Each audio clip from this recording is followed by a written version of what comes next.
let him lose all companions, and return under strange sail to bitter days at home. Homer, The Odyssey. Maine Department of Public Safety, Bureau of Consolidated Emergency Communications Transcript, Regional Communications Center, Knox County. Notice: this transcript has been prepared to correspond as accurately as possible to the audio recording to which the transcript relates. Certain information may have been excluded or redacted from this transcript in accordance with the applicable law. See 25 MRSA Section 2929. Key: ECS1 refers to Emergency Communications Specialist. C1 refers to Caller, Lila Gammon.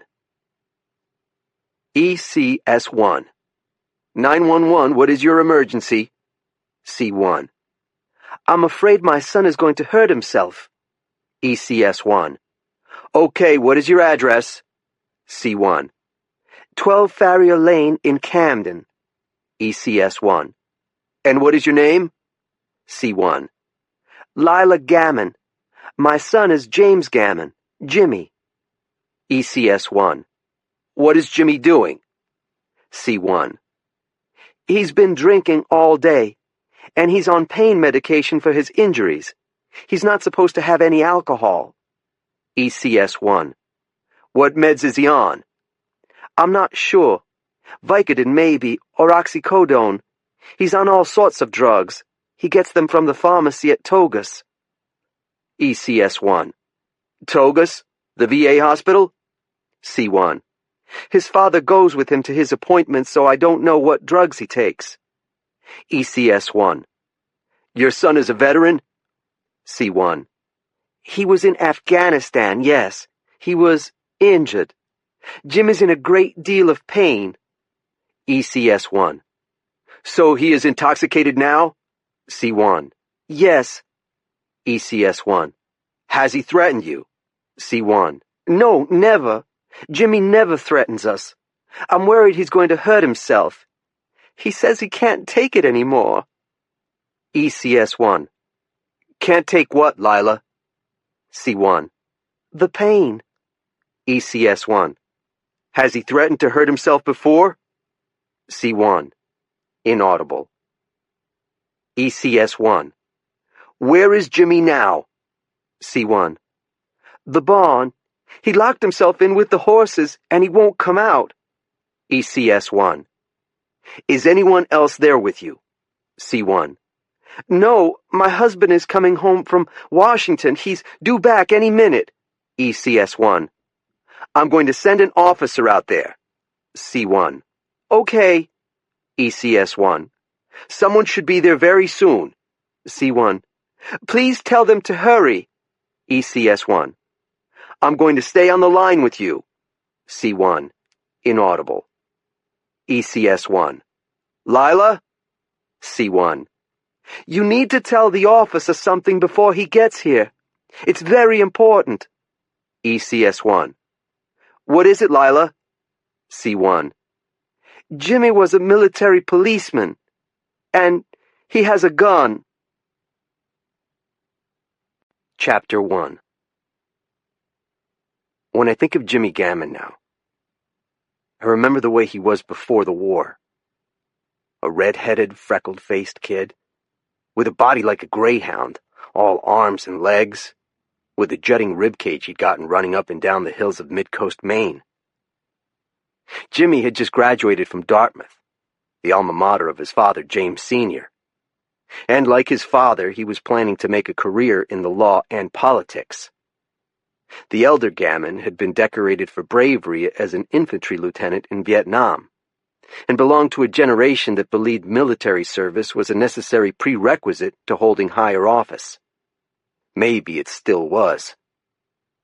In a state with the highest percentage of Afghanistan war veterans in the nation, having worn a uniform overseas carried an undeniable political advantage. On his father's advice, Jimmy had joined the Maine Army National Guard. He chose the 488th Military Police Company, which I find odd considering what I came to know about his gentle temperament. I was the new game warden in the district, less than 6 months on the job, and I met the father and son one autumn day in the field. The Gammons were hunting for grouse and woodcock in a pocket of woods outside their estate, and both had bagged their limits when I came upon them. We spent a few minutes comparing notes. I marveled at their handmade European shotguns and the sleek Springer Spaniel that James Sr. had brought over from the UK. Honestly, the best-trained hunting dog I'd ever seen. Their estate occupied something like 100 acres of rolling fields and broadleaf forests in the Camden Hills. There were birch groves and fast-flowing streams, apple orchards and hard granite ridges like the fossilized spines of dinosaurs protruding through the turf. From the hilltop above the Gammons' palatial farmhouse, you could watch the sunrise over the ink-blue waters of Penobscot Bay. To his credit, Jimmy knew how wealthy his family was. You might even say he possessed an overdeveloped sense of noblesse oblige, or he never would have volunteered to go to Afghanistan as an E4 enlisted man. He could have avoided the conflict entirely, the way most men of my generation had, as I myself had done. In college, I had decided that the best way for me to serve my country, given my own interests and abilities, was by becoming a cop. More precisely, I chose to become a game warden, which in the state of Maine is pretty much the same thing. Game wardens here are full law enforcement officers, with all the powers of state troopers. They are the off-road police, in the language the service uses to market itself to new recruits. This special status comes as news to many urban and suburban people who mistakenly equate the job with that of a forest or park ranger. While wardens are charged primarily with enforcing hunting and fishing laws, the rural nature of the state means that a warden is often the nearest officer to any given crime scene. Call a cop in Maine, and you just might get a game warden. It was just as well that I'd steered clear of the military. In the years since I'd joined the warden service, I'd learned a number of uncomfortable truths about myself. The first of which was that I am a malcontent by nature.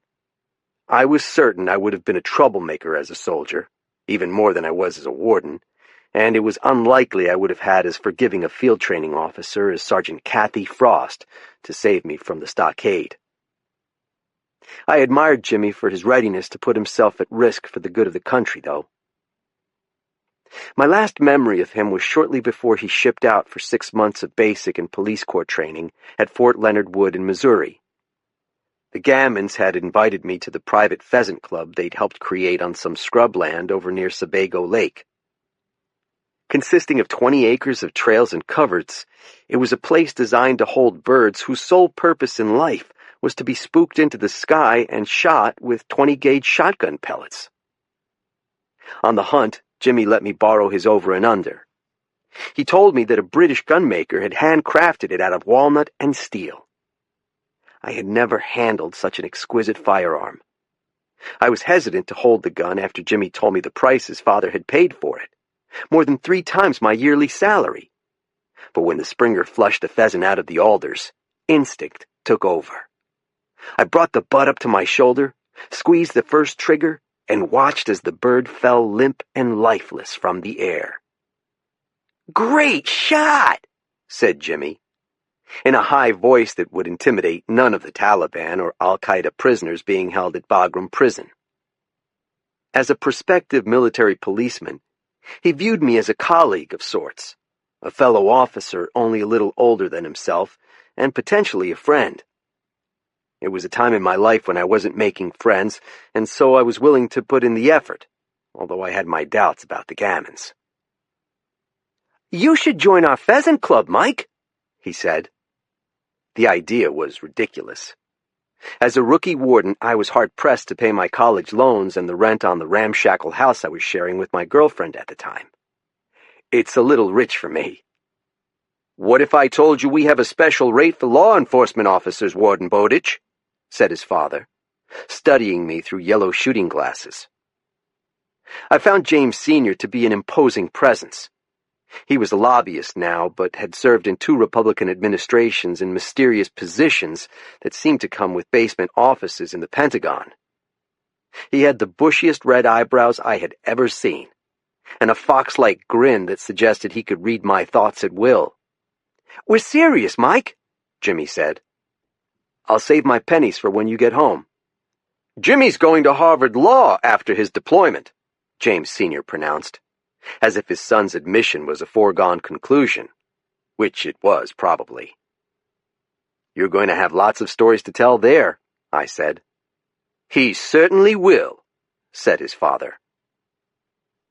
The truth was, I was worried about Jimmy Gammon. It wasn't just his voice, a boyish tenor that seemed ill-suited to breaking up riots in a war zone. It was his absolute inability to gain muscle no matter how many barbells he lifted. His resemblance to Howdy Doody didn't help matters either. I had just gotten to know the family, but I'd already begun wondering if joining the MPs had been the father's idea of toughening him up for a future in bare-knuckle politics. That evening, Jimmy and I exchanged email addresses over glasses of Macallan on the south-facing porch of their home back in Camden. We watched his mother train a Morgan horse in the darkening field below. When the sun had finally set behind Bald Mountain, we went inside to eat the pheasants we had shot, prepared by a woman the Gammons hired to cook for special occasions. Jimmy later sent me a few messages from Bagram. I still have one of his first emails, telling me that he had been stationed at Camp Sabalu Harrison, and his duties were different from what he'd imagined. "Hey, Mike. 30 days in country and I haven't set foot in the prison. I figured I'd be guarding terrorists. To be honest, I'm glad I'm not. I'm part of a quick reaction force, or QRF. We're in charge of perimeter security around the prison. There are 3 of us in the MATV. Donato is the CO, Smith is the gunner, and I'm the driver. The truck weighs 40,000 pounds. Makes a Humvee look like a friggin' Matchbox toy. Some days it's like driving an 18-wheeler through a maze with all the T-walls and Jersey barriers. And there's basically nothing between us and the Afghans. The guys in my truck are all first class. Donato is a correctional officer at the Maine State Prison. Smith is a potato farmer up in the county. The guy's the size of Andre the Giant. Our interpreter calls him Monster. He's an E4 like me. We just had a missile attack and I'm kind of on edge. Also, my back is all fucked up from the weight of my kit. Helmet, Kevlar vest plus ceramic plates, M4, full combat rounds, 210, Beretta M9 with 3 clips, boots, etc., etc. Even with all the armor, you feel exposed out there. There's this garbage pile across from one of our battle positions. Every day we have to go out there and break up a riot because the people fight over whatever we throw out. Not just food, but bits of plastic, anything they can use. The best part of the day is the time we get to spend with the dogs. We use them at the entry control posts, and sometimes for crowd control. I envy the dog handlers. Wish I could be one. But they're all contractors. The Afghans are terrified of dogs, for some reason. My favorite is Lucille. She's a Belgian Malinois. Playing with the dogs is the only normal thing we do here at the camp. I miss all the normal stuff. You don't know what you've got till it's gone, right? Take care, bro. Jim. I remember thinking that it was meaningful that he'd signed his name Jim instead of Jimmy. The war was already turning him into a different person. I wrote him back a few times, telling him about the 10-point buck I had shot on my day off, the 5 night hunters I'd arrested in a single evening, the lost child whose body we searched for but were unable to find because we believed the abusive father had expertly dismembered and hidden it. My then-girlfriend Sarah Harris encouraged me to keep sending Jimmy messages, to keep his spirits up. But they failed to have the desired effect. His emails in reply became shorter and edgier, laced with profanity he had never used in my presence. And then, finally, he stopped responding altogether. We lost touch 6 months after he deployed, and I never heard about the explosion that left him without a nose, scarred across his face and shoulders, and half blind in one eye. Chapter 2.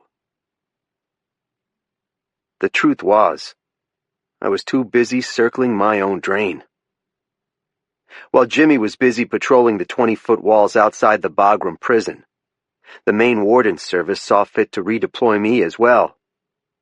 After 2 years stationed in Kennebec, my supervisors politely encouraged me to swap my pleasant coastal district for a rugged outland on the border with the Canadian Maritimes. It was a transfer that I viewed correctly as a punishment for various insubordinate acts, not the least of which was going AWOL after my father was accused of committing a double homicide. The reassignment was painful, since it meant leaving a landscape I had grown to know and love, as well as a supervisor who was a friend and mentor to me. I owed my career, such as it was, to Kathy Frost, who had been my first sergeant and defended my habitual misbehavior for reasons that baffled both of us. My supervisors had long viewed me as a know-it-all and a meddler. They had pushed me to rethink my choice of professions, and after nearly 4 years of being resented and criticized, I got tired of pushing back. I had made the decision they'd always hoped I would make. And so, on the night in question, I was nearly 200 miles away, making a half-hearted attempt to study for the LSATs while raindrops ricocheted like BBs off the hard metal roof of my cabin. At the time, I experienced no premonitions. When the people we love are in danger, we like to think psychic powers will kick in and that we will somehow sense their peril. Maybe this is true of mothers and children. My own mom claimed she'd felt the jabbing pain in her chest the day I was shot in the line of duty. But Kathy Frost wasn't a blood relative. In some ways, she was as close to me as a family member, though, which is why I can imagine so clearly how events must have unfolded on the night of the shooting. The Gammons' farm, for instance. On that rainy evening in late May, a curtain of falling water must have hung between the road and the distant farmhouse as Kathy's patrol truck turned onto the quarter-mile drive. The long stretch of wet weather had brought with it a plague of frogs, which hopped every which way through the blurred beams of the headlights. Earlier, Kathy and her passenger, Warden Danielle Tate, would have slowed to avoid the amphibians. I can imagine Kathy making biblical jokes. But the mood in the truck would have turned serious after the wardens received the call from the Knox County dispatcher. An Afghan war veteran, a former military policeman, had barricaded himself inside a horse barn and was threatening to blow his head off with a shotgun. Frost and Tate were the first to respond. The two wardens were soaked to the skin from having spent a bug-bitten day checking turkey hunters who were either too determined or too dumb to let the rain keep them from setting up their blinds and decoys, often illegally on posted property. They'd had a bad encounter with a man from Maryland, a military contractor, who had claimed any criminal conviction would jeopardize his government clearances. They had written 6 summons and been on duty for close to 12 hours. Physically, the women were a study in contrasts. Kathy was past 50, although she looked 10 years younger and was tall enough to have played college basketball. She wore her sandy hair cut in a shoulder-length bob and was considered attractive by male wardens, not because she was good-looking in any conventional sense, but because of her good humor and sheer likability. Danielle Danny Tate was newly graduated from the Advanced Warden Academy, and she was half Kathy's age. At 5'4", she was also the shortest warden in the service. Her body was solid and square, and her shoulders were as wide as her hips. It was rumored that she held the black belt in Brazilian Jiu-Jitsu. She had flat gray eyes and a flat face that rarely displayed any emotion except seriousness of purpose. Every morning she shined her patrol boots before zipping them up and pulled her blonde ponytail through the hole in the back of the brimmed service cap all wardens are required to wear. In the rain, the lighted windows of the farmhouse must have looked fuzzy, as if seen through smudged eyeglasses. The clapboard building had been erected in the mid-19th century, but the original structure was unrecognizable beneath the extensive renovations and additions that James Gammon had made when he'd purchased the property. The 4-car garage was entirely new, as was the barn where Lila Gammon kept her Morgan horses and taught riding lessons to the wealthy children of Knox and Lincoln counties. She was waiting for the wardens behind the misted glass door, a skeleton-thin silhouette around which the interior light had gathered like an angelic aura. As the patrol truck pulled up, Lila Gammon stepped outside wearing a waxed cotton Barber raincoat, riding pants, and knee-high wellies. Despite the rain gear, the wardens could see that she was thoroughly drenched. Kathy checked the time on the clock and radioed in that they had arrived at the scene. Then, both wardens pulled up the hoods of their olive jackets and climbed out of the truck for the 100th time that day into a raging downpour. "Thank God you're here," Lila Gammon said. She'd come from Virginia originally, and she spoke with a Tidewater accent that was as out of place in mid-coast Maine as the Chanel cosmetics smeared across her face. "You're Mrs. Gammon?" Kathy asked. "I'm Jimmy's mom, yes." "We received a report that your son was threatening to harm himself," Kathy said. "Where is he now?" "Still in the barn." Lila stretched out her arm to indicate the long red structure behind the house. Its external floodlights had been turned off, and there was no glimmer visible through the windows. The double doors in front were both shut. "He locked himself in with the horses." The two wardens exchanged glances. The bitumen smell of rain falling on asphalt hung in the air. The night was neither particularly warm nor particularly cold, just unrelentingly wet. "We understand that he is armed," Danielle Tate said. "I believe so." Kathy wiped her forehead. "You don't know for certain?" "I found the case he keeps his shotgun in open on the dining room table. It was empty." "Do you know what kind of shotgun it is?" Kathy wanted to know if they were dealing with a single-shot firearm or a tactical weapon capable of firing 9 shells without being reloaded. "It's a Royal," said Lila. The pouring rain made it hard for the wardens to hear. It must have been like trying to have a conversation while standing under a showerhead. Danielle Tate blinked water from her eyes. "A what?" "A British model. An over and under 20 gauge made by Holland & Holland." Meaning that the gun held 2 shells. But a person needs only 1 shell to blow his brains out, or those of somebody else. "Is it possible he has another gun with him?" Kathy asked. The mother gathered her raincoat at the throat and clutched the waxed cotton tightly. "I checked the safe and the Royal was the only one missing." "Why do you think Jimmy might be suicidal?" Danielle Tate asked. It was an important question, but Kathy would have known not to phrase it bluntly when his mother was already so distraught. "He was badly injured in the war. He's been drinking all day, and he's on pain medications. He's not supposed to mix them." "Is anyone else at home?" Kathy asked. "My husband is driving back from the airport. He should be here soon." Kathy studied the darkened building. "How many doors does the barn have?" 3, Lila said. "There's another set of doors at the far end and a smaller door around the corner on the right that we use to enter the building." "How do you know Jimmy is in there now?" Kathy asked. "Because that's where he goes when he is sad," his mother said. "Jimmy loves the horses." In the statement she made to the state police, and in subsequent interviews she gave to the media and the Attorney General, Lila Gammon recounted what, according to her, happened after the wardens arrived. The two women conferred for a minute or two, and then the taller one, the sergeant, Kathy Frost, told the mother to wait inside the house. Lila wanted to go with them to the barn.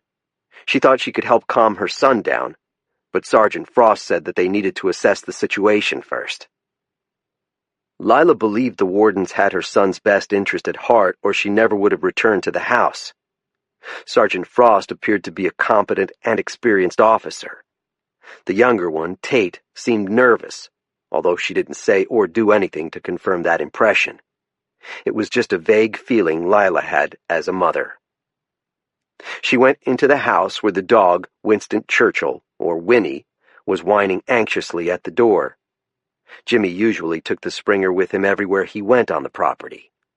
The two had been inseparable since her son was released from the hospital. But on this night, the young man had locked the brown and white spaniel in the house when he made his way through the torrential rain to the barn. That act alone had frightened his mother.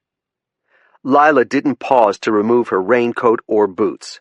She left a trail of water from the foyer through the dining room and kitchen to the mudroom, where a row of windows faced the barn. Through the rain, Lila watched two silhouettes approach the darkened building. She couldn't tell if the wardens had drawn their service weapons. She tried wiping the fogged glass with her sweater sleeve, but the condensation reformed almost instantly. One of them went to the side door while the other disappeared around the back. The sense of panic she'd felt before returned, as if her lungs were folding like black wings around her heart. It was then the cell phone rang. Her husband was on the line, driving home from the airport in Portland. He had just turned off the numbered rural route and onto the country road that led through the green hayfields that were the last remaining evidence of Camden's agricultural past. "What's happening?" he demanded. "The game wardens are here." "Game wardens? Where the hell are the Camden cops?" "I don't know," she said. "The wardens were the first to arrive. There are two of them, two women." "Who are they? Do you know them?" "No." "Fucking hell." James tended to curse more after his visits to D.C., and Lila assumed it was something he picked up there, a way people had of establishing their hierarchies in the halls of power. "Is Jimmy still in the barn?" "I think so." "What does that mean?" "The wardens wanted me to wait in the house while they tried to talk with Jimmy." "I need you to do something for me, Lila," James said. She always took comfort in her husband's absolute confidence, the quick way he arrived at decisions. "I need you to go out there and call them back from the barn. I don't want them talking to Jimmy until I get home. Tell them I'm only 5 minutes away." "But what if they—" "Tell them he'll listen to me. They just need to wait. Everyone just needs to wait." "But James—" "Just do what I say. I can take care of this." Lila opened the mudroom door, and the Springer tried to push past her leg until she shoved his head down. The sound of the rain was a constant roar. The water gushing from the house's roof drains was louder than if she'd been standing beside a rushing stream. She took several steps toward the barn, crossed half the distance from the house to the double doors, when a scream brought her up short. It was one of the Morgans. Lila had grown up with horses and recognized when an animal was terrified. The next thing she remembered were the shots, 2 of them, back to back. And then all the horses were screaming, panicked by the echoes, and she was running to the side door, which was standing open now, the rain slanting in. An arm caught her as she stepped inside, holding her fast. It was the young warden, Danielle Tate. Their eyes met for a moment, and Lila saw the other woman's surprise and fear. The barn smelled of gunpowder in addition to the usual hay and manure. Tate was gripping a pistol. Sergeant Frost loomed over Jimmy's fallen body. She was holding a pistol in one hand and a flashlight in the other. The tiny blue beam was the only illumination in that huge space, and it shone straight down on the disfigured face of her son, a face that had once seemed beautiful to Lila because of its resemblance to his father's, but which was now the texture and color of melted tallow, as fake-looking as the red wig the young man had worn in public after he returned from the war. Blood pumped from the hole in his neck and flowed across the rubber mat between the stalls. Even from the doorway, Lila saw that his eyes were open, but they were fluttering, losing focus.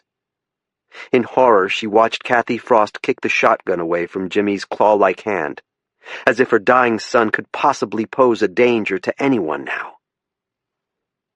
It was only when the sergeant raised her eyes to Lila that the mother found her voice.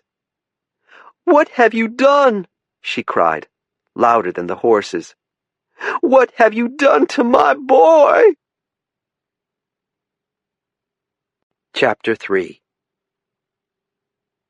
On the morning after the shooting, while the medical examiner was zipping up the body bag and the detectives were beginning their interviews with everyone involved, including James Gammon Sr., who had arrived home 5 minutes after his son was shot through the carotid artery, I was sitting in the stern of a Grand Laker canoe, many miles to the north and east.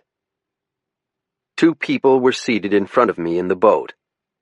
One was a smooth-faced, bespectacled young man, with a slight paunch and the weary air of middle age coming on way too fast.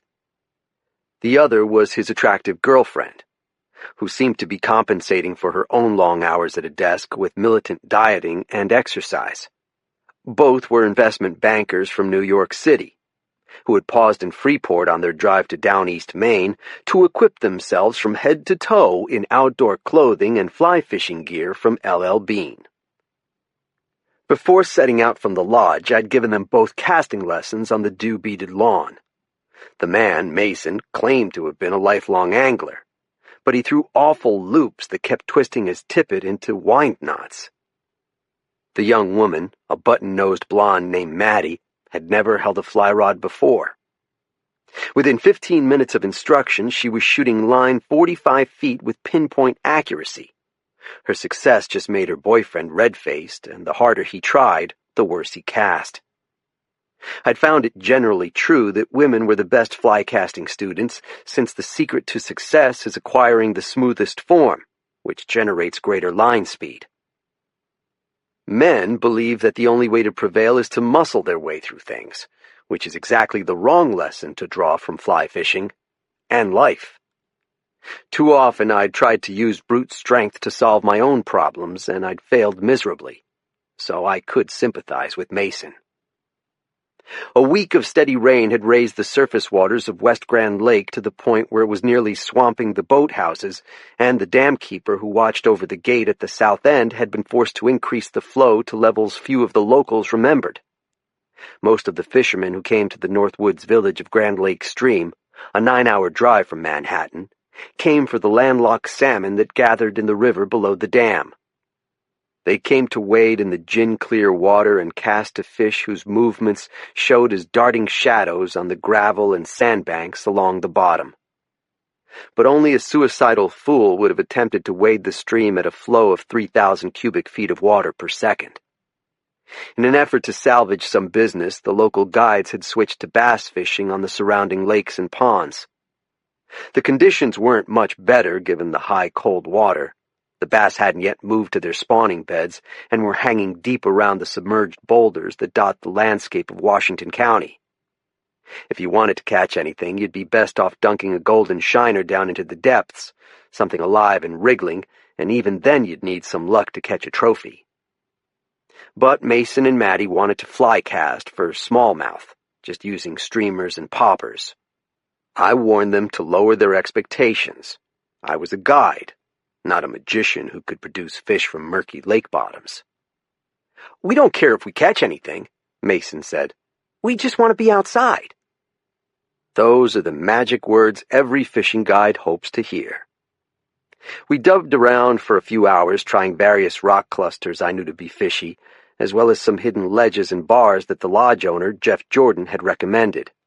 Maddie even managed to catch a decent-sized pickerel. Mostly, I did my best to inform and entertain the couple. The mist made it difficult to take in the views, but occasionally a breeze would open a curtain in the fog, and the pea-green hills would sharpen into focus, and you'd feel as if you were standing in a museum in front of the greatest landscape painting you'd ever seen. I pointed out the distinctive songs of the migrating warblers we heard along the shore, 19 species in all that morning, including Blackburnian, Cape May, Mourning, Bay-breasted, and northern water thrush, birds that serious bird watchers paid money to add to their life lists. Coming around a bend, slowly because I was afraid of wrecking us on rocks that even in good conditions were hard to spot, we surprised a moose feeding in the shallows. It was a bull who had lost his antlers over the winter, and his shedding coat was mottled gray in patches across his shoulders. To me, he looked shop-worn, but he was the first moose Maddie had ever seen, and therefore something special.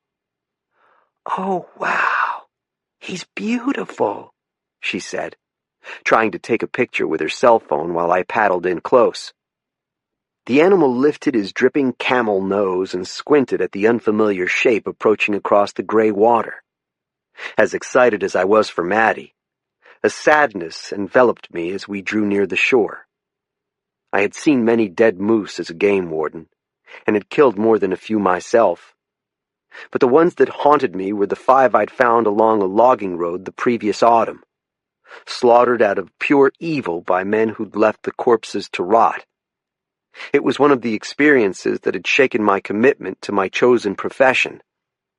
I had discovered there were limits to the cruelty I could bear witnessing. I tried to shrug off the ghost images and nudge the canoe closer, but the bull decided he'd had enough of the paparazzi and shook his enormous head before splashing away into the forest. Maddie turned to me in her high-backed chair. Her face was flushed. "That was awesome!" "Thank you," Mason said. "My pleasure." I scratched my chin. It was a new experience, touching my face and finding whiskers there. Maddie had been looking at me strangely all morning. There was something about her face that seemed familiar, too. We must have been thinking the same thing. "Mike, what did you say your last name was again?" she asked. "Bowditch." "Did you go to Colby?" "Yes." "I knew I'd met you before. I'm Maddie Lawson, Sarah's friend from Choate." I barely remembered my ex-girlfriend's roommate from prep school. Maddie had come to visit Sarah a couple of times in Waterville. The picture I had in my memory was of a homely brown-haired girl who had struggled unsuccessfully to keep off weight. "You're blonde," I said. "Yeah, and I have a new nose, too. I can't believe we've spent the whole morning together and I didn't even recognize you. Sarah told me you were some sort of forest ranger." "A game warden," I said. "I used to be." "I was so sure you two were going to get married someday." I had thought so myself. Sarah and I realized we were going in different directions. "Did you know she was back in Maine?" The news took a while to settle in my gut. "The last I heard, she was in D.C. working for Head Start. She's living in Portland now," Maddie said, "doing development work for a new charter school. We talked about meeting for a drink on the drive home. She's going to be so freaked out to hear that you were our fishing guide." We were drifting closer to shore than I had intended, and suddenly I heard a scraping sound under the boat and quickly pushed the paddle over the side to keep from running aground. "You should have dinner with us at the lodge and catch up," Mason said. "You should," said Maddie. "It would be our treat. Are you allowed to do that?" "Yes, I am." I kept my head down and back-paddled the canoe away from a looming rock.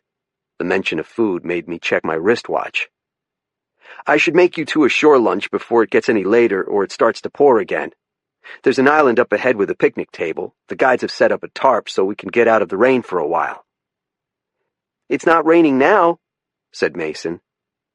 "We've been so lucky today," said Maddie. "We haven't caught as many fish as I would have liked," I said.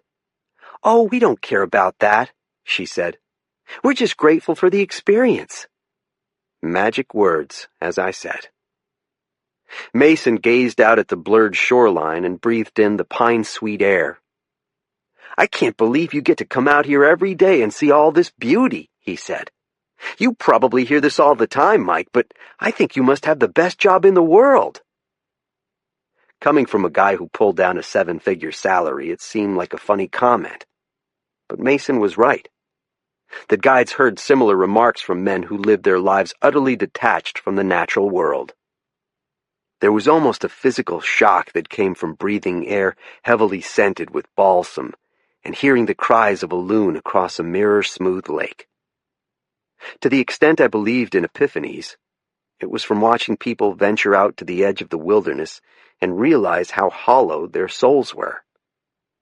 Whether being a low-paid fishing guide was the best job in the world was another matter. Now that we were no longer strangers, some of the pleasure had seeped out of the morning for me. Maddie and Mason seemed perfectly nice, among the friendliest and least demanding sports I had met. But I had been enjoying the anonymity that came from being just another fishing guide in a town with dozens of them. I wasn't sure about dinner, but it seemed rude to refuse their invitation. After I'd left the warden service, I'd made a resolution that I was going to put aside my regrets and direct my attention to the days ahead of me. Rehashing the past with Sarah's friend might not be my idea of a good time, but it wasn't like I had other plans. Once we were clear of the shoreline boulders, I cranked the engine of the Evinrude outboard and pointed the bow in the direction of Bump Island. The canoe took off, and it felt like we were traveling along a corrugated surface. Every few seconds, the bow of the boat would hit a wave, and we would be momentarily jolted into the air before gravity pulled us back into our ladder-backed seats. I tried not to go so fast as to soak my clients or collide with one of the half-submerged trees that the winter storms had knocked into the lake. As we approached Bump Island, an almost perfectly dome-shaped rock, just large enough for a cluster of spruce trees to have taken root, I spotted a boat floating offshore. Another fisherman was using our communal picnic site. The boat was a wedge-shaped champion, the kind you see on Saturday morning fishing shows. It had a flat deck for standing, a ruby-red paint job that seemed to include a liberal amount of girlish glitter, and a huge black mercury outboard. Eastern Maine has some of the best smallmouth fishing in the country, but it was unusual to see these tournament-style bass boats on our icy lakes. "Looks like it's occupied," said Mason. "I'm going to say hello if you don't mind," I said. I didn't recognize the boat and wanted to have a look at its owner. The impulse to investigate any unusual occurrence in the woods was one aspect of the warden's mindset I was having trouble letting go. As we drew nearer to the island, I saw blue smoke drifting sideways from under the spruce boughs, pressed down by the low-pressure system that had descended on the northeast for the past week. Beside the picnic table, with its overhanging canvas tarp, stood an enormous electric blue tent. Its owners had pitched it no more than 10 yards from the no camping sign. The campers had heard my engine because the tent flap opened and 2 men crawled out. They were both middle-aged, with big bellies, and were wearing relaxed-fit jeans, sweatshirts, and sneakers ill-suited to the woods or the wet weather. One guy had a mustache and was holding a can of Coors in his hand. The clean-shaven one was eating a sandwich. I maneuvered the Grand Laker so that it was parallel to the shore, not so close that the waves would push us aground, but near enough to have a conversation without shouting. I switched off the engine. The 2 men looked at us with the silent disinterest of steers. "Good morning," I said. The mustached one touched his forelock in some form of salute. The other took a bite of his sandwich. "You guys must have missed the no camping sign on that tree beside the picnic table." "No, we saw it," Mr. Mustache said. The accent wasn't southern, but it wasn't recognizably from Maine either. "We just figured that in this crappy weather no one was going to care if we camped here." "It's still illegal, though." "Is this your island?" "No." The sandwich eater spoke with his mouth open. "Then why is it any of your business?" "I'm one of the fishing guides on the lake, and we maintain these picnic sites for everyone to use. If you're camped here, it means none of us can come ashore with our sports for lunch. Basically, you're hogging the place." The guy with the mustache took a swig of beer. "So go find someplace else to eat." Out of my peripheral vision, I saw Mason and Maddie fidgeting. I'd always had a low tolerance for assholes, but I had the safety of my clients to consider. "Look, guys," I said, "there are lots of legal campsites along these lakes. You're welcome to any of them." "Fuck off," said Mr. Mustache. I tried to keep the rising anger out of my voice. "If you don't pack up, I'm going to have to call the game warden. He's kind of a hard ass. He's going to give you a court summons. And if he's really pissed off, which he usually is, he's probably going to arrest you, too." The mustache man pulled up his shirt, revealing both an abnormally white and hairy gut and the grip of a semi-automatic pistol tucked into the waistband of his boxers. I said, "Fuck off." When I was a game warden, I had traveled everywhere with a firearm. My Sig Sauer 357 was my constant companion in life. Even when I was off duty, I carried a Walther 380 in a holster hidden inside the waistband of my jeans. But when I'd resigned from the service, I'd decided that going around armed would just be a way of clinging to an identity I was desperate to shed. I'd kept my concealed carry license for future use, but at this particular place in my life, it didn't feel right to pack a pistol everywhere I went. The naivete of that decision announced itself as a pain in my spleen. The clean-shaven one pushed the last of his sandwich into his mouth and rubbed the crumbs from his hands. He smiled wide to show his teeth. "We don't want any trouble," Mason said, his voice cracking. Mr. Mustache let his shirt drape over his beer belly. "Then stop bothering us, assholes, and go find your own fucking island." I was clenching my back molars so hard I was surprised they didn't crack. I pulled the cord on the engine and turned the tiller so that the spray arced upward in a rooster tail behind the stern. I wanted to get clear of the island as quickly as possible so that I could make the phone call to the local warden, Jeremy Bard. For the past few months, I'd told myself that giving up the powers that came with wearing a badge was a fair trade for not being responsible for the safety and welfare of every single human being I came into contact with. I was deep inside my head trying to tamp down my doubts and anger. It took me a long time to realize that Maddie had turned in the boat to face me. She was repeating my name, trying to get my attention, concerned that something was wrong with me. Chapter 4. When I'd told Kathy Frost that I had decided to leave the warden's service, she'd responded with silence. The phone had gone quiet for the better part of a minute. It was an unusually cold day in early March, with the sky spitting snow showers outside the windows of my rented cabin. "Kathy?" "I understand," she said at last. I had expected her to try to talk me out of leaving. I had even prepared a point-by-point counter-argument, assuming that she was actually going to argue with me. "I've done a lot of thinking, and I'm trying to be honest with myself," I said. "I became a warden for the wrong reasons. I was young and wanted to show my father what a tough guy I was, which was stupid and pointless." Silence. "The only reason I held on as long as I did was because of the faith you had in me," I said. "But I was never a good fit for the service. I was always disregarding regulations because I thought I knew better. And then when I tried following the rules, that didn't work for me either."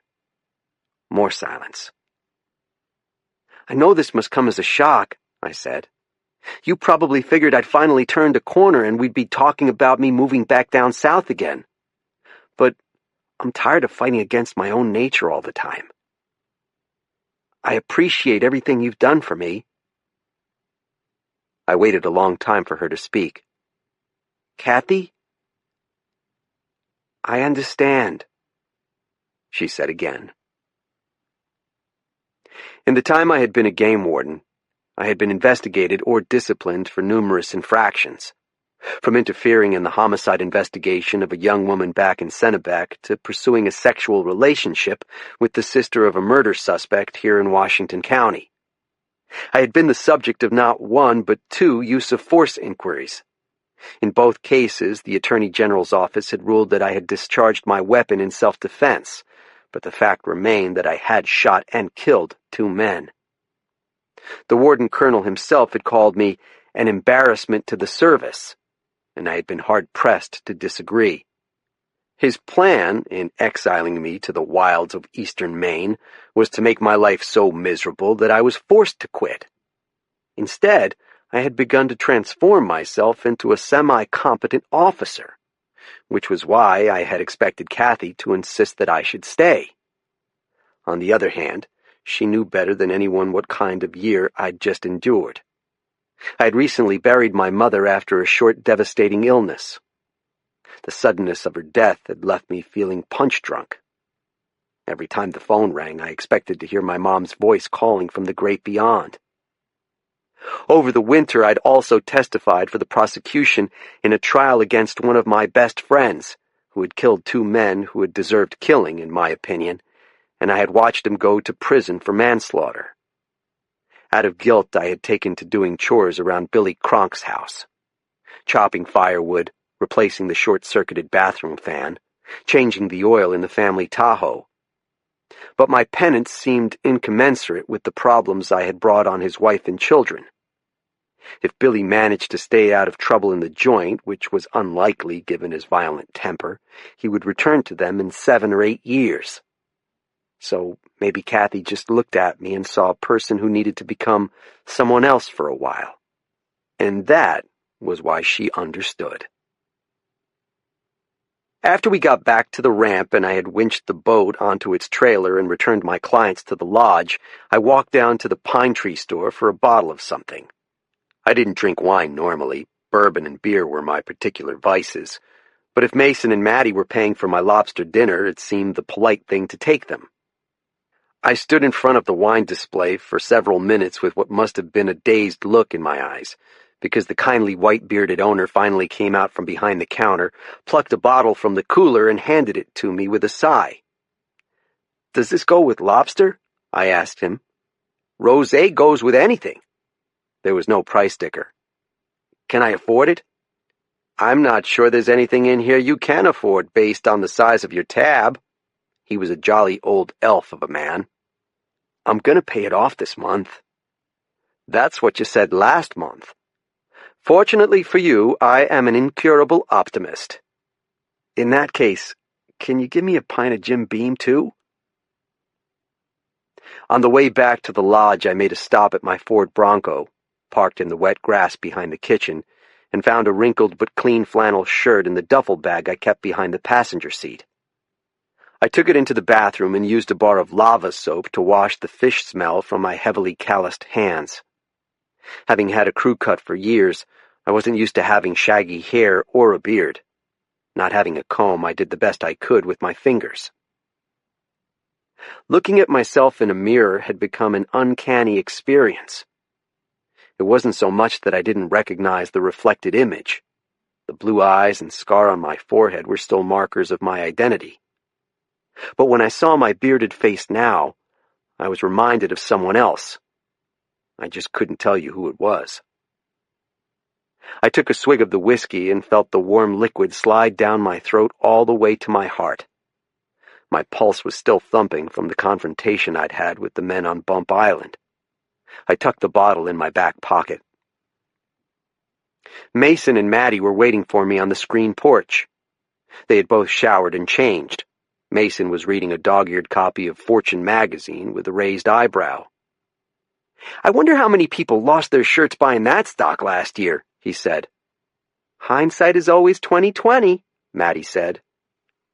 "Is it?" I asked. Maddie glanced up with a chemically brightened smile.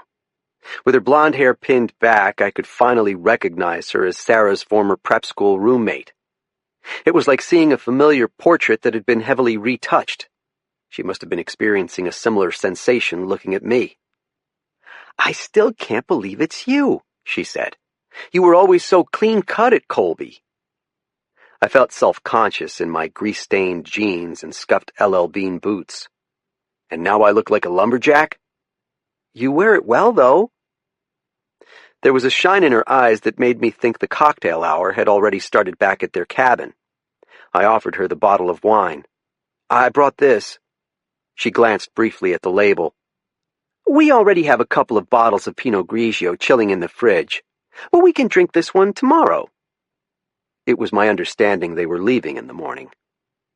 She set the bottle down on the lacquered table beside her chair as if it was something she planned on leaving behind. "Did you ever reach the game warden about those scary guys?" I left another message.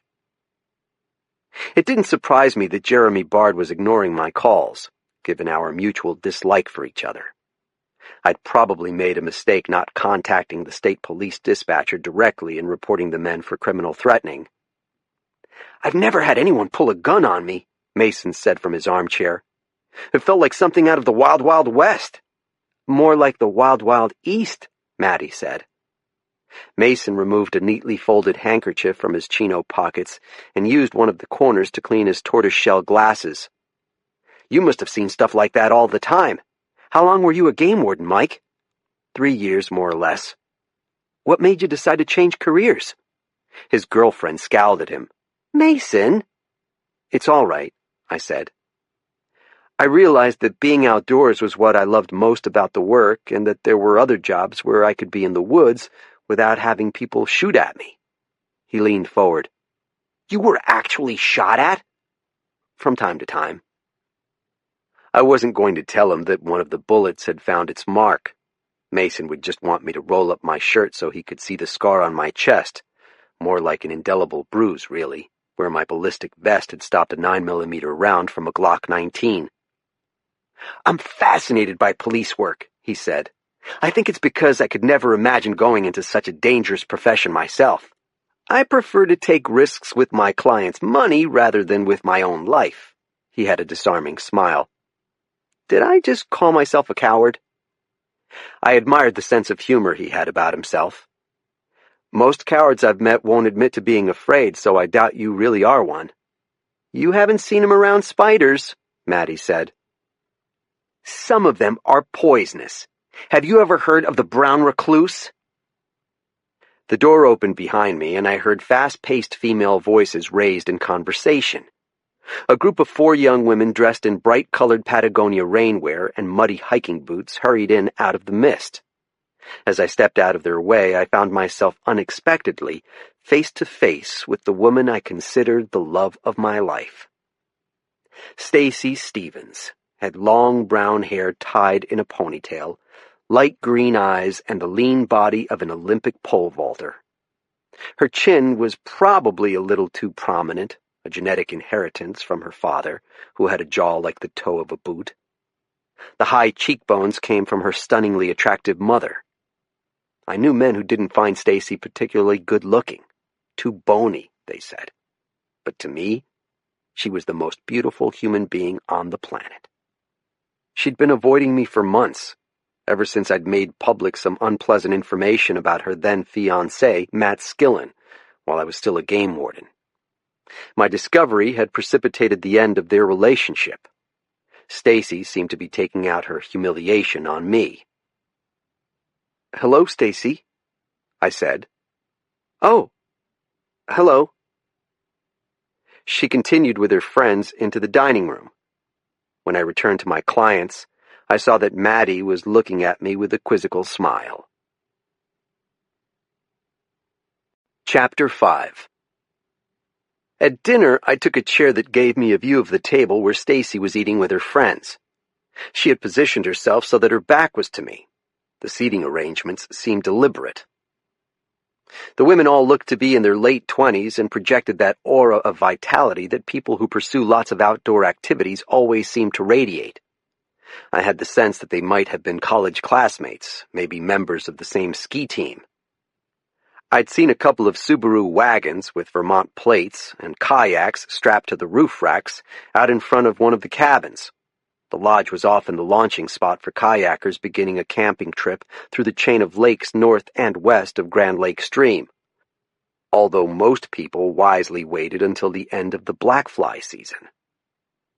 Their table was too far away for me to eavesdrop, but they seemed to be having a rowdy good time. 3 of them were sharing bottles of wine.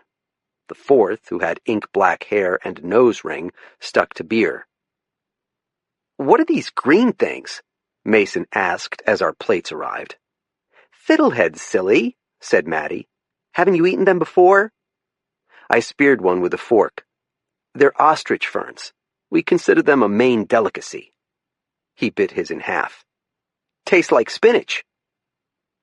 As promised, Mason interrogated me on my former career as a law enforcement officer with a terrier-like persistence. I kept trying to divert the conversation to anything else, fishing, politics, their banking jobs in New York, but Mason's curiosity would not be denied. He waited until his girlfriend got up to use the bathroom and then launched a fusillade across the table, So here's what I'm wondering. His speech had grown a little sloppy from the wine.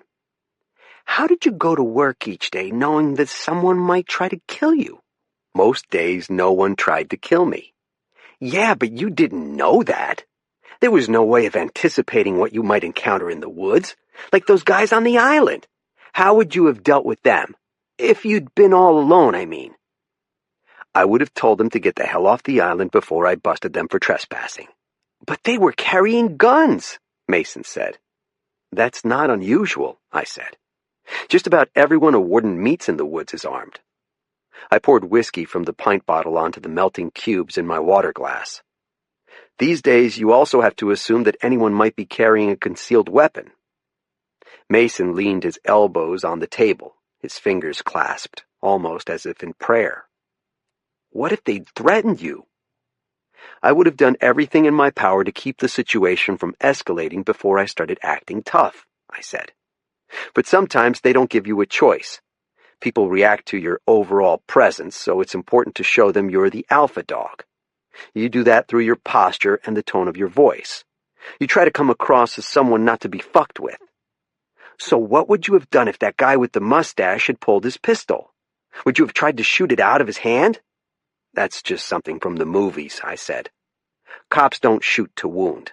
You shoot to kill. How do they train you for that? Repetition, role-playing. But no matter how much you train, it doesn't prepare you for having somebody point a gun at you in real life.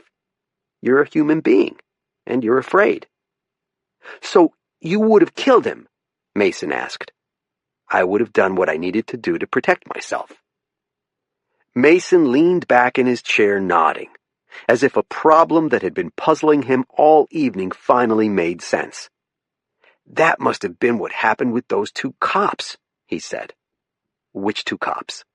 The two cops who shot that crazy vet last night. There was a thing on the radio about it before dinner. The muscles in my neck and back tightened. Where did this happen? Somewhere south of here. Did you get the names of the officers? The police spokesman said they weren't giving out that information yet. It sounded like a real shit show, though, to use a term from the hood. At that moment, Maddie returned. She sat down and fluffed out her napkin and laid it across her knees. What did I miss? As the cute Latvian waitress cleared our dinner plates, Maddie began musing aloud about the possibility of buying a vacation home in Maine.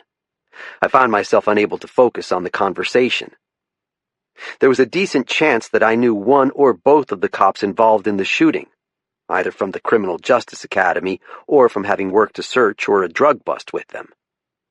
And Mason's mention of a crazy vet had left the back of my neck tingling for some reason. I was eager to ask Jeff Jordan if I could borrow his computer to find out what had happened, but politeness kept me in my chair. Dessert was blueberry pie made with blueberries that Jeff's kids had picked the previous summer. One of Washington County's few claims to fame, aside from being the easternmost county in the United States, was that it was the wild blueberry capital of the world. Grand Lake Stream sat on the edge of the big woods, but south and west of us there were miles of open fields where migrant workers from Latin American countries came each year to rake berries. They'd set up their gypsy camps for a few months and then move south again in the fall. The sight of the barrens in autumn, blazing like a red carpet thrown over the hills, always made me think of my first district. There were blueberry fields along the mid-coast, too. I'd been living down east for more than a year, but I still felt homesick for the fishing villages and hardscrabble farms where I'd learned to be a game warden. I'd done a lot of growing up since I first joined the service, but sometimes I experienced painful feelings of nostalgia when I remembered my youthful enthusiasm and naive desire to do good in the world. I missed that kid. Where the hell had he gone? Without meaning to, I found myself staring at the back of Stacy's head. I wasn't sure why. My gaze just locked onto her as if pulled there by a magnetic force. Her friend, the one with the nose ring, was watching me with a sour expression. She leaned across the table, nearly upsetting one of the several beer bottles in front of her, and muttered something. Stacy half turned her head in my direction, then thought better of it. Stacy worked as a field biologist for my former employer, the Maine Department of Inland Fisheries and Wildlife. She was the only woman I'd ever met who loved the woods with the same intensity I did. Her parents, Charlie and Ora Stevens, were among my best friends in the world. The rift between us was stupid and unnecessary, I decided, even if she was never going to reciprocate my feelings. I excused myself from the table. The friend with the nose ring gave me the evil eye when she saw me crossing the dining room. I stopped beside Stacy's chair and said, "Good evening." I had the sense from their forced smiles that they all knew who I was. "Sorry to interrupt your dinner," I said. "Stacy, could I have a word with you?" She narrowed her eyes. "What is it, Mike?" "Maybe we could talk out on the porch?" I wasn't sure she would agree, but she did. The chair made a screeching noise as it slid back across the pine floorboards. Out on the porch, an older couple was playing gin rummy. I glanced around for a private alcove, but the library was also occupied by guests. Stacy just pushed past me, going through the front door and out into the lightly falling rain. I followed her outside. Neither of us was wearing a jacket. Rain spun in the light above the lodge entrance. Stacy was dressed in a green zip-neck shirt that clung to her small breasts. She had on blue jeans tucked into rubber-soled Boggs boots. She crossed her arms and cocked her head. "What is it?" "Did your parents get off on their trip all right?" Charlie was taking Ora on a flying vacation to Newfoundland to see the vast colonies of seabirds, gannets, puffins, and kittiwakes that nested along the cliffs there. He was a retired warden pilot and a legend in the service. He had also been the closest thing I'd had in my life to a father figure. "That's what you wanted to talk to me about? My parents' vacation? How much have you had to drink?" Not enough, I thought. "I want to apologize." "Apologize? For what?" "I know you blame me for what happened between you and Matt." The suggestion seemed to annoy her. "I don't blame you. Why would I blame you? I was the one who got engaged to a scumbag." If she didn't hold me responsible for ending her engagement, why did she always make herself scarce when I visited the home she shared with her parents on Little Wabassus Lake? "Jeff told me Matt is running for the state legislature," I said. "He'll probably win, too. Don't criminals always win elections?" "Why are we having this urgent conversation again?" "I want our relationship to be better." "We don't have a relationship." "That's what I mean. I'm friends with your parents. I'd like it if you and I could be friends, too." "What are you, 16? She wiped her wet face with both hands. "Can I go back to my dinner now?" I rubbed the water from my own face. "The women you're with don't seem to like me for some reason." "Maybe they didn't like having their dinner interrupted." "The one with the short hair and the ring in her nose. Kendra. She's been glaring at me for the past hour." "Kendra never likes it when men look at me. It's always pissed her off." "Why would it piss her off?" "She and I used to date when I was in college. I'm surprised my dad never shared that juicy tidbit with you." She intended the words to land like a punch, and they did. I guess he didn't think it was any of my business. "It's not any of your business. Are we finished, Matt? Because I'd like to go back inside." She closed her eyes, shook her head, and took another stab at it. "I meant Mike." After she had returned to the dining room, I stood in the rain, feeling more like a fool than I had before. I wouldn't have imagined that was possible. Chapter 6. The rain began to fall more heavily as I drove west out of the village on my way home. I flipped the wipers into high-speed mode. The rhythmic clacking made my head hurt. Drinking half a pint of whiskey might have had something to do with it. Just as likely, I was suffering the side effects of my conversation with Stacy. When she'd first come to work for the department, I'd heard whispers about her sexual orientation, but I'd dismissed them as the self-serving stories men tell themselves to explain why attractive women show no interest in their crude advances. The gossip had ended after she'd gotten engaged to Matt Skillen. I expected the rumor mill would start churning again. Not that it was any of my business. Stacy had been right about that part. I rounded a corner where someone had set up a memorial to a girl killed in a car crash the previous year. It was a simple wreath of white flowers nailed against the shattered stump of an oak tree. Local jerks kept taking down the display, but the unidentified mourner kept arranging for replacements. Just as soon as one memorial was stolen, another took its place. The back-and-forth contest struck me as symbolic, the eternal struggle we undergo, trying to hold on to a memory when others have a stake in forgetfulness. After a while, I turned down a darkened dirt road. The steady rain was carving new channels into the packed earth. I felt the emergent potholes through the worn shock absorbers of my Bronco. A steel gate loomed in my headlights. It was a simple metal bar that pivoted on a pillar. With the engine idling, I pulled the hood of my jacket over my ears and climbed out into the mud and mist. Wood frogs were quacking in the darkness. I bent over to turn the combination lock, shining a flashlight on the dial, then pushed open the heavy, groaning gate. There were hidden night vision cameras on me the whole time. Only I and a handful of other people, the owner and her new security team, knew about the surveillance equipment. I drove down the shore of 6th Machias Lake to the compound at the far end, passing through a stand of ancient hemlocks that the landscape architects had left standing when they built Moosehorn Lodge. The main building was an enormous log mansion constructed atop a fieldstone foundation.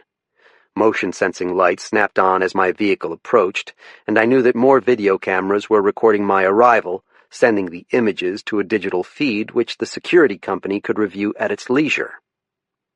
Although the buildings were all new, a forsaken air hung over the place. Everything was well maintained.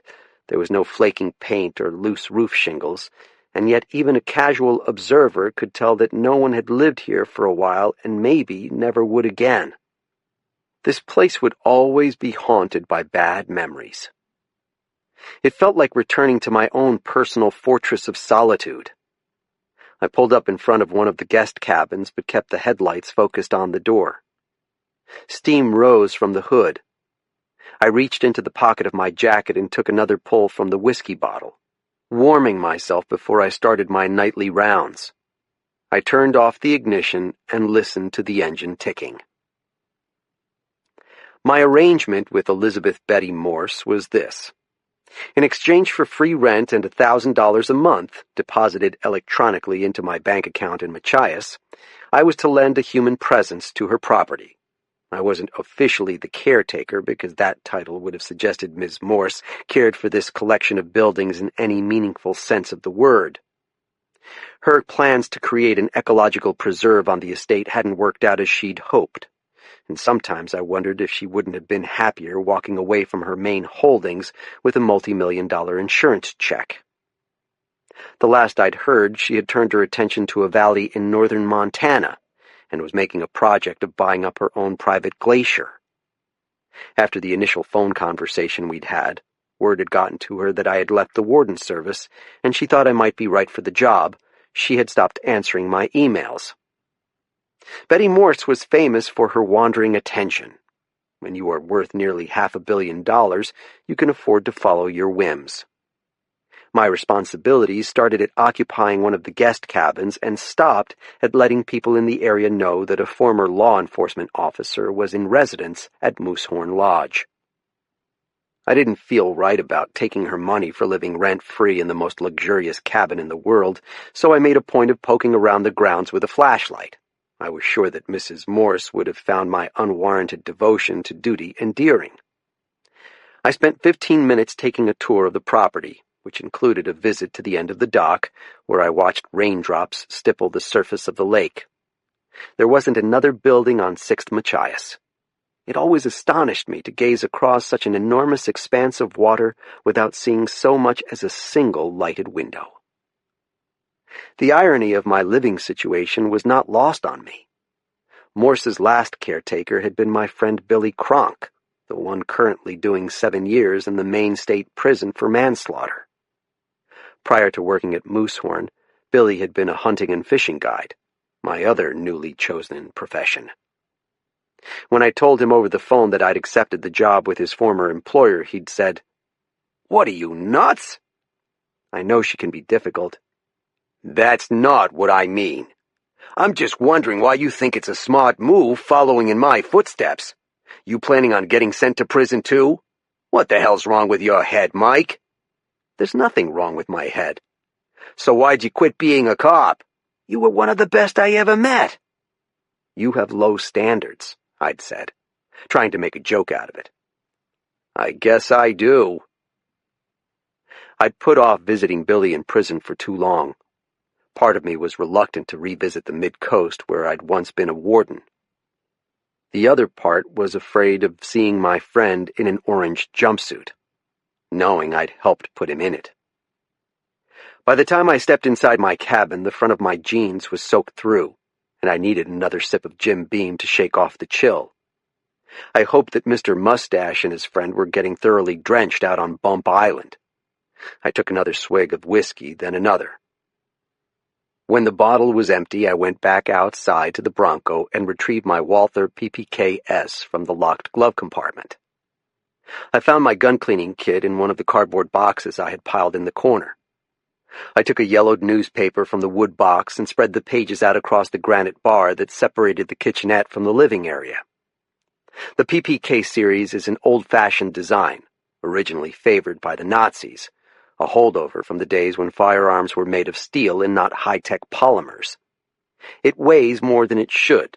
If you grip it the wrong way, the slide bites viciously into the webbing of your hand between your thumb and index finger every time you fire a shot.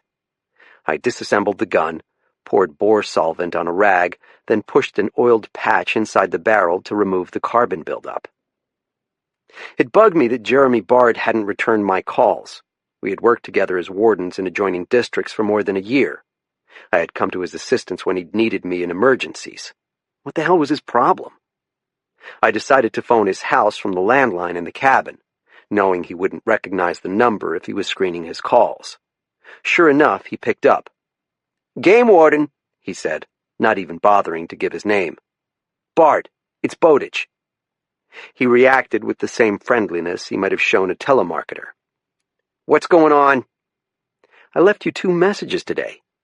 I wasn't going to go through the charade of asking if he'd received them. "I wondered what you did about those 2 guys camping on Bump Island." "I didn't have a chance to get out there." That figured. "One of them flashed a pistol at me and my clients. Displaying a firearm in a reckless manner is criminal threatening. You didn't think that was worth following up on?" "Fuck you and your attitude, Bowditch." "Excuse me?" "You heard what I said. I am not at your beck and call any time you see somebody breaking a law. You think being an ex-warden gives you special privileges? You should have thought of that before you quit." Bard had been one of the wardens who couldn't resist telling me how ill-suited I was for the job, so his giving me a lecture on resigning from the service was pretty rich. "My sports are staying at Weatherby's," I said with as much calmness as I could muster.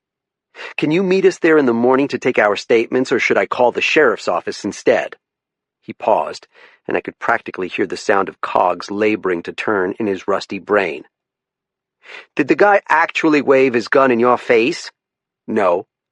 "Then what the fuck, Bowditch? You know the DA isn't going to bring a criminal-threatening case, especially if I go out there tomorrow and find they've cleared off the island." Bard's argument had the virtue of being the truth. The police in Washington County were too thinly stretched to chase down every third-rate complaint, but I was too fired up with alcohol to back down. "If someone had called me last year to report this," I said, "I would have taken a boat out there ASAP. That's why you're a civilian now. Go to hell." "What's got you so wound up tonight?" he asked. "Is it that thing with Frost?" I sat up straight on my bar stool. "What thing with Frost?" "She was the one who shot that guy last night. I thought you'd heard." In my self-absorbed outrage, I'd forgotten about the shooting Mason had mentioned earlier. The whiskey I'd been swigging all night surged back up into my throat. "Frost and Tate shot a guy who just got back from Afghanistan," Bard said. "Everyone's saying it was a suicide by cop scenario. I guess the kid was wounded pretty bad over there. I can't believe you didn't hear about it." "I was guiding," I said. The guy was a decorated vet, and his old man is well connected, from what I heard. My palm had grown sweaty from holding the phone to my ear. My tongue stuck to the bottom of my mouth. "So, is that it?" Bart asked. "Are you going out to Bump Island tomorrow?" "You really are a piece of work, Bowditch," he said, and hung up. I sat at the counter looking down at my newly cleaned pistol resting on its bed of newspaper. In my short career as a law enforcement officer, I had killed 2 men. On each occasion, I had been subjected to a government inquisition that stopped just short of tooth pliers and red-hot pokers. I sat down at the desk where Elizabeth Morse had arranged for a computer to be installed for the use of her guests. She wanted them to be able to check their stock portfolios every day. The shooting was the top story on all the Maine news sites. The headline on the Portland Press-Herald page confirmed my worst fears. "Police kill armed veteran." Beneath the words was a photograph of the dead man in his dress uniform. With his low-slung beret and stern expression, I had a hard time recognizing Jimmy Gammon. Chapter 7. Law dictionaries define the term suicide by cop as an incident where an individual engages in consciously life-threatening behavior to such a degree that a police officer has no choice but to respond with deadly force. Other terms for this phenomenon are police-assisted suicide and victim-precipitated homicide. The Jimmy Gammon I had known was a young man who loved life. He took pleasure in expensive scotch and wing shooting alongside his dog in the private half-marathons he ran on summer mornings before the heat began to rise off the cracked roadways. What had the war done to make him want to snuff out his own candle? The news reports were vague on this point. They said that he had been wounded in Afghanistan, but they didn't say how severely. They mentioned that he had been receiving treatment at the Veterans Affairs Medical Center in Togus, but they didn't explain what he was being treated for. They reported that there had been a previous call by his family to 911, but they didn't reveal what precipitated the prior emergency or how it had been resolved. Christ, I hadn't even heard Jimmy was home from Afghanistan. I felt sick to my stomach just thinking about what had happened to him. I stared into the digitized eyes of the photograph. The picture had been taken after he completed his live-fire training at Fort Bliss in Texas, but before he shipped out for the Afghan war. At first, I was inclined to see his grim expression as an affectation, the mask of a tough guy headed into battle. But the more I studied it, the more I realized that he hadn't been acting. Even before he'd been deployed to a war zone, he had already changed from the goofy kid I'd known. His own death had ceased to be an abstraction for him. In the lens of the camera, he was seeing a reflection of his own mortality. Experience had made me an expert on the subject of police shootings. In Maine, the Office of the Attorney General reviews all such incidents. The investigators start by asking 2 questions. Did the officer reasonably believe that deadly force was about to be used against him or someone else? And did the officer reasonably believe that deadly force was needed to prevent that? If the answer to either question is yes, the shooting is deemed to have been justified. If the answer is no, then the officer is terminated and liable for criminal prosecution. But even if a cop is cleared of criminal negligence, he or she can still face a civil charge from the dead person's relatives. I'd been fortunate in my 2 shootings. The men I'd killed had no family members with the resources to hire a lawyer to take a pound of my flesh. Not so with Kathy. The Gammons were not people I'd want as enemies. It was late, and on nights when she wasn't working, she tended to hit the sack early. I felt an overpowering urge to call her, but I didn't know how welcome my words of support would be. We hadn't spoken since my resignation 2 months earlier. The Warden Service puts all officers involved in shootings where deadly force has been used on paid leave until their reviews are completed. Regulations would prohibit her from discussing the incident. Her union-appointed lawyer would say that she shouldn't even talk to her friends about it, not unless she wanted them to be subpoenaed. Was I still her friend? There was only one way to find out. I picked up the phone. As I'd expected, I got a machine. My words came out with a stammer. Kathy? It's Mike. I just heard the news. How are you doing?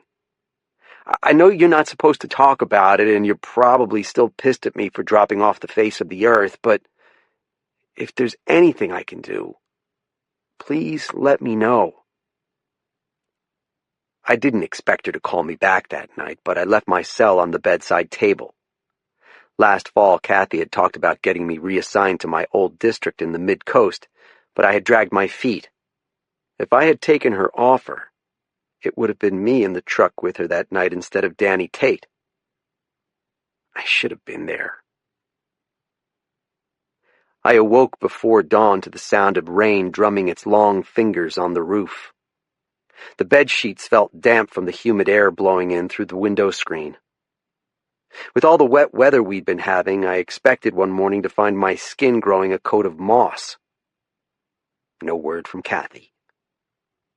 I checked the Maine news sites, but there were no significant updates from anything I'd read the night before. The whole idea of Jimmy Gammons being in such physical and emotional pain that he'd forced another cop to end his life amazed me. As a former MP, he must have known the scars that would leave on the psyches of the responding officers. To combat my own feelings of despair, I did my morning workout. Push-ups, pull-ups, and planks. I was trying to maintain the muscle mass I'd needed as a cop, since you never know when you might be called upon to wrestle a drunken Goliath to the ground. Now that I was a civilian, I could have let myself go to pot. Instead, I found myself pushing my body harder, as if I wanted to punish it for some betrayal. After I'd finished my exercises, I took a hot shower in the ridiculously luxurious bathroom Elizabeth Morse had installed for her guests. A round vessel sink made of polished granite, bronze fixtures, a heated toilet seat, then wrapped a $100 towel around my waist and padded out to the kitchenette. I sat down with a glass of orange juice at the computer. The weather forecast showed that the low-pressure system currently drenching the Northeast was settling in for an extended stay. I couldn't imagine Jeff Jordan would have any clients for me to guide once Mason and Maddie headed back to the Big Apple. Charlie and Ora Stevens were off on their Canadian adventure, so I couldn't even swing by their cottage on Little Wabasis for a bottomless cup of coffee and tall tales. Stacy had never liked me hanging around the place anyway. I wondered if she and her friends were still planning to undertake their camping trip up West Grand Lake and over to Pecumcas and points north. I hoped they'd packed plenty of bug dope and firewater.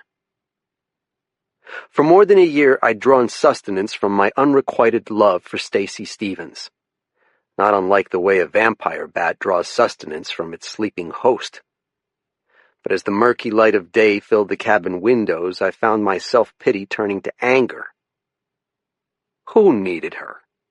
The new librarian in Machias was single and had pretty legs, and I was willing to bet she didn't walk around with her nerves pulled as tight as rubber bands.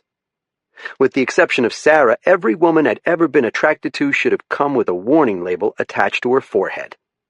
Given my luck, that librarian had a box of strap-ons and anal plugs stashed under her bed. The phone rang as I was making my artery-clogging breakfast, eggs and smelts fried in bacon grease. It was the wife of my incarcerated friend Billy Cronk. "Hi, Amy," I said. "Hiya, Mike. I didn't wake you, did I?" She was a cheerful, big-bosomed mother of four with ginger hair she wore pulled back in a scrunchie, and an outfit made up entirely of flannel shirts, T-shirts, and jeans she'd purchased on sale at the bargain store in Calais. "I was just making breakfast. Smelts again?" I removed the cast-iron pan from the burner. "How in the world did you know that?" "The last time you were over here, I saw a 5-gallon bucket in the back of your truck, along with a slimy smelt net. I figured you'd been out dipping and ran into a few fish." Amy Cronk seemed to have an intuition that bordered on the uncanny, but in fact her mind worked entirely through deductive reasoning. She'd never graduated from high school, but I'd always said she would have made an excellent psychologist or detective. "I have 3 bags of smelts in the freezer," I said. "Do you want some?" "I've been doing Weight Watchers, so I can't be eating all that bacon fat." She paused, and I heard a child scream in the background. Visiting the Kronk house, filled with 4 kids all under the age of 7, always reinforced my conviction that small children are essentially insane little people. "Is there any way you could come over here and give me a jump? I need one wicked bad." I thought I'd misheard her. "What do you need?" "The Tahoe won't start, and I ain't sure if the battery's dead or the alternator's shot." "What did you think I meant? That I wanted a quick lay or something?" I ignored the question. "It could be your distributor cap is wet with all this humid weather we've been having." "Whatever it is, I can't afford to be stranded here in the boonies. I only got the Tahoe now that the bank's repossessed Billy's truck. I'm working lunch and dinner at the Bluebird Ranch and can't miss another shift." "I'll be right over," I said. "If worse comes to worse, I'll be your personal chauffeur today." "That's the least you can do if you ain't gonna screw me." I nearly dropped the phone. She laughed out loud. "I'm joking. Billy always said you was the most uptight individual he'd ever met. You're a worse prude than my Aunt Lillian, and she's a Baptist." Chapter 8. There was a dusky-looking Swainson's thrush hopping around in the pine needles outside my cabin. It was hunting for ants and beetles. Like all thrushes, it had those big black eyes that looked like they'd been drawn by Walt Disney. Sarah had taught me a lot about birds during our years together. First at Colby, and then in that on-again, off-again period after I'd become a game warden. She enjoyed the outdoors, but only as a playground. Cabin living was never her thing. It hadn't surprised me when she announced she was leaving our backwoods shack to take a prestigious fellowship in D.C. The prep school girl from the Connecticut suburbs had never been cut out for a life that involved splitting and stacking wood for the stove. Maddie had said that Sarah was back in Maine, working at some new school in Portland. I'd never believed that our destinies are predetermined. If you look back on your life, you might see what looks like a meaningful progression, but it's no different from gazing at the moon and seeing a man's face. Just because you perceive a pattern doesn't mean it's really there. I tried not to dwell too much on the circumstances that were drawing these people from my past into my life again. The forest road crossed a number of quick-flowing streams whose beauty disguised the fact that they were the breeding grounds for bloodthirsty insects. Unlike mosquitoes, which seek out stagnant pools to lay their wriggling larvae, black flies only breed in swift, clean water. As the day warmed, the voracious bugs would rise from the stream beds in clouds so thick I was afraid to take a deep breath for fear of inhaling them. Spring is a season of pure misery in the Maine woods. When I arrived at the Kronk house, I checked my phone again for a message from Kathy, but there was nothing. It bothered me not having heard from her. I typed a text message and hit send. "Please let me know how you're doing," it read. In the meantime, I had plenty of chores to keep me occupied. The Kronks lived in a too-small shack of a place in a clearing in the woods down around Whitney. Looking through my bug-smashed windshield, I noticed that the pile of firewood Billy had furiously cut before he went to prison was a quarter of its former size. There also seemed to be a crack in one of the upstairs windows that was new since my last visit, and a roof gutter was dangling free and needed to be reattached. As I climbed out of the Bronco with my toolbox in hand, Amy Kronk appeared in the doorway, holding their youngest child, a daughter, under her arm, while a snotty-nosed boy peeked at me from behind her leg. Billy called his blonde brood of 4 the Kronklets. I could never keep them straight. Amy was a big woman, but shapely. She carried her weight in places men found attractive. She had just washed her hair, and loose red strands hung around her open, freckled face. Watching her husband head off to jail for close to the next decade or so would have crushed lots of women, but not Amy Kronk. "I always figured it was more a question of when and not if," she told me. "You can't break the law as much as Billy did without it breaking you sooner or later." "There's the man of the house," she said. I wish you wouldn't call me that. She showed the gap between her front teeth when she smiled. "You're still thinking about that joke, ain't you?" How did she know these things? I couldn't imagine a single secret Billy had managed to keep hidden from his wife. It would have been like being married to Hercule Poirot. "So I guess I should have a look at your engine?" I said. She gestured with her free hand at the faded blue Tahoe parked beside the picnic table. "Keys are under the seat," she said. "I gotta get changed for work." A damp gust blew the smell of blossoming apple trees down the hill while I worked, and a chestnut-sided warbler harangued me from the roadside willows. In my ears the call sounded like words. "Hey, hey, hey! What's with you?" I poked around under the hood, checked the electrical wires for loose connections, found none, then tried using my jumper cables. I ran the engine for a solid 15 minutes, but the Tahoe failed to start. I was despairing of fixing it and figured I'd have to remove the air intake system in order to get at the distributor when an odd thought occurred to me. I used a screwdriver to pry loose the battery port covers. When I knocked at the front door again, I saw that Amy had changed into her pale blue waitress uniform and was slipping barrettes into her newly dried hair. "What's the bad news?" she asked. "I don't suppose you have any distilled water." "Billy might have a jug in his shed. What for?" "Your battery has no water in it." "In all this wet weather?" "The battery is sealed," I said, rubbing my blackened hands together. "The good news is that if we refill it, we can probably get you on the road, but you should have your battery changed in Machias while you're at work." She smiled. "Ain't you the handy one, though?" "Not like Billy," I said. Her smile went away like the sun behind a cloud. "So when are you going to visit him in the penitentiary, anyway? He thinks you're punishing him by not going down there." "I'm the one who testified for the prosecution." "It don't matter," she said. "Billy did what he did, and now he has too much time to think on things. I don't want him obsessing over the past. It's unhealthful. He can't change it anyhow, and I need him to start writing letters to his kids and not getting into fights that add years to his sentence or other stupid shit like that. Just tell him whatever he wants to hear so he can start living for today again."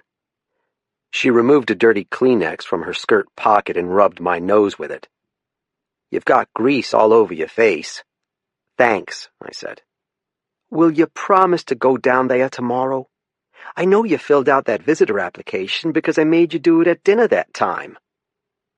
She had put the sheet of paper in front of me at her kitchen table and refused to serve any of us until I'd completed the form. "Amy," I said. "Promise me you'll go see him," she said. "It's more important than cutting firewood or any of this other shit. You're his only real friend in the world, Mike." "What about his army buddies?" Billy had served in both Iraq and Afghanistan. "The band of brothers? Don't get me started on those misfits. Will you go see Billy tomorrow or won't you? I need you to promise." The chestnut-sided warbler started up again in a rosebush across the yard. "I promise," I said. "Good, because I'm late for work. Can you stay and watch the Rugrats until my sister gets here?" I looked past her into the monster's lair. I had close to zero experience caring for small children. Even babysitting the Cronklets for 15 minutes was a frightening prospect. "What do I do?" "Just listen," she said. "If they're crying and fighting, everything's okay. But if it goes quiet all of a sudden, then you know all hell has broken loose." The text arrived a few minutes before Amy's sister did. I had taken up my post in the doorway of the living room, holding the sleeping 18-month-old in my arms, terrified she would wake up while two of the kids threw Legos at each other or put them in their mouths. There was one Cronklet missing, I realized. The question was whether to hunt that one down or risk having the other two choked to death on pieces of plastic due to my negligence. Like my parents, the Kronks viewed childcare as a rudimentary human skill, while to me it seemed like managing a sophisticated series of no-win situations. When the two children on the floor in front of me suddenly rushed off in different directions, one toward a kitchen full of sharp knives, another down a darkened basement stairwell, I found myself paralyzed with indecision. My cell phone vibrated in my jeans pocket, and I managed to fish it out without waking the little girl. It was a text from Kathy. "I killed a guy. It sucks. Thanks for your concern." When I was just out of the academy and Kathy was my field training officer, she used to call me Grasshopper after the old Kung Fu television show. It was the nickname the blind Shaolin monk gave to his naive young student. Even when I was no longer one of her district wardens, it had remained Kathy's pet name for me. Its absence here affected me even more than the sarcasm in the text itself. The Maine State Prison was located 20 minutes from the Gammons horse farm and not much farther from the hilltop where Kathy lived at the edge of a rolling field of blueberries. My promise to Amy had committed me to revisiting at least one landmark from my past. I was still trying to decide about the others when Amy's sister burst through the door and rescued me from a house that had grown alarmingly quiet. Chapter 9. I spent the rest of that day reattaching the gutter and taking down a dead spruce that was threatening the Kronk's roof. I used a chainsaw to split the tree into lengths I could drag into the bushes. It was a white spruce, a species Mainers call cat spruce, because the crushed needles have the ammonia odor of cat piss. Amy wouldn't want to put these fast-burning, smelly logs into her wood stove, not unless she was trying to clear the house of unwanted guests. By the time I was done, I was coated in perspiration and sawdust. I'd applied a layer of bug repellent to every inch of exposed skin, but had managed to sweat away the powerful chemicals. So my neck and ears were swollen with bites from the black flies that follow you everywhere in the woods in May. I drank a gallon of rusty-tasting water from the hose, packed up my tools, and headed to Day's General Store for a cheeseburger and a cup of coffee. The store had been one of my regular stops when I was a game warden, and it wasn't unusual to find other wardens, state troopers, and sheriff's deputies sitting at the lunch counter. My friend Cody DeVoe once explained to me why Days was popular among the law enforcement crowd. "It's the only place around where I know the guy in the kitchen doesn't spit in my food," he'd said. The screen door snapped shut behind me on its too-tight spring as I stepped inside. Days was always dim. The fluorescent bulbs hadn't been dusted in years, and the first odor to hit your nose was inevitably the oily starch of the deep fryer. I hated to contemplate the last time Bill Day had changed the grease in that contraption. Ratty taxidermy mounts, stuffed raccoons and fishers, stared down at you from the shelf above the register with glass eyes. The display of dead animals was Bill Day's idea of interior decoration. A state trooper was alone at one end of the counter, separated by two open stools from a redneck in the corner. I had to make up my mind where to sit. I chose the stool beside the cop. His name was Belanger.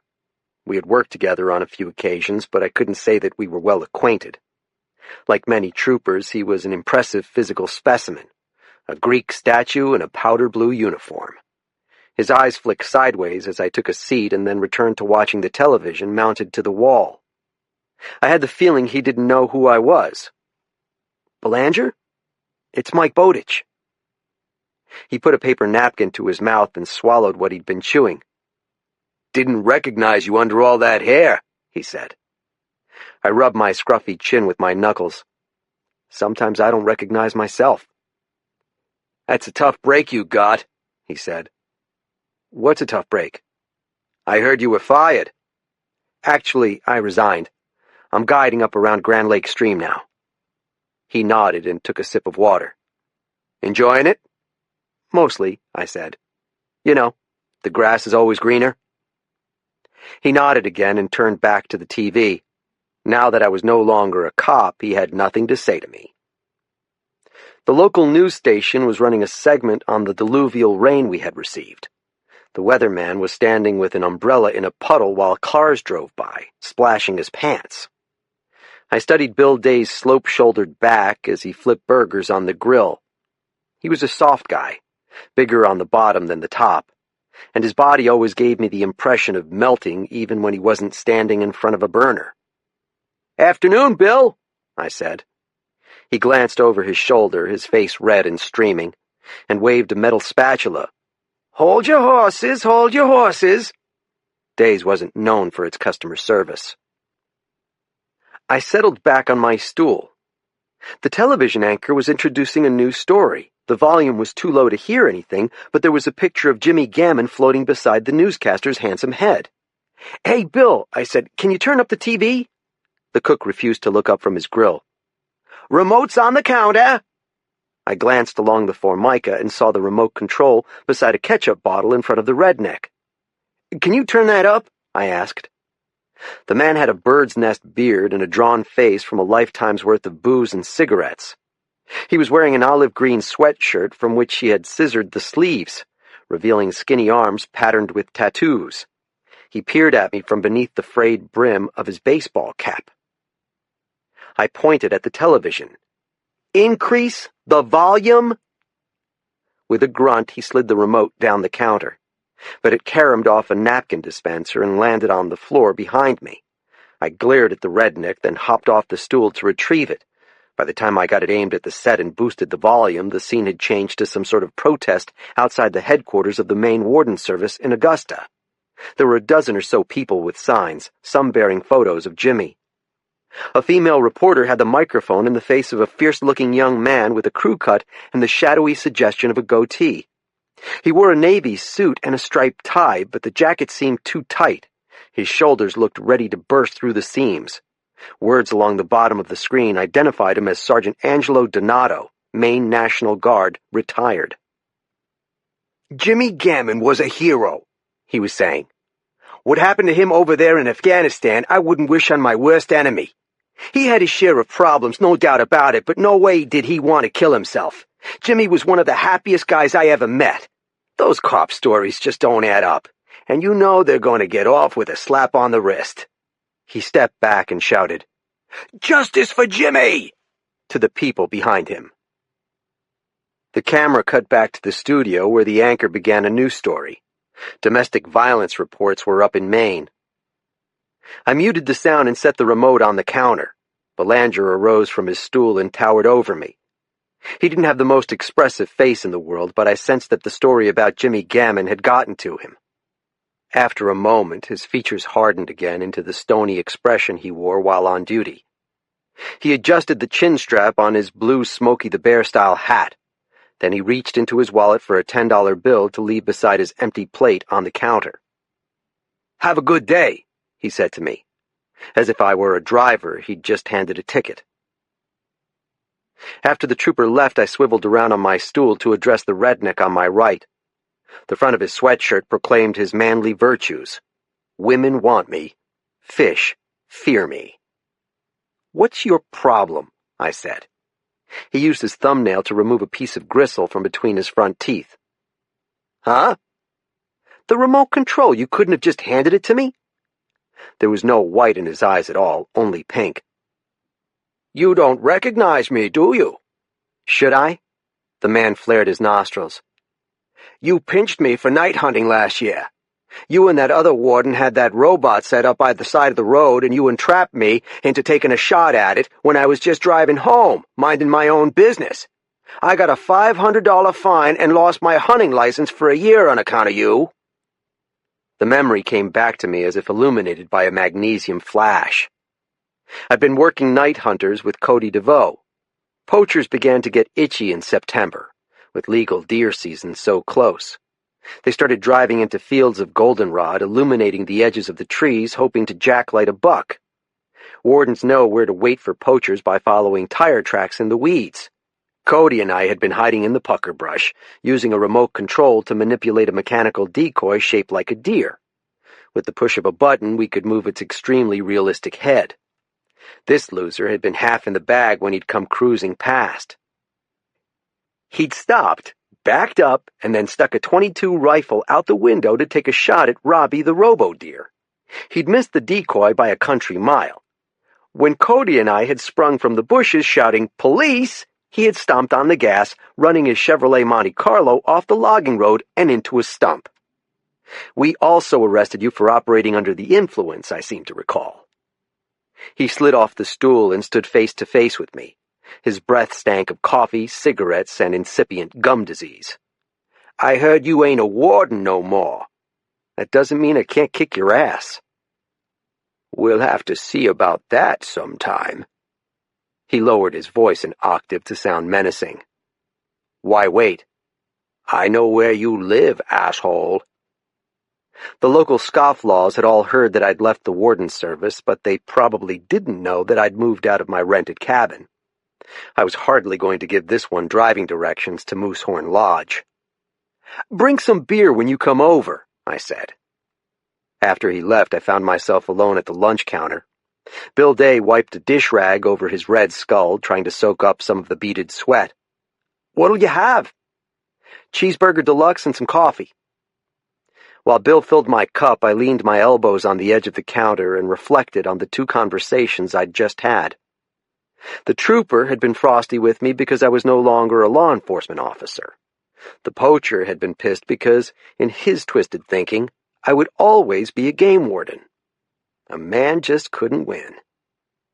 The fry cook gave me a baffled expression. What are you laughing at? Nothing, I said. Chapter 10. The next morning I made an early start for the mid-coast. The drive to the Maine State Prison in Warren usually took a solid 3 hours, longer in the rain. Amy had told me that Billy was being housed in the medium custody unit and had contact visit status, meaning that he was permitted walk-in visits with anyone who had filled out the required form, as I had, and received prior approval. I filled a thermos with coffee for the road and turned the dial to a classic rock station in Bangor. In northern Maine, the listening choices broke down into roughly 4 categories, not counting the broadcasts from Canada. Classic rock, country, Christian, and right-wing yelling. You only had to listen to the radio for 10 minutes to guess that Maine was the whitest state in the nation. I decided to take the northern route, skirting Elizabeth Morse's extensive land holdings by driving from Topsfield to Lincoln and then south along Interstate 95 through Bangor. It was a slippery ride. A wet white fog rose like steam from the asphalt, and the logging trucks barreling down the highway at 80 miles per hour threw behind them blinding curtains of water. By the time I finally saw the Camden Hills, the knuckles in my hands were sore from gripping the steering wheel. I passed a series of familiar landmarks, the lobster pound at Lincolnville Beach, the terminal where the Islesboro ferry docked, the road up the side of Mount Batty. Everything looked just as I remembered it, and yet something seemed profoundly different. Not much had changed in Camden's picture-perfect downtown. Some of the boutiques and restaurants had been replaced by other boutiques and restaurants, and the non-functional smokestack at the mill-turned condo complex still needed a fresh coat of paint. The same schooners were docked in the harbor, their masts rising into the mist. I had always been prone to nostalgia, but I hadn't expected to feel such an overwhelming sense of homecoming. I resisted the urge to take the turn that would have brought me to the rolling farm country where the Gammons lived. I had no idea what I would have said to them anyway. Jimmy's parents had been generous and caring people. They had recognized that their son, for all his intelligence and good cheer, had trouble making close friends. They had hopes for me that I had probably dashed. The Gammons couldn't have known that, for complicated reasons of my own, I wasn't interested in forming close relationships when I was 24. A stubborn desire to inflict loneliness on myself had kept me from forming a meaningful bond with Jimmy Gammon.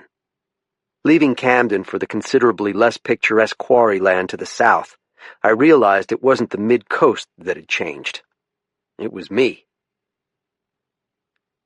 The road to the prison led me through the western reaches of the city of Rockland.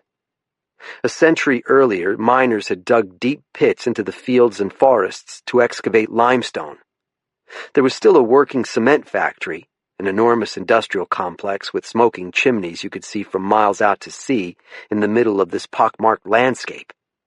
Dump trucks still carried smashed stone out of the gravel pits, but most of the old quarries had been abandoned. Decades of rain had filled the man-made chasms with water. And over the years, people had thrown trash into these deep, dark lakes, Not just bags of dirty diapers and chicken bones, but also broken refrigerators and derelict cars. The city itself used one of the quarries for its municipal dump. The old country road threaded its way between the flooded pits. Occasionally a vehicle would crash through the guardrails and plummet hundreds of feet into the black water below. Sometimes the driver would even survive. A sulphurous odor hung over the quarry land. Rounding one of the many sharp corners, it was as if you'd just missed seeing the devil disappear in a puff of smoke. I passed through the pretty colonial-era town of Thomaston and crossed the tidal St. George River into Warren. The river was high from the week of rain we'd received, but I could tell that the alewives were running because of the huge flocks of birds perched on rocks and in trees along the shore. In the spring, schools of sea-run fish returned to the lakes and streams where they were spawned to reenact their primeval mating rituals. Most die before they can reproduce. Snake-necked cormorants dive for them. Ospreys plunge from the sky with talons outstretched to carry them back to their nests. Lobstermen net the fish by the truckload to use as bait. But still, the alewives return. So I wasn't the only fool coming home. I'd visited the Maine State Prison a few times while I was stationed in the area. It was an enormous cream-colored fortress, hidden from the major roads by thick stands of oaks and pines, but visible at night from a distance by the ochre glow that radiated into the sky above the brightly illuminated buildings. Nearer to the jail, the trees had been cleared so that the guards in the towers would have a clean shot at any fugitive who managed to get past the razor wire. I parked in the paved guest lot and turned off the engine. Visiting hours began at 9 o'clock, so I had to wait inside the Bronco for a while, listening to the rain tap-tapping against the truck's steel roof. I desperately needed to piss, but this was hardly the place to sneak into the bushes. I wondered how many video cameras were already watching my suspicious, lonely vehicle. One of Jimmy's buddies from Afghanistan was a guard at the prison. Many of the guys with the 488th worked in law enforcement or corrections. It was why they'd joined the police corps. What was his name? Donato. He was the angry guy I'd seen on the television news. I wondered what I would say to him if we ran into each other inside. Offer condolences for the loss of our mutual friend, or defend my other friend against his unfair accusations. At 9 sharp, I made my way to the door, my shoulders hunched against the rain. To my dismay, the bathroom in the lobby had an out-of-order sign taped to the door. The guard behind the armored admissions desk was a stern-faced man with the elongated torso of a weasel. He wore reading glasses balanced at the tip of his pointed nose. His nameplate said Tolman. "I'm here to see William Cronk." He looked me up and down, and I realized how sketchy I must appear to someone who judged a person's moral character by the cleanliness of his clothes or the length of his hair. Tolman pushed a clipboard at me through a slot. There was a pen attached to it by a little chain. "You'll need to fill out a visitor application." "I already did. My name's Michael Bowditch. I should be in your system." He grunted and swiveled his chair around to a computer terminal. "Spell your name, please." I did so, trying to ignore the swelling pressure in my bladder. What had made me drink an entire thermos of coffee? After a minute, the guard stared at me over his reading glasses. "You'll need to schedule an appointment." I thought I could just walk in if my name was on the list. "That doesn't apply to prisoners in the SMU." "Wait," I said. "Billy's in the Supermax?" "He's in the Special Management Unit." It was the same thing. "Since when?" I asked. "I can't disclose that information." "Why was he moved from medium custody?" "I can't disclose that information." I could only guess what my hot-tempered friend had done to earn a trip to solitary confinement. If his actions were deemed heinous enough by the Knox County District Attorney, he might be facing a criminal charge that would result in a longer sentence. Amy would be out for blood when she heard the news. "I'd like to make an appointment to see him," I said. Tolman removed his glasses and set them on the desk. "You need to do that by phone." "But I'm right here." "We have rules here, and they apply to everyone." He handed me a card with a phone number on it. Who's going to answer this number when I call? He ran his tongue along his lower lip. I will. But you won't just schedule the appointment for me now, in person. We have rules, he said again. I removed the cell from my inside pocket of my rain jacket and used my thumb to tap in the number on the card. The phone on the desk beside Tolman rang loudly, and a light flashed on top of it. He let it ring for a long time. Finally, he picked up the receiver. Hello. I'd like to make an appointment to visit an inmate in the SMU. I stared straight into his eyes.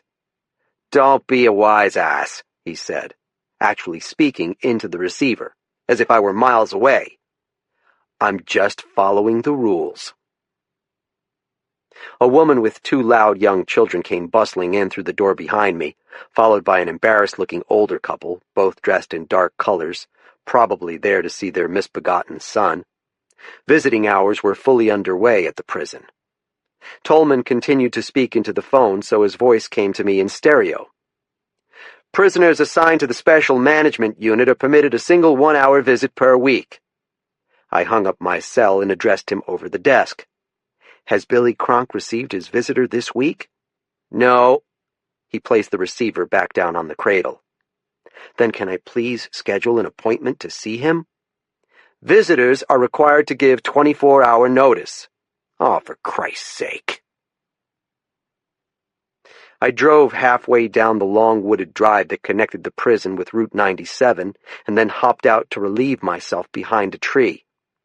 The Department of Corrections probably had hidden cameras in every bush within a mile of the jail, but I didn't care.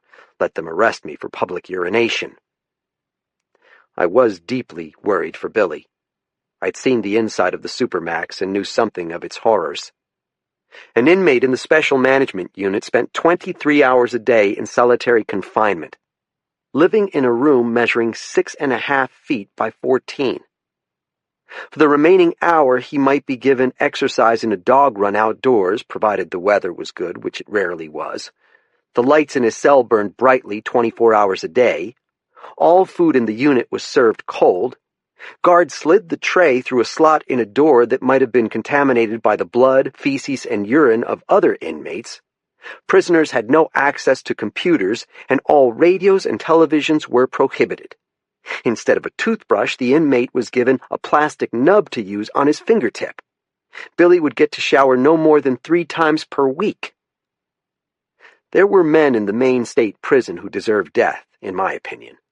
But execution would have been a kindness compared to what inmates endured every day inside the Supermax. The facility existed not so much to protect society from dangerous individuals or even to punish them in the conventional sense of denying free men their liberty. Instead, it had seemingly been designed to drive convicted criminals slowly insane. Billy Cronk had fought for his country in foreign lands with codes of justice Americans considered medieval. After he'd survived Iraq and Afghanistan, it enraged me to think that the first time he'd experienced torture was now, after he'd returned home. I had felt anxious about seeing Billy before. Now I couldn't imagine leaving the area without making sure my friend was okay. Chapter 11. I called my boss from the parking lot outside the Square Deal Diner and Motel. I'm not going to be available for a couple of days, I told Jeff Jordan. Technically speaking, Jeff wasn't my employer. As a registered Maine guide, I was the sole proprietor of my own little business. Jeff hired out 20 or so local guides at a time, each of whom had a different skill set. Some were masterful entertainers who could spin stories to distract clients when the bass refused to bite. Others had a sixth sense for finding birds to shoot even during bad grouse years when the hens had been flooded off their nests. A few guides like me earned our $200 a day by taking on whatever was thrown at us. Last-minute jobs, bored teenagers, or world-class assholes who wouldn't be satisfied if they caught 20 salmon. I don't have work for you anyway, he said. 2 more parties canceled on me this morning. They saw the long-range forecast and backed out of their reservations. I swear sometimes I think the Weather Channel is intent upon destroying my business. What about the IRS? I knew Jeff had no great love for the agency that had just audited him. They're in cahoots with the Weather Channel. I'll let you know my availability when I'm back. Stay dry. The parking lot of the Square Deal was as packed as ever. A celebrity chef on the Food Network had decided it exemplified all the best qualities of a classic New England diner, and now the place was routinely overrun with tourists. I noticed a specialty license plate from Maryland with the Ducks Unlimited logo. I raised the hood of my raincoat over my ears and prepared myself to venture inside. When I'd been a game warden in the district, I had stopped at the Square Deal nearly every day. The owner, an apple-faced woman named Dot Libby, would set a molasses donut on a plate and pour a cup of coffee the second she saw my patrol truck pull up outside the window. The last I heard, Dot was receiving chemotherapy for skin cancer. She could conceivably have passed away in the interim, and the news might have eluded me. It was sobering to realize that another person who had been a regular fixture in my life could have died without my knowing about it. When I walked inside the door, it was as if I'd never left. The crowd at the Square Deal tended toward the gray-haired and the blue-collared. Older couples who considered a meal at the diner to be an integral routine in their married life, plus a regular gang of lobstermen, clammers, builders, linemen, and road workers. I recognized several of the weathered faces at the counter, and there was Dot behind the register, ringing up a bill, looking thinner than I'd ever seen before, but not unhealthy. "Well as I live and breathe," she said. "Hi, Dot." She came around the register and gave me a big, soft hug. She had round cheeks that were pimple-red with rosacea and wrinkles around her eyes from a lifetime of laughing. She gripped my shoulders and appraised me from arm's length. "Look how hairy you are." "I need to get it cut." "What are you doing back in town?" "Just passing through." Under the circumstances, I decided not to mention my business with Billy at the Supermax. "I was hoping to get a room at the motel for the night. Do you have any vacancies?" "We'll always have a room for you, Mike." She reached for the coffee pot and filled the ceramic mug in front of me. When she looked up again, there was an expression of concern in her eyes. "I was so sad to hear about your mom. Are you doing all right?" The Square Deal had always been the hub of gossip around Sennebec, but I was surprised that word of my mother had reached Dot. I had been gone from the area for more than 18 months. I figured Kathy must have told her. "Thank you, but I'm fine," I said in a tone that probably didn't sound convincing. She laid a hand on my forearm. "Just know that you are in my thoughts and prayers." "Thank you. You know, I've had cancer myself. How are you doing?" Dot shrugged. "The docs cut some things off my back. It looks like the crater's on the moon, and now they've got me on all sorts of experimental medications. So far, so good. Any day above ground is a good day, Earl used to say." There was a picture of her late husband on the wall. He had passed away a decade earlier, and had been underground a long time, but his weary hound dog face remained a lugubrious presence at the restaurant. I emptied 2 containers of cream into my coffee. "It's so nice to see you again, Mike," Dot said. "We've been keeping tabs on you from afar." She removed a molasses donut from the display case and set it on a small plate. "So what's the story behind the beard? Are you working undercover?" "Actually, I decided to leave the warden service. I'm working as a fishing guide up in Grand Lake Stream." She appeared genuinely surprised. "I always thought you were in it for life." I needed a change. She brought the nail of her little finger to her mouth and chewed on it. "Are you happy?" "Yes." "Well then." A road worker at the other end of the counter signaled for her attention, and she hurried off to attend to him. I spun around on the stool, looking for familiar faces. There was a new waitress, a thin young woman with frizzy hair and a pinched expression. Her name tag identified her as Destiny. Otherwise, the diner looked exactly the same as it had the last time I'd visited. When I thought of the hours I had spent here as a rookie warden, talking up the locals, trying to gain a working knowledge of the area, finding out where the four-wheeler trails were, or who might be tending a secret marijuana plot in the woods, I felt another knife stab of nostalgia. Eventually, Dot returned. "I just realized you must be here on account of Kathy." "Everybody's been talking about the shooting, I suppose," I said. "That's the truth," said the new waitress Destiny, passing by with dirty plates balanced on her forearms. "There was a Neanderthal in here yesterday who couldn't stop yakking about how cops can shoot anyone they please and call it self-defense. We have lots of vets who come into the diner, and people know Kathy, of course," said Dot. "What a horrible thing. It sounds like that poor soldier was in a lot of pain from his injuries. It's too bad he couldn't have found comfort without resorting to such desperate measures.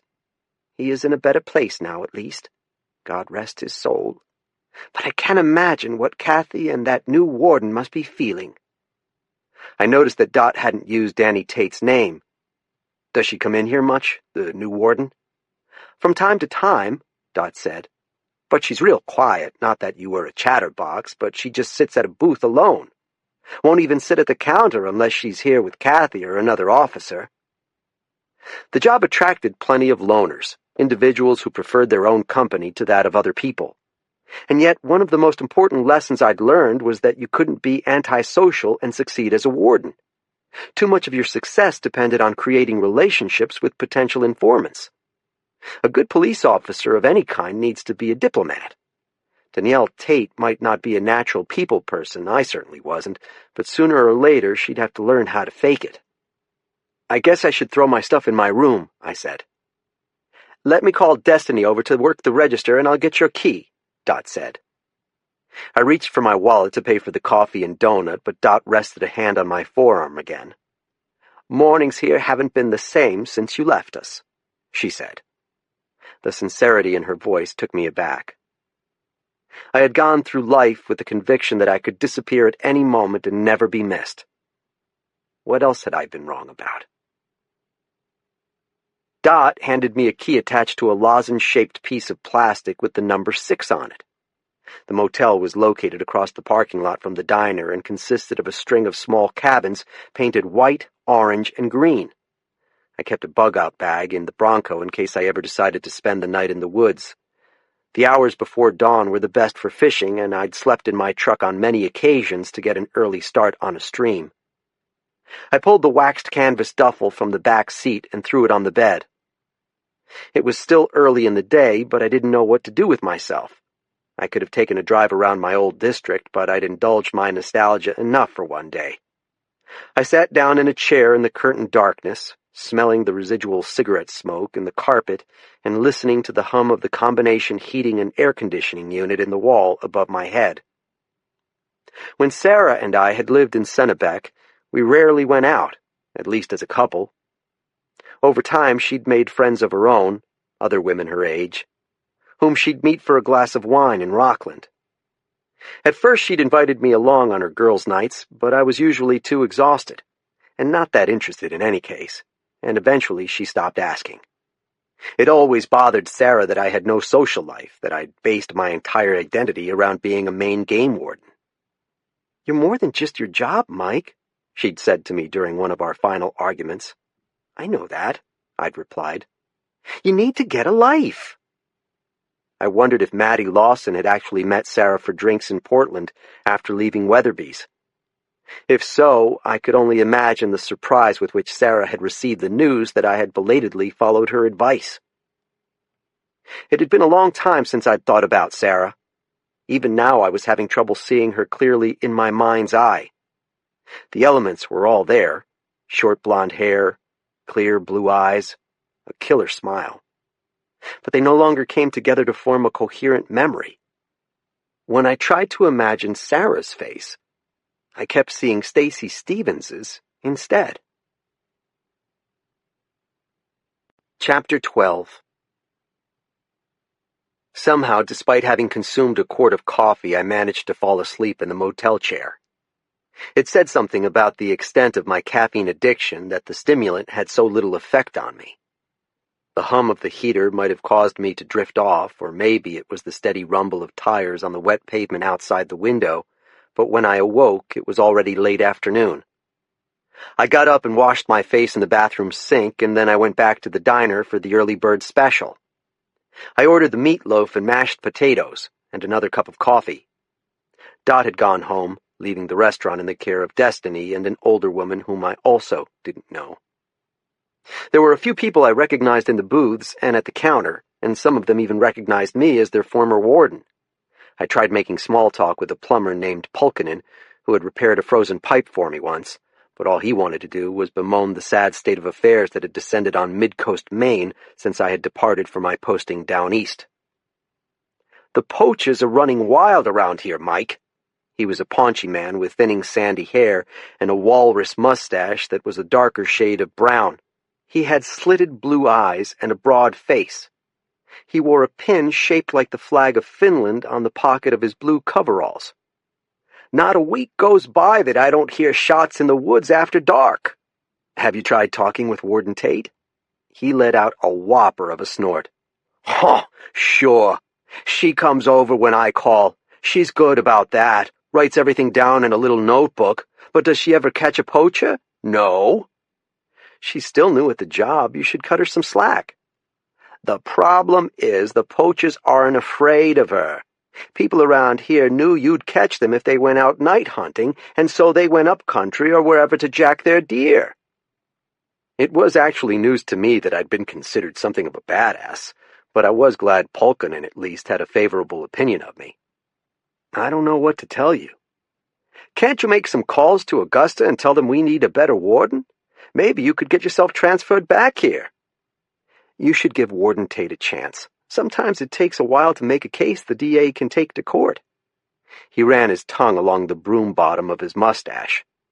"She won't be around much longer anyway, not after what happened over in Camden. I heard the dead guy's father is a politically connected lawyer. He's going to sue everyone involved." Pulkinen's characterization of James Gammon Sr. was in line with my own experience of the man.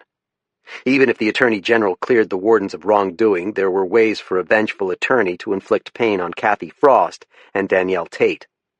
He could hire investigators to drag skeletons out of the women's closets, spread malicious rumors about them to his friends who ran media companies, make phone calls to bureaucrats in Augusta with the authority to derail their careers. He could do all these things and still bring a wrongful death suit. Ever since I'd decided to visit the prison, I'd flirted with the idea of driving out to Kathy's house. I needed to speak with her for my own peace of mind, and I suspected that despite the text she'd sent me, she might appreciate having someone to confide in who'd been through an investigation involving use of force recently. Sitting at the diner listening to Pulkinen's dire prophecies, I decided to stop waiting for an invitation. The rain let up while I was on the road. I didn't realize it at first because there was so much standing water. The tires of the car in front of me kept splashing my windshield, forcing me to use my wipers. Kathy lived on Appleton Ridge, in a drafty old farmhouse that looked down a hillside at a field of blueberries. At the top of the ridge was a grove of red pines. On the other side of it was an orchard where deer came at dawn and dusk to eat the fallen apples the pickers had left behind after the harvest. Kathy called it the Bone Orchard, because there was a family cemetery hidden among the roots of the trees. The mossy gravestones were so weathered you could no longer read the names of the dead. I turned off the rural road and onto the long driveway that led to her front door. I drove past a row of elm trees shaped like umbrellas, slowing as I approached the house, until I saw there was a dim light in the window and I knew that Kathy was home. Her teal-colored patrol truck was parked beside her personal vehicle, a Nissan Xterra SUV. The dooryard was crowded with a game warden's many modes of transportation: 2 canoes, a sea kayak, a motorboat on its trailer, a snowmobile waiting out the warm weather beneath a tarp, and a still shiny all-terrain vehicle that had replaced the machine one of her wardens had crashed. None of these things belonged to Kathy. If she lost her job, they would all go to the sergeant who replaced her. A dog began to bay inside the house as I came to a stop beside her truck. Kathy was the head of the division canine team. Most of the wardens who worked with dogs used German shepherds or labs, but Kathy's longtime companion was a black and tan coonhound named Pluto. At age 12, he was more gray and tan than black and tan, but Kathy occasionally brought him out of retirement to search for a missing child. Pluto's nose was legendary in the annals of the Maine Warden Service. His specialty was finding the dead, not the living. Kathy had taken him to New Orleans after Hurricane Katrina to search for cadavers, and the experience had left her profoundly shaken. She often talked to me about finding another puppy to train, but she never seemed to get around to it. I doubted she would buy another dog until Pluto passed away. Even before I could climb out of the Bronco, the front door opened and Pluto came waddling down the steps on his bad hips, yowling at the intruder. Kathy remained in the doorway. I could see her lanky outline, but not much more than that. We used to have a ritual that if either of us showed up at the other's house, the visitor was required to bring coffee. I'd forgotten all about the tradition until now. There were so many things from those days that had slipped my memory. "Hey," I said. The question of how she would receive my visit got a quick answer. "What are you supposed to be? The prodigal son?" I was in the neighborhood. "Right." I bent down to scratch Pluto's head between his heavy hanging ears, but the dog kept on baying. "Actually, I was visiting a friend at the prison." "Now that I can believe. Nice beard, by the way." I straightened up and took a step toward the open door. "Aren't you going to invite me inside? Isn't that what vampires say?" She stepped onto the stoop and closed the door behind her. In the failing light, her face looked ashen, and she was dressed in dark colors, black jeans and a black fleece vest over a gray turtleneck, which seemed in keeping with a person in mourning. Her posture was stiff, her hands were balled into fists. I'd forgotten how tall she was. "Why are you here, Mike?" "I was hoping we could talk." "About you or about me?" "Both." "No offense, but I don't think we have that kind of relationship anymore. I felt I owed you that after my mom died. You helped me get through it." The muscles along her mouth relaxed, and she closed her eyes. "You don't owe me anything." "That's bullshit, and you know it. I thought you might want to tell me what happened at the Gammons. You know I'm not allowed to do that. I'm not afraid of being called to give a deposition if it goes to a civil trial." She ran a hand through her bobbed hair. "Did you read the interview with the Gammons in the paper today?" "I was on the road. If I'd known the kid was the son of one of the most powerful lawyers in the country, I would have let him blow his own brains out." Kathy had a sarcastic side, but I knew she wasn't a cold-hearted person. "You don't mean that." "All right," she said. "I would have let the Camden cops take the call." "You don't mean that either." She folded her arms under her breasts.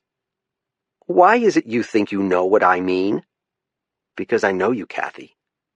You wouldn't have shot Jimmy Gammon unless you were certain that he was going to fire his gun at you or Tate."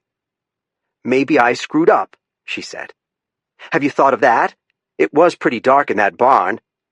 "You wouldn't have screwed up. You're too good an officer." "I appreciate the vote of confidence. I know something about use of force investigations. I've been through 2 of them." "Now we're even." I'd forgotten that Kathy had shot a man when she was my age. It had happened in her first district, way up north amid the potato and broccoli fields of Aroostook County, where she'd grown up. She'd confided only a few of the details to me, but I knew it had been a domestic violence call. A 300-pound brute named Jacques DeCoster had been beating his wife with the metal end of his belt while their son looked on in horror. DeCoster had come after Kathy with a butcher's knife before she unloaded a .357 slug in his chest. The review board had ruled that the shooting was justified. "The AG is going to clear you," I said. "If you think that's what's bothering me, you should send your psychologist license back to the dime store," she said. "Gammon survived a tour in Afghanistan, but instead of getting killed by the fucking Taliban, it ends up being me who shoots him." "He wanted to die." "Oh, really? You're 100% sure of that?" "I knew him, Kathy. I've been to his house." She bit her lip, and I sensed that this came as news to her. I never had reason to mention Jimmy Gammon to my former sergeant before. Did you see what they did to his face over there? His skin looked like it had melted. I knew him from before he went to war. I didn't even know that he had been wounded. Then you don't know shit, Mike. I know you shouldn't blame yourself for his actions. If he wanted to end his life, he should have done it himself. No matter how fucked up he was, he had no right to put you in that position. We're not supposed to stand by and let people commit suicide, she said. Oh, that's right. You've absolved yourself of those responsibilities. That's what this is about, isn't it? You're pissed at me for resigning. Her face darkened with blood. Of course I am. Do you know what I went through to keep you from being fired, not just once, but constantly for 3 years? I have some sense of it. I don't think you do, she said. Both Major Malcolm and I made promises to the colonel that you were worth saving. We went on bended knee to the commissioner when he was looking for ways to have you shit-canned. We said Bowditch doesn't always make the best decisions, but the kid has the heart of a lion. You wait and see. He might seem like a fuck-up now, but someday he's going to become a legendary warden. I knew that they had often argued with the brass on my behalf, but I hadn't realized what a fight it had been. I didn't ask you to do that, I said. You forced us to put our own reputations on the line, and then you went and quit. The colonel and the commissioner said to us, we knew this guy couldn't hack it. You made us look like fools, Mike. Would it help if I said I was sorry? What would help is explaining why you screwed me over like that. I was pulling strings to get you transferred back to Division B. The next thing I know, you're calling to tell me you're quitting. I didn't quit. I resigned. Call it what you want. The fact remains it was a cowardly thing to do. It wasn't cowardly, I said. It was just the opposite. Keep telling yourself that. She brought 2 fingers to her mouth and whistled sharply. Pluto spun around and trotted back to her. She turned her broad back to me and climbed the stairs to the door and opened it without ever looking in my direction. That's it, then? I called after her. She paused without facing me and said, Do you know who you look like with the beard and the long hair? Your old man.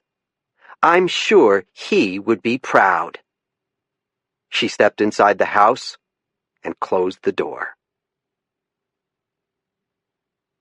Chapter 13. Kathy's parting shot about my looking like my father hurt as much as she'd intended it to. My father had been a notorious poacher of deer, a wrecker of barrooms, and a seducer of other men's women.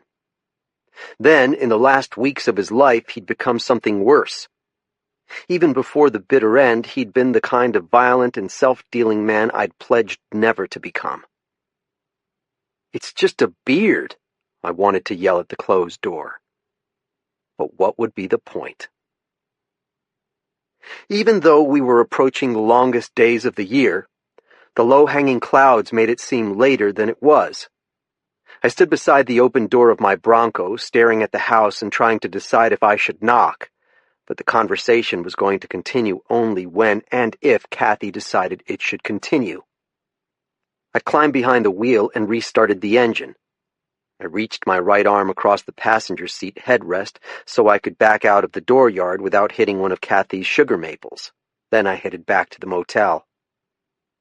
As I passed the dented mailbox at the end of the drive, I glanced into the rearview mirror and saw headlights in the pine grove at the top of the ridge.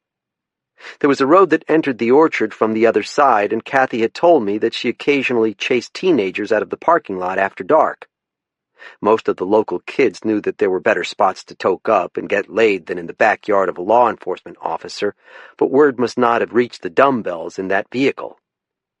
Given the foul mood Kathy was in, I feared for the teen's safety if she spotted those lights out her bedroom window. An invisible mosquito had found its way inside the vehicle when I'd opened the door. I could hear it buzzing around my head. I waved my hand ineffectually in the air and waited for the mosquito to land and draw blood. It used to be that insect bites were just annoyances, the price you paid in Maine for the salt air and blooming lilacs, but that was before the creeping tropics unleashed their pestilence upon us. West Nile virus and Eastern equine encephalitis. I knew wardens who'd never used bug dope in their lives. Seasoned woodsmen who'd endured thousands of bites over their careers who now slathered themselves in DEET. These days you never knew what little thing might get you. I'd been on the road for 10 minutes when my cell phone vibrated in my pants pocket. Once again I had a momentary illusion that it was my mother calling from the afterlife. I reached into my jeans, trying not to swerve into a telephone pole, and looked at the lighted screen. It was Kathy's number. I pulled over to the side of the road and put the truck into park. "I shouldn't have called you a coward," she said. "It's all right, I understand. That doesn't mean I'm not still mad at you, but this has been a pretty crappy week. The crappiest. You know, I've been getting hate mail. Not just the usual anonymous stuff. I've gotten signed letters from guys who served in the Guard with Gammon and from other vets, too. My email address must have gotten posted to some military bulletin board. Do you know what that's like? Having people you admire hate your guts?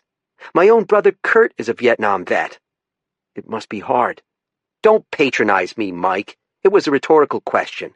I just keep thinking—" I waited. "What?" "Danny Tate is a good kid. She's going to make a decent warden when she grows up. I've never had a rookie who's as gung-ho about the job as she is." I felt that she was making an unflattering comparison. "What about me?" "You thought about everything too much. It wasn't enough for you just to enforce a fucking rule. You had to second-guess the people who wrote it. Tate does what she's told. I think she's memorized every regulation in the book." I had met Danny Tate on only a handful of occasions, and she hadn't left me with a strong impression, other than that she seemed a lot younger than me, despite there being only 4 years between us in age. "How is she doing?" I asked. "The union lawyer says we're not supposed to communicate. They don't want us getting our stories straight. She's not the most talkative person in the world anyway. Being in a truck with her on patrol is like being with my dog, conversationally speaking." That had been my experience with Tate as well. When I tried to make small talk, I'd gotten a blank stare, which made me think she disapproved of me. At the time, I figured she'd heard about my misadventures and been brainwashed by the higher-ups into seeing me as unworthy to wear the red dress jacket of a Maine warden. Now I wondered if she'd just had nothing to say. "The thing is, it should never have happened," Kathy said. "You can't think that way." "No," she said. "I mean, it wouldn't have gone down the way it did if you had been there. Not just because you knew Gammon, it just wouldn't have happened at all. That's why I'm so pissed at you right now. I needed you that night, and where the fuck were you?" House-sitting for a multi-millionaire, studying for a law school exam I'd never take, nursing a bottle of cheap whiskey. None of the answers I had to offer was worth a damn. I was trying to collect a few sentences that didn't sound pathetic when somewhere in the background Pluto let loose with both lungs. "What's going on?" I asked. "Probably a raccoon outside. Give me a minute, and I'll call you back." I sat in the Bronco listening to the engine belts whir while traffic passed in both directions along the country road. A few minutes passed without the phone ringing, and I glanced at my watch. I turned off the engine to save gas. The mosquito made its presence known again around my ears. I decided to give Kathy another 2 minutes. The headlights from the passing cars would light up the inside of the cab for several seconds, and then everything would fade again into darkness. The cell phone rested in my open hand. I brought up her number from the favorites menu and tapped the button. The phone rang for half a minute and then went to voicemail. "Kathy? It's Mike again. Give me a ring." The mosquito finally landed on my neck.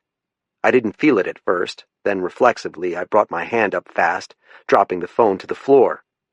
When I looked at my palm, there was a black stain on my lifeline that I knew was blood. I had seen lights in the orchard above Kathy's house and had assumed it was just teenagers parking. What if it wasn't?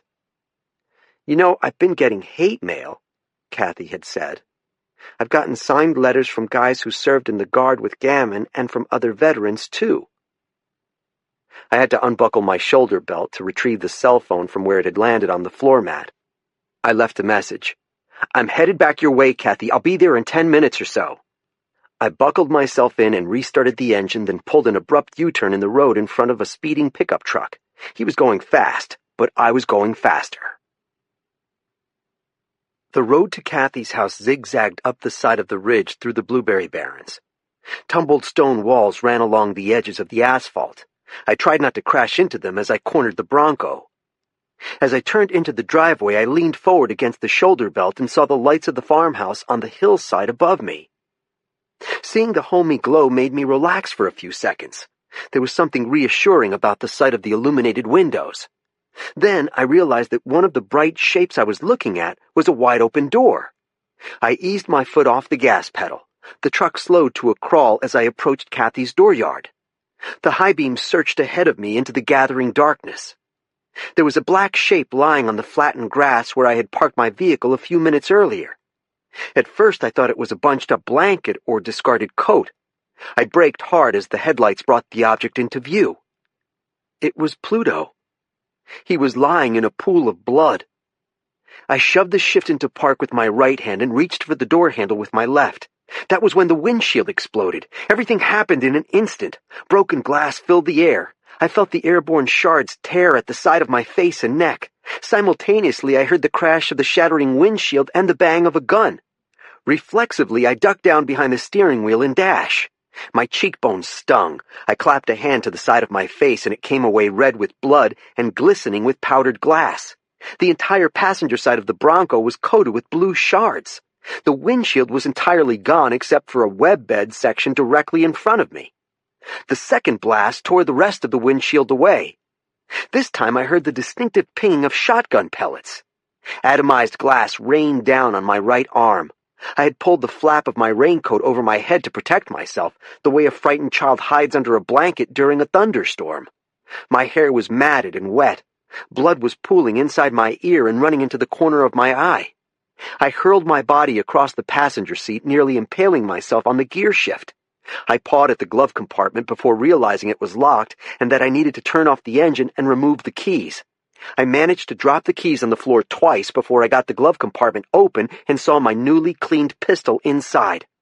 My slick hand closed around the textured grip of the Walther. It was a .380. In the gravel pit where I practiced shooting, I could put all 7 bullets in a tight cluster from a distance of 15 yards. Beyond that, my aim got iffy. I pulled back the slide and chambered around.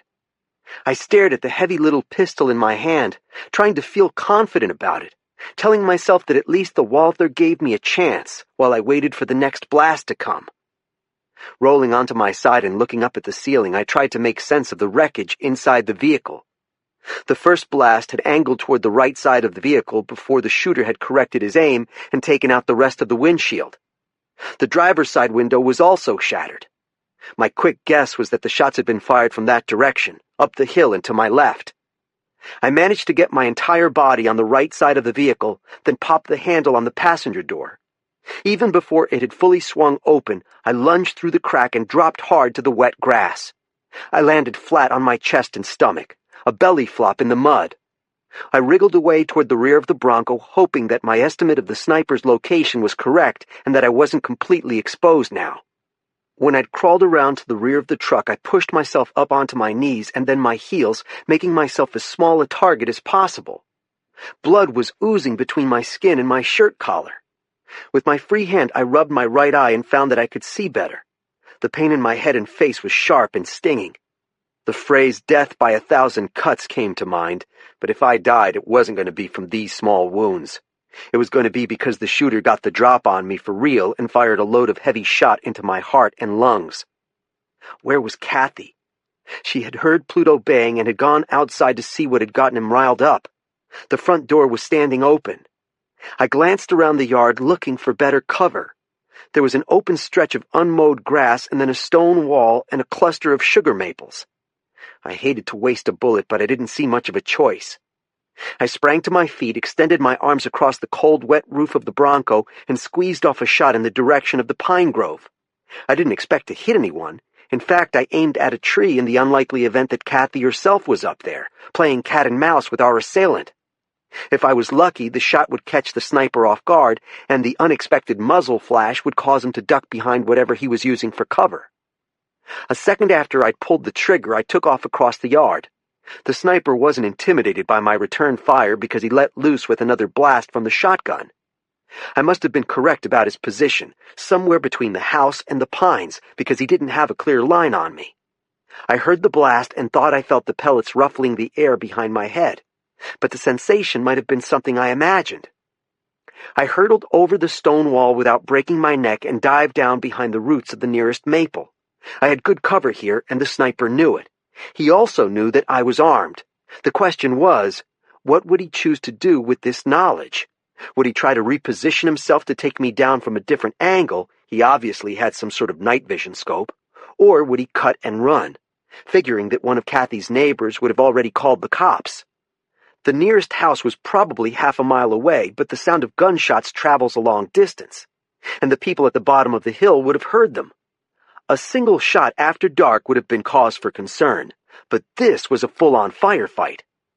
I couldn't wait for help, not knowing where Kathy was. I looked to my left for the next place where I could take cover and spotted Kathy's brown Nissan, which was parked in front of the old hay barn. Filling my lungs with air again, I jumped to my feet and sprinted as fast as I could toward the humpbacked SUV. As I ran, I wondered if I would feel the shot that would kill me, or if everything would go suddenly black and that would be the end of the picture.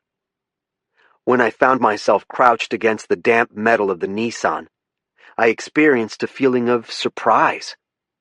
I hadn't expected to make it. The gunman hadn't fired another shot. That meant he was probably on the move, but was he coming toward me or running away? I decided to risk a peek at the dooryard. Light was spilling out onto the long grass from the front windows and open door. It reached as far as Pluto's unmoving body. The dog had never had any particular affection for me, despite the hours we'd spent together. But he had rescued lost children, and located the bodies of frozen Alzheimer's sufferers so their relatives would have something to bury. The heroic animal had deserved a better end than this. It was hard to see past the illuminated patch. I began calculating if I could make it through the door without getting winged. That was when I noticed the dark liquid on the front steps. It didn't look red. The tricky light made it appear more like spilled motor oil. But I knew that it was blood, and I knew that it belonged to Kathy. Without another thought, I leaped out from behind the SUV, firing a random shot back toward the pine grove and the orchard beyond. I might even have yelled something. I went leaping up the front steps, taking them two at a time, leaving my boot prints in the streaked blood. I found her lying face down in the hallway in a spreading pool of blood. One of her arms was outstretched, the other was at her side, her right knee was drawn up. The position of her body was that of a swimmer doing the crawl. "Kathy?" The sniper must have caught her as she stepped out the door and onto the front steps. She had let Pluto outside to chase his raccoon. Then came the shot that ended the dog's life. I could only imagine the horror she'd experienced in that moment, watching her life's companion slaughtered before her eyes. The second shot must have come soon after. As shocked as she was, Kathy's muscle memory would have kicked in and sent her diving for cover. She had too much training and experience to have remained frozen and upright when a gun was going off nearby. The shotgun blast had struck her in the torso as she was turning back toward the house. Her fleece vest was shredded in the back and blood-stained along the side. "Kathy?" I dropped to my knees beside her and turned her over. As gently as I could, I was more terrified than I'd ever been in my life. Her face was an unnatural color, a gray that was almost the color of bone. Her eyes were closed and sunken deep into their sockets. Her lips were a bruised shade of blue. The front of her vest and turtleneck, from her left lung down across the abdomen, had been ripped by the pellets, but it was hard for me to tell how bad the damage was because her entire torso was painted with blood. I pressed two slick fingers beneath her jawline but felt no pulse. I tried again with the wrist. I thought I could detect a faint flutter. "Kathy?" I pulled up her shirt and saw the horrible patterned wounds below her bra and rib cage. The pellets had driven threads from her clothing into the ragged holes. Blood was still pumping from them. Her heart was laboring to beat. As I tore off my own shirt, the buttons went popping everywhere. I wadded the flannel into a ball and pressed it hard against the multiple wounds. My eyes lost focus as they flooded with tears. I felt the warmth of my friend's blood soaking through the knees of my jeans. To this day, I can't remember hearing the siren. The wail of the approaching ambulance was drowned out by my strangled cries for help. Chapter 14. What I didn't see in my rush down the hall was the cell phone lying a few feet from Kathy's outstretched hand. What I didn't hear was the voice of the 911 dispatcher, who was still on the line, repeating with practiced calmness that help was on the way. How had Kathy even managed to key in those 3 numbers while losing that much blood? The deputy sheriff and the EMTs arrived within seconds of one another. The cop, whose name was Skip Morrison, had been more than an acquaintance, but less than a friend, when I'd lived in the district. We'd gone out for beers a few times. He was a long-limbed guy who bounced around like a marionette on strings and had freckles that multiplied when he spent more than an hour in the sun. Seeing the dead dog and the blood smeared like a slug's trail leading into the house, Deputy Morrison radioed for backup, then ordered the paramedics to stay put while he scoped out the situation. He unholstered his service weapon and darted across the yard. He flattened himself against the peeling clapboards of the house and edged into position so that if he craned his long neck, he could peek inside the building. He saw me shirtless and covered with blood, crouched over the prone body of Kathy Frost, whose house he knew this was. From the back, he couldn't identify the half-naked man, nor would he have recognized me beneath my shaggy hair and stubbled beard. It was unclear from his vantage point what I was doing to the motionless warden. In his report, he said he'd heard me sobbing. Deputy Morrison identified himself as a police officer and shouted at me to stand clear. I have no memory of him doing so. Evidently, it took me quite a long time to respond. Not knowing whether I was the attacker, Morrison considered shooting me. He would have been justified if he had, given my gore-splattered appearance and refusal to comply with a direct order. For all he knew, I was a homicidal madman, still at work snuffing out a human life. But something stayed his hand. Deputy Morrison had been with the Knox County Sheriff's Department for 10 years, and he had been the first officer to respond to many horrific events. Babies dropped to their deaths by drunken fathers, car crashes in which not one of the unbuckled teenagers packed inside the station wagon had survived, boyfriends standing like exhausted boxers over the women they had just beaten to death. He had seen violence in all its shapes and sizes. When he looked upon my gore-spattered body, he might have reasonably concluded that I was the assailant. Instead, he chose to interpret the uncertain evidence of his eyes and ears with caution and compassion. He heard my sobbing, and decided that I was also a victim of whatever shocking thing had just happened. Morrison let his arm fall by his side and padded carefully up the steps to avoid the blood. "Sir?" he said in a soft voice. "Sir?" I moved my head. One eye was squeezed shut to keep out the blood. The other was bright with tears. "Sir, I am a police officer," Morrison said. "There are paramedics out in the yard. We're here to help you and Warden Frost. Will you let us do that?" "She's been shot," I said, my voice scarcely more than a mumble. "She's lost a lot of blood." "Is she still alive?" "I think so." "Then let me call in the EMTs so they can take it from here." "I can't take my hand away. I need to apply pressure to the wound."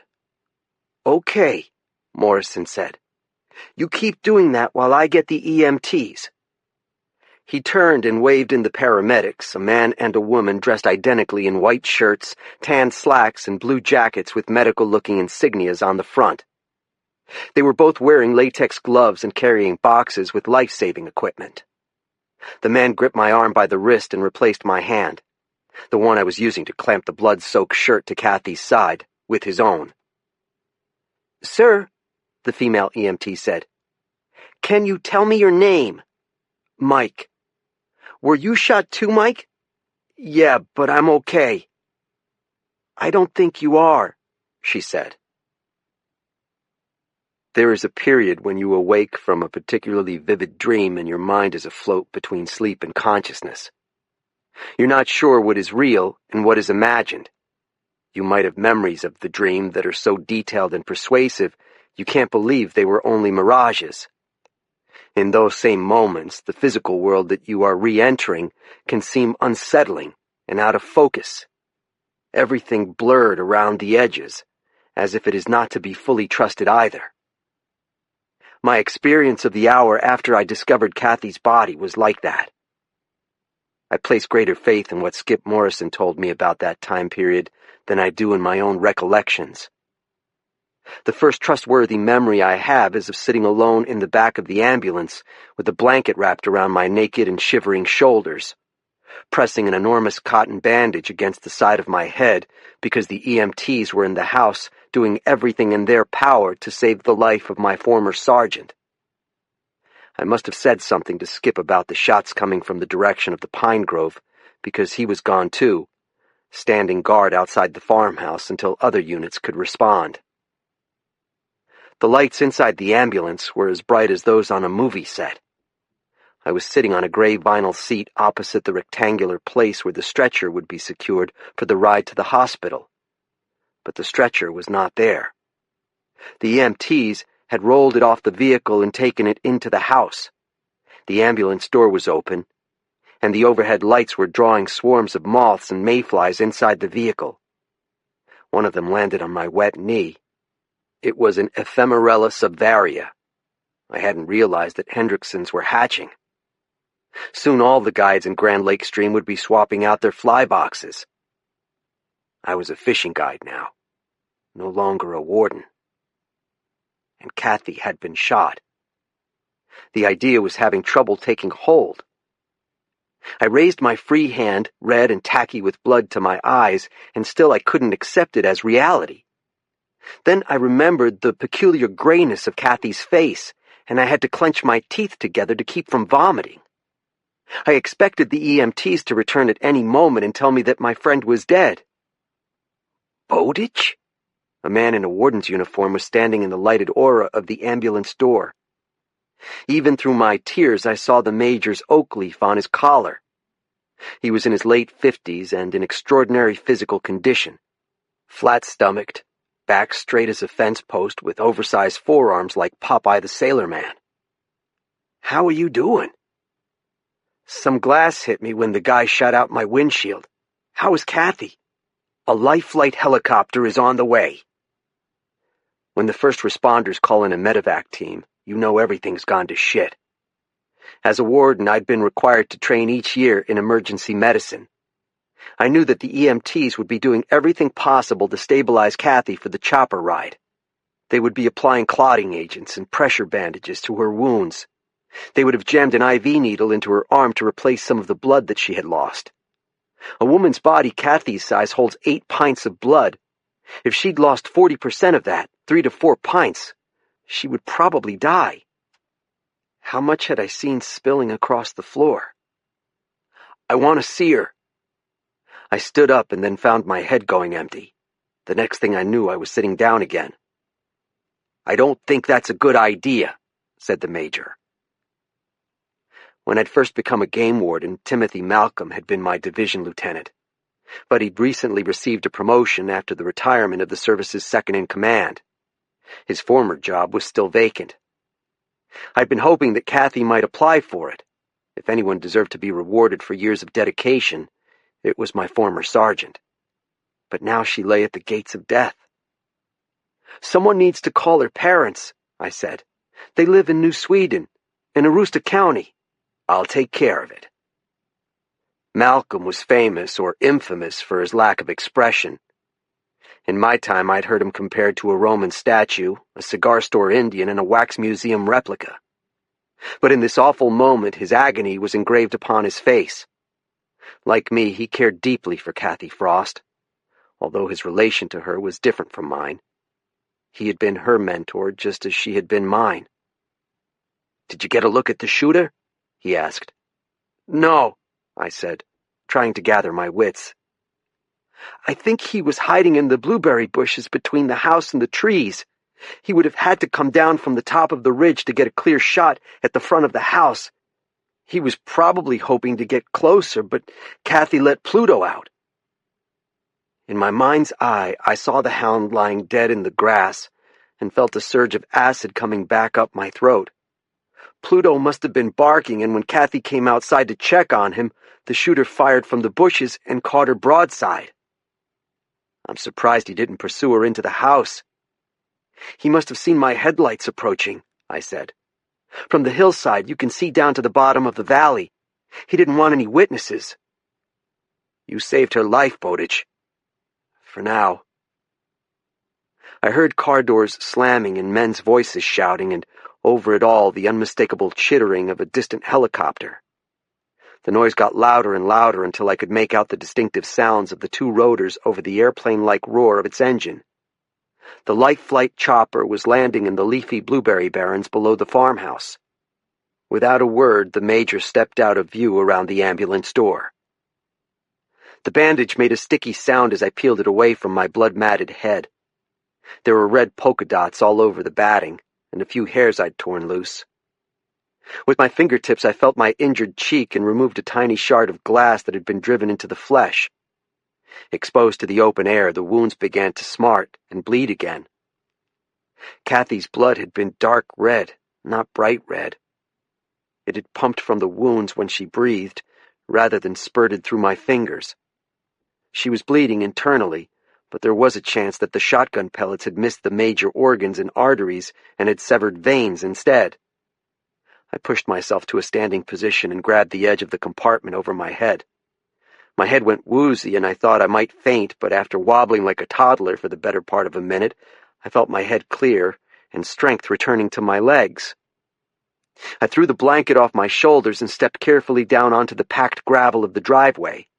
A misty rain was starting to fall again. The helicopter had landed on a flat patch of land to my right. The chopper was white and green with gold swooshes along the side. The crew wore matching green jumpsuits. With all the rain and fog, it was a miracle Life Flight had been given clearance to take off. Leaning against the side of the ambulance, I watched as a mob of paramedics, cops, and wardens carried the litter out of the house and across the field to the waiting helicopter. Few cops will ever admit that they consider the life of a fellow officer to be more valuable than anyone else's. But when you watch a spectacle like the one I was witnessing, officers elbowing one another aside to be litter bearers, it becomes hard not to draw that conclusion. And why not? If you put your life on the line for strangers each day, wouldn't you hope that someone would honor your sacrifice?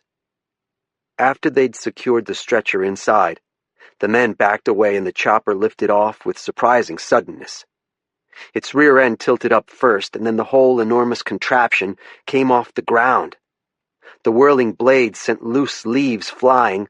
A few of the guys standing closer to the landing site actually threw their bodies flat on the ground. I watched the loud, blinking machine shoot south across the sky until it was smaller than a meteor. Malcolm was kneeling beside the sprawled corpse of Pluto. I walked unsteadily toward him. "Major?" He had approached the dead dog as close as he deemed wise, given that this was an active crime scene. The animal that had been his colleague on so many missing person investigations was gone. Now there was just a dog-shaped piece of evidence that was not to be touched. He looked up at me from the ground, his face hard again. "I need to get down to Maine Med," he said. "Lieutenant Socktomar wants you to walk him around the scene while your memory is fresh. Maybe someone can drive you to the hospital after the detective is done with you. You'll want to get those cuts looked at. I expect you'll survive a few more hours." "Yes, sir," I said to the man who was no longer my commanding officer. "I'll survive." Chapter 15. The state police detective who had taken charge of the investigation was a lieutenant named Wayne Socktomar, whom I'd first met when my father was a fugitive in the North Woods. My dad had been accused of having ambushed and killed two men with a high-powered rifle. There were certain similarities to the present case. Socktomar was a member of the Passamaquoddy Nation, having grown up near my current home outside Grand Lake Stream in the Indian village on Peter Dana Point. He had become a Maine state trooper during a time when Native Americans were not automatically welcomed into the state police's ranks. Later, he took night classes to get a master's in criminal justice from Boston University and had risen quickly through the ranks to a senior position as a detective in the Major Crimes Unit. He was a muscular man with a thick silver crew cut and closely set eyes that reminded me of those of a bird of prey. I must have looked to Sakhtama like one of the intoxicated rednecks Maine game wardens routinely arrest, bearded, shirtless, with blood of indefinite origin smeared all over my torso. "We need to get a bandage on your head," were the first words he spoke to me. "I wouldn't mind a jacket either. I've got one in the cruiser." He had a faint accent I'd heard on the Passamaquoddy res. I wondered if he'd worked his whole life to rid himself of that sing-song cadence. The navy blue polyester jacket he gave me had police stenciled on the back. The fabric felt slippery on my bare skin, and my wrists poked out of the two short arms. I felt like an imposter wearing it. Sakhtama had called over one of the EMTs to tape a fresh bandage to my bleeding skull. It was the size of a sponge you might use to wash a car. "Better?" he asked. I still felt like my knees might buckle. "Yeah." "Good. Because we need to know what happened here. Give me as much detail as you can." Despite the ringing in my skull, I did my best to recount the entire sequence of events. Sakhtama took notes the whole time. I told him about my earlier visit to the house, the argument I'd had with Kathy, and then her call to apologize. I told him how Pluto had begun barking and how we'd ended our conversation abruptly. I demonstrated where I'd stopped the Bronco when I'd first seen the dead dog, then pointed out the route I'd taken to seek cover behind the stone wall, showing him exactly where I'd pressed my body into the weeds. After that, we walked toward the house, avoiding the evidence techs at work, and I showed him how I'd entered the hall. "It seems like you might have surprised the shooter before he could finish the job." Sakhtama glanced at my pockmarked Bronco. "How long do you think you kept him occupied?" "Long enough for the ambulance to get here." "It's lucky the station is just down the hill in Union," he said. I felt the mist beginning to shift to something with a heavier downward trajectory. I wondered if the helicopter could beat the rain to Portland. "Will they call you if Kathy dies en route to the hospital?" I asked him. He laid a hand on my shoulder in a friendly way. "Do you know the Serenity Prayer?" "God grant me the serenity to accept the things I cannot change, the power to change the things I can, and the wisdom to know the difference." "It's not power," he said. "It's courage. Why don't we focus on what we can change here? I've got evidence techs searching the blueberry fields for spent shells. The Major has loaned me a K-9 team to backtrack up the hill to those trees. Is that where you saw the headlights when you were leaving? There's a parking lot on the far side of those pines. It's the entrance to an old apple orchard. Kids sometimes park there to smoke pot and fool around. Does it seem like the vehicle was parked there?" "I think so." I tried to retrieve the memory, but it was eluding me. The headlights seemed high off the ground, so I would say it was a pickup or a Jeep, maybe even with a raised suspension, like a truck someone had altered to go mudding. He jotted something in his notebook. "She didn't say anything else before she hung up on you? Something specific?" My head and face still felt like fire ants were crawling around under the cotton batting, but my leg muscles had regained some of their sturdiness. I'd come to the conclusion that I didn't have circulatory shock. "She was getting death threats. I'm sure you'll find them on her computer. Hopefully the guy who did this emailed her first, because then you'll have an electronic trail to follow. But I wouldn't count on it." "Why?" "This all feels too deliberate and careful. Whoever shot Kathy had been scouting her house a while. He's going to be hard to catch." The detective wasn't about to divulge any of his suspicions, least of all to me. "I'm going to need to borrow your Walther. I'll give it back to you after we do a ballistics test." I reached around to the back of my jeans where I'd tucked the pistol. Then I cleared a round out of the action and ejected the magazine. I handed him the gun in pieces. A state trooper wearing a long, dark raincoat and hat with the plastic wrap they used to cover their brimmed headgear strode up toward us. He was holding a baggie with a single crimped shotgun shell in it. The plastic was burnt orange and as long as my finger. Heavy shot Magnum blend. "What kind of sniper uses a turkey gun?" I asked. "I have a red dot scope on my boy's Ithaca at home," the trooper said. "He doesn't miss a bird with it." "If our guy is a turkey hunter, he'd be on the list of people who tagged one," I said. The detective nodded. "That's a pretty long list." The drizzle was falling more heavily now, hard enough that I could see individual drops bounce off the trooper's hat. "Has anyone called Danielle Tate and told her what happened to Kathy?" I asked. "Major Malcolm did, I believe. Because whoever shot Kathy might be going for a twofer tonight." Sakhtama's head snapped around toward the trooper, and without either of them saying a word, the tall policeman waded through the weeds toward his cruiser. He would be paying Warden Tate a visit. "I can't think of anything I haven't told you," I said. "If you don't mind, I'd like to go see Kathy now." "We can take him." It was the female EMT. I hadn't realized she'd been eavesdropping on our conversation. She'd changed out of her own blood-soaked clothes and was sipping what looked like hot coffee from the lid of a thermos. The ambulance could have left after the life flight helicopter had taken off, but the paramedics had spent nearly half an hour fighting to keep Kathy alive. They probably even knew her, given that their lines of work often intersected. After a night like this one had been, it's not so easy to pack up your gear and go home.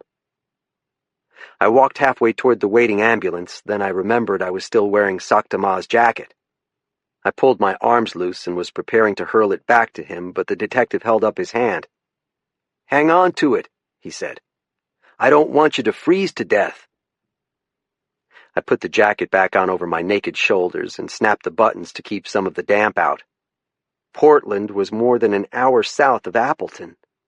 It was a long detour for the paramedics to make for the sole purpose of giving me a taxi ride. "You're not going to charge me for this?" I asked, climbing again into the back of the ambulance and sitting down in the familiar gray vinyl seat.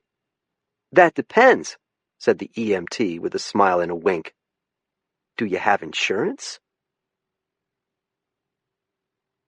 Chapter 16. We arrived at Maine Medical Center close to midnight. I'd asked the EMTs to let me know if they got word of Kathy's condition, but nothing had come over the airwaves. They'd given me a T-shirt to wear under Sakhtama's borrowed police jacket. The ambulance had clearance to use one of the hospital's emergency bays. The wounds on my scalp had stopped bleeding, which was a promising sign, but the EMTs said I still might need stitches. The woman whispered something to an attendant at the door, and then waved me forward. "Marcus is going to take you to triage," she said. "Thanks for the lift." "We'll be praying for her." My own prayers didn't have the best track record.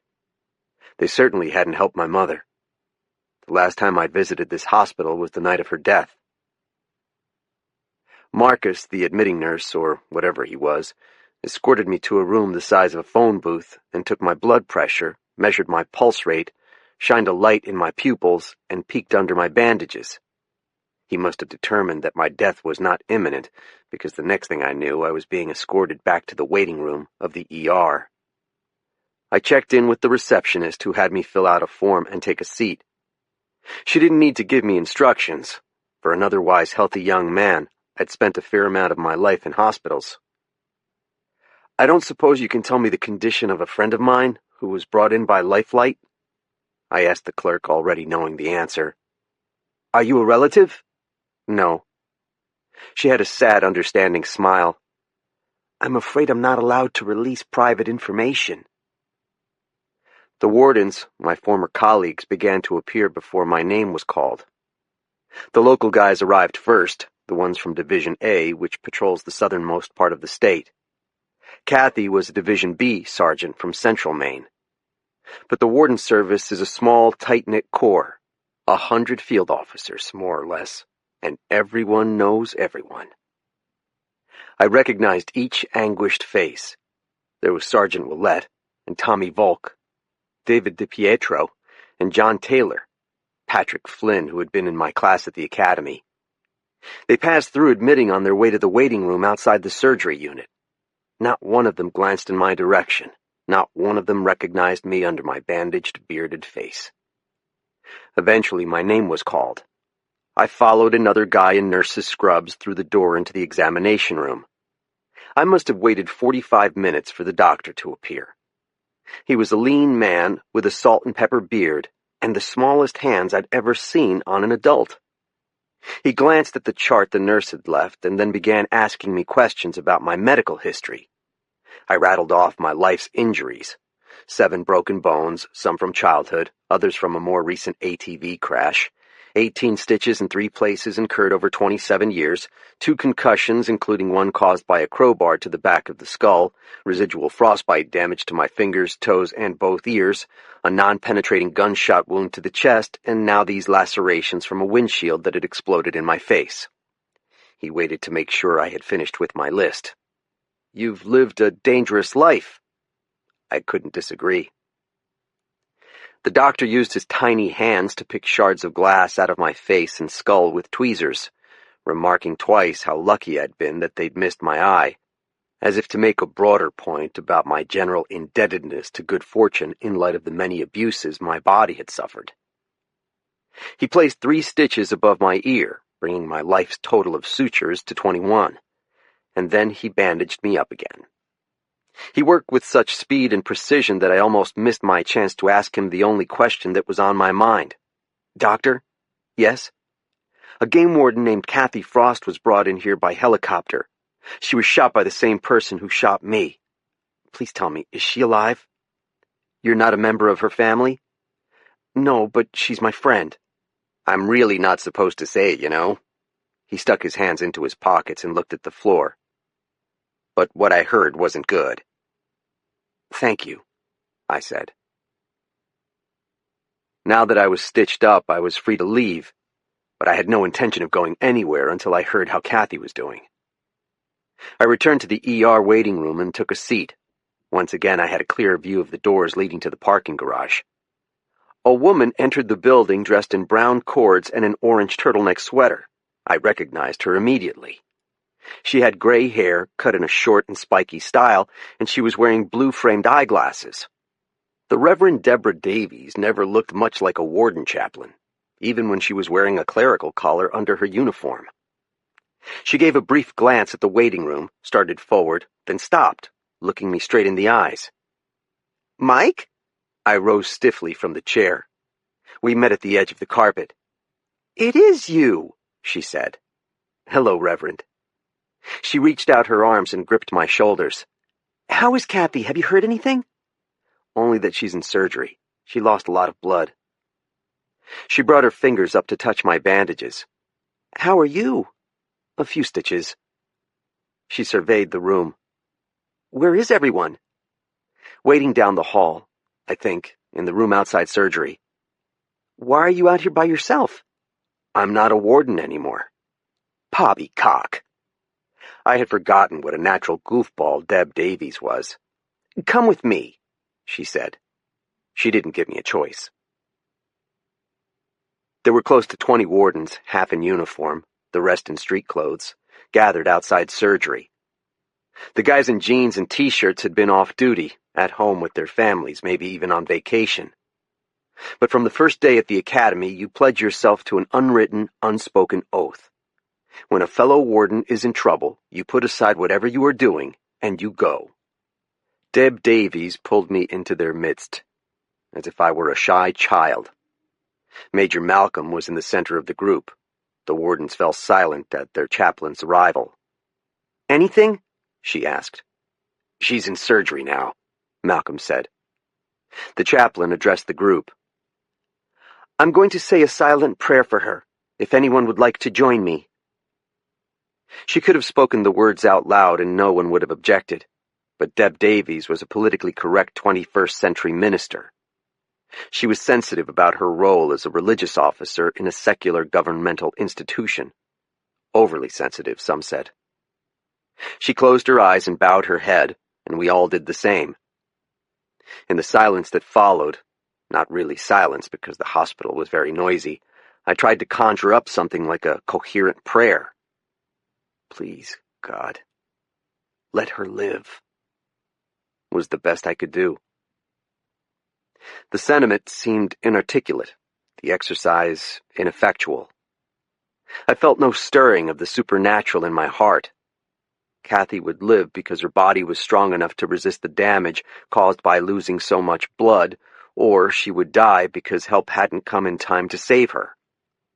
I opened my eyes and saw other wardens still praying, a few moving their lips.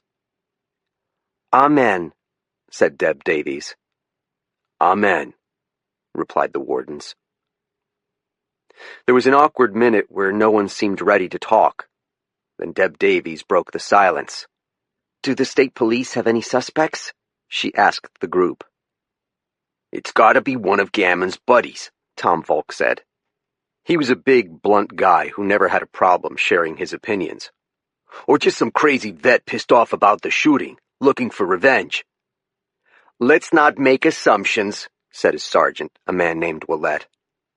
"I'm a Marine," Volk tapped his own sternum hard. "If a buddy of mine got shot, I wouldn't care if they called it suicide by cop. I would go looking for payback. Whoever shot Kathy was trained to take out targets from a distance. What does that tell you?"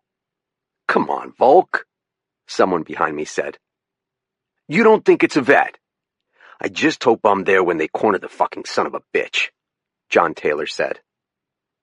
He was one of the 6 district wardens whom Kathy supervised. When he spoke those angry words, it felt like a spark jumped from him and ignited something inside me, the way a wildfire moves from treetop to treetop. Until that moment, I had been so preoccupied by guilt and fear that I hadn't acknowledged the rage I was feeling. I also wanted to find the person who had shot Kathy, and I wanted to kill him. "Enough," said Malcolm, raising his hands. "Enough." "Keep your shit together," said Sergeant Willette. "It's not helping Kathy," added Deb Davies. Volk turned his back, mumbling, and the crowd spontaneously seemed to fall apart into smaller groups. "Hey, Bowditch," DiPietro whispered, waving me away from the major and the sergeant. A few other wardens joined us in a corner. "What happened out there? What did you see?" I was no longer a warden, and didn't feel bound to obey the major's order to refrain from voicing my opinions. "The guy was in the blueberry barrens above the house. I think he'd been waiting in that pine grove along the ridge top, waiting for dark, and then he went down the hill. I don't know if he was planning on setting up there, or if Pluto's barking made him stop, but he had a clear shot at the steps when Kathy came out. And then when Kathy came out onto the steps, he shot her in the side. I don't know how she managed to crawl back inside, but she did. That's when I pulled up and he took a couple of shots at my truck." "What happened?" "Shattered the windshield. I had my Walther in the glove compartment and managed to squeeze off a few rounds." "You didn't hit anything?" DiPietro asked. "I never even saw muzzle flashes. But my shots must have been enough to spook him because he took off. There was blood on the steps. I followed the trail into the house, and that's when I found her." "How did she look? Tell the truth." The image of Kathy lying in the hallway, with blood pooling away from her like spreading red wings, flashed through my mind.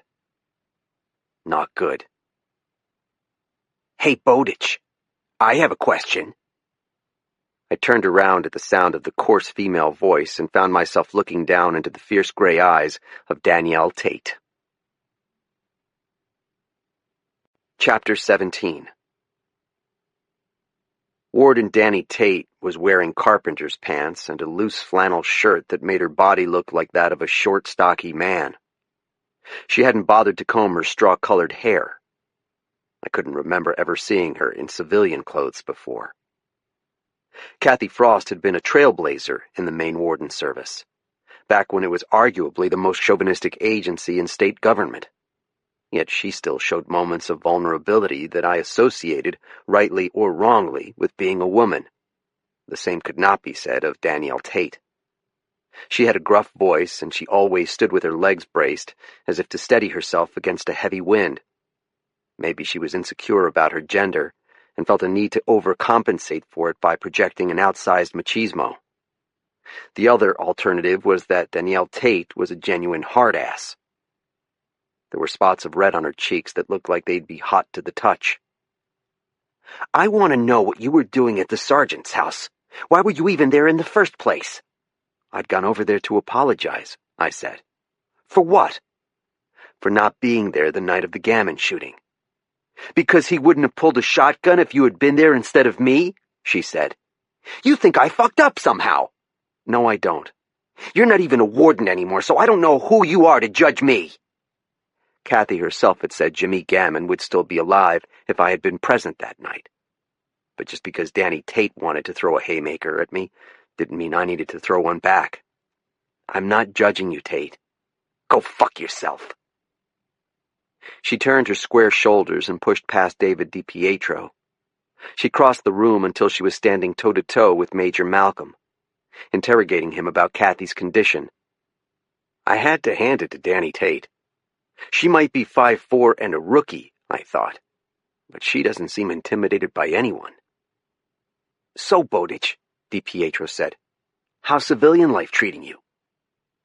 Earlier, he and the others had been chummy, but as I looked around the little circle, I sensed a sudden chill.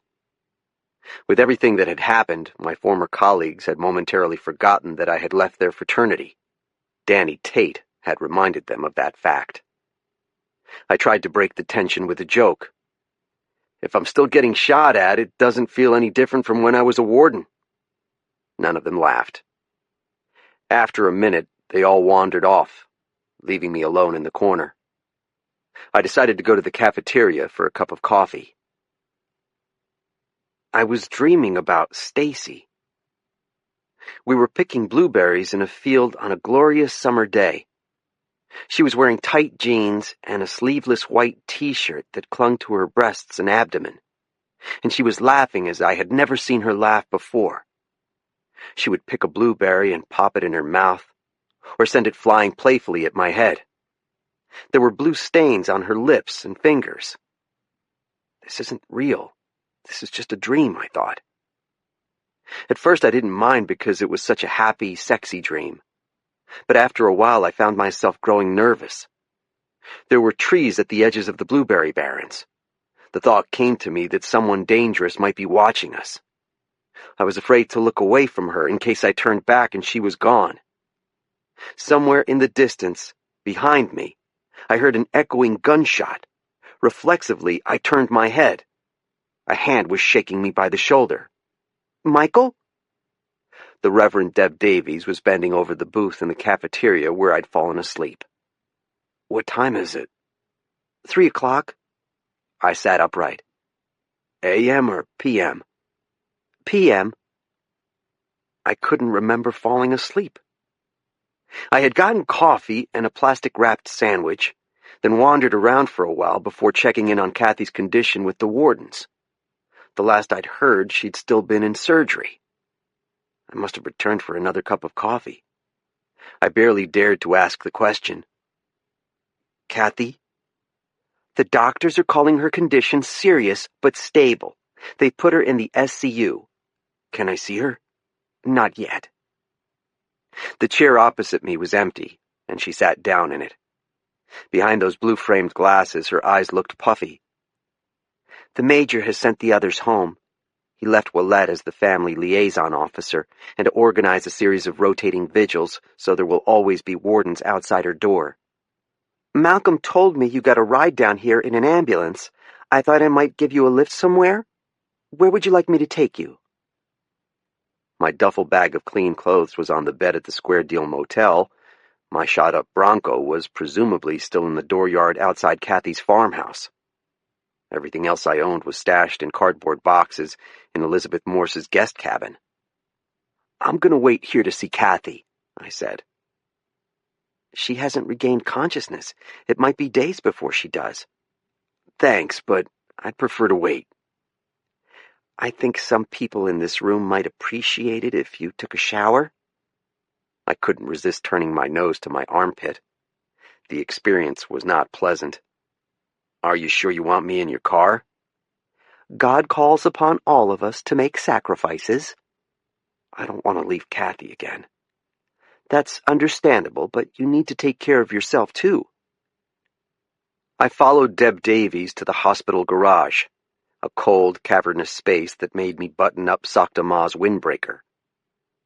It felt weird walking around in public with police emblazoned on my back.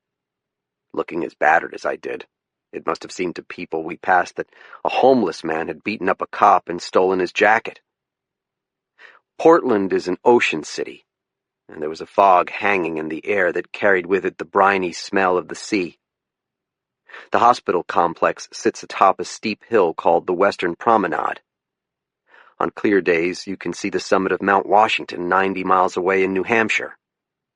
But on this afternoon, all I could see were the smeared lights of cars moving along the misty streets below.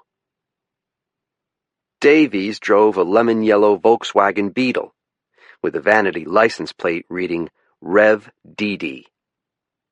There was a flower vase inset in the dashboard. She had placed a cutting from a lilac bush in it, and the vehicle was filled with the blossom's rich perfume. She exited the garage and turned in the direction of the expressway. We passed a series of fast food restaurants and tire dealerships whose neon signs were blurry and hard to read in the fog. She pressed the gas pedal hard to accelerate into the speeding northbound traffic. For a second I worried that the Beetle would be flattened like a bug against the grill of the 18-wheeler that came racing up behind us. The trucker let us know what he thought of her driving by blasting his air horn. "So, where am I taking you?" Davies asked, as if she hadn't nearly killed us both. I needed a shower and a hot meal, but without a vehicle, I was effectively stranded.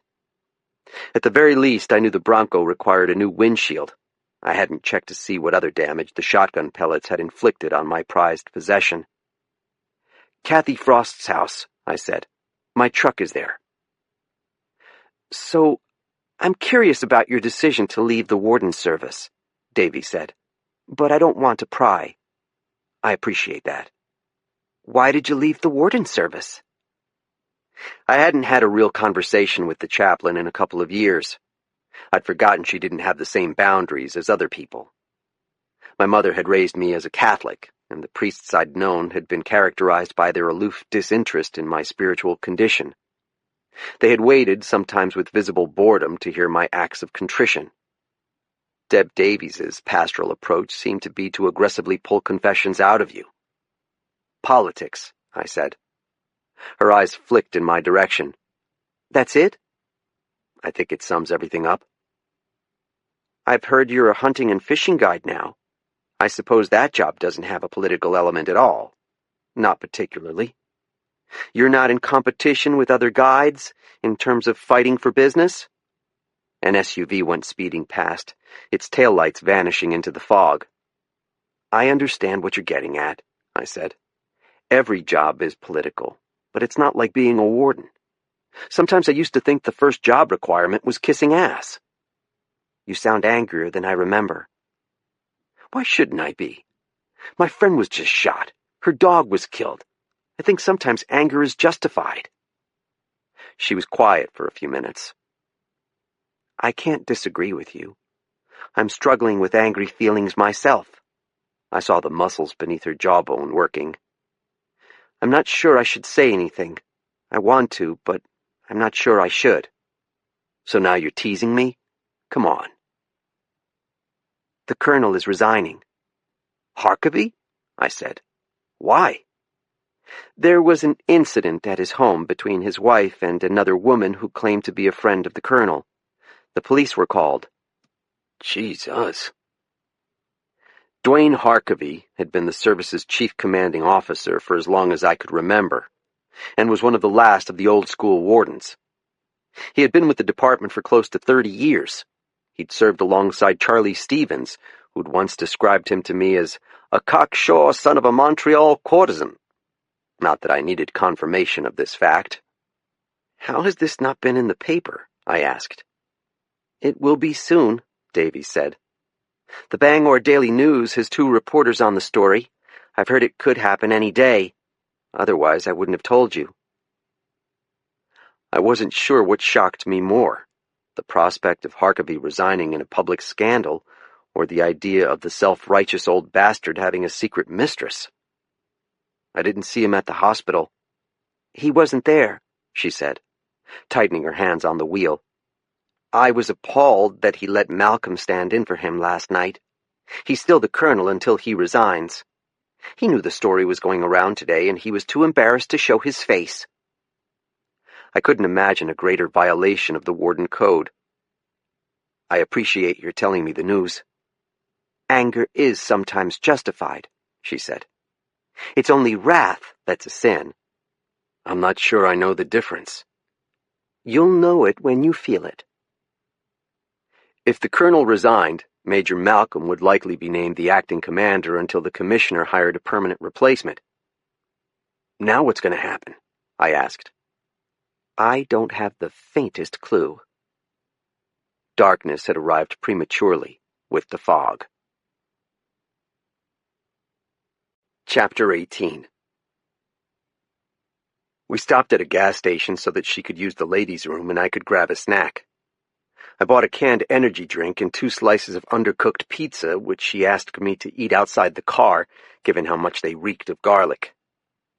The puddles in the asphalt reflected the moving lights of the passing traffic. When I'd thrown away my greasy paper plate and buckled myself back in the car, I found Davies staring at me intently. It was wrong of me to tell you about the colonel, she said.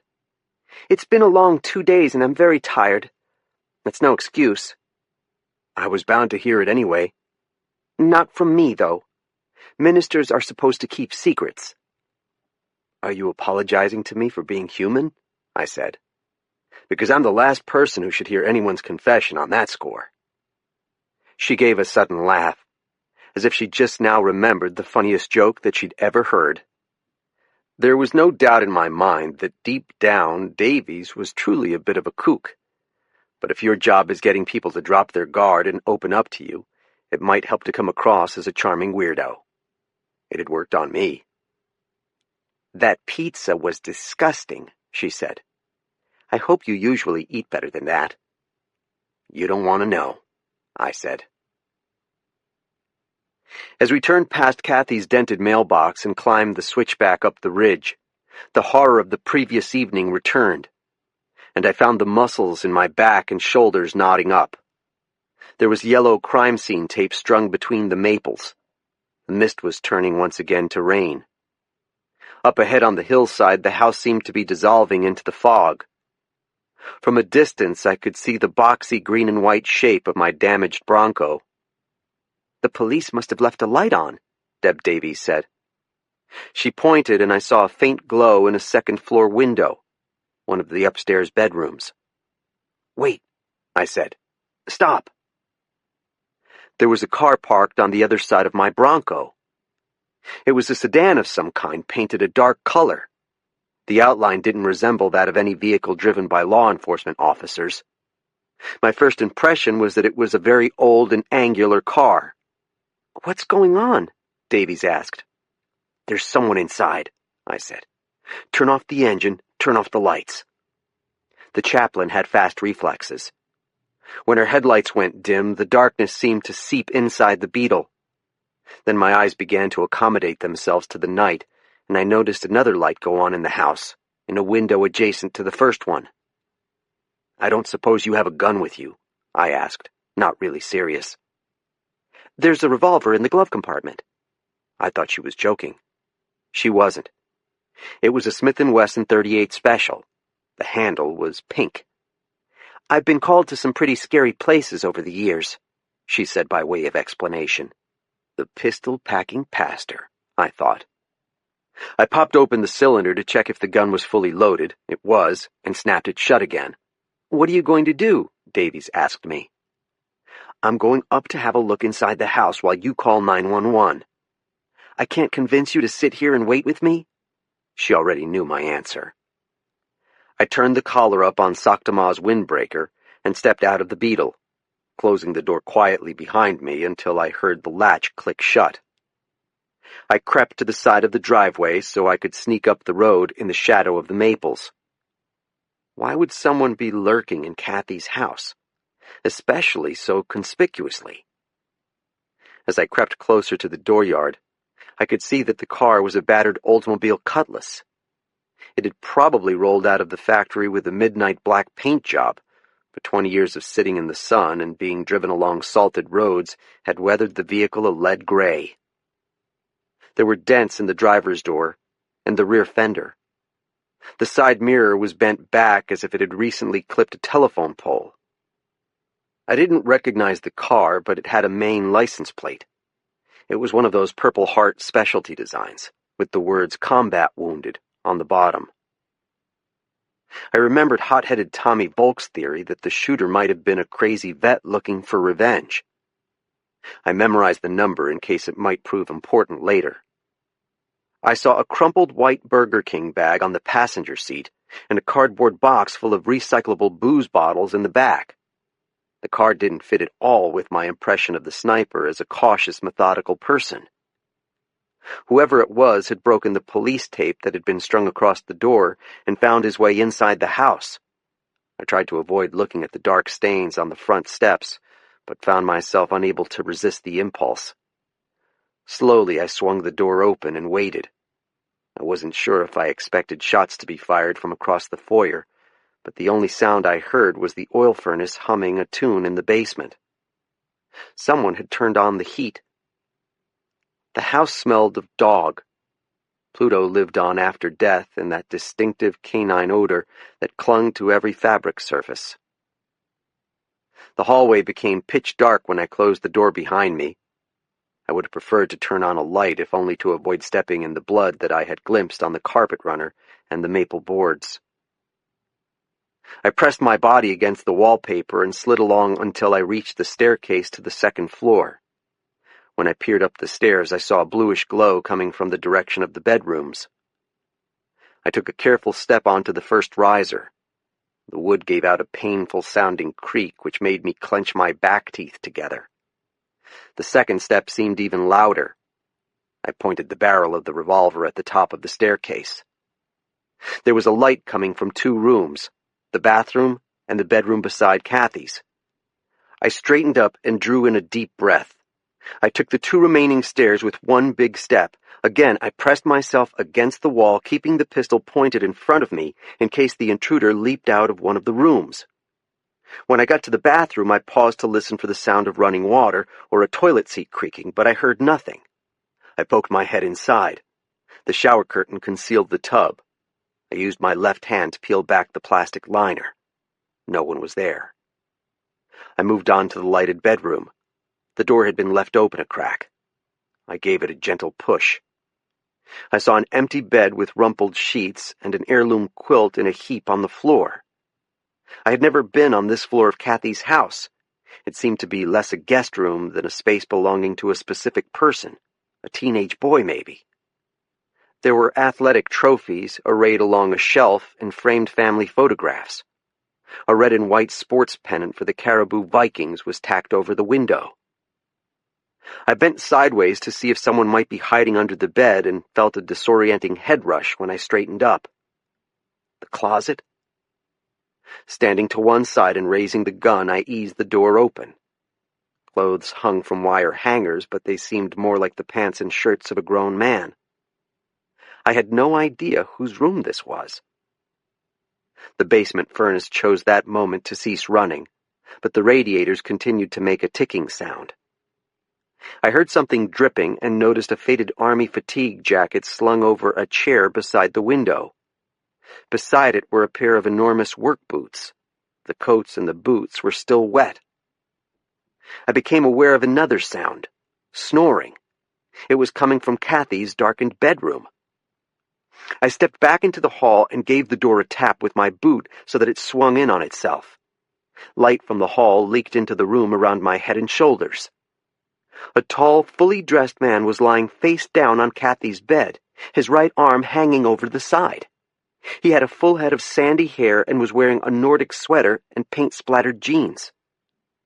There were holes in the bottoms of his tube socks. On the rug beside the bed, an open bottle of vodka stood upright. The sweet scent of exhaled alcohol was cloying. I pointed the revolver at the sleeping man. "Hey!" He didn't budge or flinch. I stepped forward and poked his soul with the pistol. He moved his foot lazily, the way a horse flicks its tail at a biting fly. His snoring continued with so much as a pause. He was so drunk he'd gone to the bathroom and forgotten which bed he'd been sleeping in. "Wake up!" The man was either out cold or putting on a very convincing act. I took a chance and picked up the bottle of vodka from the floor. It was Absolute, Kathy's brand of choice. The man had consumed the better part of the bottle. I dumped the rest on his face. He awoke with a start, sputtering. He rolled onto his side and sat bolt upright, his legs thrashing. "Motherfucker, motherfucker, motherfucker!" "Police, don't move!" I said. The words came out so fast I forgot they were untrue. He had clapped a hand over one eye, and I saw that he was wearing a black patch over the other. It was like something a pirate might wear. I was sure the alcohol must have stung like acid. "I can't fucking see," he said. "Who are you? What are you doing here?" He worked his knuckle back and forth in his good eye. "I live here. This is my home." "Bullshit. This is Kathy Frost's house. I'm her brother." It took me a moment to connect the dots. "Kurt?" "Yeah," he said, squinting at me with an eye as red as a crushed tomato. I knew all about him. Chapter 19. Kurt Eklund was Kathy's one and only sibling. In the dark days when my father was accused of killing 2 men and had taken off into the woods to escape capture, Kathy had told me things about her brother. She saw certain similarities between Kurt and my dad. Both had come back from Vietnam physically and emotionally wounded and fundamentally changed from the good people they had been before.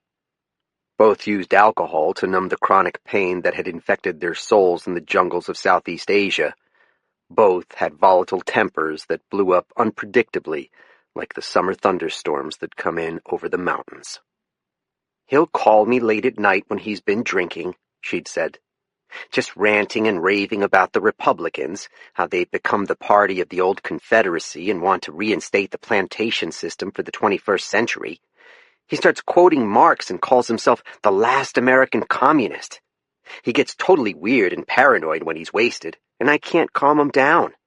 When he sobers up, he has no memory of even calling me. You can have a normal conversation with him in the morning about politics, Kurt's really smart and well-read, and you never hear any of that communist stuff. I don't know where it comes from." Kurt was older than Kathy by close to a decade, so somewhere in his early 60s. I had always understood that he worked as a carpenter and that he made his home up north in the town of New Sweden, where their aging parents still lived. She hadn't mentioned that he had moved in with her. He was a handsome man, or he had been in his youth. He had a full head of blonde hair, dripping now with vodka, and he had made it well into middle age without acquiring even the hint of a potbelly. He was as lean and long-limbed as his sister. If you looked closer, though, you could see that his body was on the verge of breaking down. The blood vessels in his cheeks and nose were in the process of turning from pink to purple. The effect made him look like he'd gone 12 rounds with a heavyweight prizefighter. His skin elsewhere had a lemonish cast, which I took to be the outward manifestation of an ailing liver. "What did you do that for?" he said in a slurring nasal accent that sounded almost Midwestern. "You wouldn't wake up." He ran a hand through his mop, pushing the wet strands off his forehead. "You're a cop?" "My name is Mike Bowditch. I'm a friend of your sister." It didn't seem to mean anything to him. "You have a pink gun," he observed. I lowered the revolver.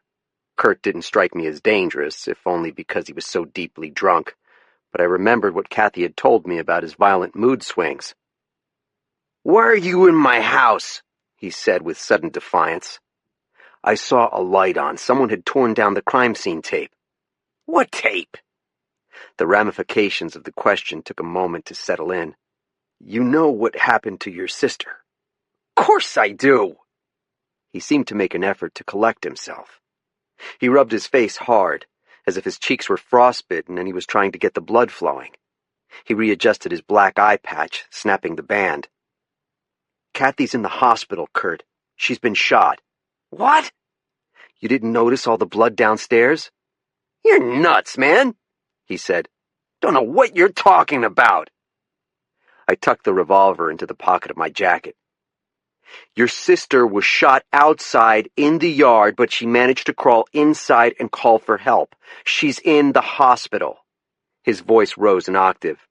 I don't believe you. Stand up and I'll show you the blood.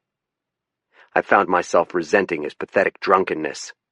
He swung his legs off the bed and planted his feet on the floor. He tried to stand, but just as quickly he lost strength in his legs and sat back down again. The bed bounced under him. He turned his discolored face to me with an expression that seemed to dissolve from one emotion to another while I watched. Give me a minute, he said. If I hadn't dealt with so many alcoholics in my career, I wouldn't have believed this display. But nothing drunks did surprised me anymore. Once back in Machias, I'd seen a drunk girl leave a grocery store and drive off across the parking lot while her baby screamed in the shopping cart where she'd abandoned him. Another time I'd responded to a report of an intoxicated motorist driving the wrong way on the interstate, dodging oncoming traffic before she'd gone off the road and into a telephone pole, decapitating herself. On yet another occasion, I'd assisted the dive team in the retrieval of a man's body from the Penobscot River after one of his drinking buddies dared him to jump off a bridge into the frothing water. In October. I heard the siren through the half-open window beside the bed. The wailing sound was faint at first, but grew louder as the cruiser came speeding up the hill. Soon I saw the flashing blue lights of the Dodge Charger reflecting off the glass behind the curtains. "Can you stay there on the bed, please?" I said. "Sure." He seemed relieved to remain stationary. I turned on lights as I went back down the hallway until the entire house was ablaze. The stain on the floor downstairs seemed more brown than red now. In the brightness of the flush-mounted ceiling light, I noticed a man's big footprints in the middle of the drying pool. The sight of Kurt's boot marks made me sick and angry. Deputy Skip Morrison peered in through the front door, his service weapon in hand. "Mike?" "I'm okay," I said. "What's going on?" "It's Kathy's brother. I found him passed out on the bed upstairs." "I called in the plate just now." Morrison holstered his pistol. "But I didn't recognize the name. The guy's a habitual offender. He just got his driver's license back last month after the judge had suspended it for 6 years. "He says he lives here," I said. "Not according to the DMV. They have his address as New Sweden." "We could ask him about it, but he happens to be drunk off his ass." "If he lives here, where was he when his sister was shot?" "Off on a bender." I gestured at the floor. "When he got home, he tore through the police tape and trampled through her blood on the way to find the liquor." Morrison folded his arms and shook his head at the sadness of it all. "So what's the plan, then?" "I could take him back to the jail until he sobers up. Call it a B&E for now." "She might have given him permission to stay here," I said. "I already feel bad about hitting him with the news about Kathy. Last thing we need is for him to get behind the wheel tonight." That was true enough, and a real possibility. "I can stay with him." Morrison smiled. "Babysitting duty, huh?" "I think Kathy would want me to look after him." "Anything you want me to do?" "If you happen to swing past the square deal, I left a duffel bag in room 6. I gave him the key, reached into my back pocket for my scrawny wallet, and pulled out 3 $20 bills, leaving me with one. "Give this to Dot while you're at it. Tell her she can keep the change. You know Dot's not going to take your money. Give it to her just the same." I followed Morrison outside and found Deb Davies standing in the wet weeds beside the cruiser. She'd opened an umbrella against the drizzle. It was child-size with pink flowers and cats and the words "Hello Kitty" written all over it. Something about the sight of her with that little girl's umbrella made me laugh in spite of myself. I explained to her about Kathy's brother and his condition. I told her that I intended to stay with him until he sobered up. Maybe I should talk with him. Her face was blue from the pulsing pursuit lights. He's pretty drunk. It's not the first time I've counseled someone who was intoxicated. I reached into my pocket for the revolver. Before I forget, if you're going to stay here tonight, I'd prefer you keep it. I shrugged and put the gun back in the jacket. We turned and headed together for the door. You know, I could arrest you for impersonating a police officer, Skip Morrison said when he saw the logo on the back of the windbreaker. When he smiled, he showed a set of teeth that would have made a horse feel inadequate. Someone could do the same to you, I said. Stop the presses! Mike Bowditch told an actual joke? You really have changed, dude. I'll be back with your bag. Inside the house, Davies paused in the entryway, staring at the trail of tacky blood and the smeared pattern where Kathy's body had been before the paramedics spirited her away. The sight seemed to send a shiver through her body. She gripped the handrail and physically pulled herself up the first riser the way you might use a sapling to help climb a hill. I followed her up the stairs.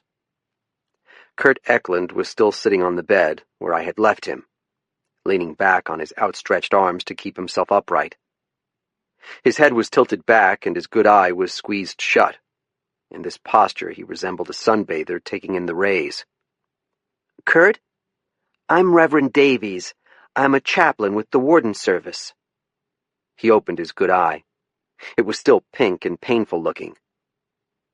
Reverend? His tone was suspicious. Davies plucked at her spiky gray hair to lift it up. The drizzle had flattened her dew. Your sister has been badly wounded. Someone shot her last night. She's in very serious condition at Maine Medical Center, but the doctors have managed to stabilize her. Is she going to die? She is out of surgery. Your parents are with her now. How had I missed seeing the Eklunds at the hospital? I had always wanted to meet them. Kathy's parents were Swedes from the northernmost part of Maine, a flat farmland that had been colonized by Scandinavians who considered the climate to be balmy compared to the Nordic wastes from which they'd emigrated. Her father had been a minister before he retired. Kurt Eklund pushed himself up suddenly from the bed, using his long, strong arms to give himself some leverage. He wobbled on his knees and reached out for the bureau. He nearly fell on his face. I'm gonna go see her, he said. I don't think that's a good idea, I said. He staggered forward, his shoulders bent like Methuselah's. I'm gonna go see her. You need a good night's sleep first, Kurt, said Davies. In the morning, I can go with you if you'd like. She touched his arm, but he shook it off. I'm fine. Just let me go. I stepped between Kurt Eklund and the door and prepared to tackle him onto the bed if necessary. I can't do that, Kurt, I said. He raised his head, and I saw tears streaming down his discolored cheeks, one from his open eye, the other leaking out from under the concave patch. Where's Pluto? He was shot too, I said. He tried to sniff up the liquid that was running from his nose. Can I see him? As always, Deb Davies was more compassionate than I was. The state police are investigating the shooting. They've taken Pluto's body to help find evidence to catch the person who did this. When they're done, you will have a chance to say goodbye to him. Eklund reached his rough hand out and set it on my shoulder. The sudden weight caught me by surprise. There was no aggression in the motion, only a physical need for support.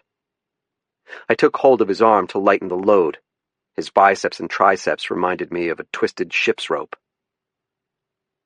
I'm sorry, I'm such a mess, he said.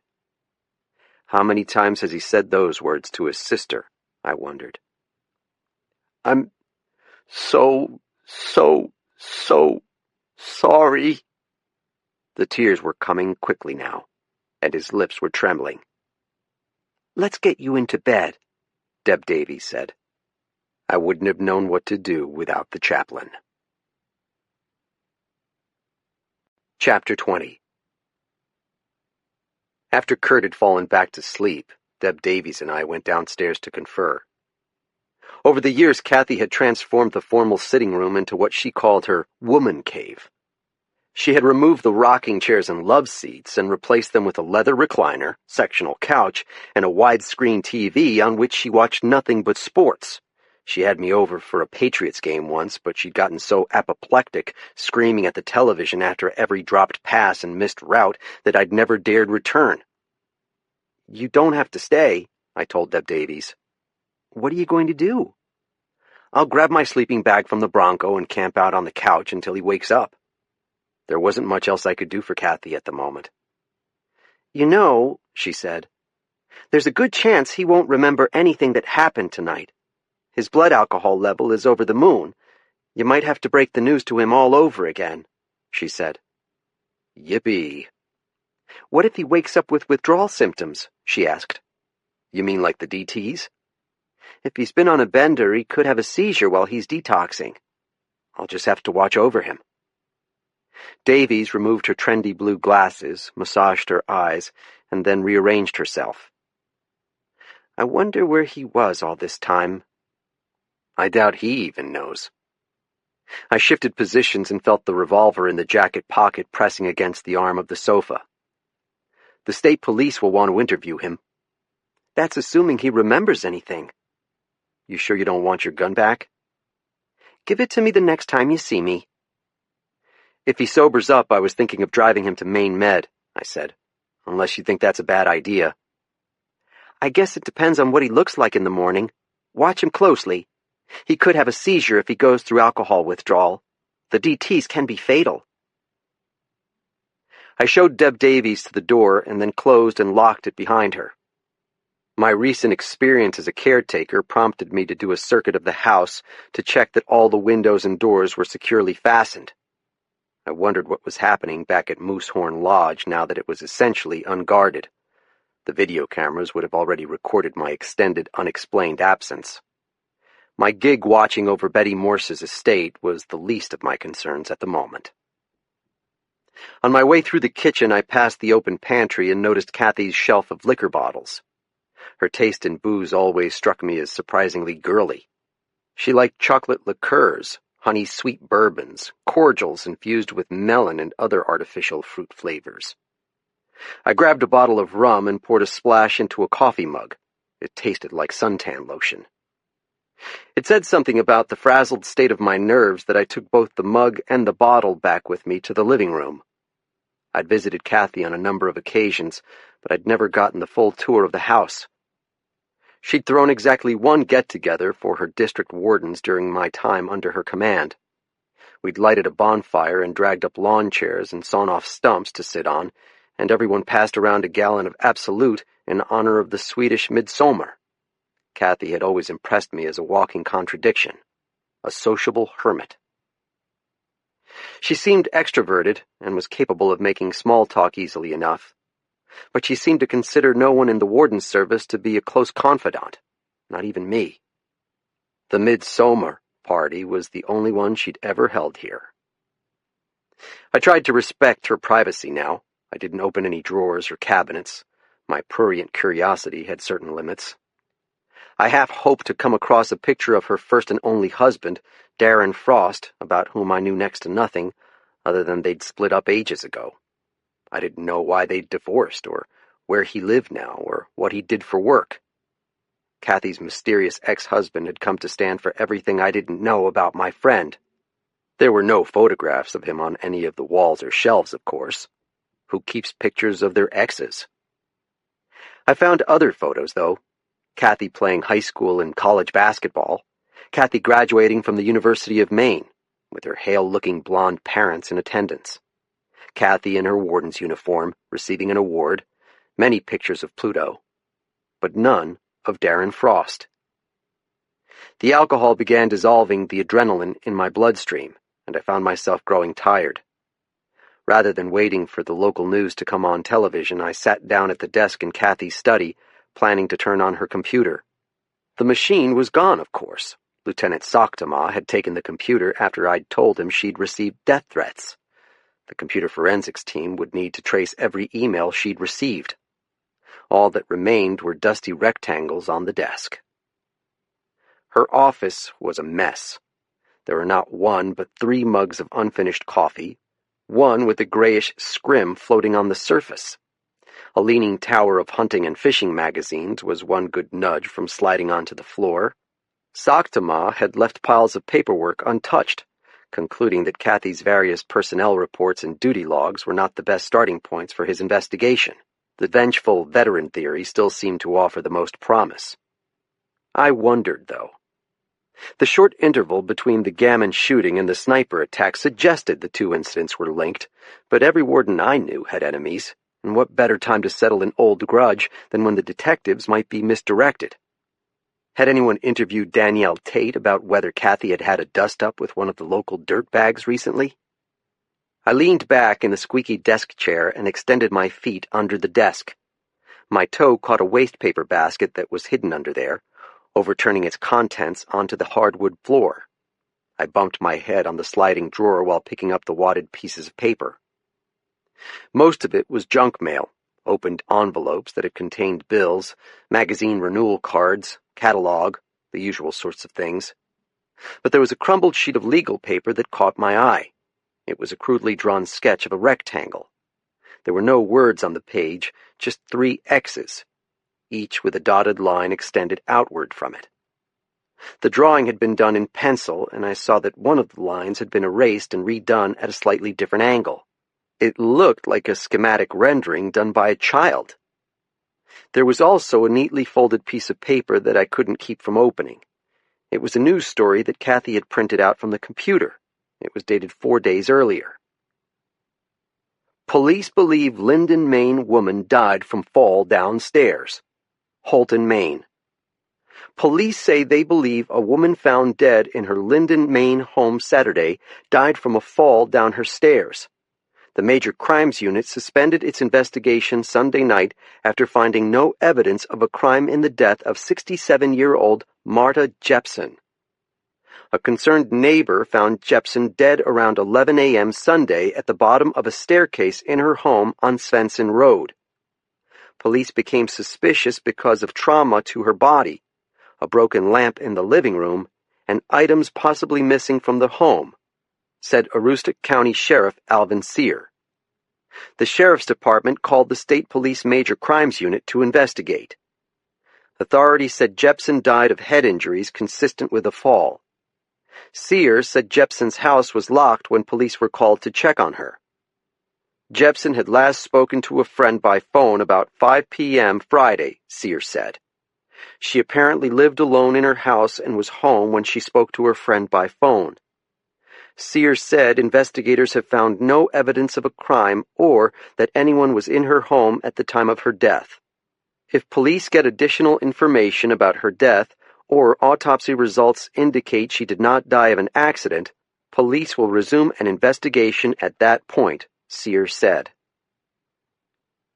I wasn't sure what to make of the story. The town of New Sweden, where Kathy had grown up, was just down the road from Linden. It was possible that the dead woman was someone she had known, perhaps the mother of a friend. Jepson sounded like a Scandinavian name. The woman had died on Saturday, the day after the gammon shooting. Was there any significance in the timing? Probably not. She was an older woman who had lived alone. She had fallen down and died. I took the article back to Kathy's woman cave and reread it, hoping it would open a door in my mind. I set the piece of paper on the coffee table to look at it again later. The rum might have been oily to the taste, but there was nothing wrong with its sedative properties. The nerve endings throughout my body seemed to be going numb, and my breathing was becoming shallow and more regular. My injured face and scalp stung a little less. My mind had been lurching from crisis to crisis for more than 24 hours. That sort of intense focus takes a toll. I couldn't imagine how men and women in combat managed to stay sane. I'd heard that soldiers were prescribed amphetamines. When you are under extreme stress, the first thing to go is your ability to regain perspective after traumatic events. Our brains are the tools we rely on to make sense of the world. But what happens when your brain is broken? If you're Jimmy Gammon, you decide to die. The first emotion I had experienced when I heard the news of his death was anger at what he had forced the wardens to do. Perhaps, if I'd visited him after he came back from Bagram and seen for myself the extent of his injuries, it would have been easier to reconcile myself to his suicide. People had described Jimmy's wounds as disfiguring. They'd said his pain was constant and unbearable. I was fairly certain that the grinning guy with whom I'd gone pheasant hunting hadn't existed for a long time. He had died years before his body bled to death in that barn. I was half drunk myself when I finally stretched out on the sectional sofa in Kathy's woman cave. I'd fetched the sleeping bag from my Bronco and rested my head on a throw pillow. Kurt was snoring so loudly I could hear him downstairs. I gave a thought to what Deb Davies had said, that Kurt might awaken with no memory of the previous night and might regard me as an unknown intruder. I removed her pink revolver from my jacket and tucked it under the pillow. Over the years, the sofa fabric had become impregnated with the smell of Kathy's dog. I found myself blinking back tears. The horror that Kathy must have experienced in those few seconds between the time Pluto was gunned down and she was shot herself must have seemed like a nightmare come true. When I closed my eyes, I saw a mutt lying at the bottom of a brackish swimming pool. The grotesque image grew more and more vivid as I tried to fall asleep, and I felt my wakeful mind returning to a time and place I'd almost forgotten. It was a memory that had the blurred edges of a dream. Chapter 21. On my first day as a game warden, I was called upon to shoot a rabid dog. The animal had just bitten a little girl in the face. Her name was Kaylee. The dog's name was Goofus. I was 24 years old, a recent graduate of Colby College and the Maine Criminal Justice Academy. I'd just spent the previous 8 weeks being taught the arcane tradecraft of my new career. I'd learned how to vanish into alder swamps to catch deer poachers, follow clues left by panicked people lost in the snow, disarm the tripwires used by marijuana growers to guard backwoods plantations. By most standards, I'd become an accomplished woodsman. In those early days of my occupation, I believed these specialized skills would automatically admit me to an ancient order of wardens, a brotherhood of trackers, detectives, and scouts. This arrogant assumption was the first of many misconceptions I would have about my job. My re-education began with Goofus. It was true that being a game warden was an odd job relative to other law enforcement specialties. We dealt with moose poachers and pirate rafters and other strange specimens of humanity. But in Maine, you never knew when you might wander into a firefight between two rival gangs of backwoods heroin dealers. That was the reason we wore bulletproof vests. Sarah had arisen early that first day to mark the occasion. She was a gorgeous short-haired blonde who was getting a master's in education while teaching at a private school to supplement our meager incomes. She had misgivings about my new profession. Secretly, she hoped it was just a phase I would pass through, but she was being a good sport about it. She photographed me as I buckled on my gun belt and laced up my LL Bean boots. I'd dreamed of being a Maine game warden for years. This was supposed to be the most exciting day of my life. Kathy arrived to pick me up at dawn. She'd brought us both tall cups of coffee from the store at the base of Appleton Ridge. Sarah made us pose in front of Kathy's green patrol truck. "Say yoga," Sarah said. "Why not cheese?" Kathy asked. "Yoga makes your mouth smile more naturally." Kathy and I set off on patrol. It was supposed to be a day of checking fishing licenses and boating registrations, nothing too serious. Around 10 o'clock, the radio crackled and Kathy's call numbers were recited.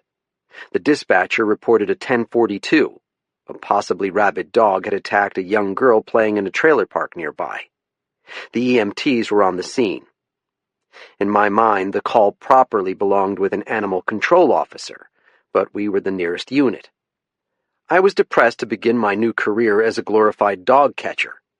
Kathy turned the wheel in the direction of the hamlet of Doublewides.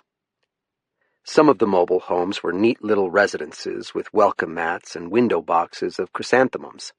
Others looked like derelict boxcars with plywood doors and barrels out front filled with empty beer bottles.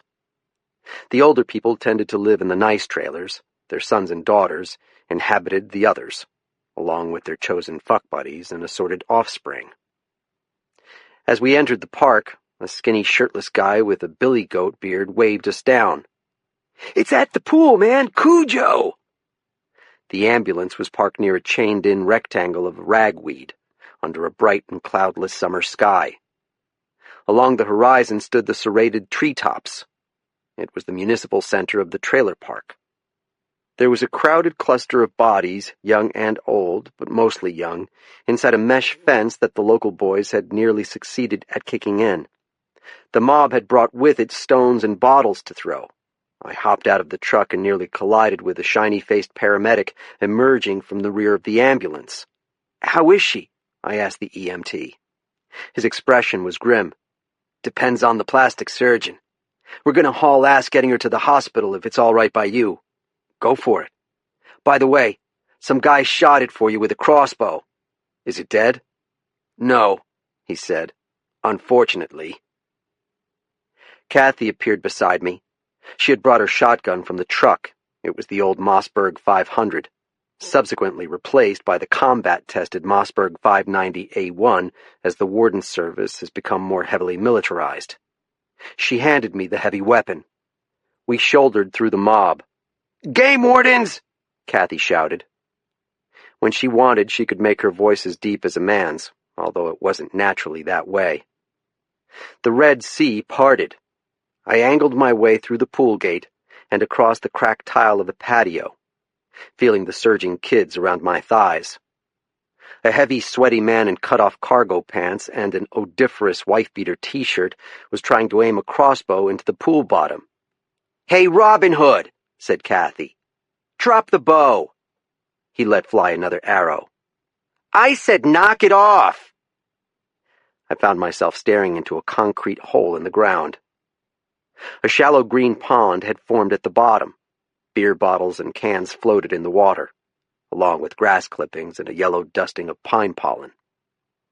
You could practically hear the sound of hatching mosquitoes rising in swarms from the stagnant reservoir. As the crowd grew quiet, the dog's whining seemed to grow louder. Occasionally it let out a yap and snarled up at us before turning in circles, trying to snap at the crossbow quarrel buried in its bloody haunches. Its brownish fur was coated with some sort of lather, maybe from having licked its ribs with its foaming mouth. The animal was starving, fleck-mouthed. No question it was rabid. I guessed it to be a Rottweiler lab mix, although it no longer resembled anyone's pet. The people of the park had been hurling stones and bottles down on its head before the flabby-armed joker thought to bring out the crossbow. "Shoot it," one of the adult women said. "Would everyone back away?" I said. "It's for your own safety." Kathy leaned close to me, and I smelled the Avon Skin So Soft that she used as her own personal bug repellent. "Do you want me to do this?" "I've got to do it sometime." "Doesn't have to be today, Grasshopper." I hefted the 12-gauge. "What have you got in this, a slug or buckshot?" "Buckshot." I fired directly at the poor suffering dog's head. My hands didn't flinch. It was, in fact, a fantastic shot. The dog's brains flew out, and it dropped dead. The sound of the explosion deafened me for a moment. I should have inserted the foam earplugs I carried in my chest pocket. When my ears cleared, I heard clapping. I looked around and saw that several of the youngish adults, overweight girls pushing strollers, whip-thin men with pants falling down, putting their hands together. Then the children imitated them. I was receiving applause. I slung the shotgun over my shoulder. Somehow I kept my feet as I slid down the slick sides of the pool. The water wasn't much more than a yard deep. I removed a pair of latex gloves from a pouch in my belt and snapped them on like a doctor preparing for surgery. Then I carefully lifted the dead animal in my arms. Its bones might have been as hollow as a bird's, and waded through the muck to the steps at the shallow end. I heard the jangling of dog tags on its collar. and saw one shaped something like a bone with the name Goofus stamped into the blue metal. There was a phone number and address on it. I would need to call the owners and tell them what I'd been forced to do to their family pet. How did the dog contract rabies, I wondered. Any mammal could carry the virus. "Hey, Sergeant, can you bring me a tarp?" I shouted.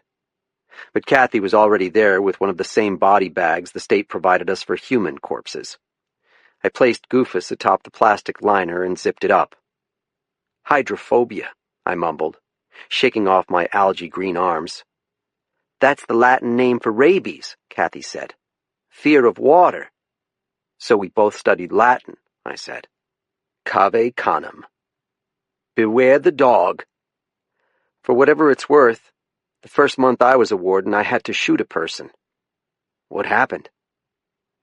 She took a deep breath and looked me in the eyes.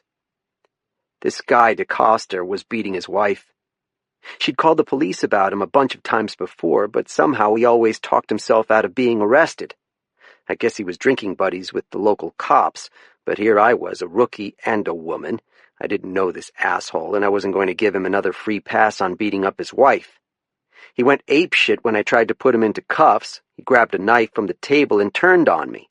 I'd never been that scared in my life. I steadied myself against the Mossberg. Jesus. Afterward, the woman was a crying mess. She kept saying she didn't mean for me to kill him. And there's this fat little kid bawling his eyes out in the corner. Jason didn't know what the hell was going on. I thought I'd fucked up big time. Sometimes I still wonder if I did. Kathy reached down and touched the plastic bag, almost as if she was petting the dead dog inside of it. "I know you must be feeling like shit right now, Mike. But if this is as bad as it gets for a while, consider yourself fortunate." I appreciated the confession, but more because my new sergeant had opened up to me than because it soothed my guilt. The alcohol dropped me down a well, but didn't keep me asleep very long. I awoke after a few hours, dry-mouthed and unsure where I was because the room was so dark. I flopped onto my back and lay with my eyes open until the blackness of the room faded and I could make out the fuzzy shapes of the big screen TV and the head of the 8-point buck Kathy had shot the first morning she'd ever gone bow hunting. After a while I heard floorboards creaking overhead. Kurt was awake and roaming around. The footsteps continued down the hall until they came to the top of the stairs. I reached for the gun under my pillow and sat up. There was no lamp within easy reach of the sofa, or I would have turned on a light. The footsteps stopped midway down the stairs, and I thought I heard an indrawn breath. The next sound was heavier. I had the impression Kurt Eklund had just collapsed on the staircase. The next thing I knew, he was sobbing. I swung my legs off the sofa and rose to my feet, tucking the revolver into my pants at the small of my back. I padded across the thick carpet until I came to the foyer and poked my head around the corner. Kurt was indeed seated on one of the steps. He was holding onto a baluster as if for support and staring down at the dark stain on the floor. I snapped on the overhead light. "Kurt?" He blinked down at me, half blinded by both the sudden illumination and his own streaming tears. His hair was the color of a golden retriever, I realized. "That's her blood?" he said. "Yes." "Then it wasn't just a nightmare." "No." "Is she going to be okay?" "I honestly don't know." He let loose of the baluster and buried his wet face in his hands. "It's all my fault." I wasn't sure what he meant, but it seemed the wrong moment to press him to clarify himself. "Do you remember who I am?" "A warden?" "You can call me Mike." I was shocked that he had any memory of our conversation, given his off-the-charts blood alcohol level. "Why don't you go back to bed, Kurt? Get some sleep. In the morning I'll drive you down to Portland to see her." "I don't think I can sleep." "Do you want me to make us some coffee?" "What I want is a drink." "I don't think that's a great idea. Why don't you come with me out to the kitchen and we'll see what Kathy has in the refrigerator?" He rubbed his one good eye and puffed out his cheeks before sucking them back in. He didn't say another word, but rose shakily and plodded down the narrow steps. The sour smell of alcohol drifted behind him. There was a draft in the kitchen coming from the direction of the mudroom. I made a fire in the wood stove using newspaper flyers and fat wood from a pine box in the corner. Kurt settled himself at the antique table, which tilted in his direction when he rested a forearm on it. He bent down to look at the uneven legs. "I need to fix this." Kathy had told me he was a carpenter. I wondered how he'd pursued his vocation when he'd been without a driver's license for so long. According to Morrison, Eklund was a habitual motor vehicle offender. That hardly came as a surprise. I made coffee in the fancy bun machine that had been Kathy's big splurge a few years back. Then when the wood stove began to steam, I fried eggs in a cast-iron griddle. I'd hoped for some toast, too, but the bread in the bread box had acquired a bad case of the blue splotches. Kurt watched me quietly, sipping black coffee. He removed his dusty Nordic sweater. His long underwear was wet and yellow under the arms and in a stained crescent above his sternum. When he rolled up his sleeves, I saw that he had patches of rough red skin on his elbows. "Do you mind if I open a window?" he croaked. "It's like a sauna in here." I found the room chilly, myself. "Go ahead." He raised the window above the soapstone sink and stood there, his arms braced on the counter, staring down the hill. "Red sky at morning," he said. There was a glow like a distant wildfire burning beyond the hills to the east, but elsewhere the sky was still dark and dense with clouds. "How much do you remember about last night?" I asked him. "There was a woman with you. She said someone shot my sister." He still didn't seem entirely sober to me, but he seemed coherent enough to attempt a conversation. I set 2 plates on the table and sat down to eat. After a moment, he took the chair across from me and lifted a fork. "Do the cops know who did it?" he asked. "Not yet. I was wondering if you had any ideas." "She's a warden. She's made a lot of enemies in 28 years. Start at the beginning." "She never mentioned a name to you, someone in particular who had threatened her?" He cocked his shaggy head and studied me with his one working eye. The retina was the same shade of hazel as his sister's, but the sclera was a sickly yellow. "Katerina and I don't have that kind of relationship." Katerina? I'd always thought her first name was Catherine.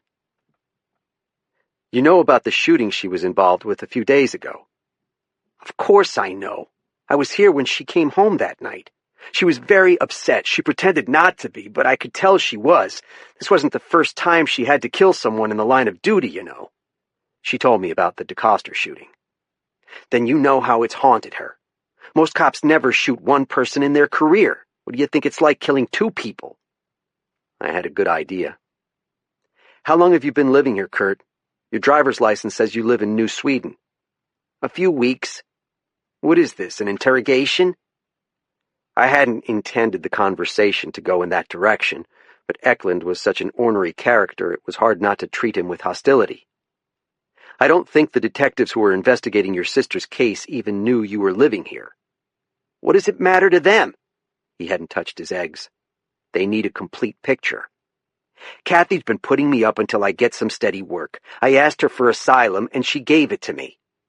My fork paused between the plate and my mouth. "That's an interesting choice of words." "What, asylum?" he said. "I'm an expert on the subject. Ask me anything. Bedlam was originally slang for the Bethlehem Royal Hospital in London.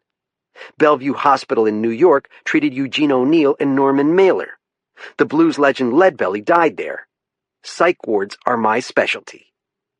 "Do you mind if I ask you a personal question?"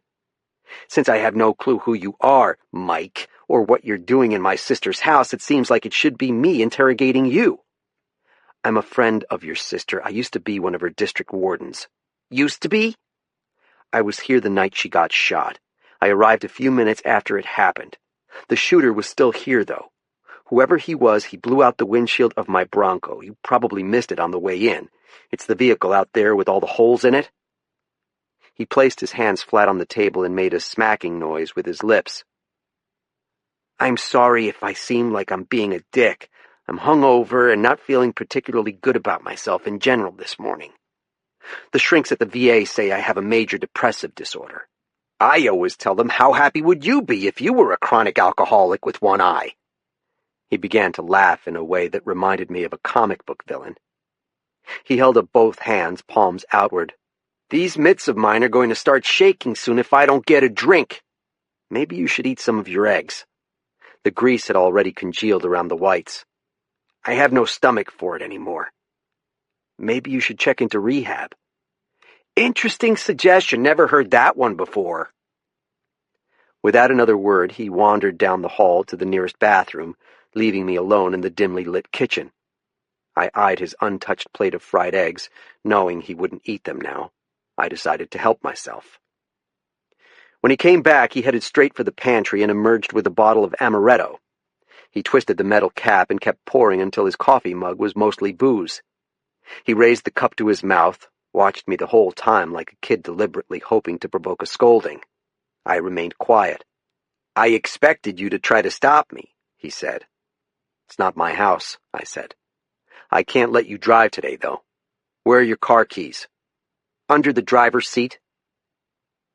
Dawn was brightening the window above the sink, but the sun still hadn't risen. I'd need to fetch those keys if I didn't want him to sneak off while I was taking a shower, and I should check Kathy's patrol truck, too. You never answered my question, I said. Go ahead. You weren't here the night Kathy was shot, and you weren't here the next day when the house was crawling with state police detectives and evidence technicians. Then you come back shit-faced in the middle of the night. Where were you, Kurt? He took another swig from the mug and set it down on the tabletop.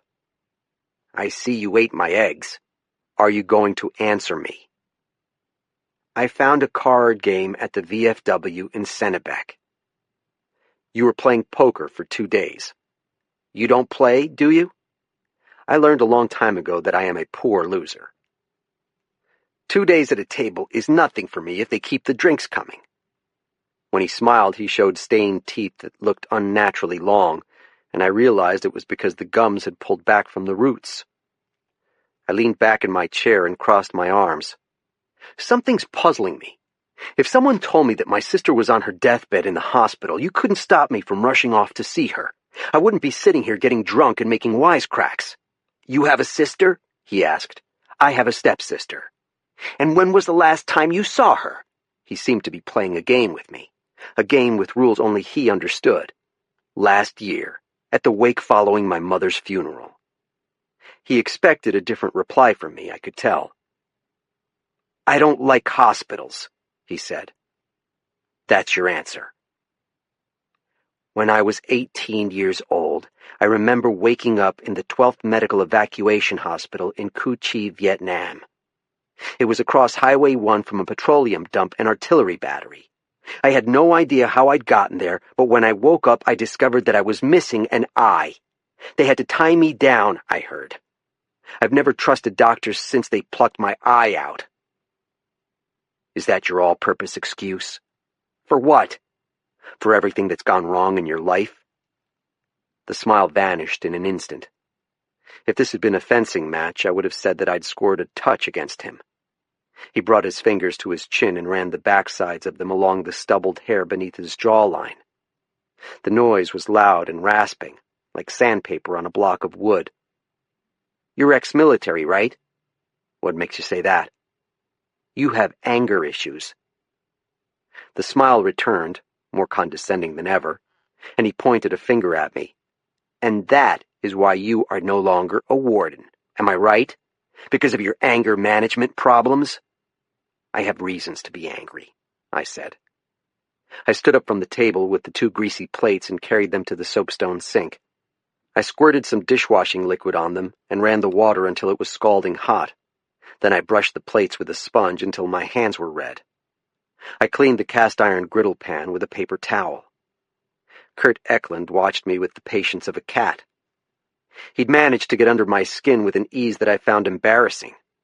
I was mad at him and mad at myself at being so easily provoked. I felt an urge to take his car for the day and leave him stranded here with his self-pity and his pantry full of booze. As I was drying the inside of my coffee mug with a rag, I glanced out the window. The clouds had drifted to the eastern horizon, blotting out the newly risen sun. It was visible as a pale disk in the sky, shedding little in the way of heat or light. Below the blueberry barrens were a patchwork of hayfields with a river running through them, and a distant pond that reflected the sun like a mirror. A figure dressed in full camouflage was striding through the barrens less than 100 feet from the house. He had a mesh bag filled with turkey decoys slung over his shoulder and was carrying a pump shotgun tucked under his arm. He was wearing a sheer green mask over his face, but when he looked up at the lighted window and saw me watching him from the house, I could have sworn that he gave me a smile. "What the hell?" I said. Chapter 22. "Do you know who that is?" I asked Kurt. He pushed himself up from the oval table, causing it to groan and tilt again beneath the weight of his outstretched arms. He peered over my shoulder through the window. "Son of a bitch!"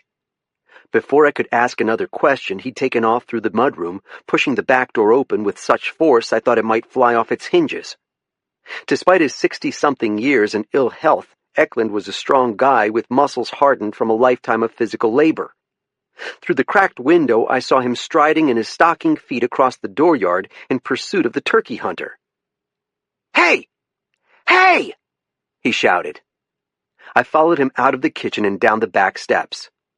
The morning was gloomy but drier than it had been for a long time, and a wave of warblers was moving through the treetops, singing as they flitted from branch to branch. I heard a whistle of wing beats and looked up to see a pair of wood ducks rocketing against the overcast sky. The hunter paused and lifted the barrel of his shotgun slightly, not enough to be threatening, but definitely as if he was preparing himself for trouble. "Ahoy, matey! If it isn't Captain Kidd!" "What do you think you're doing, Littlefield?" Kurt said. "Using my right-of-way. Kathy told you to stay off her land. She should post it then." The man, Littlefield, was dressed from cap to boots in camouflage, making it impossible to see anything except his rheumy eyes, which were visible above the leaf-patterned veil that covered the bottom of his face. He was a big guy under all those hunting clothes, but he had the cracked, high-pitched voice of a very old man. "What's going on here?" My tone was the same one I'd used as a warden to establish my command presence. "Who are you supposed to be?" he asked. "Another of the Lady Warden's brothers?" "My name is Mike Bowditch, and I'd like to know what you're doing here." "His name is Littlefield," said Kurt. "He owns the farm on the other side of that stone wall. And I own the right-of-way through these fields, too." "The hell you do," said Eklund. "I got the deed that says so." I was already steaming at the Lady Warden comment, but I tried to keep the emotion out of my voice. "Do you mind removing your hunting mask, Mr. Littlefield, so we can have a polite conversation?" "I ain't interested in having a conversation with either of you needle-dicks. Stand aside and let me use my right-of-way." "You know the woman who owns this property was shot the other night," I said. "Of course I know. Cops trampled all over my place looking for clues." "She was shot by someone with a turkey gun." "You accusing me of something?" "You don't think it's disrespectful to be hunting on her land under the circumstances?" "I doubt she cares much one way or the other at the present time." Eklund stooped down and grabbed an apple-sized rock from the weeds. "Fuck you!" Littlefield lifted the barrel of his shotgun. "Easy there, Cyclops." My right hand went around my side and found the grip of Davies' revolver where I'd tucked it in the back of my pants. "I suggest you move on, Mr. Littlefield." "That's what I was doing before you clowns accosted me." "Don't think I won't throw this," Kurt said. "And don't think I won't defend myself if you do." "Go home, Mr. Littlefield," I said. "I don't take orders from you, Sonny. I do what I want on my land." Kurt shook his arm, the one holding the stone. "It's not your fucking land!" Littlefield chuckled. "Have another drink, Alky." He hoisted the bag of turkey decoys over his shoulder and set off across the barrens to the south in the direction of the stone wall that marked the edge of Kathy's property. Robert Frost had evidently been wrong about good fences making good neighbors. Kurt and I watched him go, the camouflaged hunter becoming harder and harder to see as he receded across the green field. "Can you tell me what the hell just happened?" I said. Eklund smacked his lips again, as if to gather the saliva to form a string of sentences. "He claims the deed to his property gives him the right to ride his ATV and snowmobile across Kathy's land. She told him to knock it off, but the bastard keeps doing it because he likes to provoke her. Kathy went to see a lawyer in Augusta about it, and there are problems with the title that should have come out when she bought the place. She'd probably win in court, although it would cost her a few grand," the lawyer said. "Meanwhile, old Littlefield took out a lien on Kathy's property just to be an even bigger dick than he already was." I should tell Saktama about the territorial dispute, I decided. It sounded as if he'd already spoken with Littlefield, but this morning's stunt with the turkey gun deserved to be reported. And at the very least, the detective would want to interview Kurt about his recent whereabouts, too. I wondered how the lieutenant would feel about my spontaneous decision to become the man's bunkmate. "I need a drink," Kurt muttered, and headed back toward the house. I had no idea what to do with the guy. His utter disinterest in seeing his sister continued to baffle me. Was he that afraid the doctors would take one whiff of his 80-proof breath and lock him up in the detox ward? I wished Kathy had confided in me more about her troubled brother. I felt hobbled by a lack of insight. At the very least, I wanted to visit her again at the hospital. I wandered over to my vintage Bronco, wincing as I ran my fingers over the punctures in the hood and side panel. The right front tire was flat. I tried the door and found it unlocked. The entire dashboard and front seat appeared blue from powdered windshield glass. The glove compartment was still open from when I'd grabbed my Walther. Davies's .38 Special packed more of a punch, but I missed my James Bond gun. The pistol had been my 18th birthday present to myself. It had even saved my life once. Maybe if I asked Saktama nicely, he'd have the technicians expedite their ballistics tests. It was obvious I would not be taking my Bronco onto the roads of mid-coast Maine this week, this month, or maybe ever again. I had doubts the damage could even be repaired, let alone quickly, or at a cost I could afford. In other words, I was effectively stranded up here on Appleton Ridge. Kurt Eklund's ash-gray Cutlass was parked in the shade of one of the big sugar maples. The car seemed even more battered than its owner. It was hard to find a place on it that Kurt hadn't scratched, dented, or chipped. I popped the driver's door and rummaged around beneath the seat, finding in the process an empty fifth of 5 o'clock vodka and 3 crushed cans of Milwaukee's Best. The keys were there, too, just as Kurt had said. Weighing them in my hand, I felt reassured that he'd told me one truthful thing. I stuck the keys in my pants pocket and was turning back to the house when I looked down the drive and noticed that Kathy had a plastic mailbox where she received the morning newspaper. I wandered down the hill to see if the deliveryman had arrived. When I opened the box, I discovered the previous 2 editions. The older copy had nothing about Kathy's shooting, since it had happened only hours after the paper went to press. It did have a story on the front page about Jimmy Gammon, though. Tragedy followed guardsmen from Afghanistan home to Maine. They'd found a different picture of Jimmy for this one. It showed him posing like a bodybuilder with snow-covered mountains in the distance.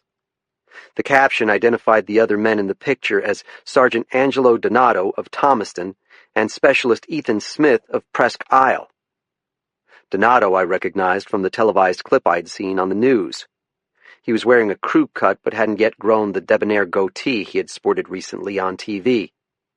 Smith was a hulking dude who looked like he could bench press a dairy cow. This morning's edition had the story about Kathy. Game Warden Sergeant seriously injured in shooting. The editors had used the formal portrait of Kathy provided by the Warden Service. She was dressed in the unique dress uniform Maine game wardens wear, a red wool jacket, black leather bandolier, and olive green fedora. The retro outfit had the effect of making her look older and more mannish than she did in person. Halfway up the driveway, I heard a car approaching along the road, and then the single bleat of a pursuit siren going off. It was a silver and blue Knox County Sheriff's cruiser. The Charger rolled to a stop and Skip Morrison hung his head out the window. "Special delivery for Bowditch!" He reached across his body and held out the duffel bag of clean clothes he'd retrieved from my room at the Square Deal. I took the bag from him. "Thanks, man." "How's life on the farm?" "Eklund's inside getting hammered again, but I took his keys, so it's not like he's going anywhere." Morrison pointed at my blasted Bronco. "What about you? You need a lift today?" "Not unless you're headed down to Portland." "We only provide taxi service to Knox County." "Oh, well." I hefted the duffel. "Thanks for getting this, Skip. I owe you one." "I've got something else for you, too." In his hand appeared the three $20 bills I'd given him to pay my motel tab. "I told you Dot wouldn't take your money, dude." Chapter 23. When I returned to the kitchen, I found Kurt stuffing paper napkins under one of the legs of the table in an attempt to rebalance it. He sat down in his squeaky chair and pressed his scabrous elbows on the surface. Nothing moved. He smiled at me with his long, almost equine teeth. "Success," he said. I put the newspapers down on the tabletop. "In case you're interested in reading what happened to your sister," I said, making no effort to be courteous. He poured the rest of the amaretto into his coffee cup. "You really think I don't want to see her?" "Based on the evidence in front of me, that would be my accurate conclusion."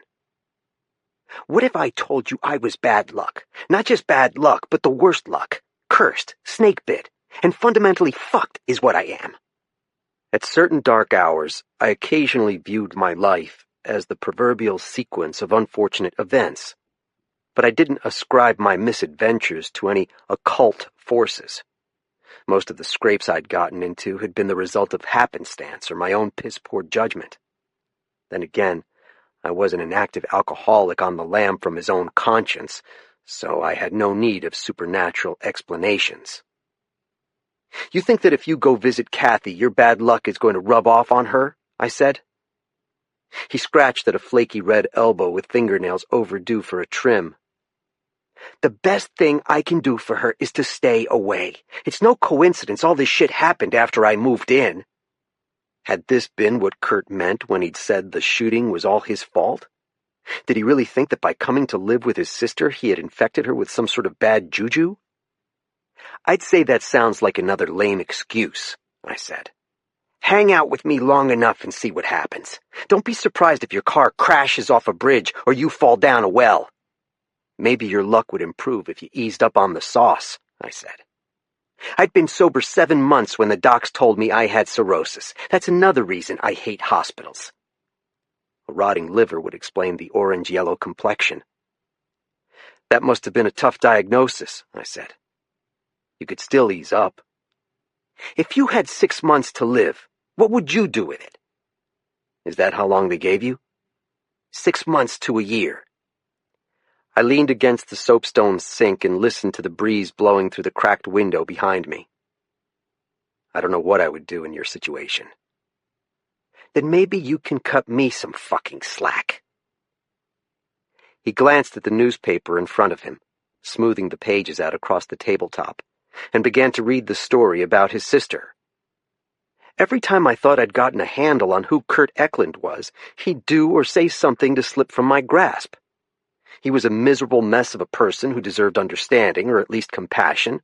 No, he was a cruel and manipulative asshole with no regard for others. I couldn't imagine how Kathy and her family had dealt with this mercurial man over the years, but I understood why she had barely mentioned him. A phone began to ring somewhere down the hall. The tone sounded like my cell. I reached into my pocket, but it wasn't there. I followed the noise into the woman cave. My mobile had fallen into a dusty crack between the sofa cushions.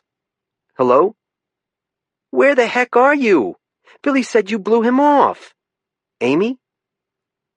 With everything that had happened since I'd arrived on the mid-coast, I had completely forgotten about my scheduled visit with Billy Cronk at the Maine State Prison. "He's wicked depressed about it," she said. "I'm so sorry. I feel horrible." She hesitated a few seconds, then said, It has something to do with the game warden who got shot the other night. Amy Kronk, armchair psychiatrist, amateur detective, unschooled mind reader. Her insights into human behavior were uncanny at times. Kathy Frost used to be my sergeant. I've been at the hospital a lot. Jeez, is she gonna be all right? The doctors don't know. She lost a lot of blood and hasn't regained consciousness, the last I heard. Do the cops know who did it? She asked. I'm not exactly on their speed dial these days. I bet you've got an idea or two. Like many Mainers, she added an R to the end of idea to make up for the R's she dropped at the end of words like supper. It's what got me into trouble before, poking my nose into places it didn't belong. What if they don't ever catch the person who shot your friend? Then how are you gonna feel? I'm worried I'd just screw up the investigation. If it was me, I'd be more worried that the person who shot my friend might get away with it. You're not just going to stand by and let that happen. Amy was right that I was fighting the urge to visit Sakhtama's office and plant myself there until something happened. I need to schedule another visit with Billy, I said. I wondered if he had gotten around to confessing to his wife that he'd been transferred to the Supermax. It was only a matter of time until Amy connected the dots.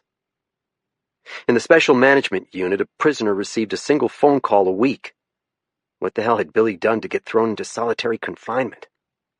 Given that my blue-eyed blonde friend looked like Adolf Hitler's wet dream, I worried that the local chapter of the Aryan Brotherhood might have made a concerted effort to recruit him.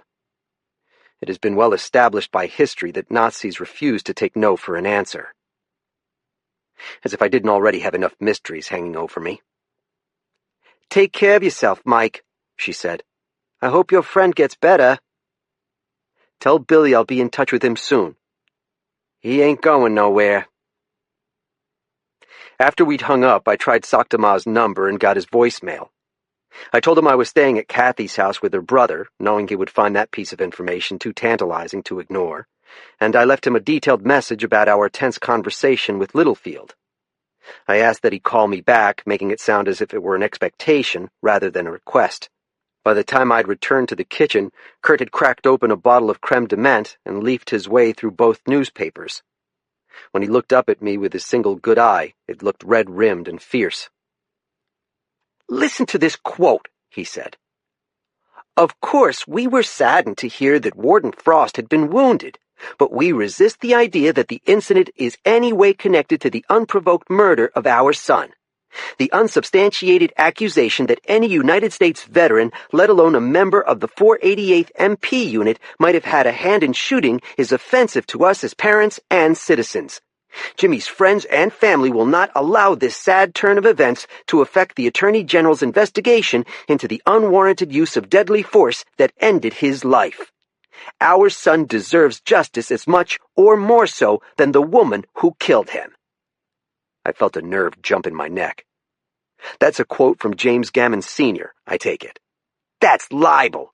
He can't just throw around words like murder. Why would they even allow that to be printed? Kathy's on her deathbed, for fuck's sake. Gammon's a powerful man, I said. He probably goes yachting with the newspaper's owner. Well, he'd better shut up about Kathy, or I'm going to pay him a visit. Kathy told me he has a mansion on McLean Hill. I'd advise against it, Kurt. I felt in my pocket for his car keys just to be safe. What the fuck do I have to lose? It was a valid question, I had to admit.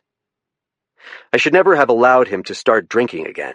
Kathy had warned me that her brother became more unstable the more alcohol he consumed. Worse, I'd inflamed his anger by sharing those newspapers with him. I began to wonder about the firearms Kathy owned, and hoped she kept them under lock and key. That was assuming Eklund didn't have a pistol or rifle of his own stashed somewhere. If you're so concerned about her, you should put away the creme de menthe and take a nap, I said. After you wake up, I'll drive you down to the hospital to see her. If she's unconscious, what's the point? The point is that you're her brother. She wouldn't want to see me. He studied the newspaper in front of him. The picture showed Jimmy Gammon with his buddies Donato and Smith. I bet one of these assholes shot her. The father probably put them up to it.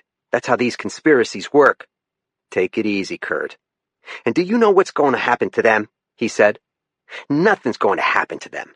Even if the cops figure it out, it's going to be a cover-up. It says here that the father works with the Department of Defense. He'll just pull some strings and get the report shredded. Don't tell me it hasn't happened before, either.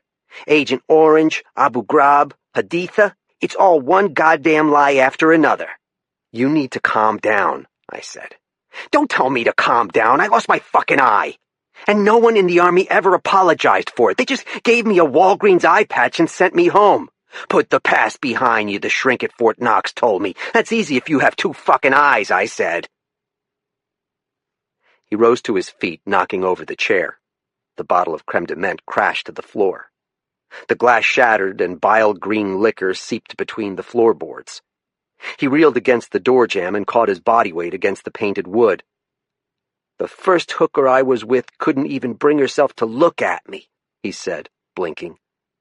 My face was that ugly to her.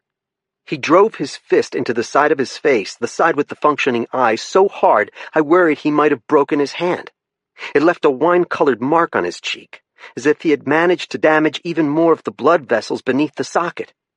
He raised his hand to strike again and then fixed me with a stare and took a staggering step in my direction. An image flashed through my mind of Kathy and Danny Tate in that darkened barn.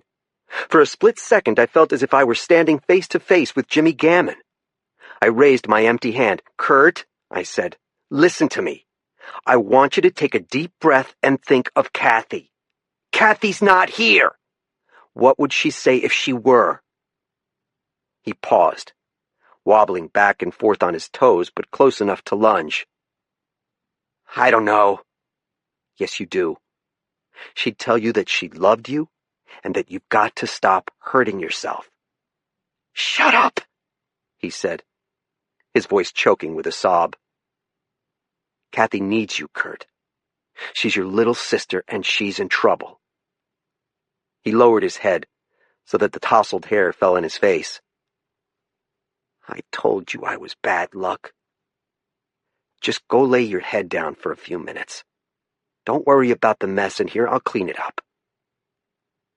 He lurched away, unsteady on his feet, like an actor pretending to be a zombie.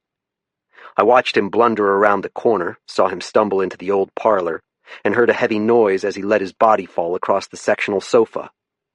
I looked down at my hands. They were shaking. I swept the glass shards into a dustpan and used a dish rag to sop up the mint-smelling liqueur. Afterward, I sat down to read the papers. There was little in them I didn't already know, except that Jimmy had been the victim of the Taliban's weapon of choice, an improvised explosive device. I'd suspected as much. The quote from James Gammon sounded just as vitriolic as when Kurt had read it aloud. It didn't matter that Kathy Frost had nearly died, might still die. What mattered was that his son should be avenged. There was no notice of a funeral, but the Gammons had requested that in lieu of flowers, donations be made to the Wounded Warrior Project. When I looked in on Kurt 10 minutes later, he was lying on his belly again. His snores were softer and wetter now, as if his throat was clotted with mucus. I pulled my sleeping bag up over his long legs. I had no clue how long he'd be out. In his drunken state, I wasn't about to take him to Maine Med unless it was to drop him at the detox ward. I needed a shower and a change of clothes. I lugged my duffel bag to the upstairs bathroom. Slowly I peeled off the bandages, and I was relieved that the cuts showed signs of healing. I ran the faucet in the clawfoot tub until the water was piping hot, then I twisted the handles and stepped inside. The only shampoo I could find smelled of fake wildberries. The body wash was even fruitier. But I lathered myself up as much as possible, eager to strip away days of perspiration and grime. My knotted muscles eased under the heat of the shower head. After I was done, I had to run a hand towel across the fogged mirror to see my reflection again. I didn't see a need to apply fresh dressings to the scabs on my face. Remembering what Kathy had said about my looking like a younger version of my father, I decided to shave off my beard. I was rooting around for a razor when I heard the sound of an engine roar to life outside the bathroom window. The glass was misted, but after I ran my palm across it, I saw Kathy's personal vehicle, the Nissan Xterra, backing away from the hay barn. I'd been so concerned about securing the keys to the Cutlass and the patrol truck that I'd forgotten all about the SUV. Behind the wheel was Kurt. Chapter 24. As quickly as I could, I put on clean clothes and rushed downstairs. Outside, the clouds seemed thinner, gauzier, the way they do when they gather around a mountaintop. I unlocked Kurt's Cutlass and was greeted with the smell of stale beer and Swisher Sweets cigars. He'd tried but failed to cover up the stench with one of those evergreen-shaped air fresheners. The combination of odors was noxious.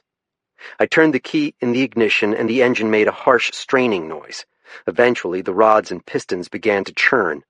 I backed the sedan past my Bronco and swung the wheel sharply until I was facing forward.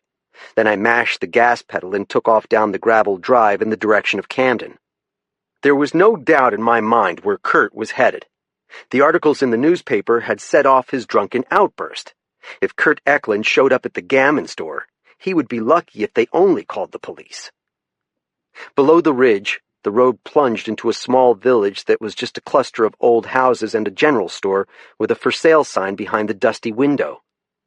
I crossed a bridge above a swollen river, and then began to climb again through rolling hills that were mint green with new leaves. Most of the country had been cleared for grazing in the 18th century, and then allowed to go back to forest after the original families had sold off their land. There were still a few hayfields teeming with dandelions, violets, and wildflowers, whose names I did not know. But the people who owned the farmhouses now seemed to have little interest in tending fields or raising livestock. Occasionally you might see a place that had a vegetable plot in the yard or a small pasture with a single horse in residence. But those homesteads were the exceptions. Soon I found myself passing between humpbacked mountains.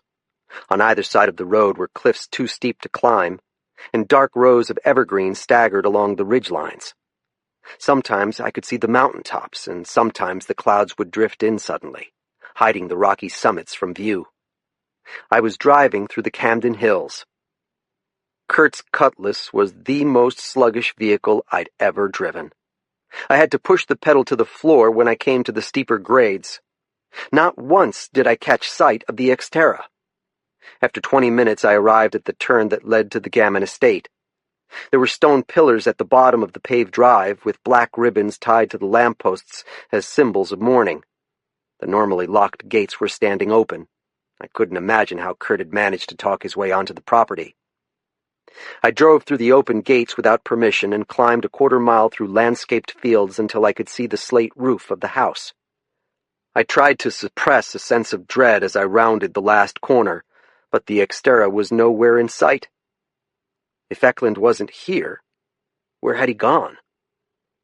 I became conscious of my own uninvited presence on the estate. If James glanced out the window and spotted the broken-down Cutlass I was driving, I fully expected him to summon the entire Camden police force, along with the state police SWAT team.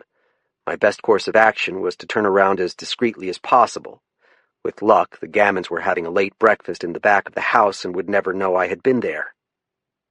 My hopes were dashed before I'd even managed to throw the gearshift into reverse. The front door opened and James Gammon stepped onto the porch. He wasn't toting a shotgun, but he was wearing an expensive-looking outfit straight out of the Orvis hunting catalog. Whipcord trousers, a plaid tattersall shirt, and a matching quilted vest. The clothes gave him the appearance of the squire of a manor in the Scottish lowlands. I put the Cutlass into park while he came striding across the driveway. His forehead was furrowed, his chest was thrust forward, and both hands were clenched into fists. The automatic window didn't work when I pushed the button, so I had to open the door and poke my head up. "Who are you? What are you doing here?" His voice was a rasp, as if he'd recently shouted himself hoarse. "Mr. Gammon," I said, giving him the warmest smile I could manage. "It's Mike Bowditch." "Who?" "Jimmy's friend. You had me over to hunt pheasants a few years ago before he went to Afghanistan." "The game warden?" "Not anymore," I said. "What do you want?" His dismissive tones suggested that my former occupation had tainted me and that I was not to be trusted. I wanted to extend my condolences. The lie was the best I could do. He pushed a hand through his thick auburn hair. "Are you insane?" "Excuse me?" "You didn't anticipate that this would be awkward? One of your former colleagues just murdered our son. I'm trying to understand your thought process. You clearly lack a sense of propriety." I'd been told that before. "I didn't mean to cause offense. I considered Jimmy to be a friend." "Well, fine then," he said. "Now you can take your junk car and clear off my property." "James!" Lila Gammon had appeared on the porch. She was dressed in her habitual riding clothes. "Who is that you're speaking with?" "No one. A friend of Jimmy's." "Please invite the young man inside." He turned his head. "Lila!" "Please, James." Like his son, the elder Gammon was a four-season runner, and he had the energy and stride of a man who regularly covered long distances. He approached his wife and whispered something to her, a harsh look on his face. She whispered something back and darted her eyes in my direction, causing her husband to give me the once-over again. Their discussion was heated and went back and forth for the better part of a minute. "Come inside," he said, his voice overloud for the distance. I closed the door of the Cutlass and followed the Gammons into their haunted house. Our footsteps echoed off the hard granite tiles. The couple led me into a spacious room with walls of reclaimed barnwood, a black chandelier, and linen curtains that billowed across the floor every time a gust of wind found its way through the patio doors. With a thrust of his hand, James indicated I should seat myself in a leather club chair. Before me was a rough-hewn table on which were arranged an antique set of 9 pins and a bowling ball I imagined Rip Van Winkle might have used. Except for a vase of yellow forsythia, there wasn't a single decorative touch I would have identified as feminine. I half expected a uniformed servant to appear from the shadows to offer me a glass of scotch and my choice of Cuban cigars. Lila asked if I wanted tea. "Only if you're having some," I said. Her face was pale and drawn. She had unsuccessfully applied extra makeup to brighten her complexion and hide the bags beneath her eyes. "Do you have a preference?" "Bring in a pot of Earl Grey," James said before I could answer. After his wife had disappeared into the kitchen, James Gammon placed his hands on his legs, gripping his kneecaps the way a king grips the arms of his throne. His eyes were almost the same auburn color as his recently trimmed hair. I could smell his sandalwood aftershave from across the room. Compared to him, I must have looked like a down-on-his-luck hitchhiker. My hair was still wet along my neck, my commando sweater was fraying, there were oil spots on my tin cloth pants, and my bean boots were still dirty, despite my efforts to scrape away the layers of accumulated mud on the mat. "I want you to know that I'm only humoring her," he said. "She's suffered a horrible shock, and it is my duty as her husband to offer her whatever support she needs." "I understand." One side of his mouth curled, suggesting he disbelieved me. "So I take it you were let go from the service since we last met?" "No, sir. I left of my own free will." "You don't seem the better for the decision. What happened to your face?" Reflexively, I touched the small cuts along my cheekbone. "I was shot by the same person who attacked Sergeant Frost." He pressed his spine against the leather sofa and tilted his neck back as if to see me from a better vantage. "You were at her house that night?" "Yes, sir. I returned fire on the assailant and then performed first aid on Sergeant Frost until the ambulance arrived." "You returned fire? You said you'd left the warden service." "I have a permit to carry a concealed weapon." His eyes narrowed. "I hope you're not wearing a firearm in my house." The handle of the revolver jutted against my tailbone when I shifted my position in the chair. "No, sir." He rubbed away some moisture that had formed under his nose and around his thin lips. "Did you get a glimpse of the man who shot Sergeant Frost?" "I'm working with the state police to identify him." I had no idea why I was lying to the grieving man.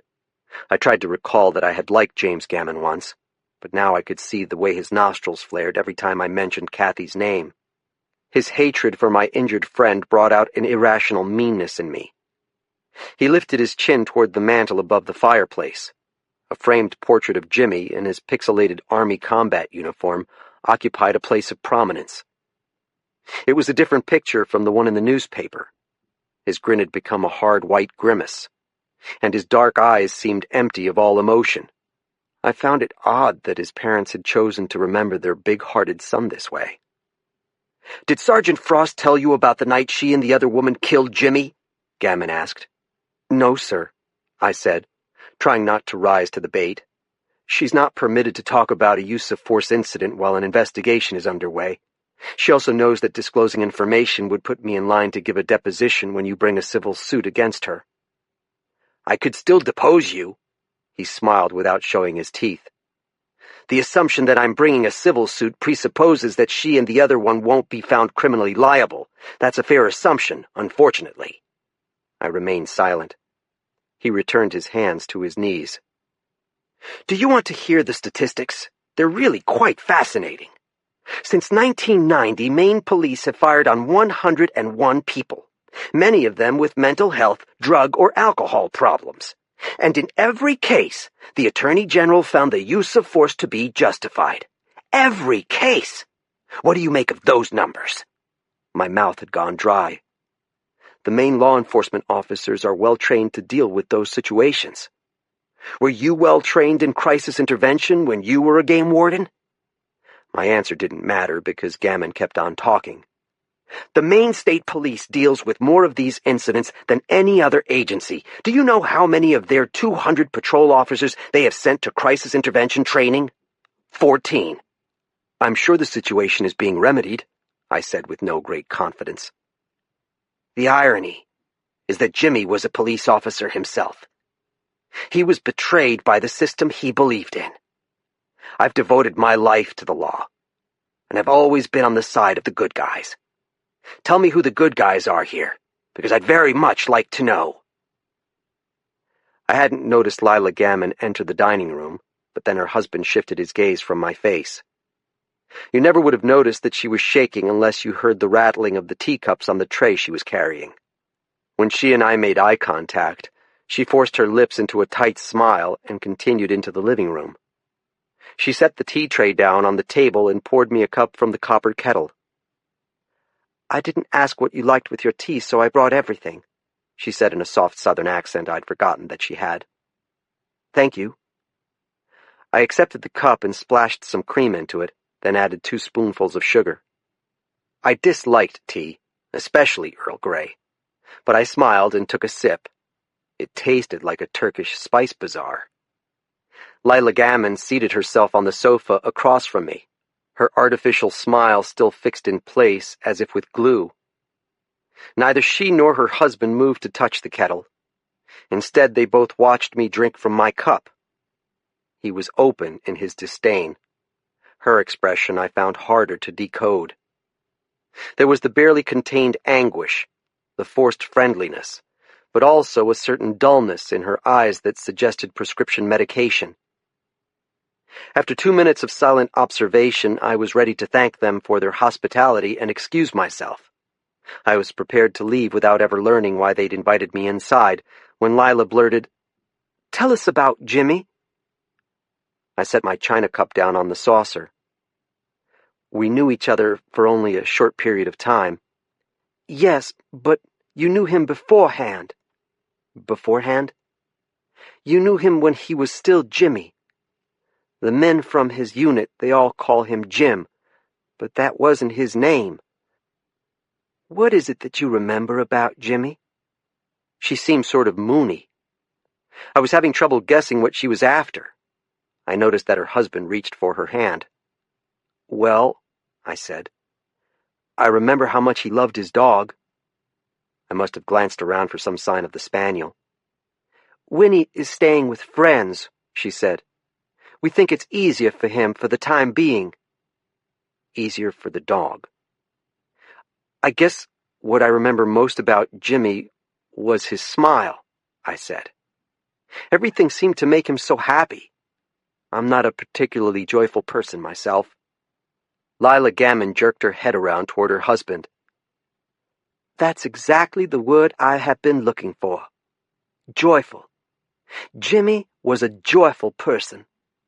She turned those shrunken pupils on me. "It means so much for us to hear from his friends. It helps us to hold on to him, you see. Even beforehand, we felt like he was slipping away from us." James Gammon tightened his grip on her hand. "Lila, I'm not sure this is helpful." "No, but it is." Her dreamy gaze was still focused on mine. "You didn't see him after he came back from the war, did you, Michael?" "I hadn't heard that he was home. If I had, I would have visited. I'm very sorry that I never got to see him again." "Don't be. It's better that you didn't come here. People keep saying that he died in the barn, but he didn't. Jimmy died over there in Afghanistan." "Lila, that's enough," James Gammon said. "Well, he did," she said.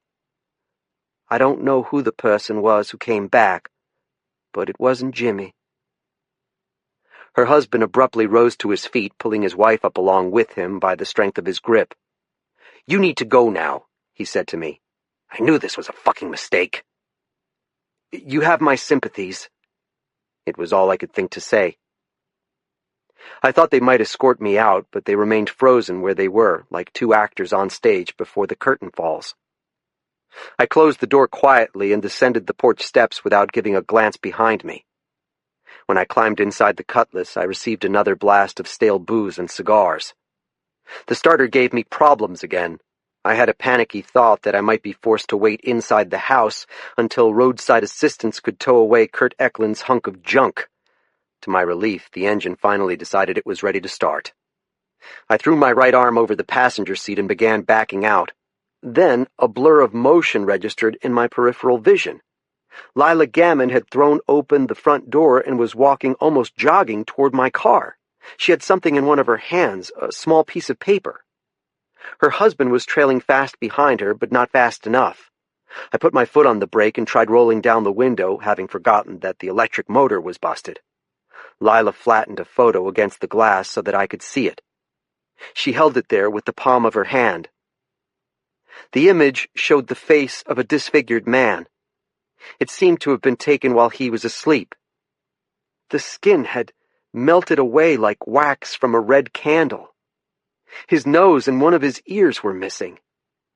He had no lips either, just a slash where you'd expect to see a mouth. There was hair on only one side of his crimson skull. Lila Gammon's voice was distorted, muffled, coming through the window. "This is not my son," she said.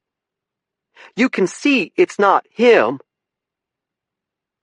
I was glad when her husband caught up to her and wrestled her body away from the idling car.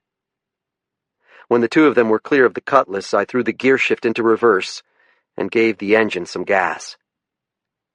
Lila was still clutching the photograph in her hand the last time I saw her. Chapter 25. I'd been on the road for 5 minutes, maybe more, when it occurred to me that I should have warned the Gammons about Kurt. Just because he hadn't arrived at the estate yet didn't mean he wasn't on his way. The police needed to send a cruiser to watch the place. I reached in my back pocket for my cell phone and saw that I'd missed 2 calls. One was from Soctama. He hadn't left a message, which seemed typical. I didn't recognize the other number, but it was a Maine area code. This caller had left a voicemail.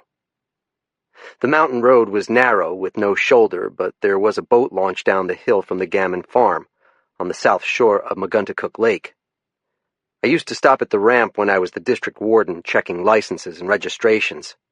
I'd chat with the local kids fishing for yellow perch and bluegills in the weedy water, trying to teach them how important it was to follow the rules when no one was watching you.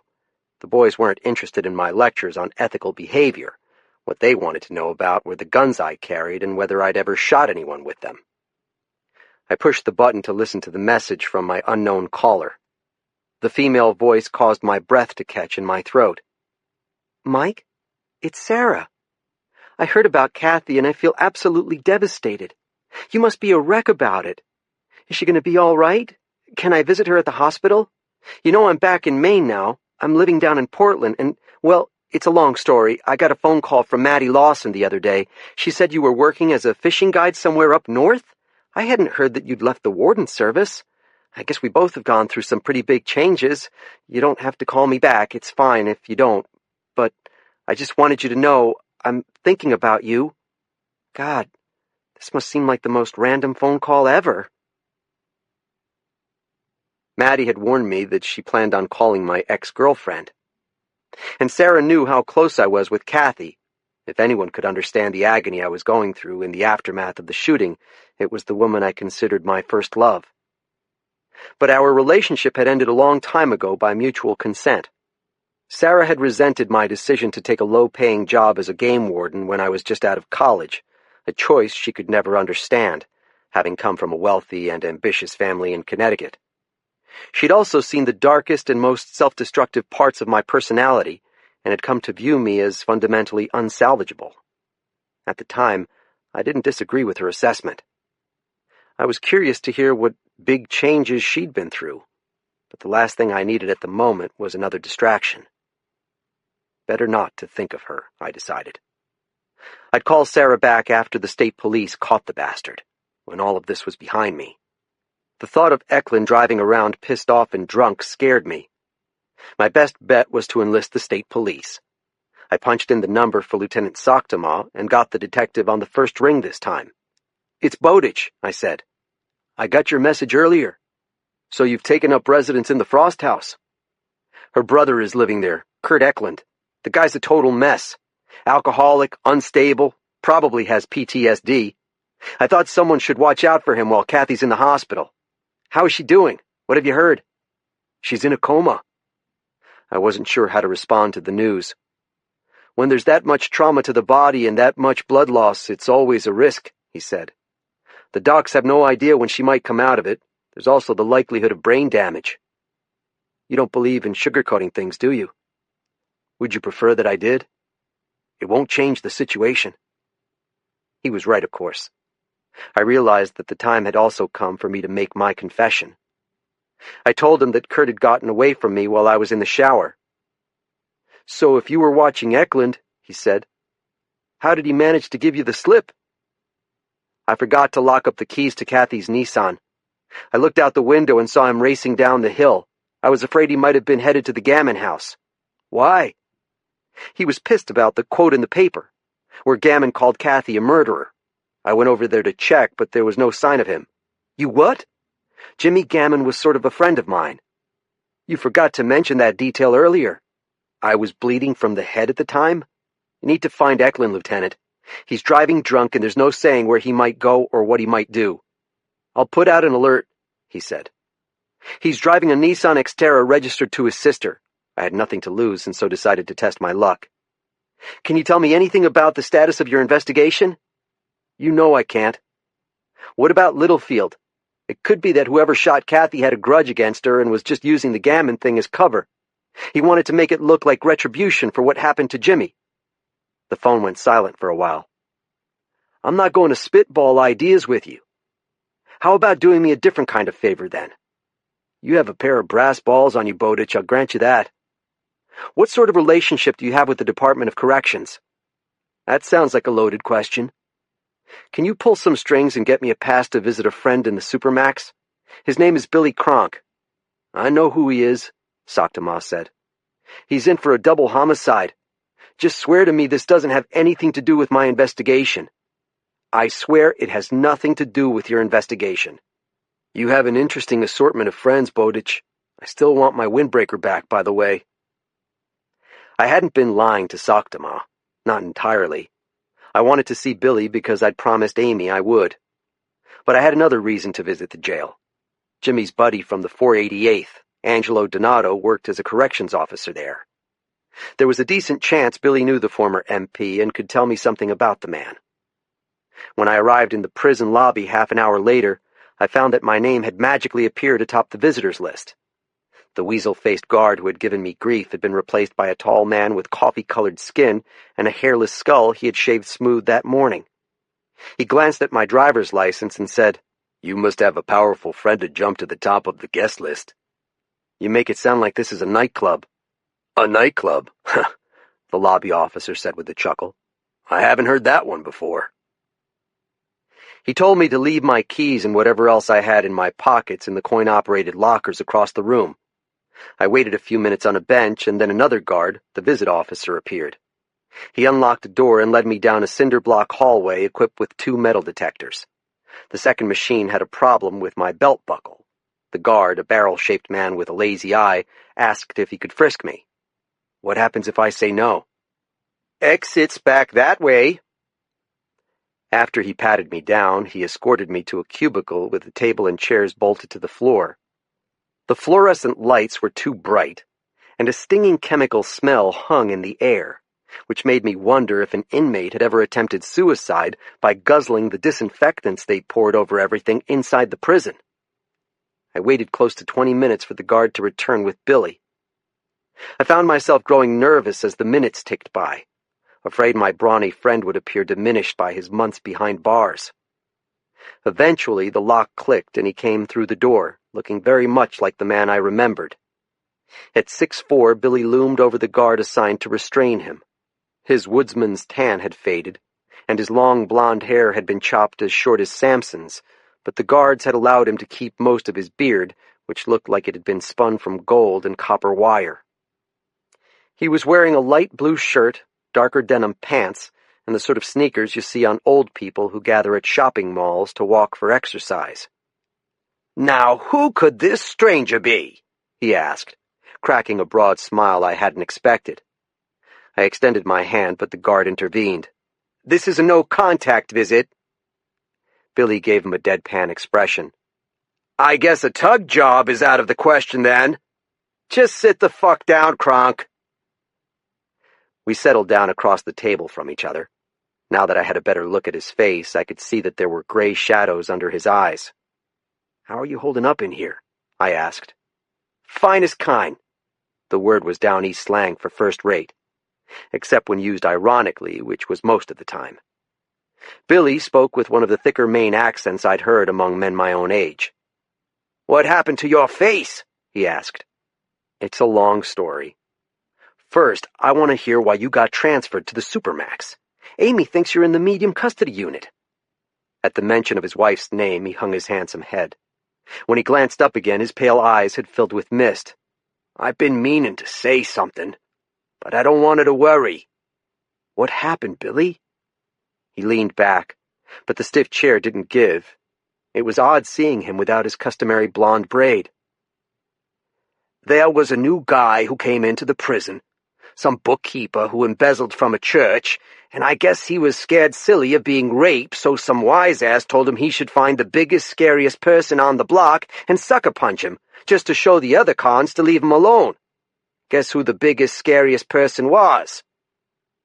I had seen firsthand Billy's capacity for violence, watched him brutally kill 2 men in a gravel pit. To me, it had looked like self-defense, but the prosecutors claimed it was manslaughter, and the jury had unanimously agreed. At the time, I was still trying to talk Billy into appealing the verdict, if only for his family's sake, but I had discovered that when a man believes he deserves to be punished, it is nearly impossible to persuade him otherwise.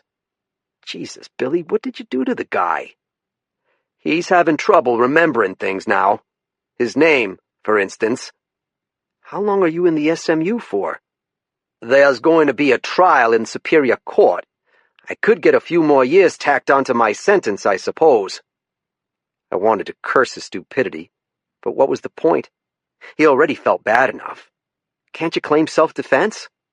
"I seem to recall you offered the same advice last year."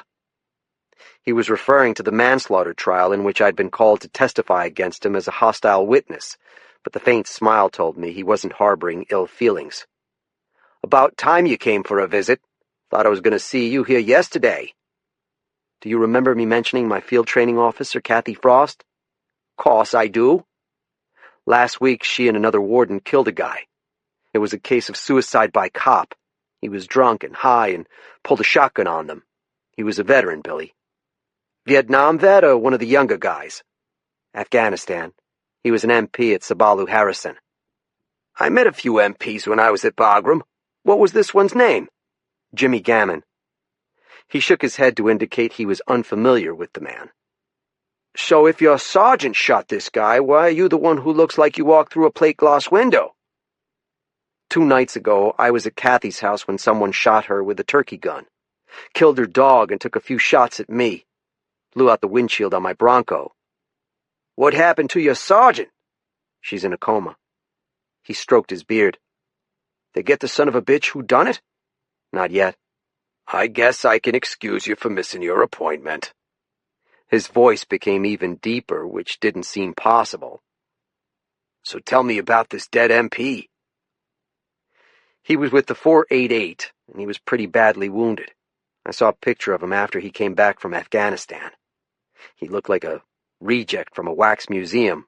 He was in and out of togas, living with his parents most recently. One night they called for help because he was intoxicated, and when Kathy and her trainee arrived, he pulled a shotgun. The cops think there's a connection between the 2 shootings? It's one of their theories. Like maybe one of his buddies from the 488th decided to get revenge on your sergeant for what she did? I take it you have an opinion, I said. Billy Cronk had one of the coldest stares on the planet. Revenge can be a powerful motivator. In Iraq, a PV-nothing in my company got fragged for stealing another guy's iPod. The MPs could never prove it, but everyone knew what went down. There's a guard at the prison who was with the 488th, I said. He leaned back against the plastic chair. So that's why you're here. I also made Amy a promise I'd come visit you. Billy seemed unpersuaded. What's the name of this guard? Donato, I said. Yeah, I know him. He's a supervisor. Tough, but fair. He's not your guy, though. How can you be sure? MPs are cops, he said. They might not like what happened to their wounded friend, but they'd know your sergeant was just doing her duty and taking him down. When was the last time you heard about one cop shooting another out of revenge? I'd read of isolated instances, but most of those cases involved police officers who had been fired for misconduct. You should tell the detectives to stop barking up that tree, Billy said. They're not going to listen to me. You forget I'm no longer a warden. He curled his lip. You should be out there asking questions yourself, then. Who else might have wanted your sergeant dead? Why are you wasting your time talking with me? He stood up as if he saw no point in making further pleasantries. I followed his lead. It's not a waste of time. Come back after you've caught the guy, and forget about Donato. Easier said than done. If you say so. I'm serious, Mike. Is there anything I can do for you? We both knew I was in no position to improve his situation. Don't tell Amy I'm in the SMU, he said. She's going to figure it out, but I don't want her worrying in the meantime. After the guard had escorted Billy back to his cell, I realized he hadn't asked me how his wife was doing or anything about his kids. He hadn't made small talk about my guiding job or what it was like working for his old nemesis Elizabeth Morse.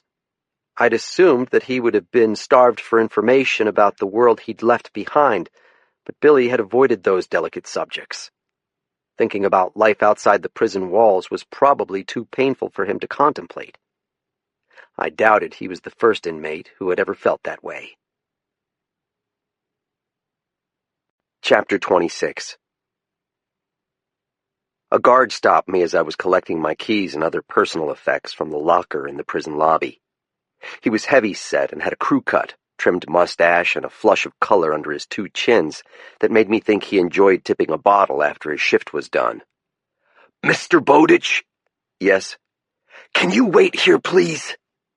He tended to huff out his words, as if each one required its own expulsion of breath. What for? We'd appreciate it if you'd wait here for a few minutes. I shrugged and sat down on a bench, wondering what I had done now. Billy and I hadn't shaken hands or otherwise broken the no-contact rule. I wasn't smuggling contraband in any of my body cavities. The fat guard stood over me, unsmiling, for a solid 10 minutes, and then my phone made a buzzing sound. "Do you mind?" I asked. The guard frowned at me. I rarely used the texting feature, so I was shocked to see that the message had come from Stacy. Bod told me your friend was the warden sergeant who was wounded. I hope she's okay. I'm sorry about the way I acted that night at Weatherby's. Sometimes I'm just a bitch. I was grinning from ear to ear and trying to come up with a clever response when the locked door opened and a man appeared. He was wearing a navy suit specially tailored for muscular guys, a red tie with a clip, and polished cap-toe shoes. He also wore his hair short, but he was growing a goatee which so far consisted of little more than a brown shadow under his nose and around his mouth. I recognized Angelo Donato from his speech at the televised protest outside the Maine Warden Service headquarters. "I heard you wanted to see me," he said flatly. It had to have been Billy, I thought. What trouble had my friend stirred up now? "I think you've been misinformed, Sergeant." "Then maybe you can inform me. My office is through that door." He signaled to the admissions guard to buzz us through a locked door. I followed him down a hall to a windowless office devoid of personal items of any sort. He removed his coat and hung it from the back of his chair, revealing that his dress shirt had also been fitted to accommodate his weightlifter's physique. He took a seat and indicated that I should do the same. "I don't know what Billy Cronk told you," I said. "He said you were a friend of Jimmy Gammon. You're the game warden, right?" "I used to be." "Jim told us about you." His eyes had heavy dark lashes, as if he wore mascara, but they seemed to be natural features. They gave his face a feminine quality that was at odds with the rest of him. "He talked about the four of us going hunting sometime when we got home. Do you know what was funny about that?" Obviously, there was nothing funny about it, but I let the former MP continue. "The funny thing was that he kept talking about it," Donato said. "He'd say things like, 'So when are you and Monster going hunting with me and Mike?' His face had been blown off by an IED, along with part of his brain, but he still thought we were all going to shoot pheasants together. Every time Smith and I visited him, he would talk about it, as if the plans were already in motion. The shooting party is what he called it." I could tell that Donato was going somewhere with the story, and that he expected me to clear the tracks. "Do you know when I realized he was losing it?" he said. "When he stopped talking about the shooting party." There was a round clock on the wall that made a ticking sound as each second went by. I couldn't remember the last time I'd heard a clock do that. High school, maybe. The vice principal's office. "I have a question for you," he said after a while. "Go ahead." "Did you ever once visit him after he got home?" "I never heard he'd been wounded," I said. "I didn't even know he was back in Maine." "You don't read the papers?" I wasn't going to divulge my own troubles with a man who didn't care to hear them. "All I can say is that I missed the news, and that I'm sorry. Jimmy was a great guy. I wish I'd gotten to know him better." "You want to know how it happened?" he asked. "How he got injured?" I assumed he was going to tell me in any case. "There was this trash heap outside one of our battle positions." He waved his hand as if he wanted to strike what he'd said and start again. "It was really more of a mountain of trash. The contractors would dump all of the shit from Sabalu there, and every day crowds of Afghans would descend all over it like a bunch of vultures. They'd take every piece of plastic, something like this pen." He held up a disposable ballpoint. "To them it was like finding buried treasure, even if it was out of ink. Christ only knows what they used it for." He began twirling the pen between his fingers. "One day," he said, "there was a riot. These two guys started fighting over a bungee cord. The next thing we knew, everyone on the mountain was hitting someone. Through our scopes, we saw kids being trampled, so I decided we needed to break it up. I told Jim to drive us out there, and I ordered people to back off or we'd start shooting with our turret gun. Well, they didn't, and I wasn't going to open fire on a mob of women and children. The bottom line is, we broke the first rule and ended up getting out of the truck. Smith and I went one way, and Jim went another. It turned out the whole thing had been a setup by the terrorists. Jim was helping one of the kids who'd been trampled when the boy's body exploded. They'd cut the kid open and planted an IED inside his stomach. Then they'd sewn him up again." He opened his desk drawer and found a roll of lifesavers and popped one in his mouth. He didn't offer me one. I heard it crack between his teeth when he bit down on it. "And that was how I gave the order that got Jim Gammon wounded," he said. "I'm sorry." "You keep saying that. I might even believe you if it wasn't for the smear campaign." "What smear campaign?" "The one against Jim," he said. "It wasn't enough that 2 of your people had to kill him in cold blood. You also had to ruin his reputation? The guy was a fucking hero." I measured my words carefully. "So is Kathy Frost." He leaned across the desk, giving me a whiff of the peppermint on his breath. "And that's another thing. Do you know how offensive it is to me, as an MP, to be accused of shooting a fellow officer? It's beyond offensive. It's fucking vile is what it is. I fought for my country. How'd you like to have state police detectives show up at your house one night and start interrogating you in front of your wife and kids about your whereabouts on the night a game warden was shot? Are you people that desperate to close ranks?" "I'm not even a warden anymore, Donato. I have nothing to do with Lieutenant Saktamar's investigation." He laughed at what he took to be a pretty brazen lie. "So you were just here to visit your scumbag murdering friend? Because from where I'm sitting, it looks like you came here to yank my chain." Billy could be such a well-meaning fool. He thought the detectives were making a mistake by questioning members of the 488th in the shooting of Kathy Frost. He believed that Donato was a brave and honorable man who didn't deserve to have his own integrity called into question.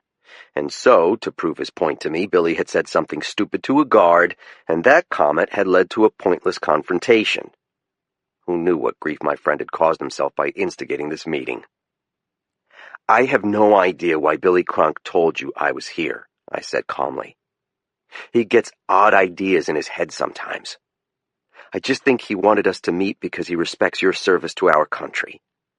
Please don't take your anger out on him." He laughed again and leaned back in his chair hard enough that his suit jacket dropped to the floor. "You're afraid I'm going to have him punished? He doesn't even belong in the SMU." "That's good, because we value your opinion."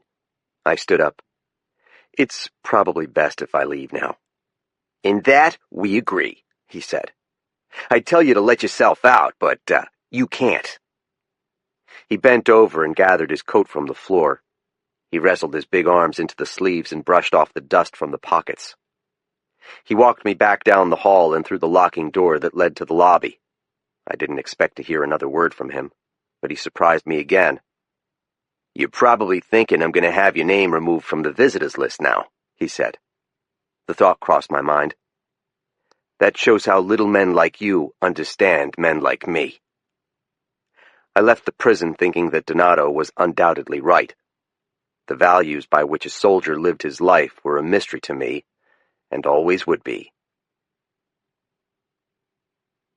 Chapter 27. Kurt Eklund's Oldsmobile guzzled gasoline the way its owner consumed alcohol. I burned through the better part of a tank driving the 80 miles to Portland. I tried not to think of the boy with the bomb inside his stomach, but it was a hard image to get out of my head. I turned my mind to other things. Donato had interrupted my texting conversation with Stacy. I had never replied when I had the chance, and now my window of opportunity had slammed shut. All in all, it seemed to be a fitting reflection of how badly my day was going. I parked in the hillside garage on Congress Street, the one attached to the hospital. To find a space, I had to drive all the way to the top. Fat-chested pigeons swooped through the openings between the levels, looking for hidden ledges on which to roost. The iridescent birds scattered when I slammed the car door, but they flapped back as I headed for the elevators connecting the garage with the ER admitting desk. The pigeons were accustomed to the comings and goings of the sick and the grieving. I am not a superstitious person, nor do I enjoy visiting places where hundreds of people have died. However, Kathy Frost had stayed by my side on the night my mother had passed away in this very place. At the information desk, I identified myself to the receptionist as a colleague of the injured warden and asked if she was permitted to have visitors yet. The kind-faced woman made a call to the special care unit. She lowered her voice so I couldn't hear her questions. "You should speak with your major," she said. "Is he here?" "I wouldn't know. Maybe you can give him a call." I started to walk away, then returned. "Can you do me another favor? Sergeant Frost's brother might be on his way here to see her. Will you alert security that he is intoxicated and unstable? His name is Kurt Eklund, and you might have a problem with him if he demands to see his sister." The receptionist appraised me with clear brown eyes that had seen hundreds of people in every emotional and pharmacological state imaginable. My tired, scab-covered face couldn't have offered her many assurances. "I'll let them know," she said. I decided to buy myself a cup of coffee in the cafeteria while I tried Major Malcolm's cell. I was looking for a private table when I caught sight of Danny Tate. As usual, she was seated by herself, and she'd already spotted me wandering around with my coffee in Danish. Her expression hardened. Without being invited, I took the chair across from her. She was wearing the same clothes she'd been wearing the last time we'd met. Flannel shirt in a black watch pattern, carpenter's pants, scuff-toed work boots. Her blonde hair had acquired a greasy sheen. I wondered if she'd even left the hospital. How long could she have been here? Close to 40 hours? She was holding an empty plastic water bottle. "What do you want?" Her throat sounded in need of more water. "I'm hoping to see Kathy. She's in a coma, if you haven't heard." Lieutenant Soktama told me. I knew she'd find the comment provocative. A dent appeared in her chin when she made a certain contemptuous expression. "So what are you, part of the investigation now?" "Not exactly." "What does that mean?" "Did you know that Kathy's brother Kurt was living with her?" Looking at Tate up close, I could tell that her nose wasn't naturally flat. She had broken it some time ago. Maybe those rumors about her Brazilian jiu-jitsu matches were true. "She never mentioned having a brother." "So you wouldn't know where he was the night she was shot?" "I told you she never mentioned him." She stood up from the table. "Excuse me." "You and I have more in common than you think, Tate." "That's doubtful." "I used to have your district. Maybe we should have lunch sometime and I can fill you in on the local hooligans." "What makes you think I need your help? There's a reason you're sitting there looking like a homeless person. Goodbye." She began making her way through the narrow knee-knocking spaces between the tables. I called after her. "For someone who acts so sure of herself, you get defensive pretty fast." "What the fuck is that supposed to mean?" I pointed at the chair she had just vacated. She sat down at the edge of the seat, as if she was prepared to spring at any second. "Tell me what Kathy has been up to lately," I said. "Has she been looking into anything unusual?" "Like what?" "I don't know," I said. "Anything out of the ordinary." She crossed her arms under her breasts that were pretty much invisible beneath her man-sized shirt. "Interfering with a criminal investigation is obstruction of justice under state law." "All I'm doing is giving the state police a list of names to check out. Does the name Marta Jepson mean anything to you?" "Should it?" "She's an old woman who died on Saturday up in Aroostook County. She fell down a flight of stairs. Kathy printed out a newspaper article about her death. I found it in a wastebasket inside her house." "You're amazing," she said. "Everything I've heard about you is true." "The rule book is only going to get you so far, Tate. You're going to make your arrests and be in line for promotions, but sooner or later you're going to realize that the best wardens aren't the ones who can quote you Title 12 chapter and verse. The best wardens catch bad guys and make a difference in people's lives." She rose to her feet again, this time with force. "Kathy was totally right about you." "About what?" "Being an arrogant asshole." Danny Tate's intent had been to insult me, but I was past that point. Even if Kathy had used those exact words to describe me, probably in exasperation after I'd given my notice, it didn't change the fact that she was lying in a hospital bed while somewhere a violent man was still at large.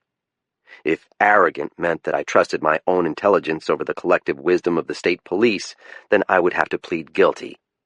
If asshole meant I didn't care whose feelings I hurt to achieve my goal, then I would accept that label as well. One positive aspect of not having a career anymore was that I no longer needed to worry about it. I drank my coffee, chewed on my pastry, and thought about what I could do next.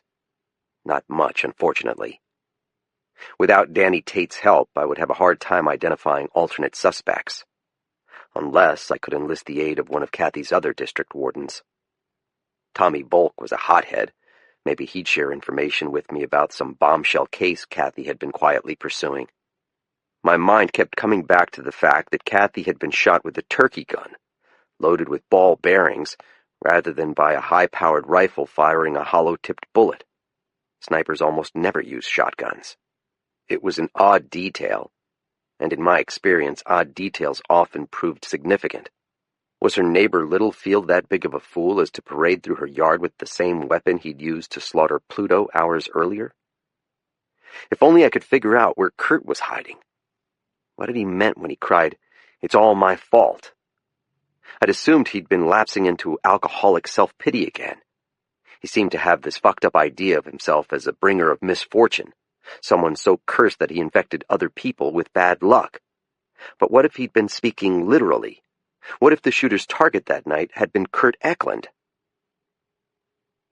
I was readying myself to call Major Malcolm, hoping I could persuade him to let me in to see Kathy when the man himself appeared at my table in the hospital cafeteria.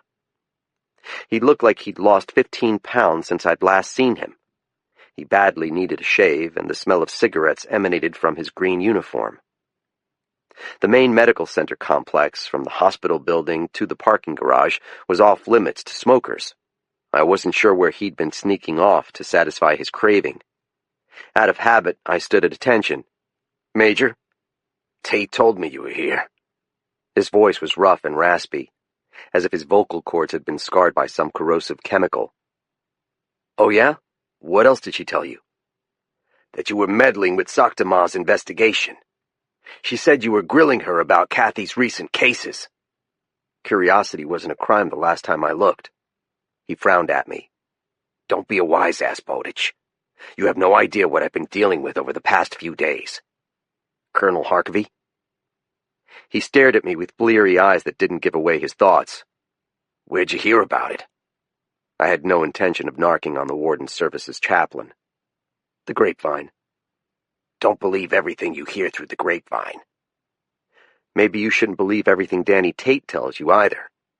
"She's not the one with the lengthy history of insubordination." I could hardly take issue with that statement. "Can you get me in to see Kathy?" "I don't make those decisions," he said. "Doctors do." "Have other people been allowed to see her?" "Some." "Her parents?" "Yes." "What about other wardens?" "She's in serious condition, Bowditch. If someone sneezes, she could come down with an infection." "Look, Major," I said, "you know what happened at Kathy's house. The last thing I remember is sticking my hands into her wounds to stop the bleeding. I'd rather not carry that image around in my head as the last time I saw her." He blinked his tired eyes at me. "Let me see what I can do." I sat back down again at the table and waited. He returned about 15 minutes later with a brown-skinned, black-eyed woman in doctor's scrubs. She had 3 surgical masks dangling from her hand. "Come this way," she said in an accent that had a Caribbean cadence. The doctor guided us through a series of doors into the nerve center of the special care unit. Men and women were seated at a central desk, monitoring computer screens while machines beeped and buzzed. The door to Kathy's room was wide enough for a bed to be wheeled in and out should the patient require emergency surgery. The doctor gave us our masks and then slid open the door. "Hands in pockets, please." Kathy lay on her back in a pale sleeveless shift. There was a mask clasped to her nose and mouth. She had a monitor attached to her wrist and an IV unit pumping fluids into the crook of her uninjured arm. The doctors had been forced to shave her head above her left ear in order to suture a wound I hadn't noticed the night she was shot. A pellet must have grazed the skin above her ear. Except for her many freckles, her skin had turned a bleached bone color, as if all the blood the doctors had pumped back into her heart hadn't yet made its way to the surface. "Did they get all the pellets out?" I asked the doctor. "She will need other operations to remove them." "Are there any near her heart or arteries?" I asked. A foreign object embedded in the body can move over time for a variety of reasons, and I knew that a tungsten alloy shotgun pellet would be subject to magnetic fields. Walking through a metal detector could kill a person with a ball bearing close to a major blood vessel. No, said the doctor, but she suffered hemorrhagic shock from the loss of blood. We don't know how that affected her brain. She might have brain damage? It is too early to say. I remembered the wounds to her torso. I'd stuck my dirty hands in them. What are the chances of her suffering an infection? Sepsis remains a concern. I couldn't really see Kathy's face with the mask over her nose and mouth. She might have been anyone underneath that contraption. I wanted to pull the thing off and give her a kiss on the cheek. I had a premonition that this would be my one and only chance to say goodbye. Hands in pockets, please, said the doctor again. I was unaware of having removed them. Chapter 28. The major returned to his vigil outside Kathy's room while the doctor escorted me from the special care unit back to the cafeteria. She studied me with coal-black eyes, the irises as dark as the pupils. She was older than I'd first guessed. There were wrinkles etched in parallel lines across her forehead. "Have you studied emergency medicine?" she asked me in her charming accent. "Just wilderness first aid," I said. "You must have been a good student." I realized someone's life might depend on my knowing all I could. "Someone's did," she said. She had intended the kind words to make me feel better, but I couldn't shake the feelings of rage I'd experienced seeing Kathy in such a fragile and unrecognizable condition. I went into the washroom and splashed cold water on my face and rubbed it fiercely along the back of my neck until I felt it running down my spine. I'd hoped the shock might cool the blood pulsing in my temples. I studied my dripping face in the mirror above the sink. The cuts on my head would heal in time. I peeled up a few strands of wet hair to inspect the old scar on my forehead, remembering the night I'd gotten it. I'd been 22 years old, meeting my father in his favorite Northwoods roadhouse after a long estrangement.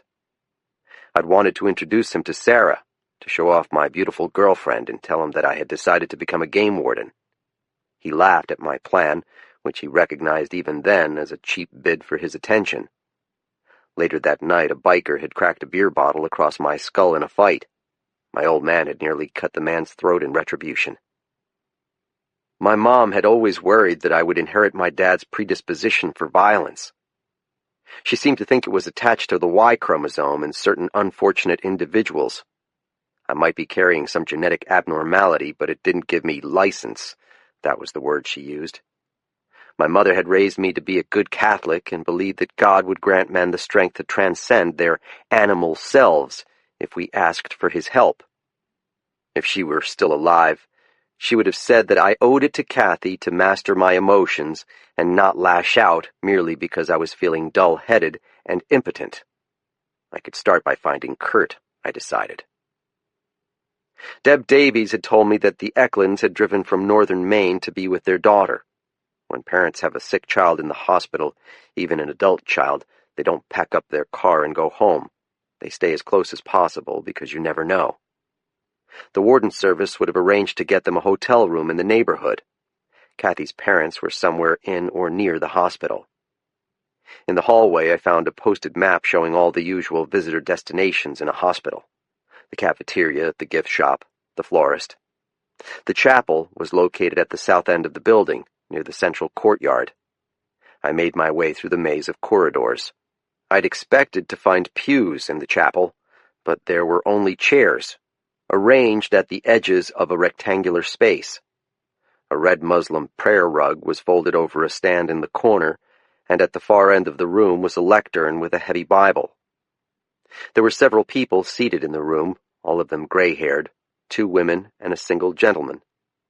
The man was tall and lanky with a full head of white hair, and he was sitting next to the lectern while the others held back, as if daunted by the elevated dais and the power it represented.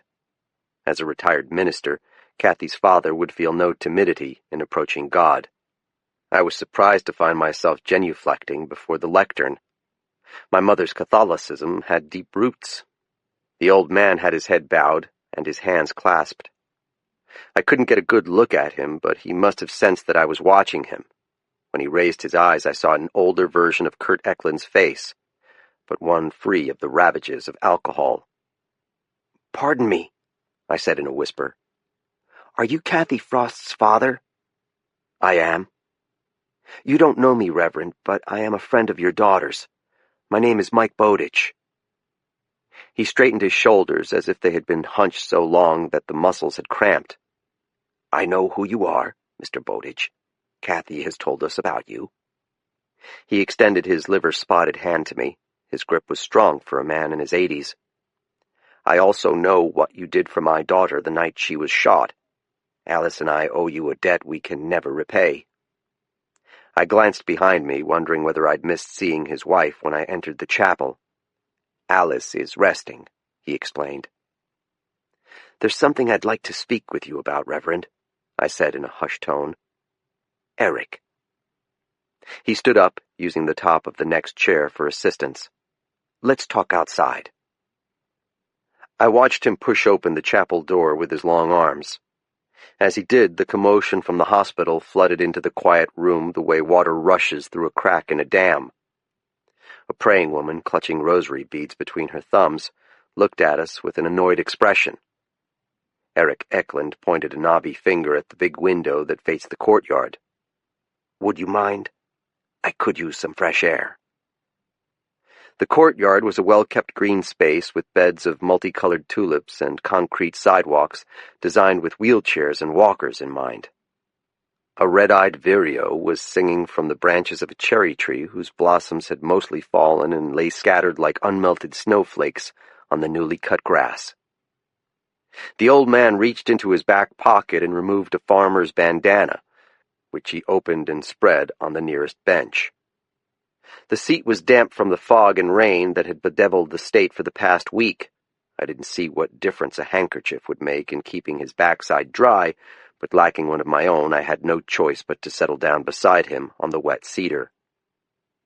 "How did you know where to find me?" He spoke with the same flat, almost Midwestern accent as his children. "Kathy told me you used to be a minister, so it made sense to look for you in the chapel." When he grinned, he resembled his daughter more than his son. He had pale eyelashes crusted from lack of sleep. "Our daughter told us you were a good investigator, Mr. Bowditch. Please call me Mike. You are searching for information about who might have done this to her."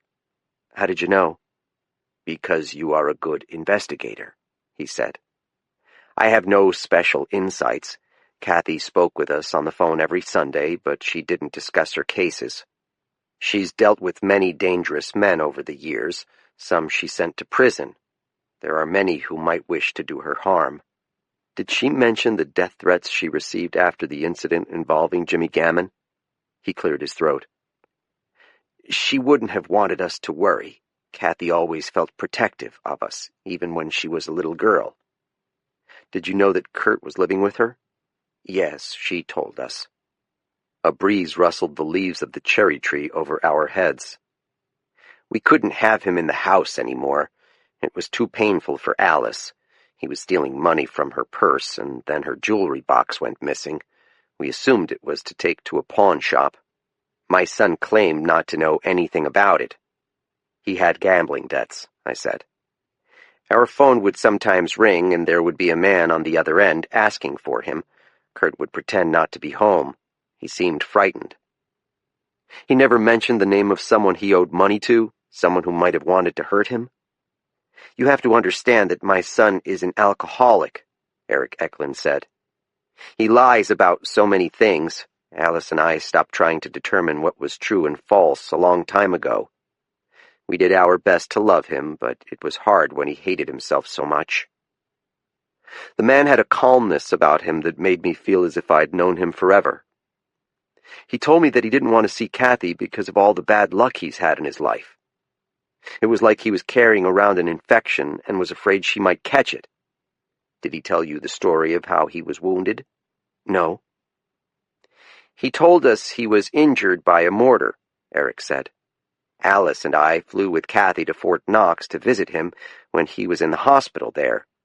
He was in complete despair because of his eye, but he said he was lucky because 2 of his friends had been killed in the same explosion." I could feel the dampness of the bench seeping through my pants. "That's not what happened, though." The doctors told us he was running away from a firefight, and he ran into a broken branch. That is how Kurt lost his eye. That was more than 30 years ago, and he has never confessed the truth to us. 30 years is a long time to keep repeating a lie. We never cared if he was a hero. We were only glad that he was alive. He sighed. The war didn't make him an alcoholic, but his actions seemed to justify some bad opinion he already had of himself. No one has ever been able to convince him he is worthy of God's love. I have tried many times. Have you read the Pauline epistles? He must have interpreted the expression on my face as a no. There is a verse in Ephesians. Let all bitterness and wrath and anger and clamor and slander be put away from you, along with all malice. Be kind to one another, tender-hearted, forgiving one another, as God in Christ forgave you. I haven't known many people who were capable of that kind of forgiveness, I said. I'm having trouble putting away my own bitterness and wrath and anger. You need to have faith. In God or the state police. He smiled, as if the distinction were meaningless. I should look in on Alice. She wanted me to wake her after 2 hours. The top of his head brushed the lower branches of the cherry tree, sending more petals floating down onto his shoulders. Kurt took off with Kathy's SUV, I said. No one knows where he went. With any luck, the police will find him already in a jail somewhere. At least he would be safe there. Do you mind me asking one more question? Go ahead. Does the name Marta Jepson mean anything to you? He closed his eyes as if to peer back through a lifetime of memories. There are a number of Jepsons in Aroostook County, he said, but I don't recall a woman with that first name. She died in her home last week in Linden. I found an article about her on Kathy's desk. Oh, yes, I remember reading the story. I was surprised I didn't know her since she lived so close to us. I will ask Alice about her if it would help. Thank you, I said. I wish Kathy and I had talked more. Maybe there would be fewer mysteries now. My daughter has always been a private person. I've known her for 3 years and she barely even mentioned her ex-husband. Darren, he was such a kind man. You remind me of him a little. Why did they get divorced? They didn't, he said. Darren was killed in a car accident. His car went off the road during a snowstorm during the first year Kathy became a warden. She always said it was the worst year of her life. I think she was glad to be transferred south. But her mother and I have missed having her in our lives. We shook hands again, and I watched him cross the courtyard, an upright and dignified man who was facing the possibility of losing both of his children in a span of days. Eric Eklund had resigned himself to the knowledge that eventually he would receive a phone call telling him that his son was dead in a car wreck or had blown his brains out after a drinking binge. Kathy's death would be another matter. It would devastate the old man. Why hadn't she told me about Darren? At the very least, the revelation helped to explain why she had devoted herself to a career at the expense of a social life. Kathy had never struck me as someone haunted by the past, but what made me think I was the only person who heard ghosts? The afternoon was fading, and the events of the day had left my nerves feeling over-tightened. I wandered back through the hospital building to the parking garage, pausing to watch the anonymous cars passing below on Congress Street. We live alone in a world surrounded by strangers, I thought. The lights in the parking garage were so dim, they might have been designed to give muggers better shadows in which to hide. I found Kurt Eklund's Oldsmobile where I had left it near the top floor undisturbed, because what thief in his right mind would choose such a vehicle to rob? When I opened the door again, I considered making my next stop the nearest car wash, any place where I could dispose of the accumulated trash and run a vacuum nozzle across the seats and carpets. My cell phone rang as I was negotiating the twisting ramps to the ground floor. I pulled it from my pocket and peeked at the screen. There was no name associated with the number, but I recognized it immediately as belonging to Sarah. Chapter 29. I pulled over to the side of the street and took a deep breath. Hi, Sarah. Mike! I thought I was going to have to leave you another embarrassing voicemail. The sound of her pretty voice after all these years made my heartbeat quicken. I'm sorry I didn't get back to you before. I've been at the hospital with Kathy. How is she doing? When I heard the news, I wanted to throw up. She's in a coma. She lost a lot of blood when she was shot. The doctors still don't know if it caused brain damage. I guess they won't know until she wakes up. Oh, Mike, you must be a wreck.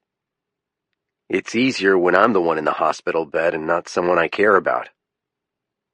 I didn't mean to divert the conversation from Kathy, but Sarah interpreted the remark in a way I hadn't intended.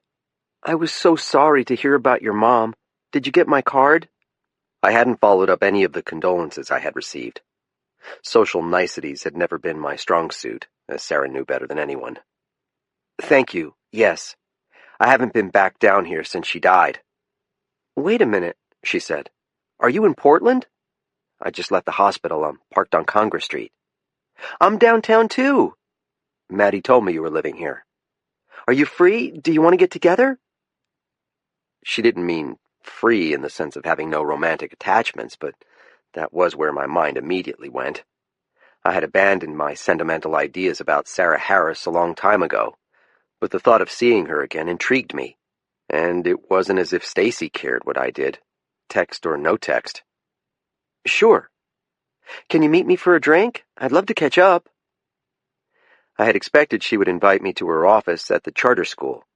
A drink came with certain implications. Maddie Lawson had told me Sarah was involved with the school founder. How would he feel about his young girlfriend having a cocktail with an old flame? Other people's romantic relationships were so mysterious. For all I knew, the guy was immune to jealousy. The same could not be said of me. I ran my hand along my face, feeling the tiny scabs and the whiskers that I had meant to shave the night before. I realized that I didn't care if Sarah saw me looking grungy. What was past was past. When and where? I asked. How about 5 o'clock at the top of the East? It was a rooftop lounge at a luxury hotel where we had once spent a wild New Year's Eve. We were just college seniors, but we had splurged on a room so we wouldn't have to drive back to Waterville after a night of bar hopping. One of us, probably me, had gotten the idea to have sex on every piece of furniture in the room. I woke up the next morning with cold sunlight streaming through the window, hungover and sore in every part of my body. I had never been happier in my life. There were dozens of bars Sarah could have suggested. I was astonished she'd picked one that came with so many suggested memories attached. I'll see you there, I said. I arrived 15 minutes early and found a parking spot in front of the Emmanuel Baptist Church on High Street. It was a great granite building with stained glass clear-story windows and a towering bell tower. I never thought of the Baptists going in for Gothic architecture. I entered the hotel and crossed the gilt-tinted lobby. I rode the elevator to the 12th floor and asked the hostess for a table with a view of Portland Harbor. The bar wouldn't fill up until after 5, but there were a handful of tourists seated on the couches, and random guys in business suits with loose neckties getting a head start on their boozing. A woman dressed smartly in a black shirt and black pants came over to take my drink order, and I asked for a double bourbon on the rocks. The view from the top of the East was the best in Portland. I wasn't remotely an urban person, but looking down on the brick buildings and the cobblestone streets and then the port of Portland itself, bustling with fishing boats and island ferries, with the forts and lighthouses of Casco Bay in the distance, I could understand why Sarah had decided to make her home here. David DiPietro was the game warden whose district included the city. I could never imagine what sorts of calls he received. Help, there's a raccoon in my trash cans. An owl just flew off with my house cat. The whole appeal to me of joining the warden service had been of making a life for myself in the woods. But maybe if I'd been assigned to Portland after graduation, Sarah and I would still be together. There was no point in dreaming up alternate realities when I was having a hard enough time coming to grips with my actual life. Sarah arrived late, as usual, late enough for me to be halfway through my second bourbon and feeling the warmth of the first one entering my bloodstream. I watched her negotiate the tables between us, smiling, waving, and I thought she looked even better than the last time I'd seen her. She'd grown out her blonde hair to shoulder length, and she was wearing a pinstriped gray suit that I never would have described as sexy until I saw her in it. Sarah had always been athletic. She'd been a competitive diver at Choate. When I stood up, she gave me a hug, not too tight, and then held me at arm's length, her hands squeezing my shoulders, smiling as she studied my face. Maddie was right. Look at you. I need a haircut and a shave. You look good with actual hair. She'd never been a fan of my bi-weekly crew cuts. What about the beard, though? I don't usually like them. I'm not sure I would have recognized you if we'd passed on the street. It's so great to see you again, Mike. She took a seat, and I did the same. She was wearing lipstick and eyeshadow, heavier than before. She brought her elbows up on the tabletop, intertwined her fingers, and smiled at me.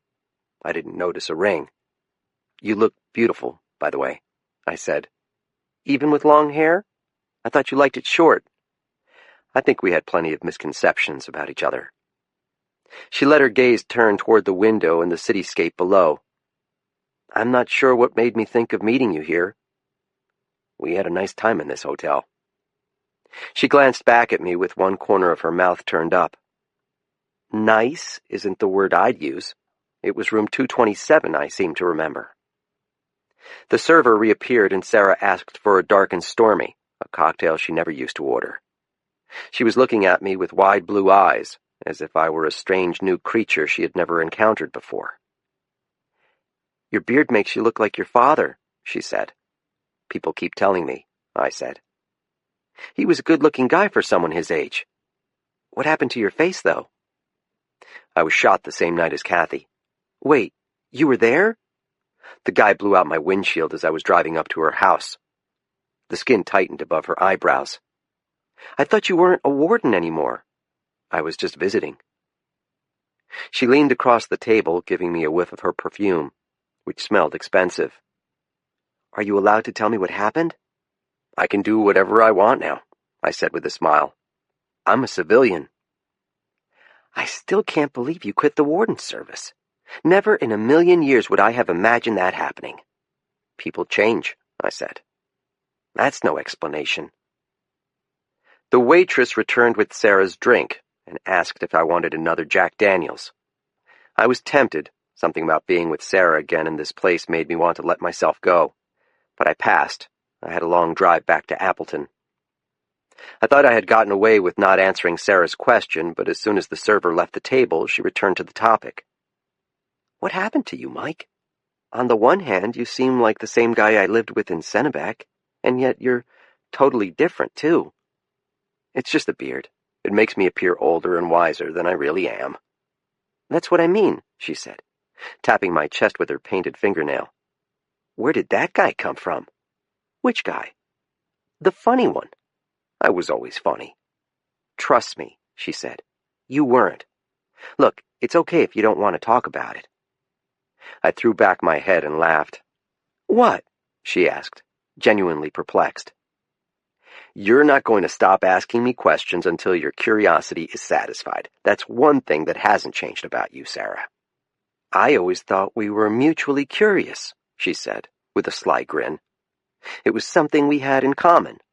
One of the only things we had in common. I don't know about that. I'll make you a deal, I said. Let's talk about you for a while, and then we can return to the subject of my radical transformation. Tell me about the school you're working for. She took a long sip of her fizzy rum drink. I'm afraid I'll just bore you. I need a diversion from the past few days. She set the glass on the table. Well, it's called the Coracle School, and it's for kids ages 2 to 6. Do you know what a coracle is? Like the Welsh boat? I didn't understand the connection, but didn't want to interrupt her by saying so. It's circular in shape, she said. The philosophy behind coracle is just so progressive and revolutionary. When I talk about it, people say, oh, it sounds like the Montessori approach, but it's totally leading edge. Maria Montessori died 70 years ago, and we've learned so much about neuroscience since then.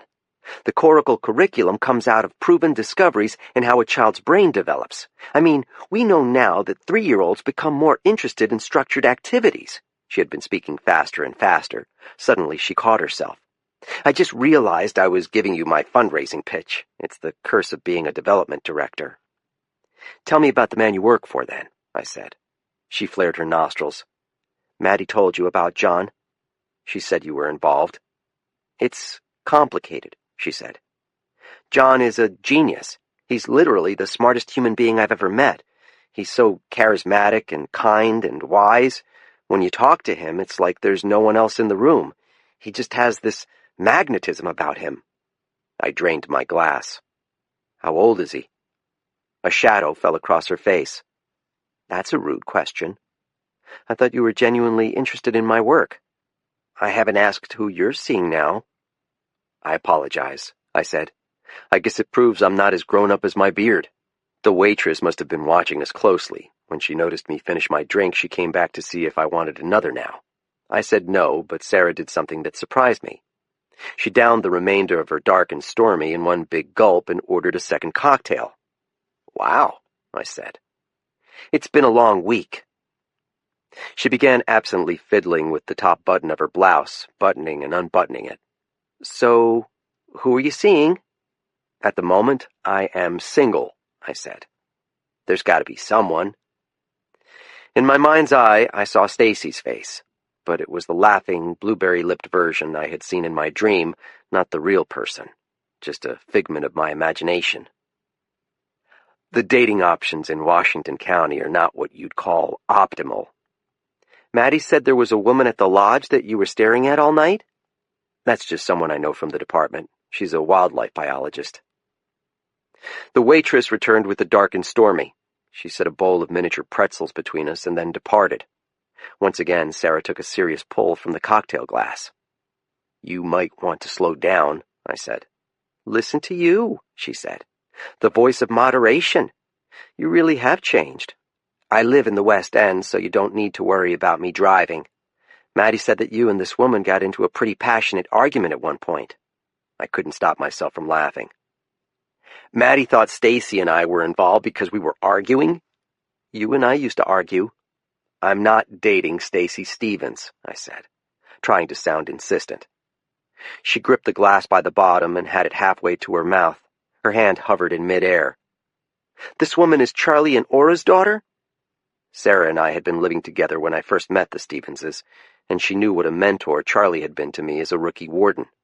Yes. She took a drink and then set the glass down again on the circle of condensation it had left on the mat. Huh, she said. We talked as the shadows lengthened.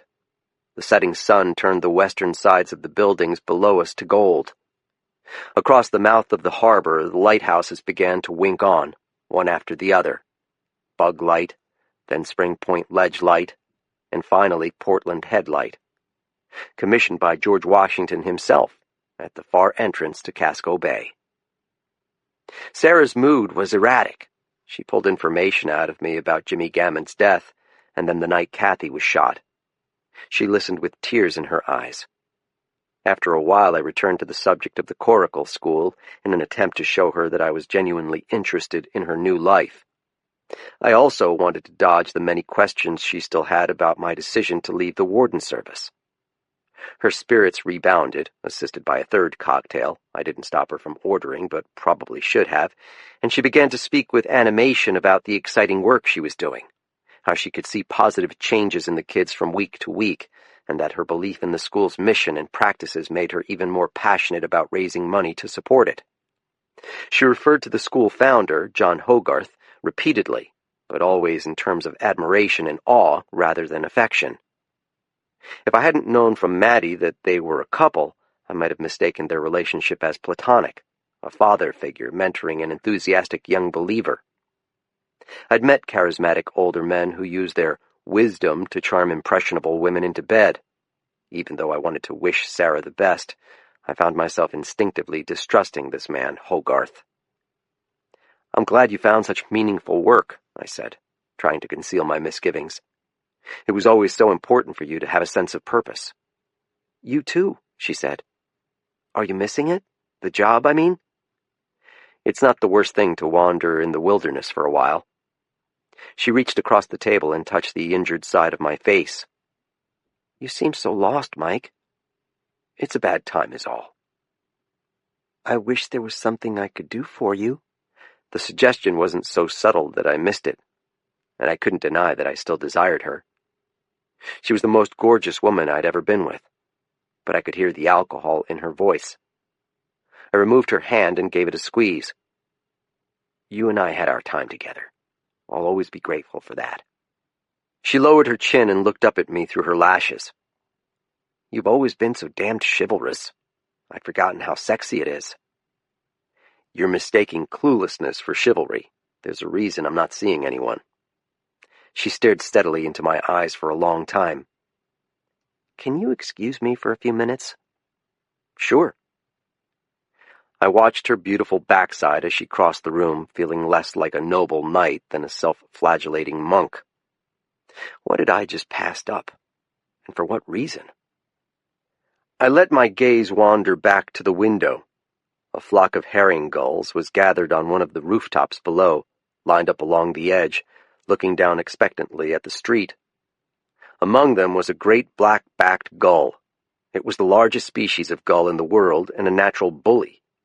When one of the smaller birds found a baguette someone must have tossed into a dumpster, the big gull attacked until the other gull was forced to drop its prize.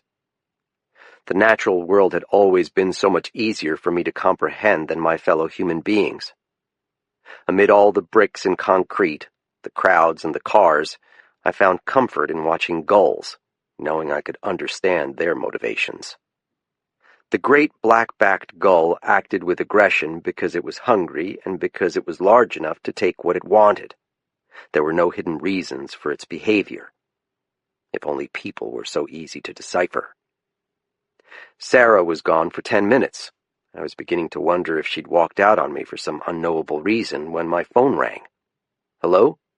I'm in room 227, she said, and hung up. Chapter 30. I knocked on the door. My stomach had been doing flip-flops in the elevator. A voice had told me to hit the button for the ground floor and make a dash through the lobby. And yet, here I was, staring at the peephole of room 227. Sarah opened the door. She was wearing one of the hotel's plush robes, and she was barefoot. Her lips were parted in a smile. I remained in the hall as if paralyzed from the waist down. What are you doing? I asked. It's not obvious. I stepped through the door. It closed behind me on account of its own weight. She reached under my sweater and pressed her palm over my heart. I decided I like the beard. What about John? I asked. He doesn't have one. You know what I mean. She tightened her fingers in my chest hair. I grabbed the back of her neck and pulled her head up until our eyes were locked together. Then I brought my mouth down to hers and we began to kiss. Not lovingly, but with lips parted, using our tongues. I reached inside her robe, found her breast, and squeezed the hardened nipple. I let her neck go and wrapped my other arm around the small of her back. Her robe was open, and her flat stomach was pressed against my groin. I wanted her to feel how much I wanted her. She began pulling at the hem of my sweater, trying to work it and my t-shirt up over my head at the same time, but my arms got tangled in the sleeves. Wait a second, I said. Let me. I managed to get my shirt and sweater off with a minimal amount of fumbling. She dropped to her knees and reached for my belt. I found myself looking down at the uneven part in her blonde hair. This was happening fast, and I was trying hard not to think about it, preferring just to let my body do what it wanted to do. She took the tip of my cock in her mouth, but wouldn't take any more of it at first. I wanted her to slide the rest down her throat as far as it could go, but she remembered how much I enjoyed being teased. When she finally did, it was almost more than I could stand. Wait, I said, wait! I was worried about coming too fast. Lie down on the bed, I said. She glanced up and gave me a wicked smile that would have scandalized the parents of the students at Coracle. Then she let the terry cloth robe slide from her shoulders and stood up naked in front of me. She took a step backward and flopped back on the bed with her arms and legs open. The sight of her bare body wasn't helping me regain control of myself. She had recently had a wax. She was lying there, waiting for me to work my feet out of my pants when a phone rang. It wasn't mine. Sarah glanced at the nightstand. Her phone wiggled across the tabletop as it rang. The ringtone was a snippet of a pop song I didn't recognize, something a teenaged girl might listen to. After 30 seconds or so, the phone stopped ringing. The call had gone to voicemail. The interruption had made us lose our rhythm. Sarah returned to work on me, and I reached both hands down to hold her head, but something had been lost. My mind had started working again. The ringtone had sounded customized, signifying that the call was coming from a specific person. After a few awkward silent seconds, the phone rang again. It was the same bubbly little song. Sarah looked up at me. "Sorry, I should get that." She rose from her knees, reached for her robe, and knotted the belt around her waist.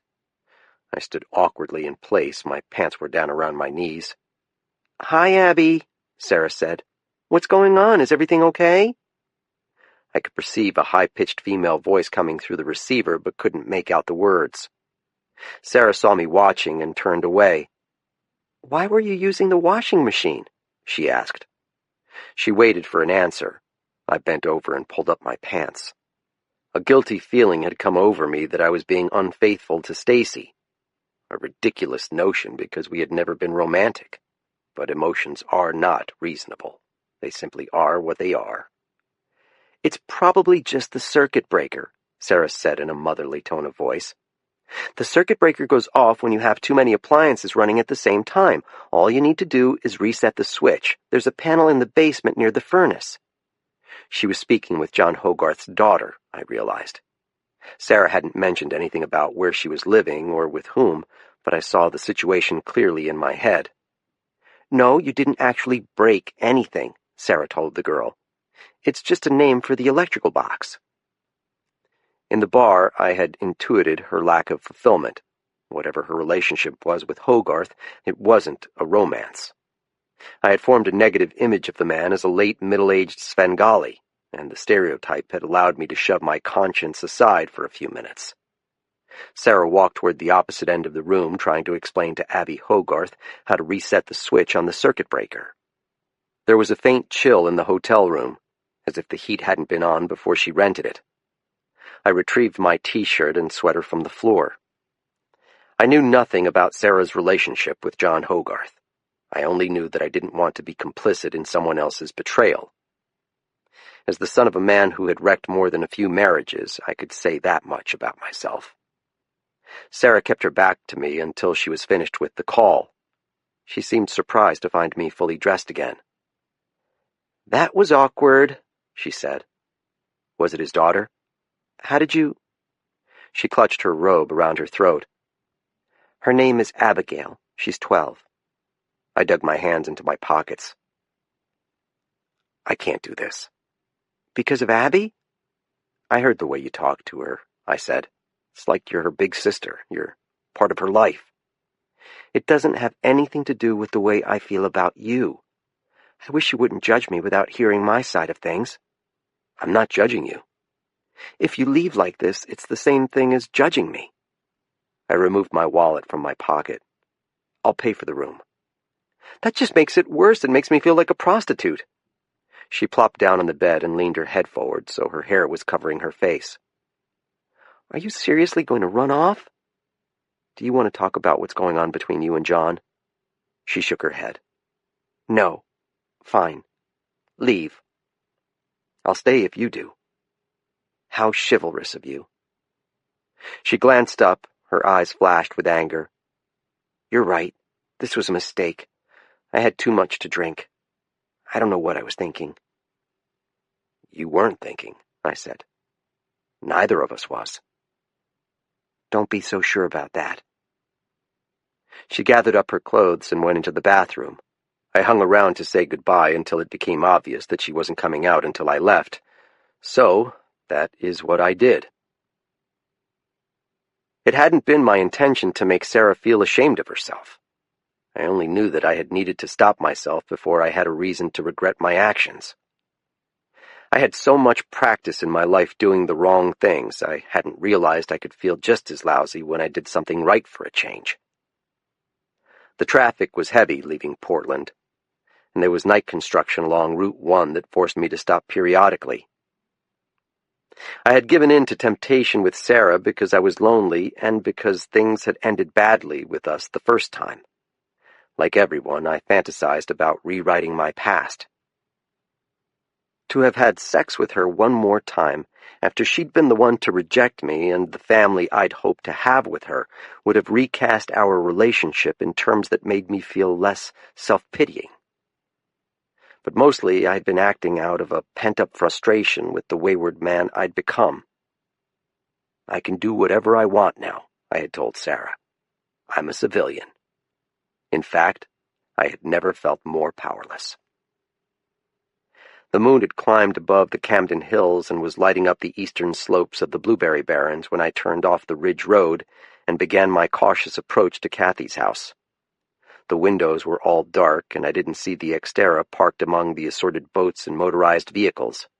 I could call the VFW hall in Kennebec and ask if Kurt Eklund had showed up, but my gut told me that he hadn't raced off in such a hurry just to play Texas Hold'em. I searched under the seat until I found Deb Davies's pink Ladysmith revolver, then tucked the gun into my pants at the small of my back. When I stepped out of the car and closed the door, I heard a toad trilling nearby. The air was crisp but dry, and the aroma of a blooming shad bush was drifting down the hill. I hadn't remembered seeing one of the shrubs, but the sweet smell of serviceberry was unmistakable. There were still shreds of police tape hanging from bushes around the property, and in the moonlight they looked like festive decorations from a recent party. As I approached the front door, I noticed a piece of paper that had been affixed with a heavy-duty staple gun at eye level. I tore the paper loose and held it up in the moonlight to read it. Notice of property lien, it said. For an instant I thought it might be a legitimate legal document. The fine print was so small as to be almost unreadable. Then I remembered Kurt's comments about the crackpot neighbor. When I peered closely, I located Littlefield in the block letters halfway down the page, listed as the lien holder. His first name, evidently, was Lawrence. He must have downloaded the bogus form off the web and trudged across the Barrens to post it in the event Kathy expired without a will. He wanted dibs on his damn right-of-way, and so, like a modern-day Martin Luther, he had decided to nail his grievances to her door. I fought against the impulse to pay the man a surprise visit. I wondered how much he might enjoy eating this piece of paper. I entered the unlocked house and made my way from room to room, turning on lights as I went, searching for signs that Littlefield or someone else had been inside. But everything seemed to be in the same shape as when I'd rushed off that morning. The newspapers were spread across the kitchen table, and upstairs in the bathroom, my still damp towel was wadded in a ball where I'd dropped it on the floor. I returned to the living room and sat down on the sectional sofa, stretching my legs across the coffee table. In the process, I nearly dislodged the mug I'd filled with rum after I'd tucked Kurt into bed. I played with the idea of pouring myself a nightcap, but the 2 double bourbons I'd consumed at the top of the East, followed by the sexual fiasco that had followed, had soured my stomach. A fleeting impression came to me that something about the room was different, but I couldn't identify a single item that had been moved. I let my gaze wander up the wall to the big screen TV hanging there, and saw my silhouette reflected in the obsidian dark glass. It felt as if I was looking not at myself, but at the featureless shadow of the man I was searching for. The synapses in my brain were as tangled as a ball of rubber bands. After a while, I gave up trying to unravel them.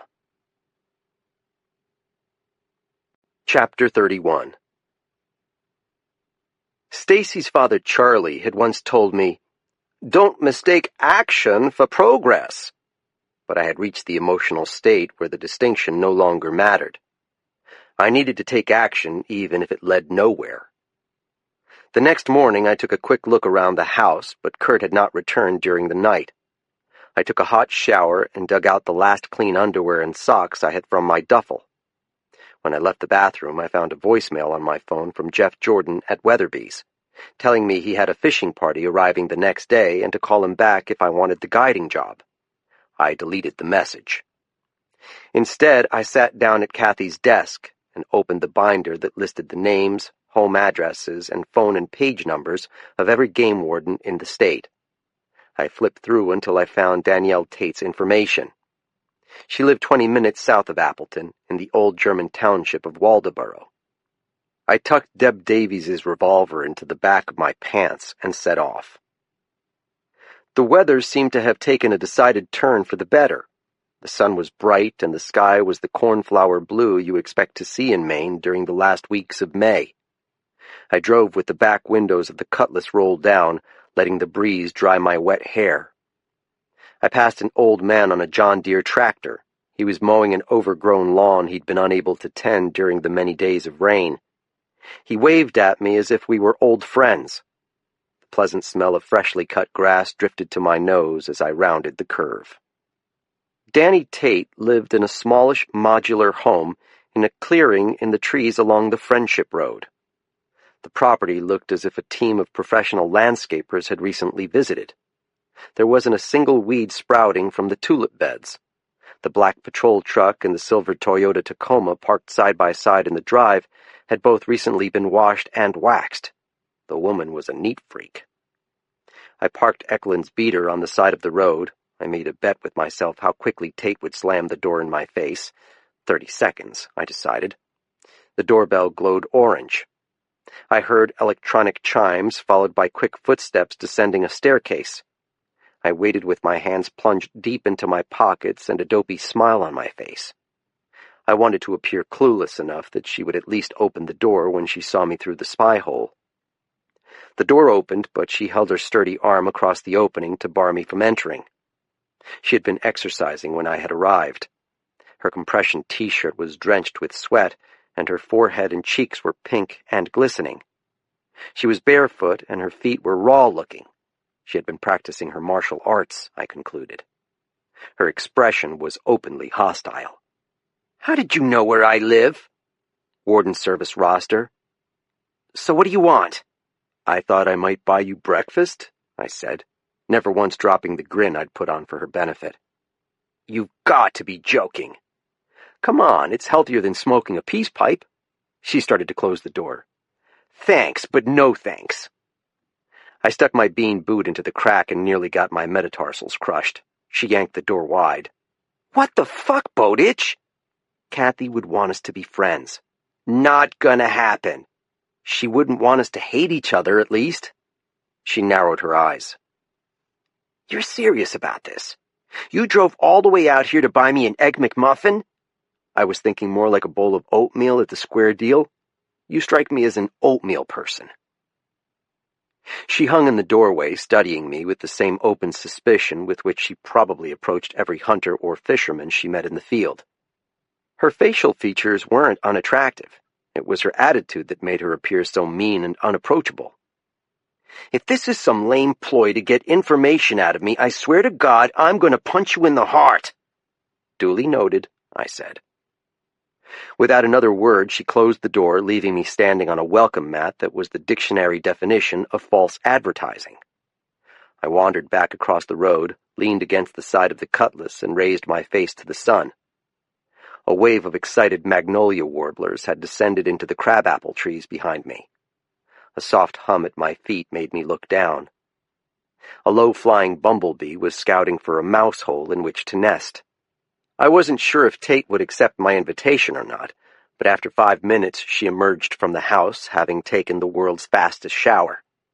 She was wearing a denim jacket over a baggy sweatshirt with the Unity College insignia on the front, Carhartt carpenter pants, and scuffed work boots that looked like she'd done real work in them. She waved me across the road, heading toward her silver Toyota. "Are you afraid of being seen in the Cutlass?" I asked. "I don't trust your driving," she said, putting on a pair of aviator sunglasses. "Besides, this way I can kick you out any time you start pissing me off." The humorless tone of her voice let me know I should take it as a very real threat. The inside of the vehicle made it appear as if she'd just driven it straight from the dealer's showroom. There were no stains on the graphite fabric, no trace of dust on any plastic surface. I secured my shoulder belt while she switched on the Bearcat police scanner she'd installed on the dash. "I thought you were suspended," I said. She fired me a look.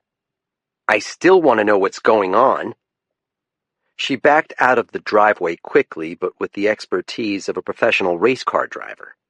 She kept her hands at 9 and 3 o'clock on the wheel, the way we'd been taught on the Criminal Justice Academy's practice course, and never crossed them when making turns. She was a better driver than I was. She didn't say a word to me for the first few minutes. Instead, we listened to the almost incomprehensible burbling of the police radio. Kathy had compared driving with her taciturn rookie to being alone in the truck with her dog. I was coming to appreciate the comparison. "So, where did you grow up?" I asked finally. "Pennacook." It was a paper-making town in the western Maine foothills. "Did your dad work at the mill?" Her gaze never veered from the road. "What's this, 20 questions?" "Just pretend I'm someone you don't despise." "He's a shift supervisor, at least for now. The mill's been laying off people right and left." It was the familiar story of the Maine North Woods. The state had been the logging capital of the world in the late 1800s, but by the 21st century, most of the paper mills had been shuttered and the jobs shipped off to countries like China, Indonesia, and Brazil. There were too many communities in northern Maine that were just another economic downturn from becoming ghost towns. "Let me guess," I said. "You're the only girl in the family." "Why, because I'm a tomboy?" "Am I right?" "Yeah, you're right." We crossed the town line into Kennebec, where I had lived when I had patrolled this coastal district. "But it would be more polite to ask me direct questions rather than pretend you're Sherlock Holmes." "What made you decide to become a warden?" "I grew up hunting and fishing. My grandfather was a warden in New Hampshire. He took me on ride-alongs before he retired. I liked the idea of catching bad guys, the usual stuff." "You ever consider becoming a regular cop?" "Nah. I like the woods too much, and I prefer to work alone." Danny Tate's motivations for joining the warden service weren't so different from my own. The difference was that she believed in following the policy manual as if it were holy scripture. I had always been a heretic. "Rumor is you have a black belt in Brazilian jiu-jitsu," I said. "Jesus, you are nosy. True or false?" "I wanted to be an ultimate fighter for a while when I was in high school. Then I decided it was too much about performing for the cameras. I never gave a shit about being famous like Gina Carano. If I could live my whole life without anyone knowing my name, I'd be happy." Her involvement in the gammon shooting had quashed those hopes. I was desperately curious to hear her account of what had happened that night at the Gammon's farm, but the Attorney General had sworn her to secrecy during the investigation, and I already knew enough about Danielle Tate to realize I had zero chance of persuading her to break a vow of silence. The Maine woods in springtime are as pretty as pastel paintings. The formerly dull hillsides were now vibrant with colors I hadn't seen since fall. The road dipped and passed through a cluster of old houses along a slow-flowing brown river. Locals still referred to the area as Kennebec Village, even though the only commercial enterprise left was the old Kennebec grocery. The market had gone from offering butchered meat and fresh vegetables in its heyday to selling cartons of cigarettes, cases of cheap beer, and spools of scratch lottery tickets. I doubted that when its current owner, Hank Varnum, decided to retire, he would find a buyer for the business. Seeing my former district from the passenger seat of Tate's truck put me in a nostalgic mood. I'd endured some of the most dangerous and difficult experiences in my life here, and yet I found myself feeling an abiding affection for the salt marshes and spruce fir forests of the mid-coast. The passage of time erases the rough edges of memories. We climbed the steep hill that led up to the main road and the Square Deal Diner and Motel. "I've been asking you a lot of questions," I said. "No shit. I figured you might have some for me." "You don't want to know about my mysterious past?" She gave what sounded like a snort. "No need." "Why's that?" I already know all about you, Bowditch. You're a living legend. I grinned. Is that so? But not in a good way. Faces turned toward the door when we entered the square deal, and the whispering started just as fast. Danny Tate and I had both become infamous personalities in Sennebec. She kept a blank look on her face as we settled into a booth, but I could tell from the rigid way she was holding her shoulders that she already regretted her decision to accompany me here. There were paper placemats on the lacquered wooden table, featuring boxed advertisements for a variety of local businesses and organizations. The Sheer Perfection Beauty Salon, because you deserve nothing less. The Lighthouse Pentecostal Church, sin sees the bait but is blind to the hook. Big Al's Gun Shop, offering 10% off all muzzle loader supplies. God, how I missed this place. I'd looked for Dot Libby when I'd come in, but hadn't seen her. The talkative plumber I'd spoken to a few days ago, Pulkinen, was hunched at the counter. He'd been the one complaining about Danny Tate to me. He'd said the local poachers were unafraid of her, but I'd come to the conclusion that the rookie was facing much bigger challenges if she was ever going to be a successful warden. The new waitress, Destiny, came over with a pot of coffee. She must have just received a perm at Sheer Perfection.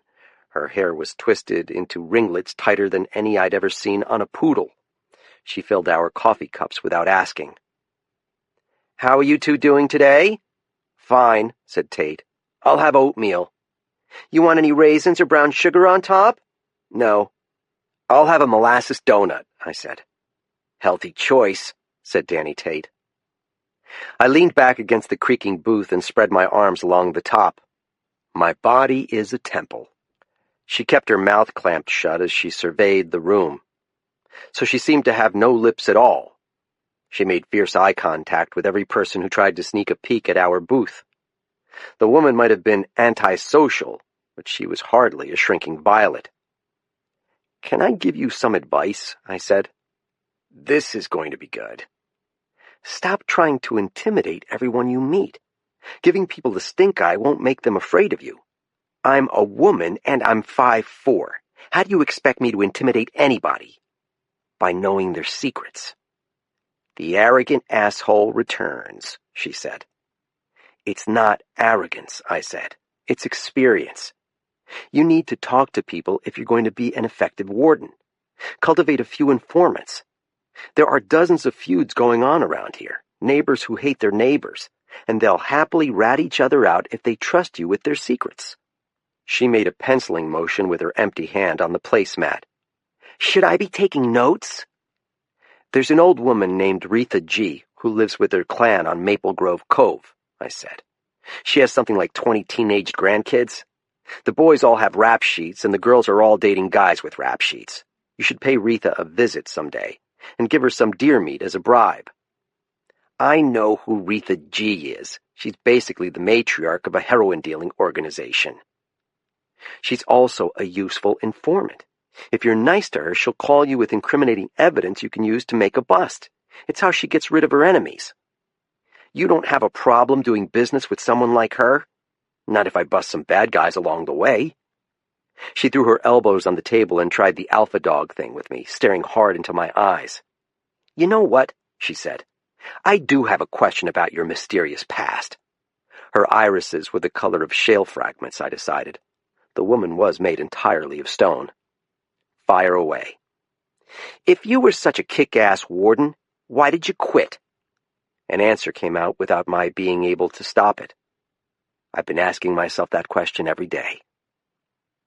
The frankness of my response seemed to surprise her. She slunk back into the booth but kept the muscles in her jaw clenched. "I still don't understand why the colonel didn't fire you a long time ago." Maybe it was because I had the highest conviction rate in the service 2 years in a row. She crossed her short, strong arms. Big whoop. I also had Kathy Frost looking out for me for a while. She seemed to think I was worth holding on to. I don't know why. When she wakes up, you can ask her. My comment was an unwelcome reminder that a woman we both respected was still in a coma. Tate's face flushed red. She pushed herself violently out of the booth. "I need to take a piss," she said. The other diners stopped what they were doing in order to watch her. I wasn't sure what I'd hoped to learn from Danny Tate, but I had blown any chance of getting her to open up. When she returned, she would tell me it was time to go, breakfast or no breakfast. Destiny returned with our orders. The last time I'd been to the diner, she'd mentioned something to me about the gammon shooting. She'd used an unusual phrase, but my mind was drawing a blank.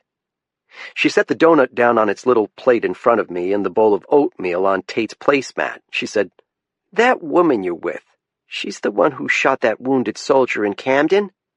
"She and another warden," I said. "They couldn't have just wounded the poor guy or something?" He pointed a shotgun at them. They were in fear for their lives. "It's all people are talking about here. Some people think they should have shot him, and some people don't. There ain't many on the fence." Suddenly, the previous conversation I'd had with Destiny came back word by word. "Do you remember me?" I asked. "I was in here the other day talking to Dot." She gave me a coquettish smile and raised her left hand to show me that there was no ring on her finger. "I absolutely remember you, dear. You said there was a big guy in here asking questions about Kathy. The word you used to describe him was Neanderthal. What did he look like exactly?" "I don't have a memory for names and faces." She leaned in close enough for me to smell the cinnamon chewing gum she was snapping between her teeth. "Unless a guy is wicked cute, I mean." I tried to play dumb and pretend she wasn't flirting with me. "Why did you call him a Neanderthal?" "He was just wicked big, and he had gross hair all over his arms and neck. I remember thinking he looked like he should have been dressed like Fred Flintstone, in a tiger skin." Kathy's neighbor Littlefield was a large man, but I hadn't seen his face. One of Jimmy's buddies from the 488th was also a big dude, the guy who lived up in Aroostook County, Ethan Smith. Even Kurt was a sizable human being. Maybe if Destiny described the mystery man to Danny Tate, the warden could tell if the description fit any of the local lawbreakers Kathy had been investigating. More likely, Tate would just punch me in the heart, as she'd already threatened to do. "What sort of questions was this Neanderthal guy asking?" I said. "Like if that warden sergeant was a regular? If she came in every morning? He wondered if she lived nearby. Someone at the counter said, 'No, she lives in Appleton.'" "Do you remember who it was at the counter who told the guy where Sergeant Frost lived?" "Sorry, honey, like I said, I don't have a memory for names and faces." I dug out my cell phone and typed the address of the Portland Press-Herald into the browser bar. The site came up and I searched for the name Ethan Smith. The article appeared along with a miniature version of the picture of Jimmy Gammon, Angelo Donato, and Ethan Smith horsing around at Camp Sabalu Harrison. I held the phone up so Destiny could view the tiny screen. "Could this be the Neanderthal?" She squinted her already squinty eyes. "Maybe if he had longer hair now." I'd missed seeing Danny Tate return. She'd taken a circuitous route to avoid a busboy who was clearing one of the tables. She loomed over my shoulder, seeming taller than 5'4". "What the hell, Bowditch?" she said. "Destiny may have talked to the guy who shot Kathy. He came in here the day of the shooting trying to find out where she lived." Tate scowled at me. "You just can't help yourself, can you?" "She said he looked like a Neanderthal, big and hairy with a unibrow. Did that describe anyone you and Kathy were investigating? A poacher or a pot grower, someone dangerous?" Tate reached into the kangaroo pocket of her sweatshirt to find her key fob. She pushed the button to unlock the truck. "I think this is significant," I said. "And I think you can hitchhike back to my house." She turned on her heel and made for the door. I barely had time to pay for our uneaten breakfast. The bell rang loudly as Danny slammed the door. As I passed Polkinen on his stool by the door, I thought I heard him mutter "bitch" beneath his breath. I glared at him, but the Finnish plumber spun away to face the pie case. Chapter 32. I honestly thought she was going to drive off without me. As it was, I had to chase her truck halfway across the parking lot. She stopped long enough for me to open the Tacoma's passenger door. I started to climb onto the Nerf bar, using the interior handle to pull myself up into the cab.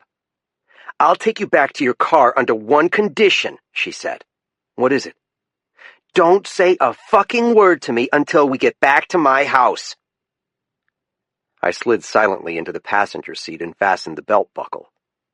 Leaving the parking lot, Tate gunned the engine, raising a spray of sand and gravel behind the rear wheels. She cranked up the police scanner the way a teenager listening to the radio might if her favorite song suddenly started playing. I leaned my head against the padded headrest and watched the blur of green scenery.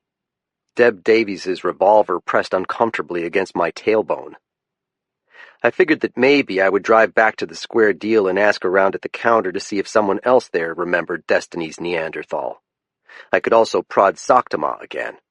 I no longer felt the need to be respectful of the detective's seemingly stalled investigation. We hadn't driven more than half a mile when a call came over the radio. The Knox County dispatcher was reporting a 1055, a vehicle accident, on the Old Country Road in Rockland. "All available units, please respond," she said. "A car went into one of the quarries." "We need to take that," I said. Tate looked at me with disbelief. "What do you mean, we? I'm suspended and you're not even a warden." "You know those quarries. The cliffs are 50 feet high and the water is who knows how deep. We're only a few minutes away. The people inside could drown by the time first responders arrive." She didn't slow down or turn the wheel. "What's more important to you, Tate?" I said. "Keeping your nose clean or saving someone's life?" Tate braked so hard I nearly got whiplash. She threw the truck into reverse and executed a perfect three-point turn. In 10 seconds, we were speeding back up the hill in the opposite direction. I had passed through Rockland's stinking quarry land on my drive south, and the image of a car crashing through the guardrail had been vivid in my mind. I might have taken it as a premonition, but vehicles were going off that winding road all the time. Coincidence is a master of disguise. It took us less than 5 minutes to reach the accident scene. There was no question we'd found the right quarry. The gaping gash in the steel barrier would have been hard to miss. Other vehicles had stopped where they could. The road was narrow, with few places to pull over, and bystanders were gathered along the cliff, gazing down into the pit. As I had predicted, Tate and I were the first responders to arrive. Tate slowed, looking for a place to park her truck without it being sideswiped by rubberneckers. I took the opportunity to unfasten my shoulder belt and jump from the idling Tacoma. "Jesus Christ, Bowditch!" I ran up the road until I was shoulder to shoulder with the other people who had stopped. There was an old couple and a woman with a baby in her arms and a group of teenagers, some with cell phones pressed to their ears, others crying hysterically. I looked down at my boots and saw a steeply sloping limestone cliff. At the bottom of the quarry was a man-made pond filled with water as blue as the Caribbean, and in that water, 20 feet from the shore, was an overturned car. The undercarriage and wheels were completely exposed, and it was clearly sinking. "Help her! Somebody, please!" I hadn't noticed the soaking wet girl at the bottom of the cliff face. She was clinging to the rocks with bloody hands, trying to pull herself out of the water. Her upturned face was a white oval, framed by strands of dark hair. I didn't pause to remove my boots. I just took 3 running steps and hurled myself off the cliff wall. I seemed to hang in the air for half a second like a cartoon character who has just walked off a precipice, and then gravity grabbed me by the ankles. I fell fast and hit the water hard. I felt the impact all the way up my legs and spine. If the cliff had been any higher, I would have broken a dozen bones and spent the rest of my life in a wheelchair, assuming I'd even survived. My body had somehow remembered that my arms should be folded across my chest, so I went in like a missile.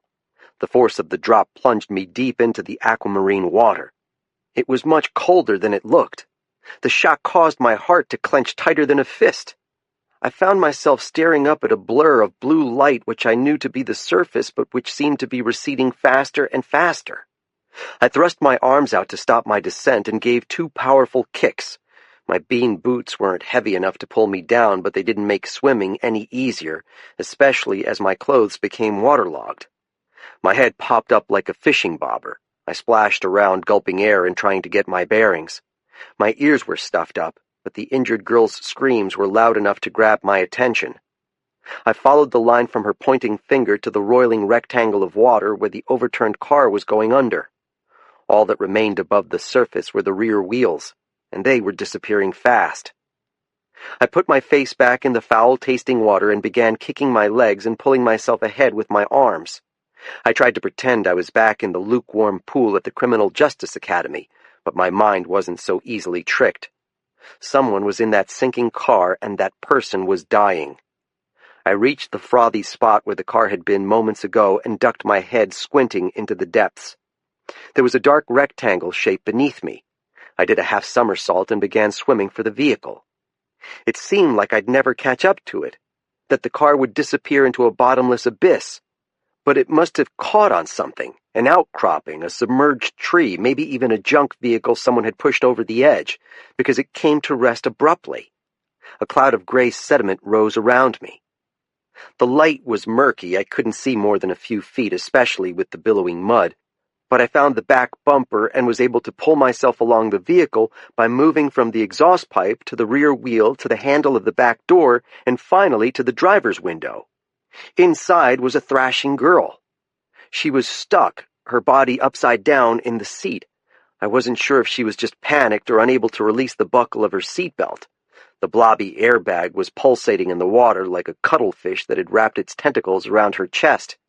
It was hard to see inside the vehicle itself, but I had a thought that the other girl must have squeezed out the passenger window, which was why there was no air left inside the car. The girl had long reddish hair that was moving around in the water.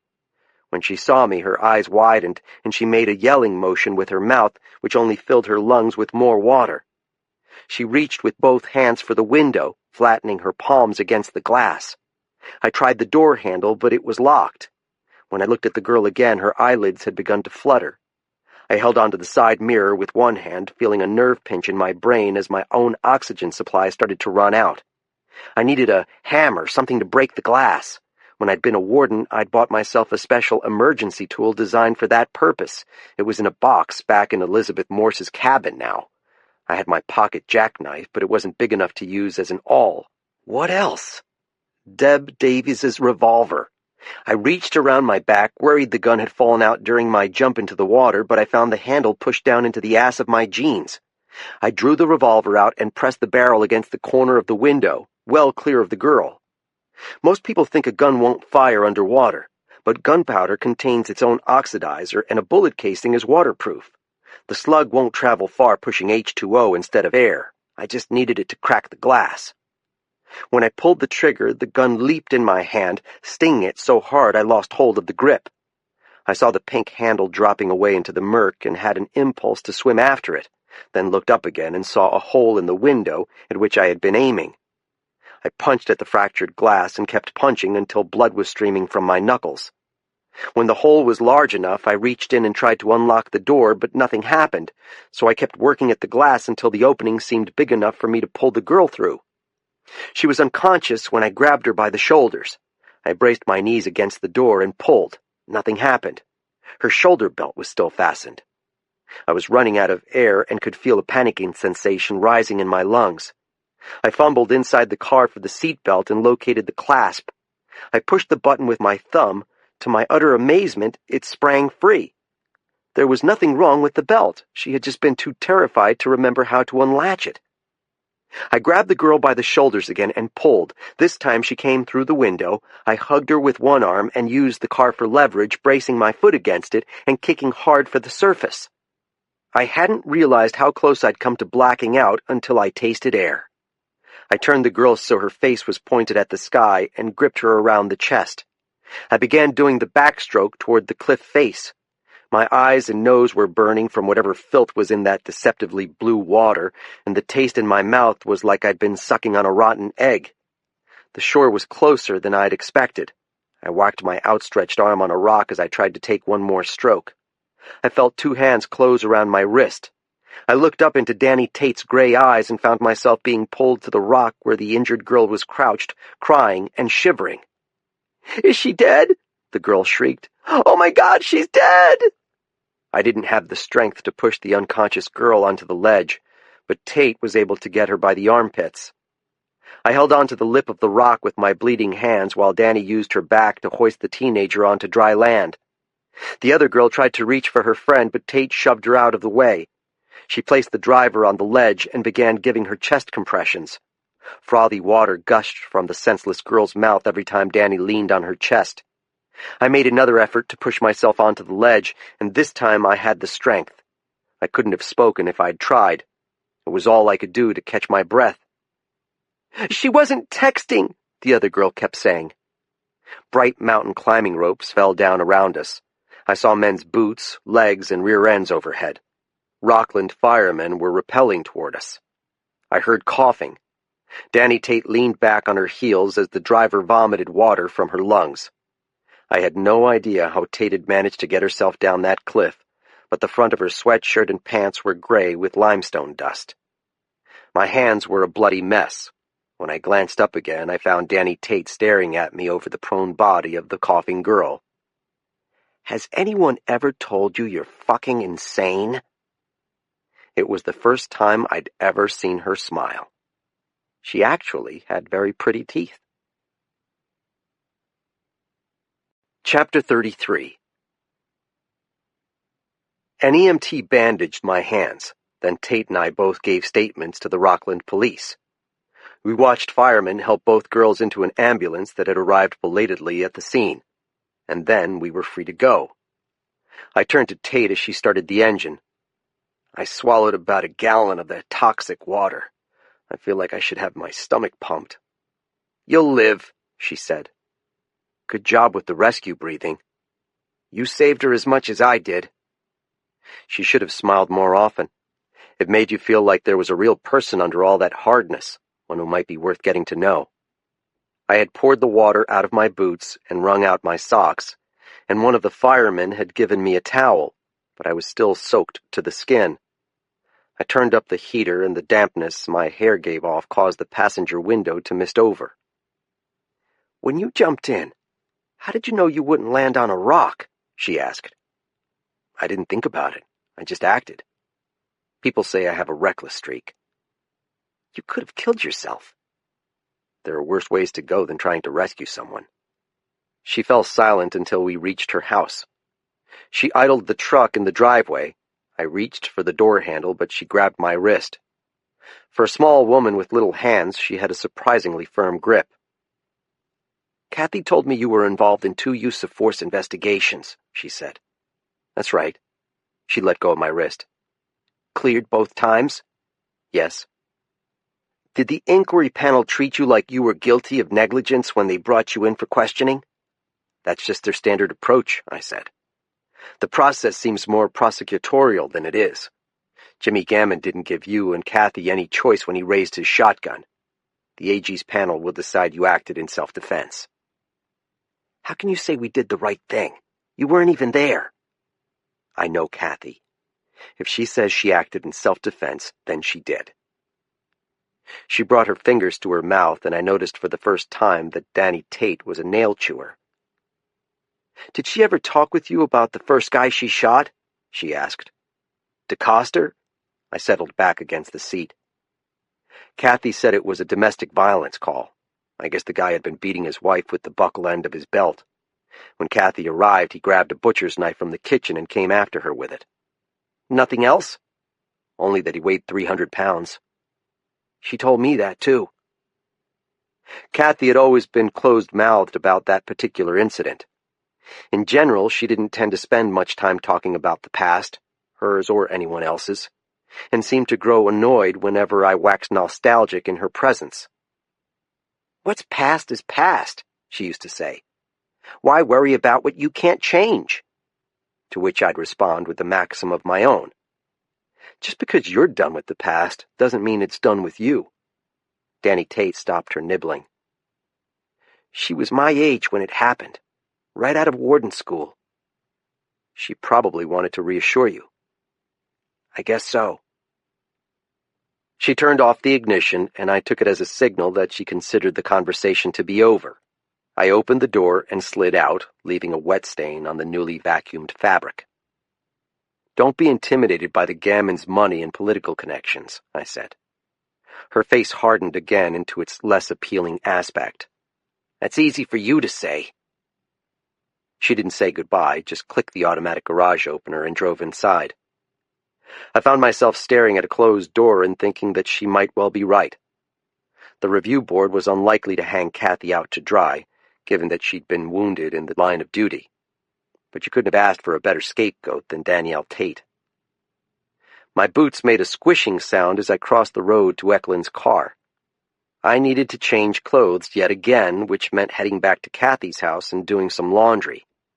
I should also craft an apology to the Reverend Davies for losing her revolver. All things considered, I doubted she would mind my carelessness. My phone buzzed on the drive back to Appleton. The text befit the person who had sent it to me, blunt and to the point. Seacoast Security informs me that you have not been in residence at Moosehorn for the past 4 days, putting you in breach of our contracted agreement. Please remove your possessions from my buildings by end of business Friday. Combination locks will be changed on that date, and you will not be permitted on the grounds without escort. Billy had been right about my foolishness in accepting Elizabeth Morse's job offer. I had never been more to her than a replaceable drone in a hive that was already buzzing with impotent worker bees. I was officially homeless, I realized. Maybe I could share the guest room with Kurt Eklund, if he ever reappeared. 10 minutes later, I found myself passing the VFW hall in Sennebec and noticed a single car in the lot, a Ford Taurus with 2 American flags, one protruding from the top of each front window. Kurt said he'd been playing poker at the hall the night his sister was attacked. I'd never thought to follow up on the story. The front door was locked, but inside I heard what sounded like a vacuum cleaner. It hurt my knuckles to knock, so I resorted to kicking with my still wet boot. After a minute, I heard the vacuum stop. The door opened, and a short man peered out. He was dressed in chinos, a button-down shirt and sneakers, and he was wearing bifocals and one of those U.S. Navy baseball hats that displays the name of the veteran's signature ship. Evidently, this old gent had served aboard the USS Philippine Sea, CV-47. With my longish hair and beard, scabbed face, and bandaged hands, I must have appeared to him as a wandering beggar who had just fallen into a lake. "Are you trying to kick down the door, young man?" he asked. "You'll have to excuse me, sir," I said, showing him my blood-stained knuckles. "I have trouble knocking." "You been in a fight?" "Not exactly." My answers weren't doing much to reassure him of my character or intentions. "We don't do handouts here, if you're looking for money," he said, glancing at the puddle of water forming around my feet. "Actually, I'm looking for a man. His name is Kurt Eklund." His wrinkles deepened when he frowned. "Does he owe you money too?" "You haven't seen him recently, have you?" "Not for the past week. He wore out his welcome here pretty fast. You can't run up a drink tab and have people spotting you chips and then sneak off without paying." I massaged my injured knuckles with my fingers. "So Eklund wasn't here 3 nights ago playing cards. Is that his alibi?" "His alibi for what?" "He strikes me as someone who can't keep his story straight. The man has a problem with alcohol." I gave a nod. "You wouldn't know if he has any particular enemies. Maybe there's a club member he owes a wad of cash." He narrowed his eyes at me through his bifocals. "What did you say your name was again?" I didn't. "That's what I thought." He took a step back into the unlighted building and closed the door. It would have been easy to read too much into Kurt's story not checking out. When I'd found him lying dead to the world in his sister's bed, he'd been coming off a bender. It was just as likely he had no memory of what he had done over the previous days and had concocted an alibi to cover up the fact that he'd suffered a blackout. The question remained where he'd been during those crucial hours, however. The man had clearly pissed off more than a few people in his life.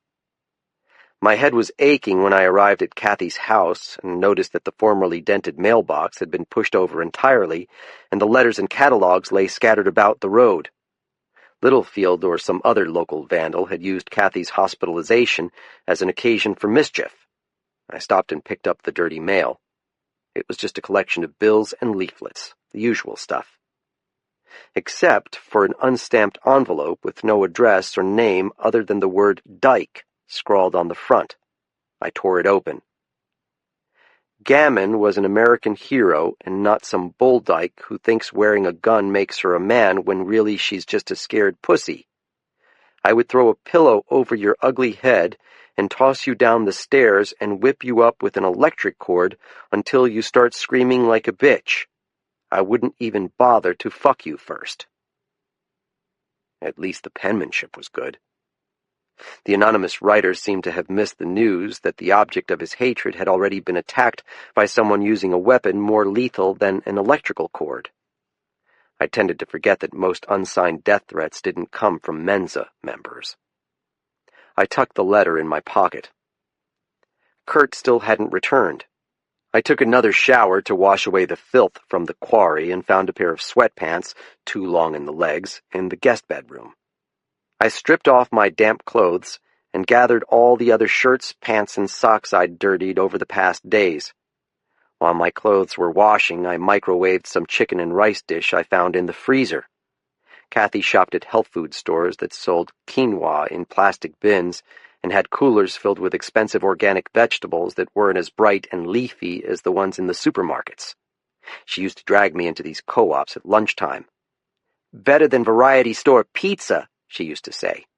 "Says you. Someday your arteries are going to thank me, grasshopper."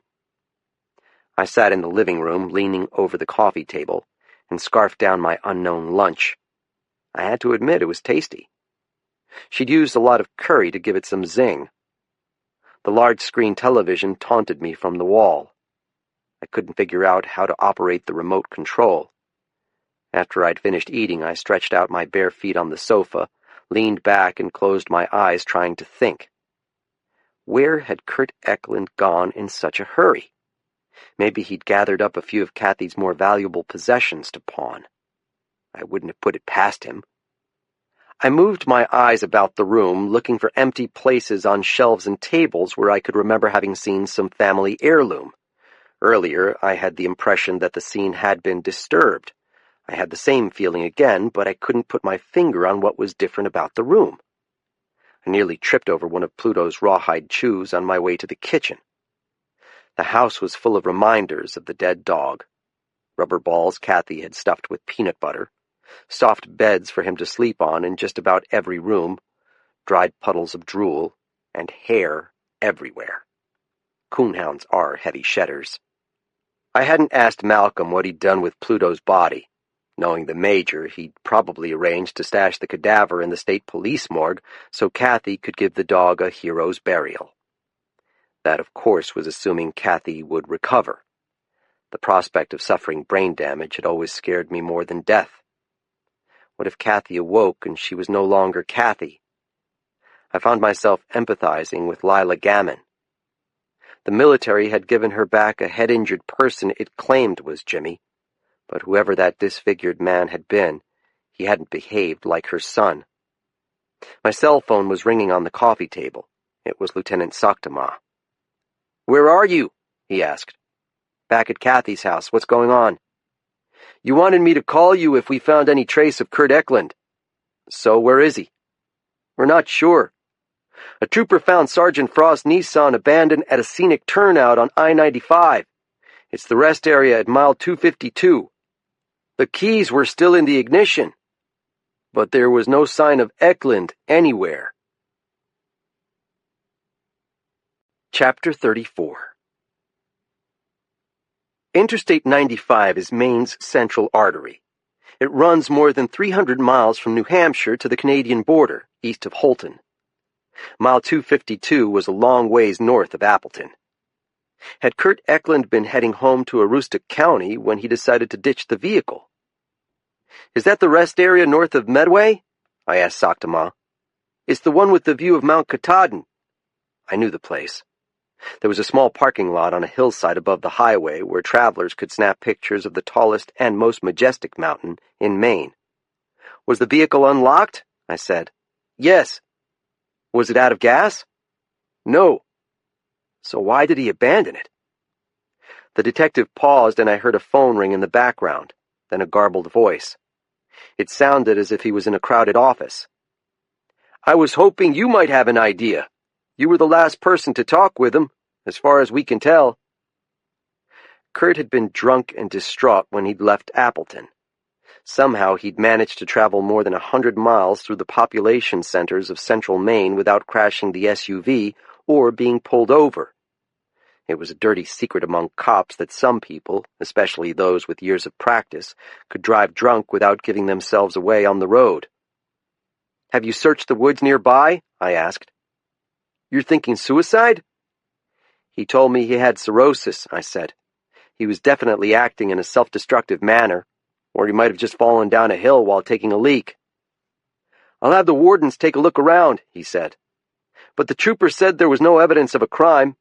Eklund never dropped a clue where he might be going." "His parents live in New Sweden, but they're in Portland now with Kathy. Their house is still Kurt's legal address. It could be he was headed back up there for some reason. Unfortunately, we have no grounds to search for Eklund since he's not technically a missing person. He's an adult who can go wherever he wants. He's not our business unless we can connect his disappearance to a crime." In the legal sense, that was true, but I had a bad feeling about the abandoned Dextera. "One of Jimmy Gammons' buddies from the 488th is a potato farmer in Aroostook County," I said. "Kurt saw his picture in the newspaper. Maybe you should try calling this Ethan Smith to see if Eklund contacted him." He paused as if he were writing a note to himself. "Anything else?" "I don't know what other leads you've been following, but Kathy had printed out an article about a woman who died a few days ago named Marta Jepson. The newspaper said she fell down her basement stairs in Linden, near Caribou. Kathy must have known the woman." "Where did you find this piece of paper?" Soktama sounded angry. "In the wastebasket under Kathy's desk." "Why didn't you tell me about it sooner?" The forensic techs who had searched the house had failed to identify the paper in the trash as potential evidence, and that was why the lieutenant was upset. I couldn't remember what I'd done with the clipping. Had I left it on Kathy's desk? "I thought you knew about it. It doesn't seem like you're making much progress with the investigation." "With all due respect, you don't have a clue what we're doing." "I haven't heard that you've identified any suspects." "You need to trust that we're going to find the son of a bitch." That was easy for him to say. "What are you going to do with Kathy's vehicle?" "We'll have it towed back to her house. If we find any sign of Eklund, we'll let you know." After he'd hung up, I took a look in Kathy's office. The story about Marta Jepson wasn't there. I dug out the wastebasket and found only the weird doodle. I couldn't make heads or tails out of the sketch. It looked like a toddler's drawing of stickmen. I went downstairs to the basement and stood over the dryer, feeling its heat rising against my bare chest until my clothes were done. Then I got dressed and packed the extra clothes in my duffel. Before I left the house, I paused for a few minutes at Kathy's locked gun safe, trying to imagine what the combination might be. The numbers wouldn't be simple to guess, and she was too crafty to leave a slip of paper lying around. I'd gotten used to carrying a firearm again over the past few days and felt naked without one. Soktama had said that I needed to trust him to find the shooter. The problem was, I didn't. In the dooryard, I paused to inspect my Bronco. I'd been telling myself that the damage might be fixable, but now I had to acknowledge the truth. It wouldn't take my insurance agent more than 10 seconds to declare the truck to be a total loss. As best I could recall, my auto coverage didn't include a rider covering damage done by a shotgun-wielding assassin.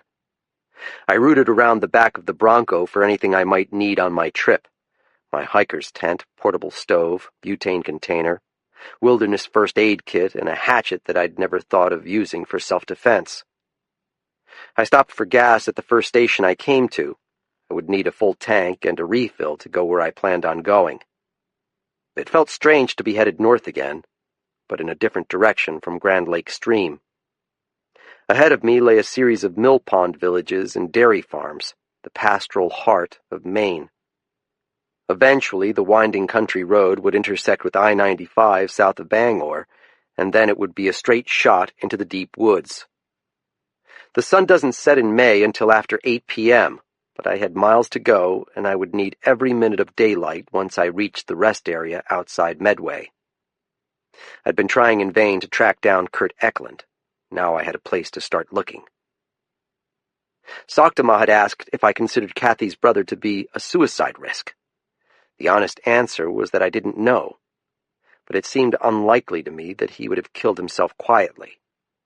Eklund wasn't a wounded animal that would slink into a hole to die. He was too melodramatic for such a quiet end.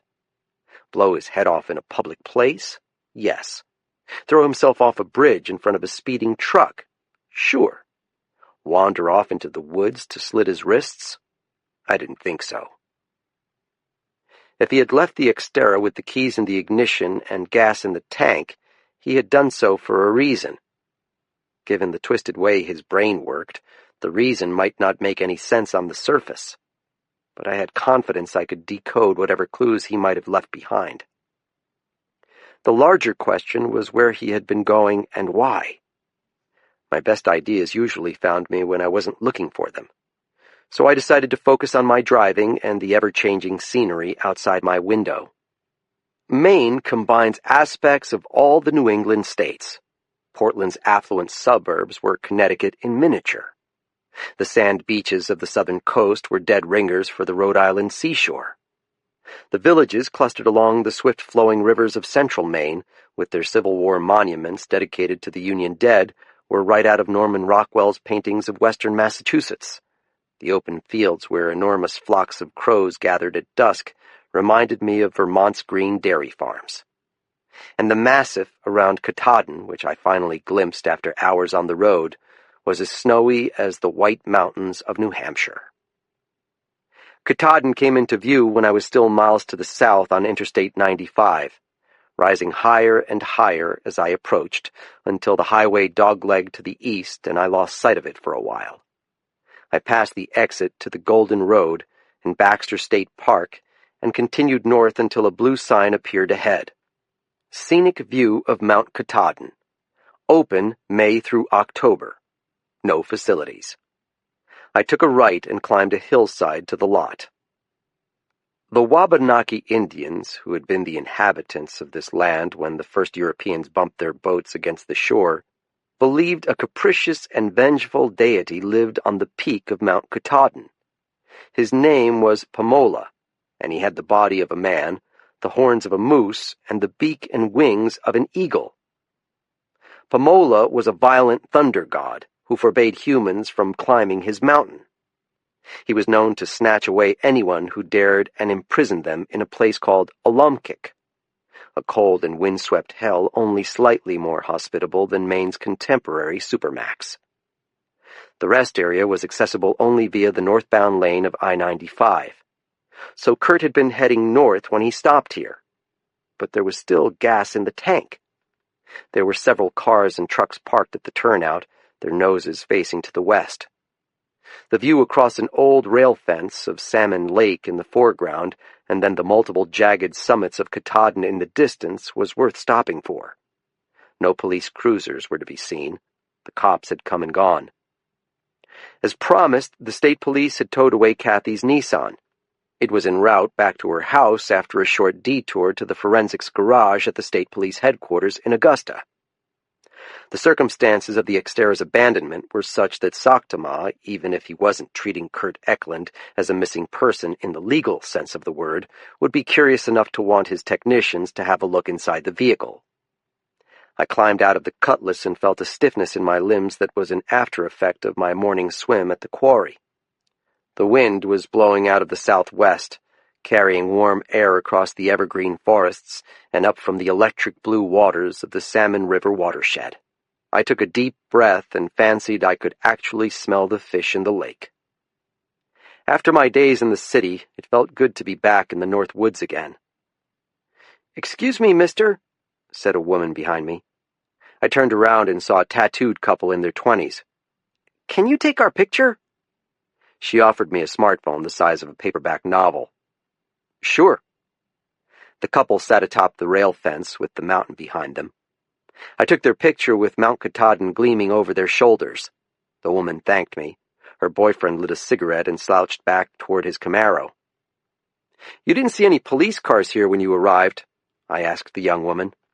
"Why? Are you on the run?" she asked. After they had left, I wandered around the parking lot looking for something, although I wasn't sure what.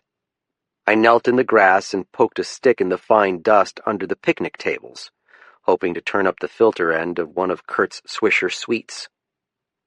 A morning cloak butterfly fluttered up from a patch of sunshine where it had been basking. I made loops through the adjacent trees, finding many paths that dead-ended behind walls of evergreens, places where men had anonymous sexual encounters with each other. I found nothing to indicate that Kurt Eklund had ever been at this place.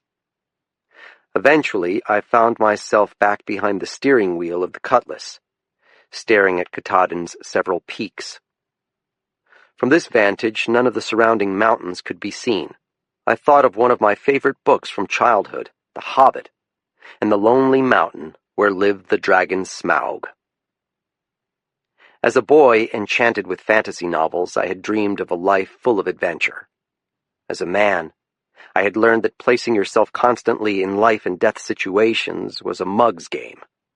Sooner or later, you were going to lose your bet. Sitting in Kurt's dirty car, gazing at that beautiful vista, I felt the chilling conviction that its owner had lost everything a man had to lose. Chapter 35.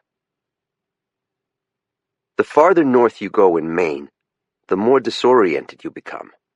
Start with the distances.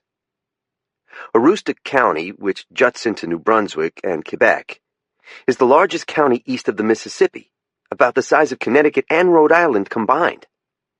Glance at a map and the drive to Canada seems manageable, as if you could knock it off in no time, until you find yourself on the road for more hours than you ever dreamed. Then there is the geographic and cultural dislocation. People who have never been to northern Maine think that everything just becomes wilder and wilder once you cross the 46th parallel. They enter the big woods outside Bangor, spend hours traveling through seemingly endless forests of spruce and fir, and are stunned when the road finally spits them out into farm fields that are nearly as spacious as those of the Great Plains.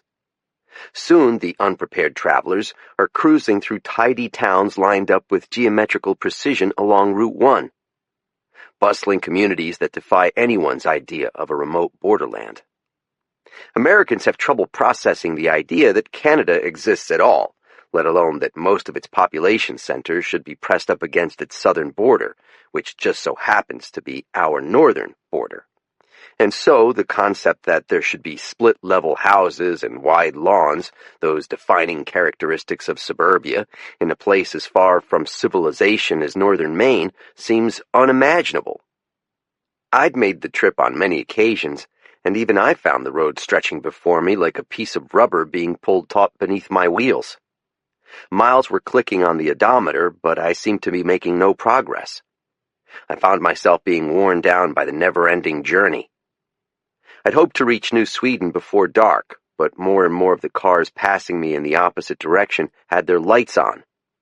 I stopped for coffee at a truck stop in Holton and drank 3 cups without feeling any effect on my central nervous system. I ordered a BLT hoping that food might do the trick, but if anything, it just made me sleepier. Route 1 took me through Presque Isle, the largest town in the county with close to 10,000 inhabitants.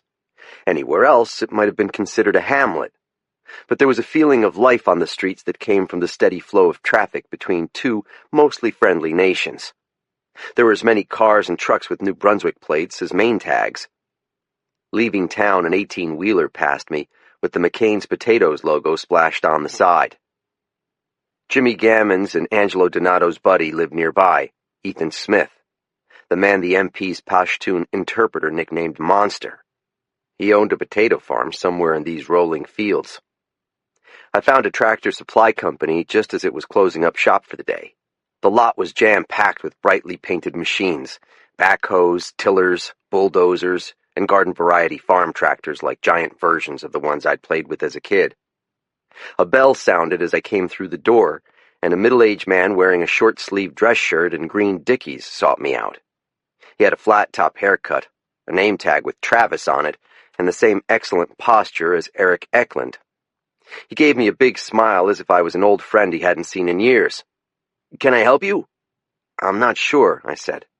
"I'm trying to find someone who lives near here, but I don't have his address. He's a potato farmer named Ethan Smith." If I had asked that question most other places, even in Maine, I would have received a scowl. But Travis, the tractor salesman, treated it as an innocent inquiry, and not suspicious in the least. "Oh, sure, I know Ethan. He lives out on the Alderbrook Road, outside Mapleton. Are you a friend of his?" The lie came easily. "Yes.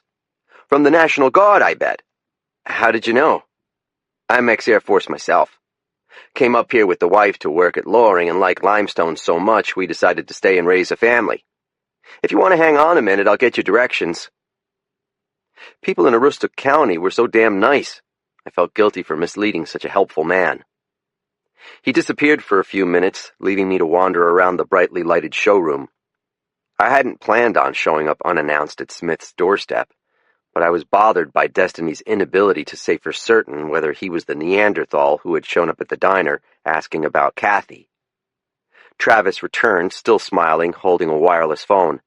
He handed it to me. "I decided it would just be easier if you spoke with Ethan directly and he told you how to get there." I had no choice but to accept the phone. "Thanks."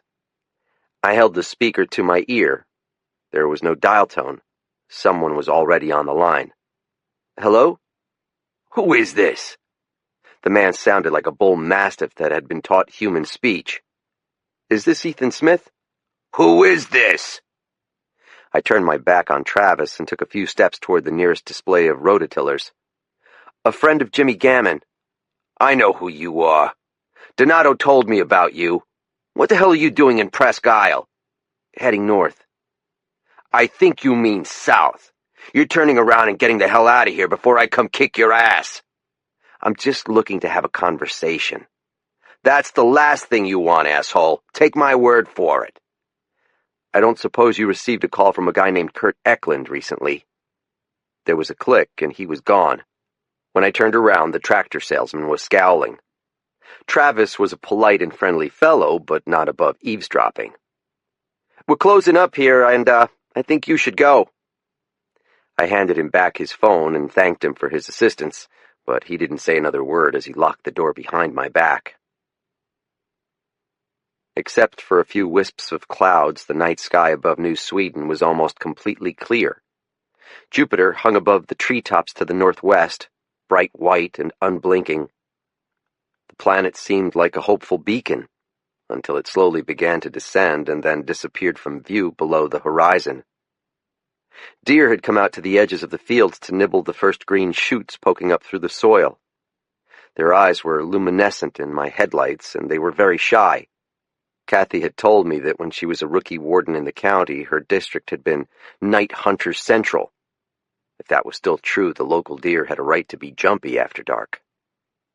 I passed a cheery blue and yellow sign by the side of the road. It lit up in the glow of my high beams. Maine's Historic Swedish Colony, 1870. Welcome.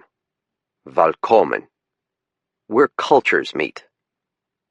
It was illustrated with the U.S. and Swedish flags. I truly felt like I had crossed into a foreign land. I didn't need a helpful tractor salesman to find the Eklund place. As I neared the village of New Sweden, I passed a mailbox with that name on the side. There were probably more than a few Eklunds in town, but this house was located across from the volunteer fire department's building, and Kathy had told me her father had been the fire chief for many years. The house was white, with clapboard siding, blue shutters and trim, and a blue metal roof that looked like a recent addition. In a part of the world that averages 9 or 10 feet of snow a winter, it pays to have a roof that snow and ice can slide off. The windows were dark, with the shades pulled, and there were no vehicles in the driveway. I parked along the road and reached for the small flashlight I'd packed in my duffel. It wouldn't have surprised me if the Eklund's neighbors were peeking through their curtains, trying to decide whether to call the police. People in these villages tended to watch out for one another's properties. And everyone in New Sweden would have known that the Eklunds were in Portland at the hospital beside their beloved Katarina. Even if they recognized Kurt's Oldsmobile, they probably knew better than to trust him. I pulled on the navy blue windbreaker Soktama had loaned me. I wondered how I would explain to a responding officer why I was roaming around a house that didn't belong to me, wearing a jacket with police on the back. I decided I would deal with that problem if and when it presented itself. No one answered the bell, But that didn't mean anything. For all I knew, Kurt was passed out inside, just as I had found him at Kathy's house. The door was locked, and there was no key under the balkomen mat. I stepped quickly around the side of the building. I felt a pang of disappointment when I found the back door intact. I'd had the notion that Kurt might have punched out a pane of glass to let himself in. Despite the evidence of my own eyes, I was growing more and more certain that he had visited the house. I almost left without doing the obvious thing and trying the doorknob. To my surprise, it turned. Someone had left the house unlocked. Instead of switching on the lights, I pushed the button on my Surefire and moved the beam around the room. The Eklunds' house had been laid out in the same plan as their daughter's. The back door admitted you to a mudroom, which opened onto the kitchen. The first thing I noticed was the subtropical warmth. The oil furnace was laboring away in the basement. I didn't imagine for a second that Eric and Alice Eklund would have left their house with the thermostat cranked. There was also an odor in the air that didn't belong. It was smoky and cloying. The smell I'd come to associate with the Cutlass, Swisher Sweets cigarillos. I switched on the overhead kitchen lights. "Kurt? It's Mike Bowditch." I didn't want him mistaking me for an intruder and rushing me in the dark. There was no answer. The kitchen showed no sign of having recently been used. There were no plates or cups in the old porcelain sink. The chairs were tucked carefully beneath the breakfast table. "Kurt?" I passed through the formal dining room. Wooden display cabinets held wine glasses and china plates. On the wall hung a framed family photo taken decades earlier. Eric and Alice looked to be in their 30s.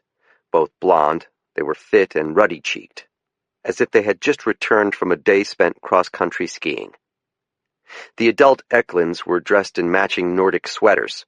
Kurt appeared to be 12 or 13 and was wearing a flower-patterned shirt and bell-bottom pants. His hair was feathered around his shoulders.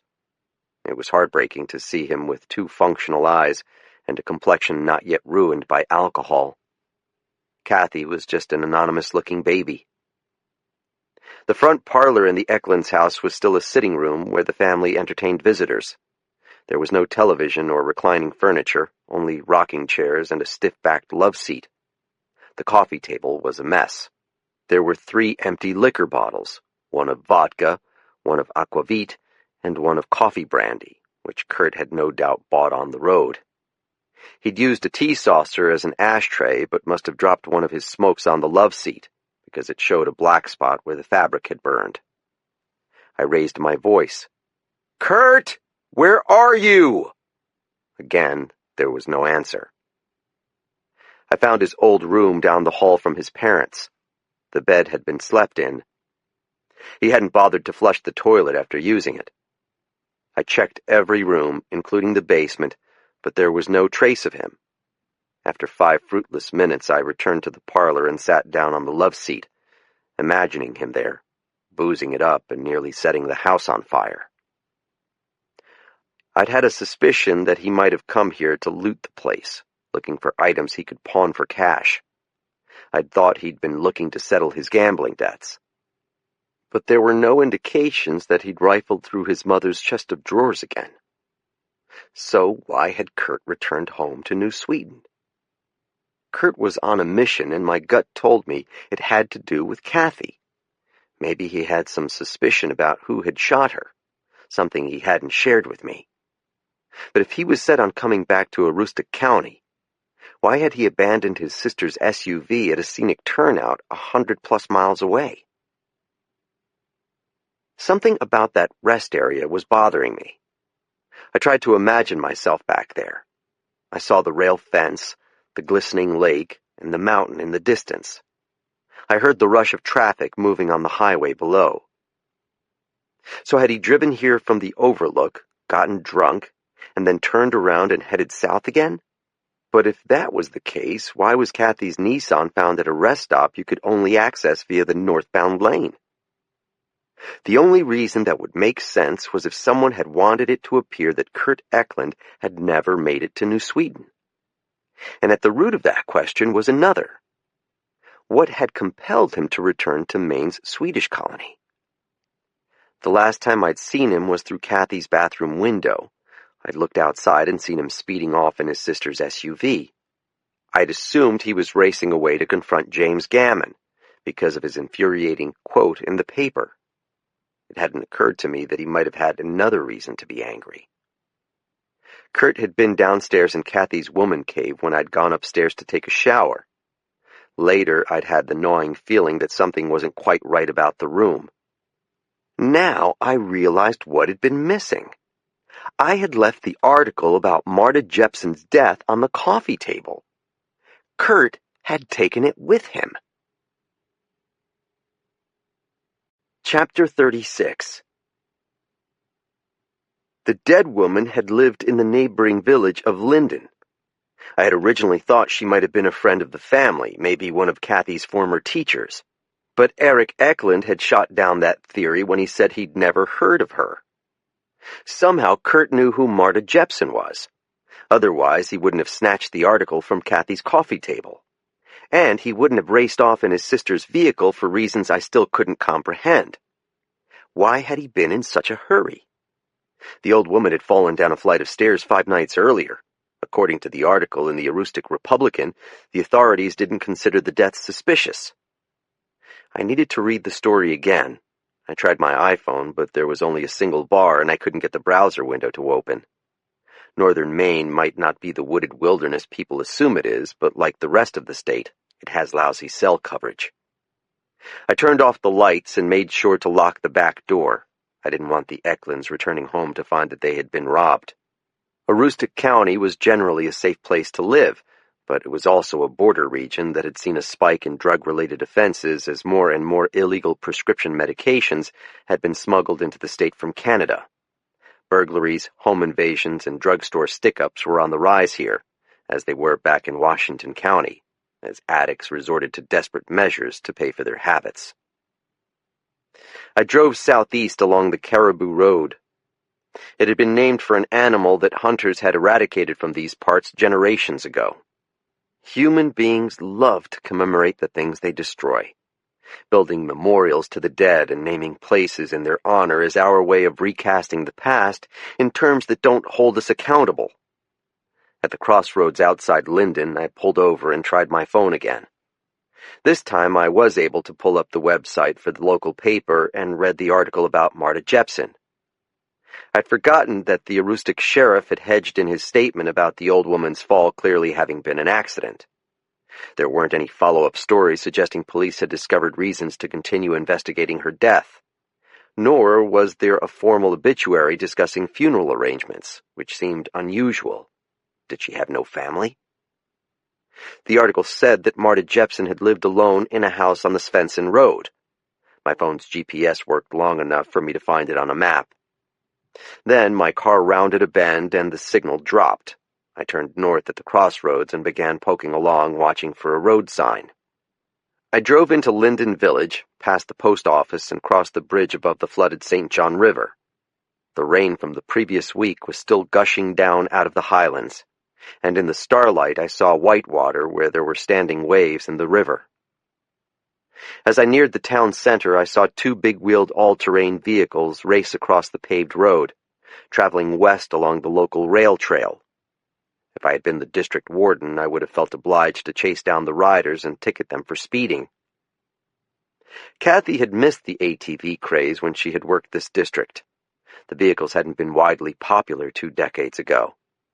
Now 4-wheelers were as common in rural Maine as cars. It wasn't uncommon to see them parked outside the local churches on sunny Sunday mornings or outside the local roadhouses after dark on Saturdays. Most of the veteran wardens I knew waxed rhapsodic about the days before wheelers, when your primary duties were catching poachers and finding lost hunters. In truth, the warden's job had always been dangerous. According to her own father, Kathy's year here had been the worst in her life, until now, or she never would have requested a transfer to the southern part of the state.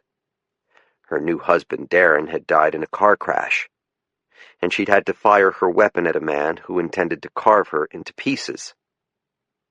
Marta Jepson's home was a ranch house situated under a stand of tall pines. There were no neighboring homes within a quarter of a mile. At first glance, it reminded me of the rental property in Sennebec I had shared with Sarah. Our place had also been set back from the road and shaded by evergreen boughs. The difference was that we had lived in a drafty lobsterman's shack that spouted a new leak every time it rained. This was a neatly kept residence with flower boxes under the windows and a flagstone walk swept clean of pine needles. On one of the trees near the road, someone had tacked a for sale by owner sign. A phone number was scrawled on it with a permanent marker. It was unclear to me in the darkness if the sign was old or new. Had Marta Jepson put it up herself, or had someone else? I parked along the road and shined my flashlight on the dirt driveway leading to the house. At the Advanced Warden Academy, our instructors had taught us the obscure art of decoding tire treads. We learned automotive forensic terms: contact patch, noise treatment, and stress cycle. In the field, we measured tire widths to determine wheelbase dimensions by recording the turning diameter of a vehicle's rear wheels. By examining the wear and tear, we could tell whether the tires were old or new, whether they were factory originals or retreads, and we could ascertain how recently the tracks had been made by using simple meteorology. Mud is Mother Nature's gift to game wardens. Many vehicles had been to the Jepson house in the past week, but one had visited more recently than the others. Glancing at the set of tracks, I couldn't swear that they belonged to a Nissan Xterra, only that the width indicated an SUV or a truck. What I could say for certain was that there was no standing water in the tread marks. This particular vehicle had left the property after the rain had stopped, and the dirt had begun to harden again. Kurt had been here. He'd come to this house, guessing that there was a connection between Marta Jepson and the person who had shot his sister. If so, he had almost certainly seen the for sale sign nailed to that maple, and there was no doubt in my mind that he'd called the phone number. I removed my cell from my pocket and checked the signal. 2 bars. I keyed in the seller's number. A woman answered. "Hello? Hello, I'm calling about the house for sale." "Can you repeat that? You're not coming through." "I'm calling about the house in Linden." "Okay. I drove past and saw the sign. I was wondering if you'd mind showing it to me." "Now? It's kind of late." Northern Maine didn't exactly have the hottest real estate market in the nation. Aroostook County had seen its population decrease in the last census. There were simply too few good-paying jobs to be had north of Bangor, especially after the Air Force had closed Loring Air Base in the 1990s. Perfectly nice houses tended to stay on the market now for months, sometimes years, and those that did sell were rarely purchased by some random guy calling from a darkened roadside. "I thought you might live nearby," I said. "No, we're down in Presque Isle." That was where Ethan Smith lived. The man jokingly called the Monster. "It doesn't have to be tonight," I said, not wanting to spook the young woman. "So I take it you've gotten other calls about the property?" She was silent long enough that I thought the call might have been dropped. "You need to talk to my husband. It's his mom's house." His mom? I'd been under the impression that Marta Jepson had no immediate family. "Is he there?" I asked. "Hang on a second." While I waited, I weighed my options.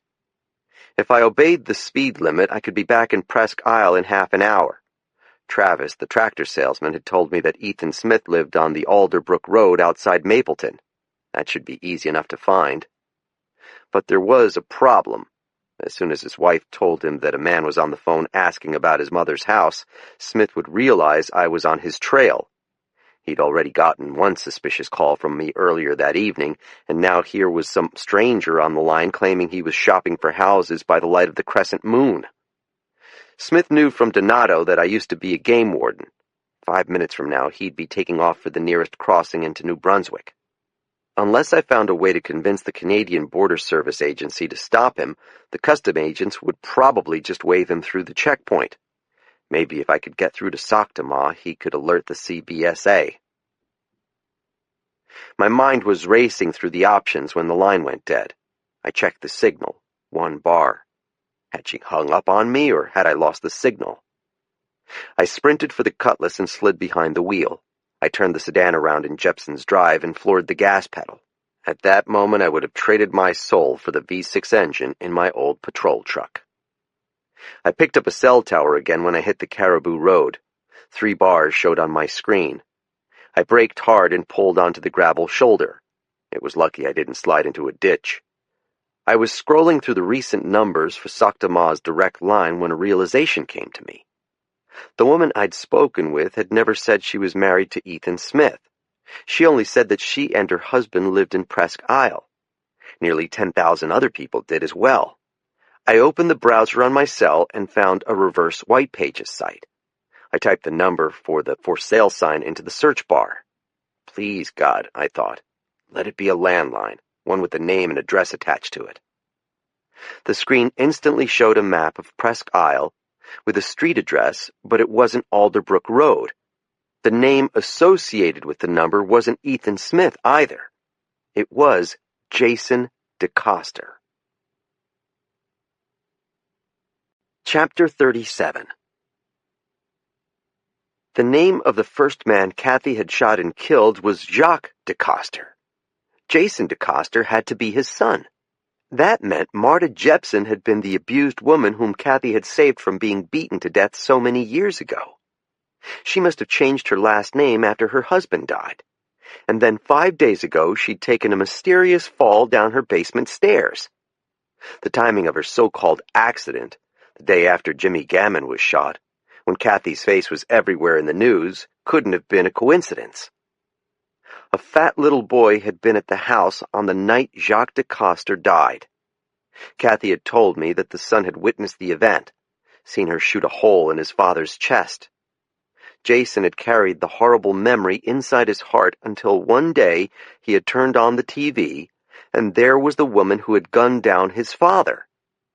It must have seemed like a ghost from his past had appeared, with another man's blood on her hands. Revenge can be a powerful motivator, Billy Cronk had told me back at the prison. But why would Jason DeCoster kill his mom? You would have thought the child of a wife-beater would side with his mother. But sons can have sentimental fantasies about their absent fathers, as I well knew. Maybe he blamed Marta for everything that had gone wrong in his life ever since. And seeing Kathy Frost on television might have been like throwing gasoline on coals that had been smoldering a very long time. Eric Eklund hadn't recognized Marta Jepson's name, but Kurt knew who she was. Maybe Kathy had talked with her brother about the old woman. He'd told me how guilty his sister had felt about killing Jacques DeCoster.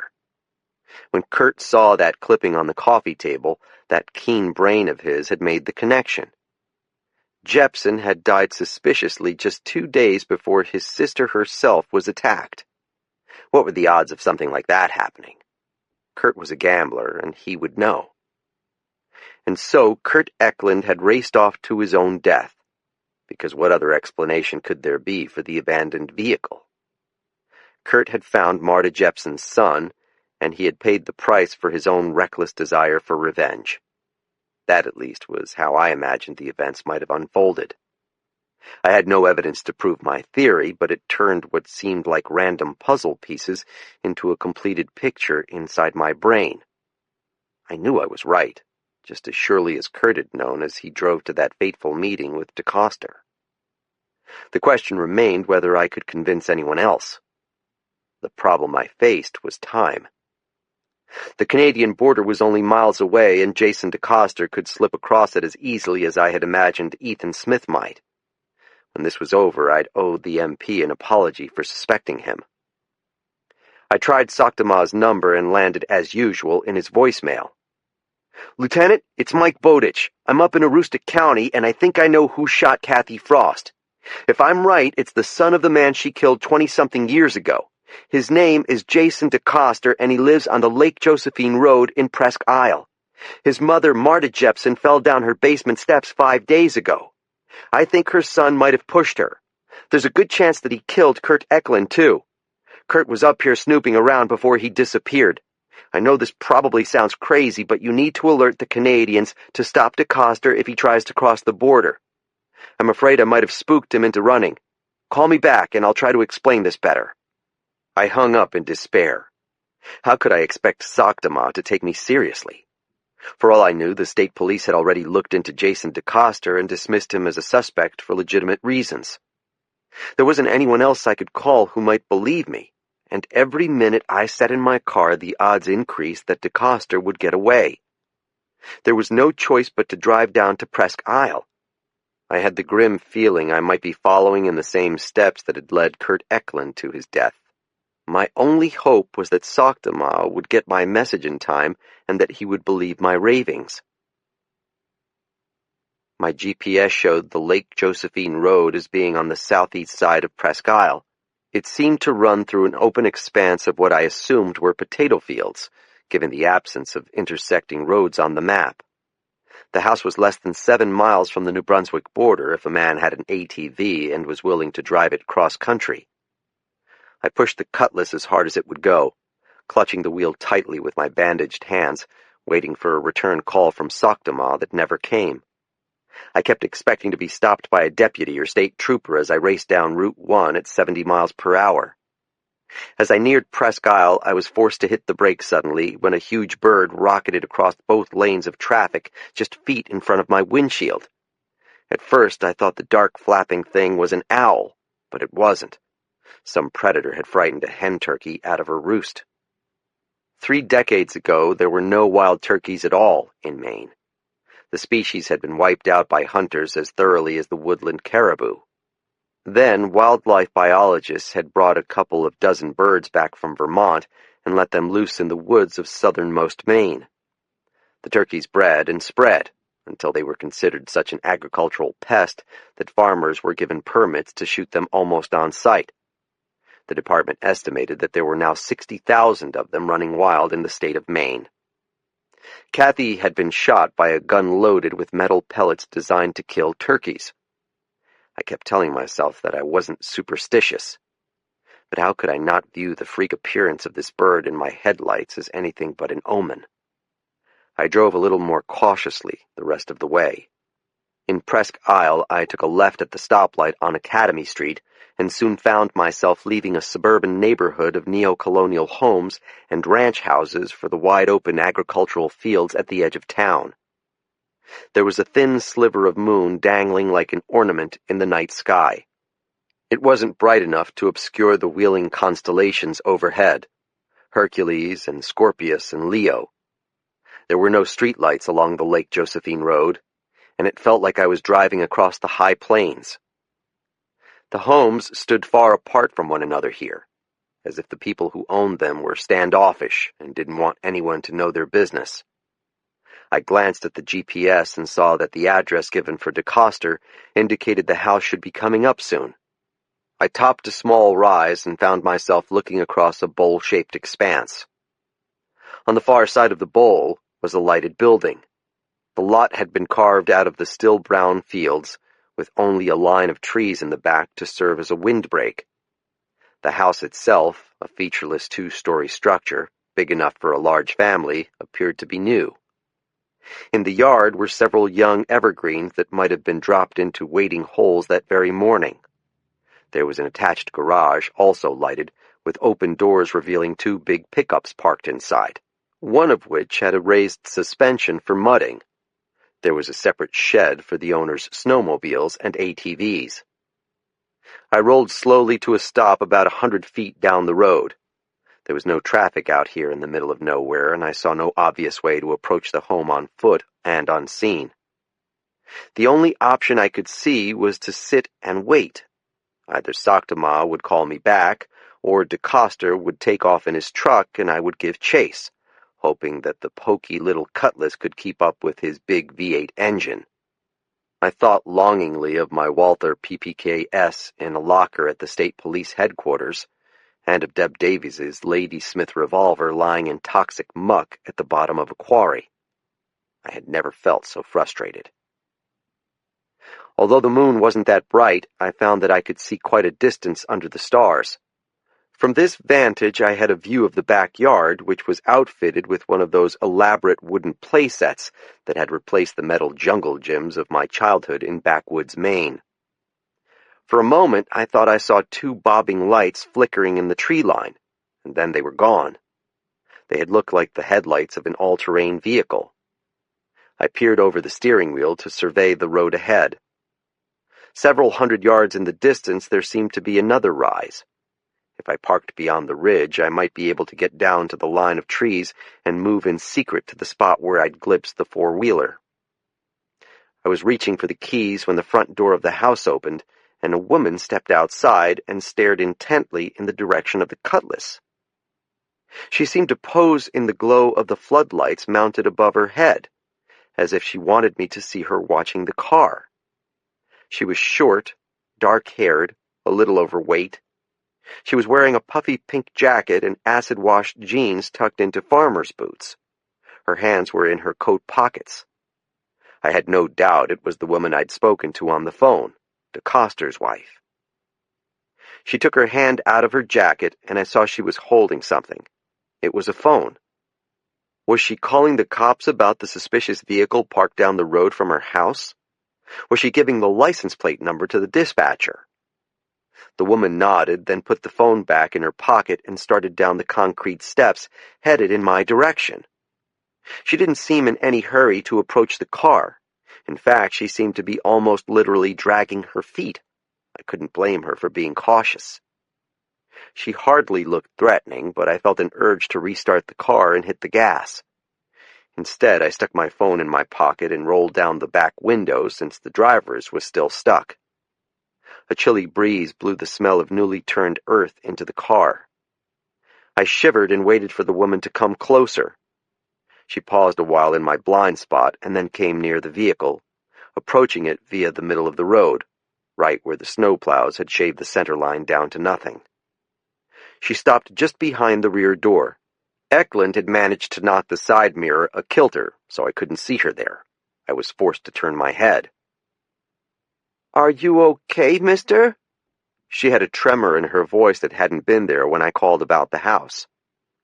"Sorry, I didn't mean to make you nervous. I just pulled over to talk on my phone." "We didn't know what you were doing out here." Just taking a call." "You're the guy who called about the house, ain't you?" In the faint starlight, I couldn't make out her features clearly, but I could tell that she had a fat lip. One corner of her mouth was as purple as a crushed plum. Like father, like son, I thought. I had been angry before, but now my heart was burning, as if it had been tossed onto a fire. The son of a bitch, the murdering, wife-beating son of a bitch. "I'm the one who called," I said. She started to tremble. It was as if a cold wind had come up, causing her to shiver, but there was no wind. Fuck, fuck, fuck, fuck. She seemed so scared I wanted to help her. "It's okay." She reached into the pocket of her jacket again, and this time she drew out a small black pistol. She pointed it at my head. "No, it's not." Chapter 38. "Get out of the car," she said. "I'm a good shot. Don't think I won't shoot you." I had let my anger make me stupid. Driving here unarmed, allowing this woman to approach the car, and then dropping my guard while I indulged my sympathy for an abused wife. I would deserve whatever happened to me. Her hands were shaking. That was not good. Being terrified made her more likely to pull the trigger. I needed to calm her nerves while I came up with an escape plan. I raised my hands from the wheels so she could see them. "Easy." "Get out of the car." Her words didn't have any force behind them. She seemed to be acting on someone else's orders. "I need to reach down to open the door," I said. "No, I'll do it." She lunged for the door handle with one hand, keeping the other gripped tightly on the pistol. I believed her when she said she was a good shot. She lifted the door latch and jumped back as if a firecracker had been thrown at her feet. Keeping my bandaged hands raised, I slid my knees out from beneath the steering wheel, placed my feet firmly on the asphalt, and rose to a standing position with my back to the car. "You don't have to do this," I said. "Do what?" "Follow Jason's orders." Her sorrowful laugh told me all I needed to know about how she viewed this suggestion. "Walk around the front of the car," she said. "Where are we going?" "Walk out into the field and keep walking until I tell you to stop." I was bigger and stronger than she was.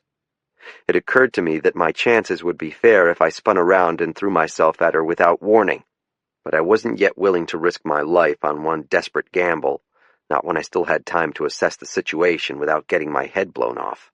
I took a step onto the sandy shoulder and then another into the salt-killed weeds along the irrigation ditch. "Stop," she said. I turned my head slowly and saw that she was staring at my back. I was wearing Soctomaw's windbreaker. I had forgotten that there was a word stenciled in white across the shoulders. "You're a cop?" I felt that I had play now, but wasn't sure how to use it. "I am." "Where's your gun?" "I'm not wearing one." "Stop right there." I was hesitant to turn my neck to see what she was doing. I stood as motionless as a mannequin. There was a long moment when I wasn't sure what was happening. "He says he's a cop," she said into her cell phone. The overloud mumble of a man's voice carried through the speaker.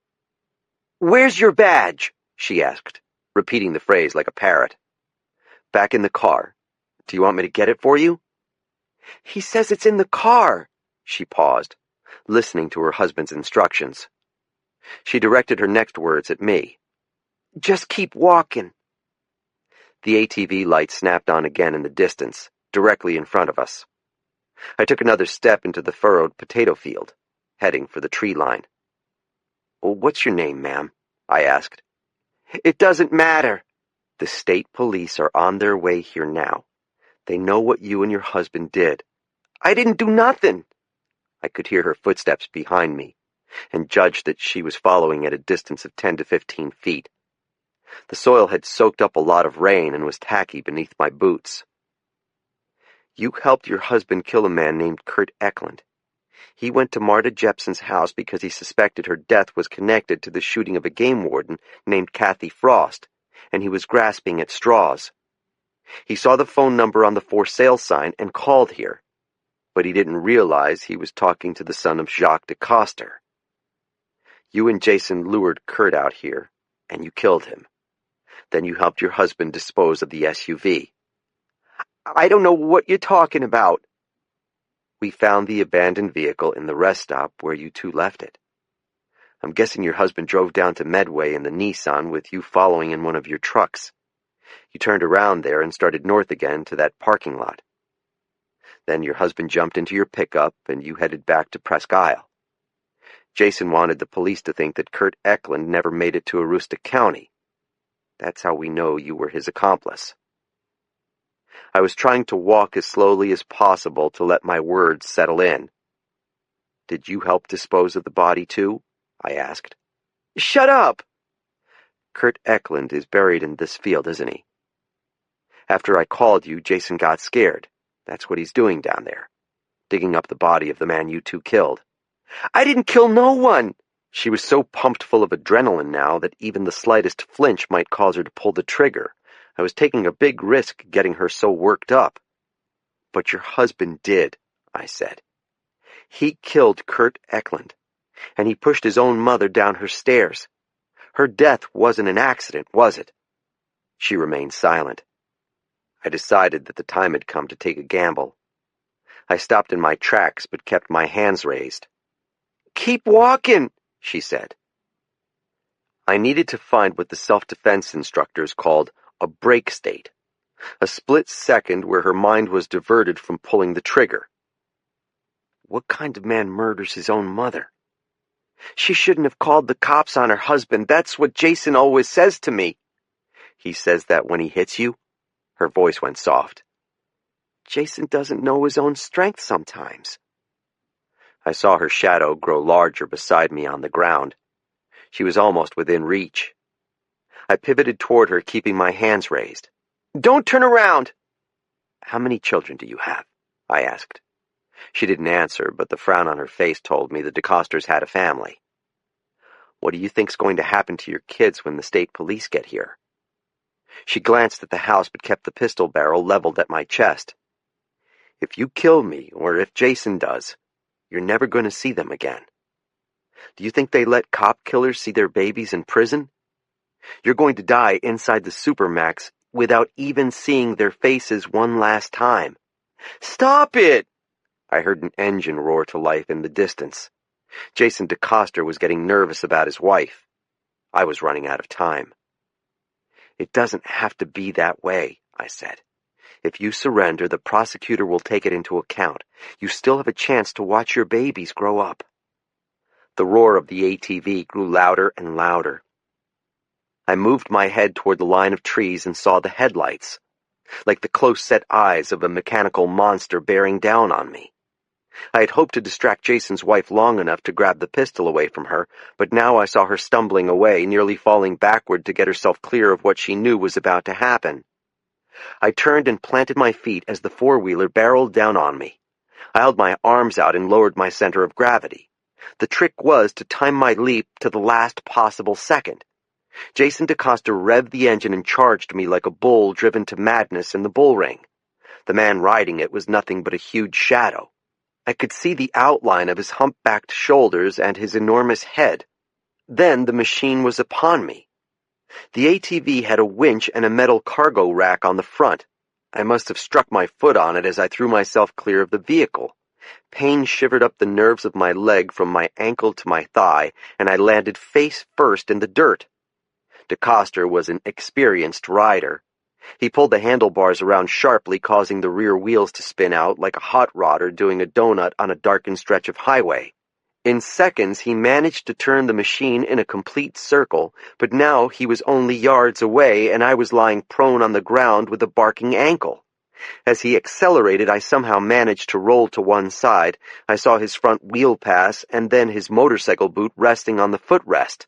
The back tire spit mud in my face as he missed me for the second time. He braked hard and turned the handlebars as far as they would go. I knew this was my last chance. As the four-wheeler swung around broadside, I pushed myself up onto my arms, raised one of my knees, and used the leverage of the earth to hurl myself at him. He hadn't expected the attack because he barely had time to raise his elbow to protect his head. I grabbed him around both shoulders and we toppled over the ATV. The man was enormous. If he hadn't been standing on the footrests with his ass hanging over the seat, I doubt I could have unhorsed him. Both of us landed awkwardly. DeCoster on his shoulder and bent arm, me with half of my body on top of him and my legs dragging in the dirt. My forehead knocked the side of his skull hard enough that a phosphorus flash exploded in my eyes. DeCoster didn't seem to have had any self-defense training. He was probably too big to have ever needed any. From a young age, he had learned that all he had to do was use his considerable size and weight to maneuver his opponent around beneath him. Just pin the poor kid's arms down with his knees and start wailing away with both of his rock-like fists. My body registered what he was trying to do without the recognition even traveling through the neurons of my brain. It was all muscle memory on my part, gained through hours of practice. My body still belonged to a cop, and that was how I reacted. DeCoster pushed with his free arm into my chest, trying to flip himself on top of me. Rather than get pinned under his weight, I moved my arms from his shoulders to his neck. I pushed myself up onto my knees so that we were facing each other. For a split second, I found myself staring into the eyes of a living caveman who had stepped out of a museum diorama. He had greasy hair, a heavy brow that could shatter your knuckles if you threw a punch against it, deep-set brown eyes full of rage, and a huge stubbled jaw. I raised up on my knees, wrapped my left arm around his neck, and grabbed my left hand with my right. He drove himself into me until I was flat on my back, but that was what I'd wanted. I had my arm against his windpipe now. I brought my legs up around his fat ass, crossed my ankles together, and extended my thighs. The move is called a guillotine choke. Slowly, I was stopping the flow of air to his brain. He tried using his fat chest to crush my rib cage, but the angle was wrong. Then he began clawing at my face with his clumsy fingers. I turned my head away, craning my neck as far as it would go, and kept pushing my arm against his trachea, hoping to hear the cartilage crack. DeCoster was growing desperate. No one had taught him how to escape this chokehold. He should have been pushing my legs away from his hips, not fumbling for my face. Eventually, he began clutching at my right hand, hoping to break the grip, but by then it was too late. He could no longer breathe at all.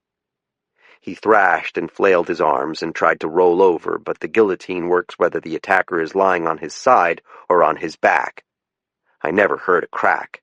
His windpipe was too well protected by the blubber in his neck, but his movements began to slow, as if he had lost conviction. I didn't know if he knew he was dying, but I wanted the thought to pass through his brain before it ran out of oxygen. Eventually, he stopped moving altogether. I wanted to kill him. The desire to strangle him to death was nearly overwhelming. But I couldn't. It was as if some gentle hand was pulling me off the man, and a soft voice was whispering, "Enough," in my ear. When DeCoster had finally stopped struggling, and I was sure he wasn't playing possum, I found myself releasing my grip and letting my legs fall loose. I had my eyes squeezed shut through most of our wrestling match, afraid he might gore them out. When I opened them, I saw his wife standing over us with her hand over her mouth and a look of shock on her face. The pistol hung at her side. Did you kill him?" As out of breath as I was, I had difficulty spitting out the word no. I became aware of the sound of the idling ATV engine. She was standing in the glow of its headlights, so that half of her face was illuminated and half was a black mask. She raised her arm until the barrel was weaving back and forth between my exhausted body and her husband's unconscious one. "People deserve the bad things that happen to them," she said, more to herself than to me. "Yeah, they do." I took a breath, trying frantically to think what I could say to stop her.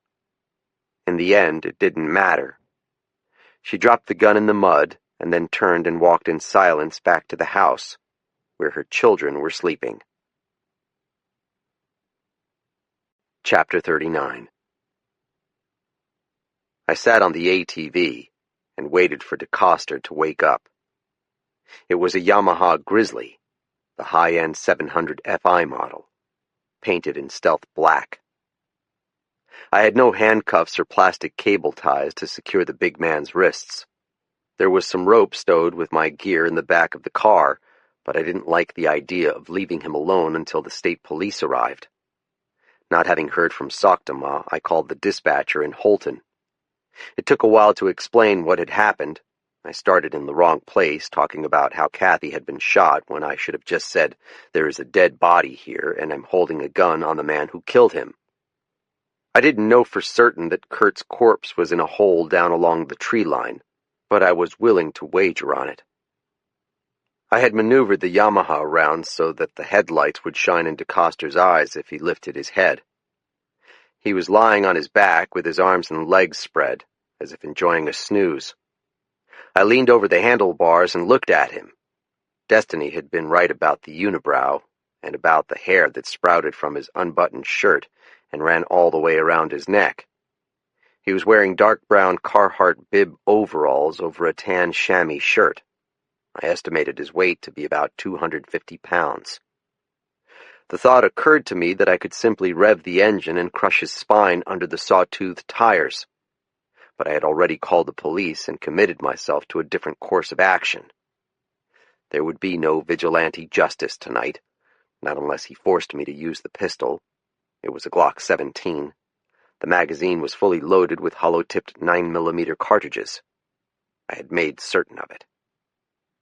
Jason DeCoster began coming around in a few minutes. It was a slow, strange process which I observed with the detachment of a scientist. His chest began to rise and fall, and then his limbs went rigid, almost as if he were undergoing rigor mortis before my eyes. It took a few more minutes for him to groan and raise his mud-smeared head. He squinted into the blinding beams of his own four-wheeler. "Huh?" he said. "Stay down, or I'm going to put 17 bullets in you." "What?" I couldn't tell if his synapses were having trouble flickering back to life after I'd put out his fuse box, or if he was just a moron. The possibilities weren't mutually exclusive. Just don't move. His head slumped back into the damp soil, and he crossed his hands over his heart the way you see corpses arranged in coffins. I found myself hoping he'd try something so I would have an excuse to shoot him. I was having a hard time ridding myself of the murderous impulse. "Why did you do it?" I asked. "Do what?" His voice sounded peaceful. He seemed content to lie on the cold ground. "Murder your mother? Shoot Kathy Frost? Kill Kurt Eklund?" "No idea what you're talking about." Every cop learns not to trust appearances. Jason DeCoster might have looked like an extra who had walked off the set of Quest for Fire, but he was no idiot. "I'm guessing that you ditched the shotgun you used on Kathy," I said. "But they're going to find Kurt Eklund's body down at the end of your field. Too bad you didn't have time to move it after I called your wife." He kept his eyes closed, and a faint smile spread across his ugly face as if he were asleep and enjoying a pleasant dream. He had no plans of saying a word to me. I could only keep goading him and hope for a slip. "So what's the story? You wanted vengeance for your old man? The same guy who used to beat your mom with a belt? I'm betting he beat you too. But you forgot all about the whippings after the nasty game warden put a hole in him. Poor Jason. It must have made you so angry to think about all those women who deserved to be punished. Your mother, the warden, your wife. I bet you had all sorts of dark fantasies. You thought about what you'd do if you ever had a chance to get back at that bitch warden." He yawned. My ankle throbbed from where I'd knocked it against the side of the all-terrain vehicle. "And then one day you hear on the news that she's shot another guy, and you think to yourself, my chance has come, because the police are going to assume her death was an act of revenge over the soldier she'd just killed. They won't look back 25 years. 28 years, he said. What? My dad was murdered 28 years ago. I sat up on the padded ATV seat. You blamed your mom for what happened to him, didn't you? That's why you killed her. My dad was tough on us, but so what? That's what fathers are supposed to be. And that stupid old bitch took him away from me. If she hadn't called the cops. DeCoster seemed to catch himself. My mother was an old woman. She fell down the stairs. It wasn't the full confession I needed. We'll see if your wife tells the same story. The threat amused him. She can't testify against me. What's her name, by the way? I asked. Your wife, I mean. Tricia. How many kids do you have? 3. The Supermax doesn't allow contact visits, even from family members, so don't plan on holding them for a while. You're never going to fuck another woman again, by the way. Why don't you lie there in the mud and let those facts sink in? When are the real cops getting here? I thought that because he had anger issues, it wouldn't take much to work him into a violent rage. But Jason DeCoster reserved his fury for the people in his life who had hurt him personally. I was nobody to him, just a voice in the dark. I was there that night, you know. I was the guy who drove up in the Bronco, the one who shot at you. He opened his eyes.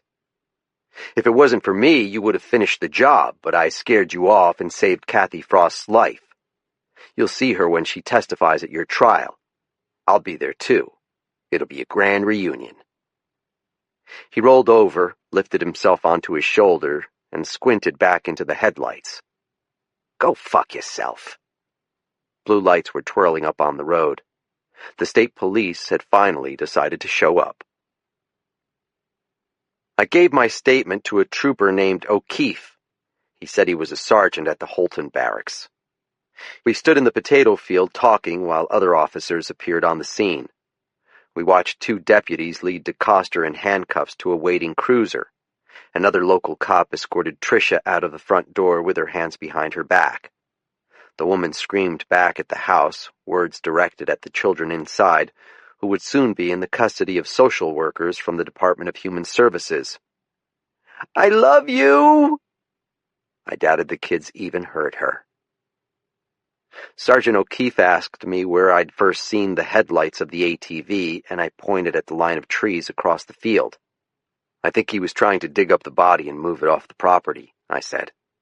"My call from his mother's house had rattled him. I haven't been down there yet." He looked like most of the troopers I'd met. Tall, wide-shouldered, hair barbered down to bare skin. "I heard you used to be a warden." "Until 2 months ago." He motioned for me to accompany him. It was a beautiful evening. Overhead chip notes sounded in the sky at random intervals. A flight of warblers was migrating on the southwest breeze. I almost forgot about my sprained ankle. We followed the tire tracks down to the tree line. A tumbled old wall of stones ran away from us into the darkness. It reminded me of the rock walls on Kathy's land. The 2 farms had a similar feel to them. "I shouldn't be letting you down here," he said, making sure I understood the courtesy he was extending me. I appreciated. On the far side of the newly green oaks, an oblong hole had been dug into the ground. Nearby, a shovel stood upright in a mound of damp soil. The trooper shined his flashlight into the shallow grave. DeCoster had worked fast. He had gotten all the way down to the black trash bags in which he had wrapped Kurt Eklund's corpse. "You think that's him?" O'Keefe asked. "I don't know who else it would be. We have to wait for the evidence techs to open it up." I wasn't particularly certain my stomach could stand seeing Kurt's one-eyed face again. Another trooper came across the field holding a flashlight in one hand and a BlackBerry in the other. "It's for you," he said. I took the phone. "Hello? Bowditch, it's Saktama." "I thought you might have gone on vacation or something." "I was at Maine Med." I held my breath, realizing he had news. "She's awake," he said. "And?" "She's having a little trouble speaking, but the neurologist says it could just be a side effect of the coma. They need to do some testing. She doesn't remember much of anything about that night." "What have you told her?" "As little as possible." "I heard you found a body. Is it definitely Eklund?" "We're waiting for the forensic guys to unwrap the trash bags. But yeah, I'm pretty sure." "How the hell did he know about Jason DeCoster?" "I don't think he did," I said. "He drove out to Marta Jepson's house because Kathy had said something to him about her death sounding suspicious. He called a phone number on a sign, hoping it might lead him somewhere. He was a bright guy, but he was drunk and not thinking rationally. It was easy for Jason and Tricia to lure him down to Presque Isle and then ambush him." "Tell me something. Was Jason DeCoster even on your list of suspects?" "We were looking into Kathy's entire history." In other words, no. "That's what I thought. I'll be there soon. I'm flying up in an hour, and you can pick apart our investigation to your heart's delight." I wasn't pissed off at the lieutenant so much as angry and sad about the entire sequence of events. "So who's going to break the news to the Eklunds about their son?" "Once we have a positive ID on the body, Malcolm will do it." "Did he tell Kathy about her dog yet?" "She was asking about him. I think she sensed something." I didn't need to ask how that scene had gone. "What do you want me to do until you get here?" "There's a room booked for you at the Northeastland in Presque Isle. Go get some sleep. You and I can talk in the morning." By Aroostook standards, the hotel was an expensive place to spend the night. "Who paid for my room?" "The wardens chipped in on it when they heard you'd caught the son of a bitch." Chapter 40.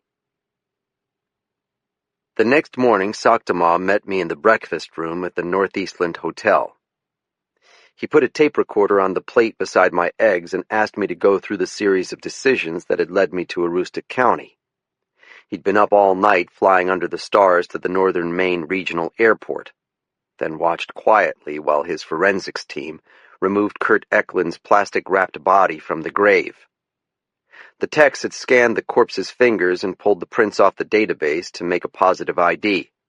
Kurt had been arrested on multiple occasions for drunk driving and public intoxication. His biometric data was just a click away in the system. "How do you feel about flying back to Augusta in the same plane with the body?" Saktama asked. He looked weary. "As long as I get the window seat." What was there left for me to do but joke about it? He stared at me over the rim of his coffee mug. "What do you think we should have done that we didn't do?" I pushed my scrambled eggs aside. Nothing. Kurt Eklund had a death wish. It sounds like he wanted one last chance to be a hero. I'm not going to begrudge him that. I took a sip of my own coffee and found it had grown cold. "Has Malcolm told his parents yet?" "Yes." "What about Kathy?" "They asked to break the news to her."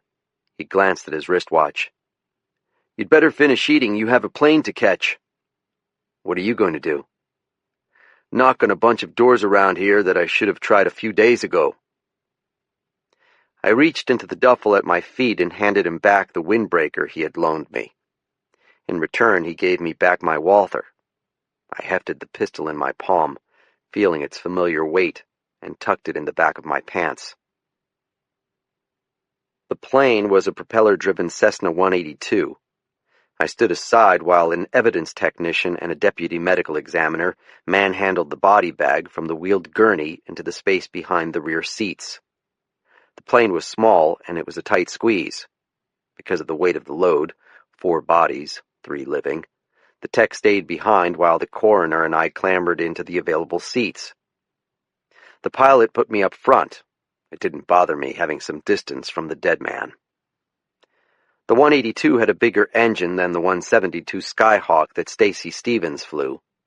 I hadn't thought of her in a few days, but now I found myself wishing that she was the one flying this plane and not some middle-aged dude with a cheek stuffed full of blackjack chewing gum. I hadn't been this lonely in days. At first, the pilot tried to make conversation over the intercom, but the deputy medical examiner, a graying woman with tightly bound hair and even a tighter face, was in less of a talkative mood than I was. At least Kurt had died in a heroic attempt to find his sister's assailant. All of his adult life he'd been searching for some opportunity to atone for one bad night in Vietnam. It might have been a foolish quest, but so what? The only difference between his efforts and mine was that he was lying cold in the rear of the plane, and my heart was bruised but still beating. Mostly, I found myself worrying about Kathy.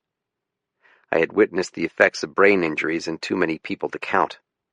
Nearly every family I'd met in the boonies had a brother who'd crashed his snowmobile into a tree, or an uncle who'd wrapped his Mustang around a telephone pole. Some of these invalids were near vegetables. The others were even scarier. They reminded me of zombies.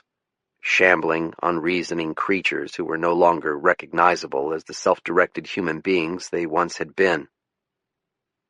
Jimmy Gammon had suffered a traumatic injury when the IED had exploded in the pile of garbage. His mother had no longer been able to identify his personality as belonging to her son. I was terrified of finding Kathy similarly altered beyond recognition. Flying from Holton to Augusta, we covered most of the state of Maine. The land turned greener and greener beneath us. From a pale, almost yellowish tone that reminded me of the pea soup my French-Canadian relatives used to serve us when I was a kid, to a deep, almost jungle green color down south. There were still a few threadbare hillsides and valleys that the sun hadn't yet warmed, where you could see winter hanging around in the shadows, but those chilly corners would be gone in a matter of weeks. We passed from the potato fields of Aroostook County over the commercial timberland east of Baxter State Park. It was a clear day, and the summit of Katahdin was bright white with unmelted snow, which caught the glare of the rising sun. Then we were flying over fields again, hardscrabble farms carved out of the second-growth forest, and great fenced pastures full of white dairy cows. My window faced west, not east, so I had no view of Appleton Ridge or the Camden Hills. Mine was an inland perspective. I did see a great many turkeys bobbing along at the weedy edges of the cow and sheep farms. Hunters, too, although they were inevitably set up in blinds far from the nearest flocks. The season would be over in a few days, and as usual, most of the big toms would survive to service their harems. Next year there would be even more poults. We landed at the Augusta State Airport, where we were met by another emergency vehicle, this one owned by the state medical examiner's office. Men were waiting to remove Kurt Eklund's body from the plane. I started to unhook my headset, but the pilot reached over and gripped my left wrist. "This is just a pit stop," he said over the intercom. "You and I are headed for Portland." It always amazed me how quickly a small plane could get up and down. We weren't more than 10 minutes on the tarmac in Augusta, and then we were zipping along the runway again, my stomach pressed against my spine. The next thing I knew, I was looking up at a cloud as the nose of the Cessna pointed skyward. "This won't take more than 15 minutes, the pilot assured me. "Are you feeling airsick?" "I have a pretty strong stomach." "That's what they all say." He waggled the wings to be funny, but my mood was too heavy for him to lift. We landed at the Portland International Jetport, exactly 15 minutes later, and taxied to one of the private hangars on the east side of the terminal. I saw a teal-blue GMC Sierra parked in the lot. I recognized it as one of the Warden Service's unmarked patrol trucks. Major Malcolm was waiting for me inside the hangar. The cavernous space smelled of petroleum products, and a radio was blasting classic country for the mechanic's listening pleasure.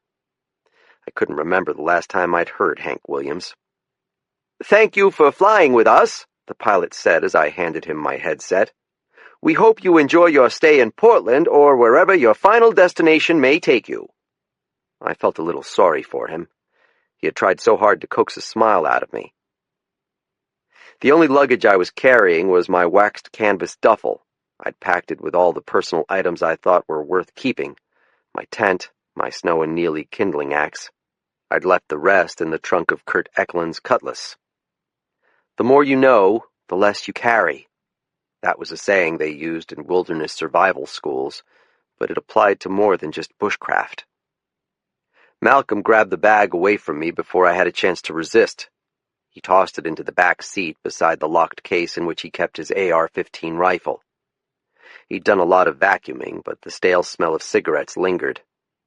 Regulations said he wasn't permitted to smoke inside the state-owned vehicle, but who was there to punish him now? "How was your flight?" His throat sounded as cracked as a waterless arroyo. "Faster than driving." He spun the wheel in the direction of Outer Congress Street and pressed the accelerator. I'd seen Maine Med standing like a citadel on the western promenade as the plane had turned and banked over the city. "I heard she's awake," I said. "Soctama said you were going to break the news to the family. How did it go?" "It didn't come as much of a shock." Kurt told me he had cirrhosis. I'm guessing they'd given him up for dead a long time ago. He put on his mirrored sunglasses, but I felt him glancing at me out of the corner of his eye. "How old are you again, Bowditch?" 27. "That's what I thought." "Parents don't give up on their kids until they see them in a casket. Doesn't matter how old the kids are." I leaned back against the seat, feeling properly chastened. "How did Kathy react when you told her about Pluto?" "I think you know the answer to that question." The Major seemed unaccountably hostile. I hadn't expected a hero's welcome, but when Soctama told me that wardens had paid for my hotel room, I'd experienced a brief period of forgiveness, as if I might be welcomed back into the fold. We crossed the Stroudwater Bridge, headed toward downtown Portland. A snowy egret was standing in the tidal muck, one leg tucked beneath its tail feathers. I saw its bright yellow foot. I unrolled the automatic window and let the salt air clear away some of the tobacco reek. Malcolm pushed a button on his door, and my window rolled back up. "I suppose you heard the latest about the colonel," he said. "No." "Harkavy announced his resignation last night." Colonel Dwayne Harkavy had been both my commanding officer and my personal nemesis for as long as I could remember. In my mind, he'd represented everything wrong with the warden service. The resistance to new ideas, the cronyism that rewarded political savvy over experience in the field, the sexism toward female officers. I had a hard time imagining the department without him. I should have been hopeful about the future, but Malcolm's sourness suggested he wasn't planning on throwing his hat in the ring. "Does that make you the acting colonel?" I asked. "Until the commissioner replaces me, it does." We paused at a stoplight. Malcolm wasn't upset because he hadn't inherited the job. He was upset because he would never be allowed to keep it. His new boss, the current commissioner, was an incompetent bureaucrat who didn't give a shit about protecting the state's natural resources. She was just a shill appointed by a governor who cared even less about Maine's environment. "You did a good job up there," Malcolm said out of the blue. "Thanks. I don't think I could have stopped myself from shooting the guy, but you did the right thing." I'm still not convinced. His eyes never left the road as we crossed the busy intersection at St. John Street. "I read Tate's report about that incident at the quarry, too." It didn't sound like a question, so I didn't reply. "You did an exit interview when you resigned from the service," he said. "Who did it, Peasley?" "Yes."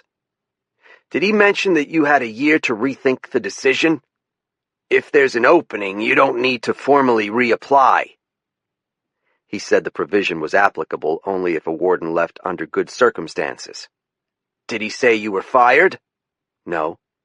"That means you left under good circumstances." I had never imagined that returning to the warden service was a possibility. I had too many enemies in the Augusta headquarters. My resignation had felt irrevocable from the moment I'd offered it. The hospital loomed ahead. "So I could just come back," I said. We entered the darkened interior of the Congress Street parking garage. "At the colonel's discretion," he said. Or the acting colonel's, I realized. Malcolm escorted me as far as Kathy's private room. "I'm going to get myself a cup of coffee. Do you want anything?" "I'm good," I said. I knocked and heard a man's voice tell me to come in. I braced myself before turning the doorknob. Kathy's parents were seated in chairs they'd pulled up beside the bed. They both rose to their feet as I entered. The father I knew from the chapel, but the mother I recognized only as an older version of the woman I'd seen in the family photograph hanging in their dining room. Alice Eklund was as tall as her husband. Her hair had faded but still had a slightly blondish tint. There were deep folds of skin along her neck, and the blue veins were prominent in her hands. But she seemed fit and healthy for a woman in her 80s. The hospital bed was adjustable, and Kathy had raised it so that her head and shoulders were only slightly elevated, as if sitting upright might be a step too far in her recovery. Her skin was no longer gray, but there was no other word to describe her complexion except sickly. Her hair hung close to her scalp, as if she'd recently been wearing a cap. The sutured wound above her ear looked painful. She was wearing actual pajamas rather than a hospital Johnny. They were white, patterned with images of Walt Disney's cartoon character Pluto. "Hey, Grasshopper," she said in a hoarse voice. "Hey yourself." Kathy raised a hand weakly to indicate her parents. "Did you meet my folks?" "Reverend Eklund." I extended my hand to the old man. "Eric," he reminded me. "Alice, this is the warden we were telling you about, Kathy's friend Mike." The old woman stepped forward and pressed both of her wrinkled hands around mine. They were ice cold. Her eyes welled up with tears so fast that they were running down her cheeks before she could lift a tissue. "Thank you." Eric Eklund put an arm around his wife's shoulder. "We can never repay you for what you've done for us." "Papa?" said Kathy from the bed. "What?" asked her father. "You're embarrassing him." She was having a hard time getting her words out, but her tongue didn't have the swollen sound of a person with a speech impediment. "Can you leave us alone, just for a little while?" "Of course," said her father. Her mother wouldn't let go of me. It became a bit awkward. Her husband nearly had to pry her fingers loose. After the door closed behind them, I remained standing at the foot of the bed, as if Kathy had a contagious disease. "You've looked better," she said to me. I smiled and raised my hand to the side of my face. "You should see the other guy." "DeCoster, huh?" It's sad about Marta Jepson.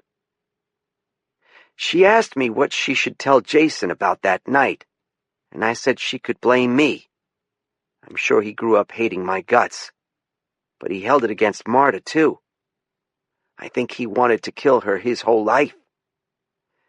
It doesn't make much sense, does it? The son avenging his abusive father. "I think I heard that story before."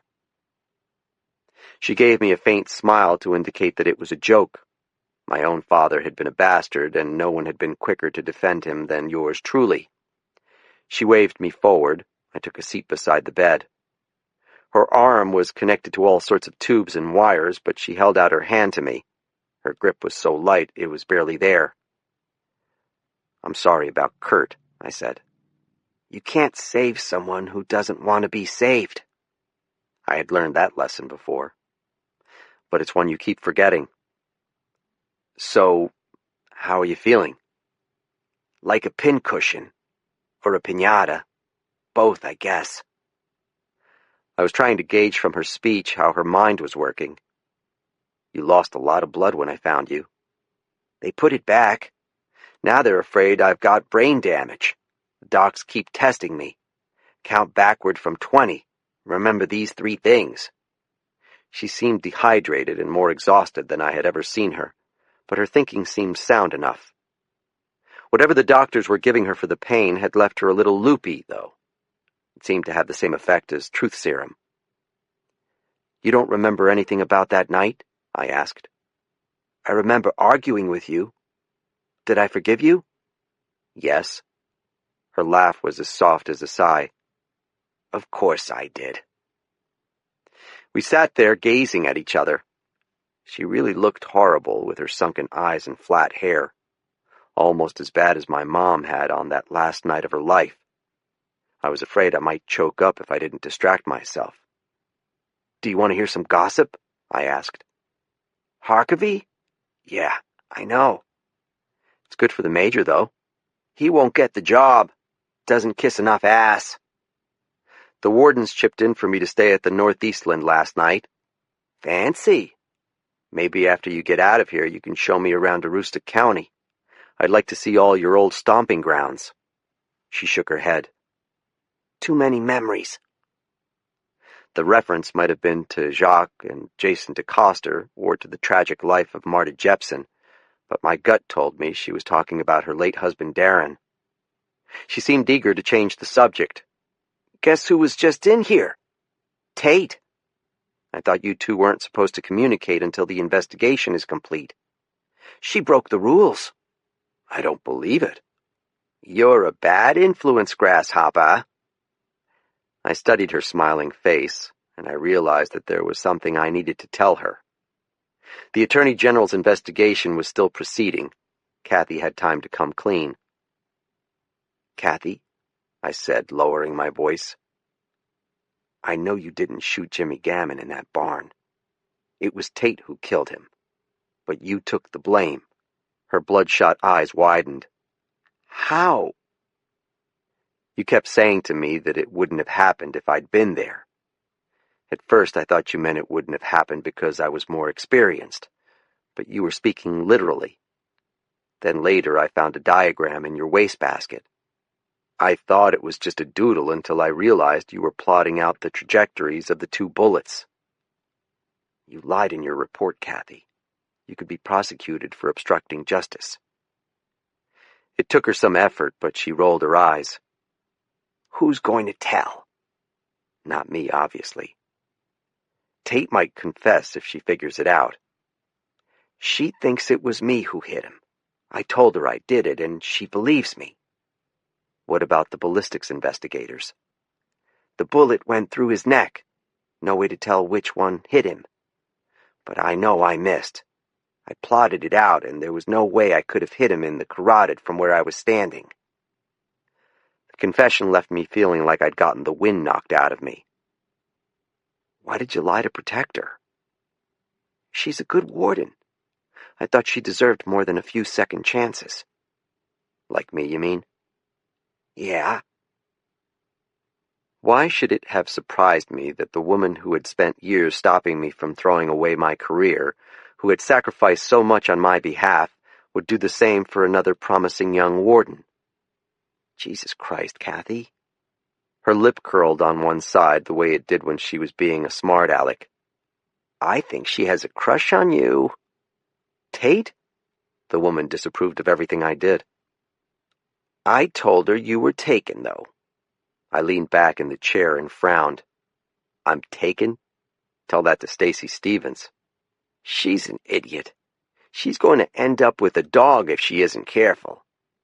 Without meaning to, she'd brought up a topic I'd been avoiding. I'm sorry about Pluto. He was a good dog. The best. A tear slid down her pale cheek. I squeezed her hand as gently as I could, afraid of injuring her. Her eyelids lowered. Are you getting tired? I asked. A little. I'll come back when you have more energy. No. Stay. She shut her eyes. I thought she might be falling asleep, but then she opened them again. When are you going to shave that fucking beard? Chapter 41. My new vehicle was a shiny black GMC Sierra, the crew cab version with the standard box. The bed was spacious enough to carry a snowmobile or an all-terrain vehicle. The truck came with a set of tires so rugged I felt like I could have driven it up the side of Katahdin right into Pomola's living room. I cruised from Augusta up I-95 through Bangor, enjoying the smoothness of the acceleration, and turned east when I saw the billowing smokestacks of the Lincoln paper and tissue mill rising above the eastern treetops. May had turned to June. Where there had been only dandelions before, there were now lupins growing wild in the fields, pink, blue, and white. Now you could walk through the forest and identify every tree by the shape of its newly formed leaves. Jeff Jordan had told me that the salmon were biting on pale evening duns in Grand Lake Stream, which was where I was headed. I followed Route 6 east to the crossroads where I paused at the stop sign, thinking about the past few months. If I turned left on Route 1, the road would lead me north to Holton, Presque Isle, and the outskirts of Maine's Swedish colony. The Eklunds, I'd heard, were back from a somber trip to Arlington National Cemetery. They had wanted to bury their son in the town cemetery, but Kathy had convinced them that whatever lies Kurt might have told to win his Purple Heart, he deserved to rest in the company of heroes. Kathy hadn't been well enough to make the trip herself. The doctor said it would take months for her wounds to heal, and even then she shouldn't expect to return to her former routines. In short, she would never be the same.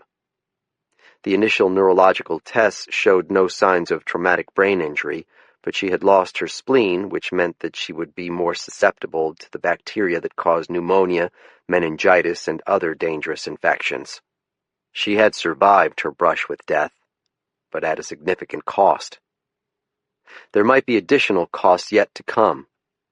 After burying their own son in the hallowed ground of Arlington, the Gammons had returned home to read the official report on the circumstances surrounding his death.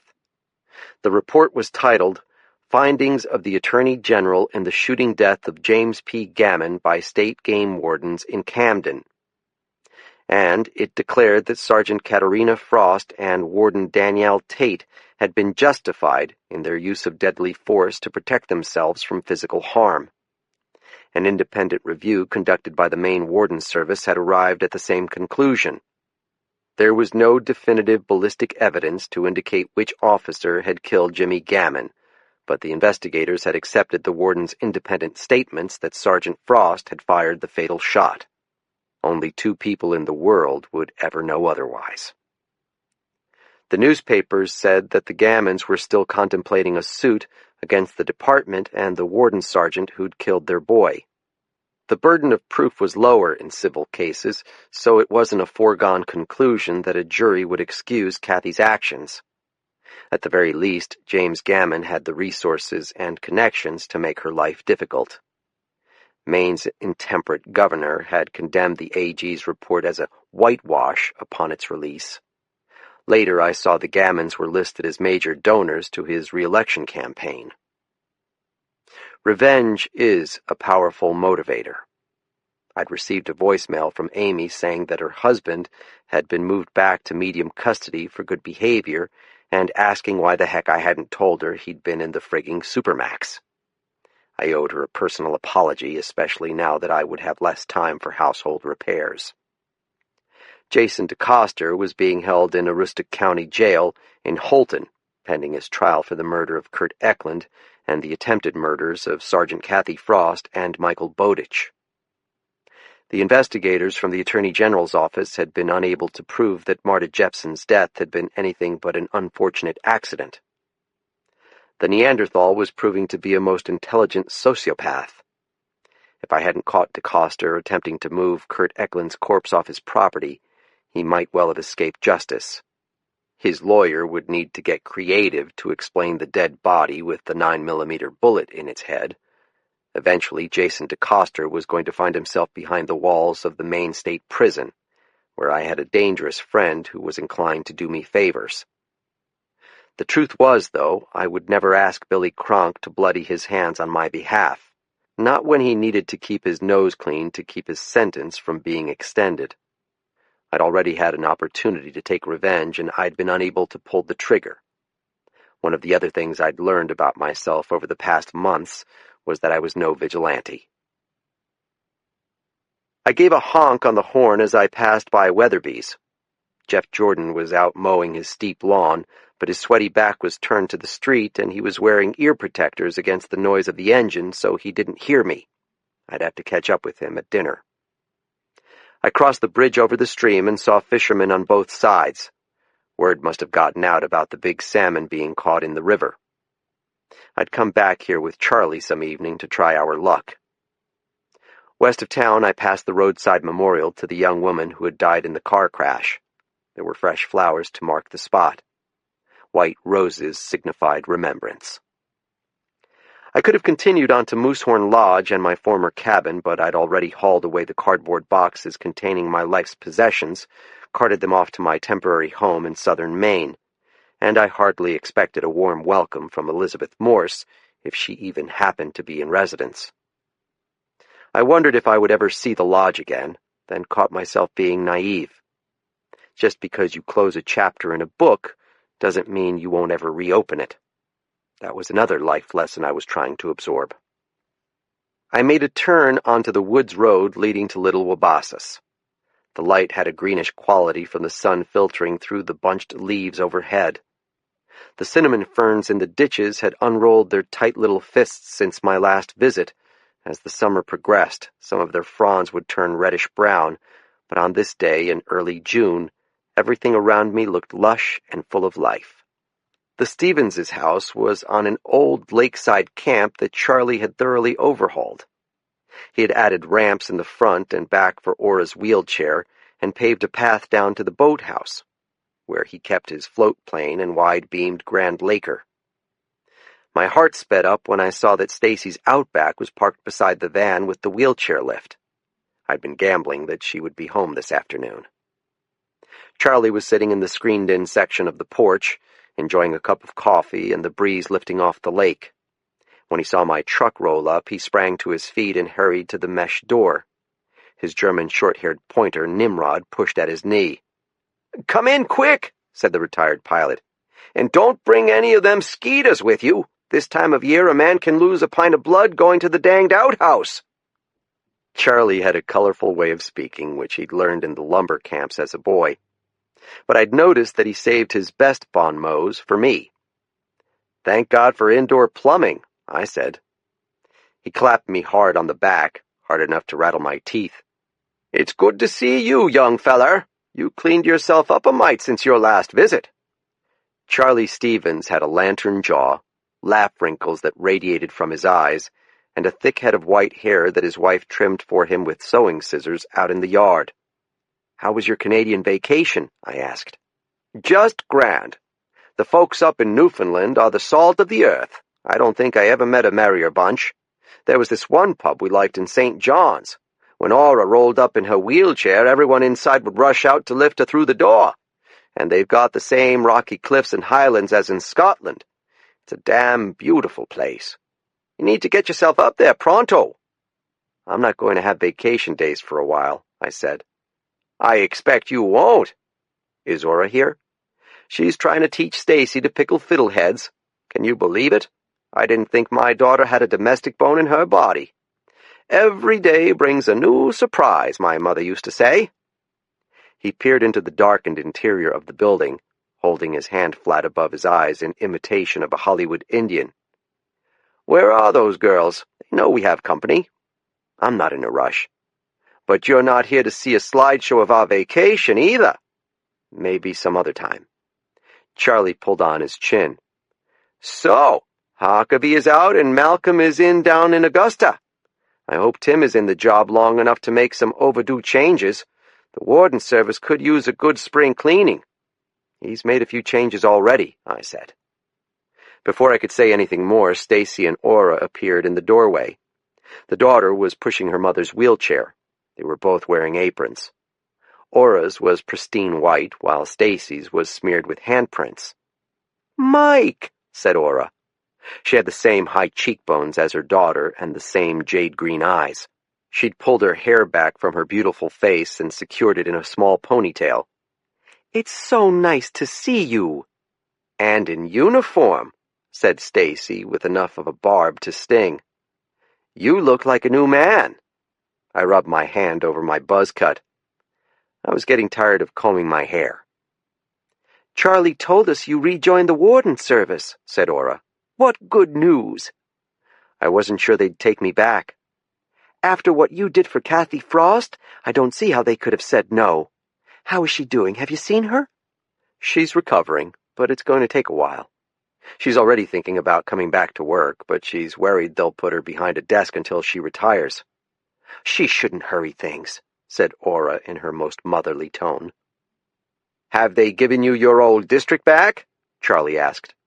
"They offered it to me," I said. "But I said it belongs to Danny Tate now. For the time being, they're moving me around to cover vacant districts. I'm not sure where I'll end up." Stacy untied her apron from her neck as if she'd suddenly gotten self-conscious about it. She was wearing a waffled long underwear shirt which clung to her chest and shoulders and her usual blue jeans.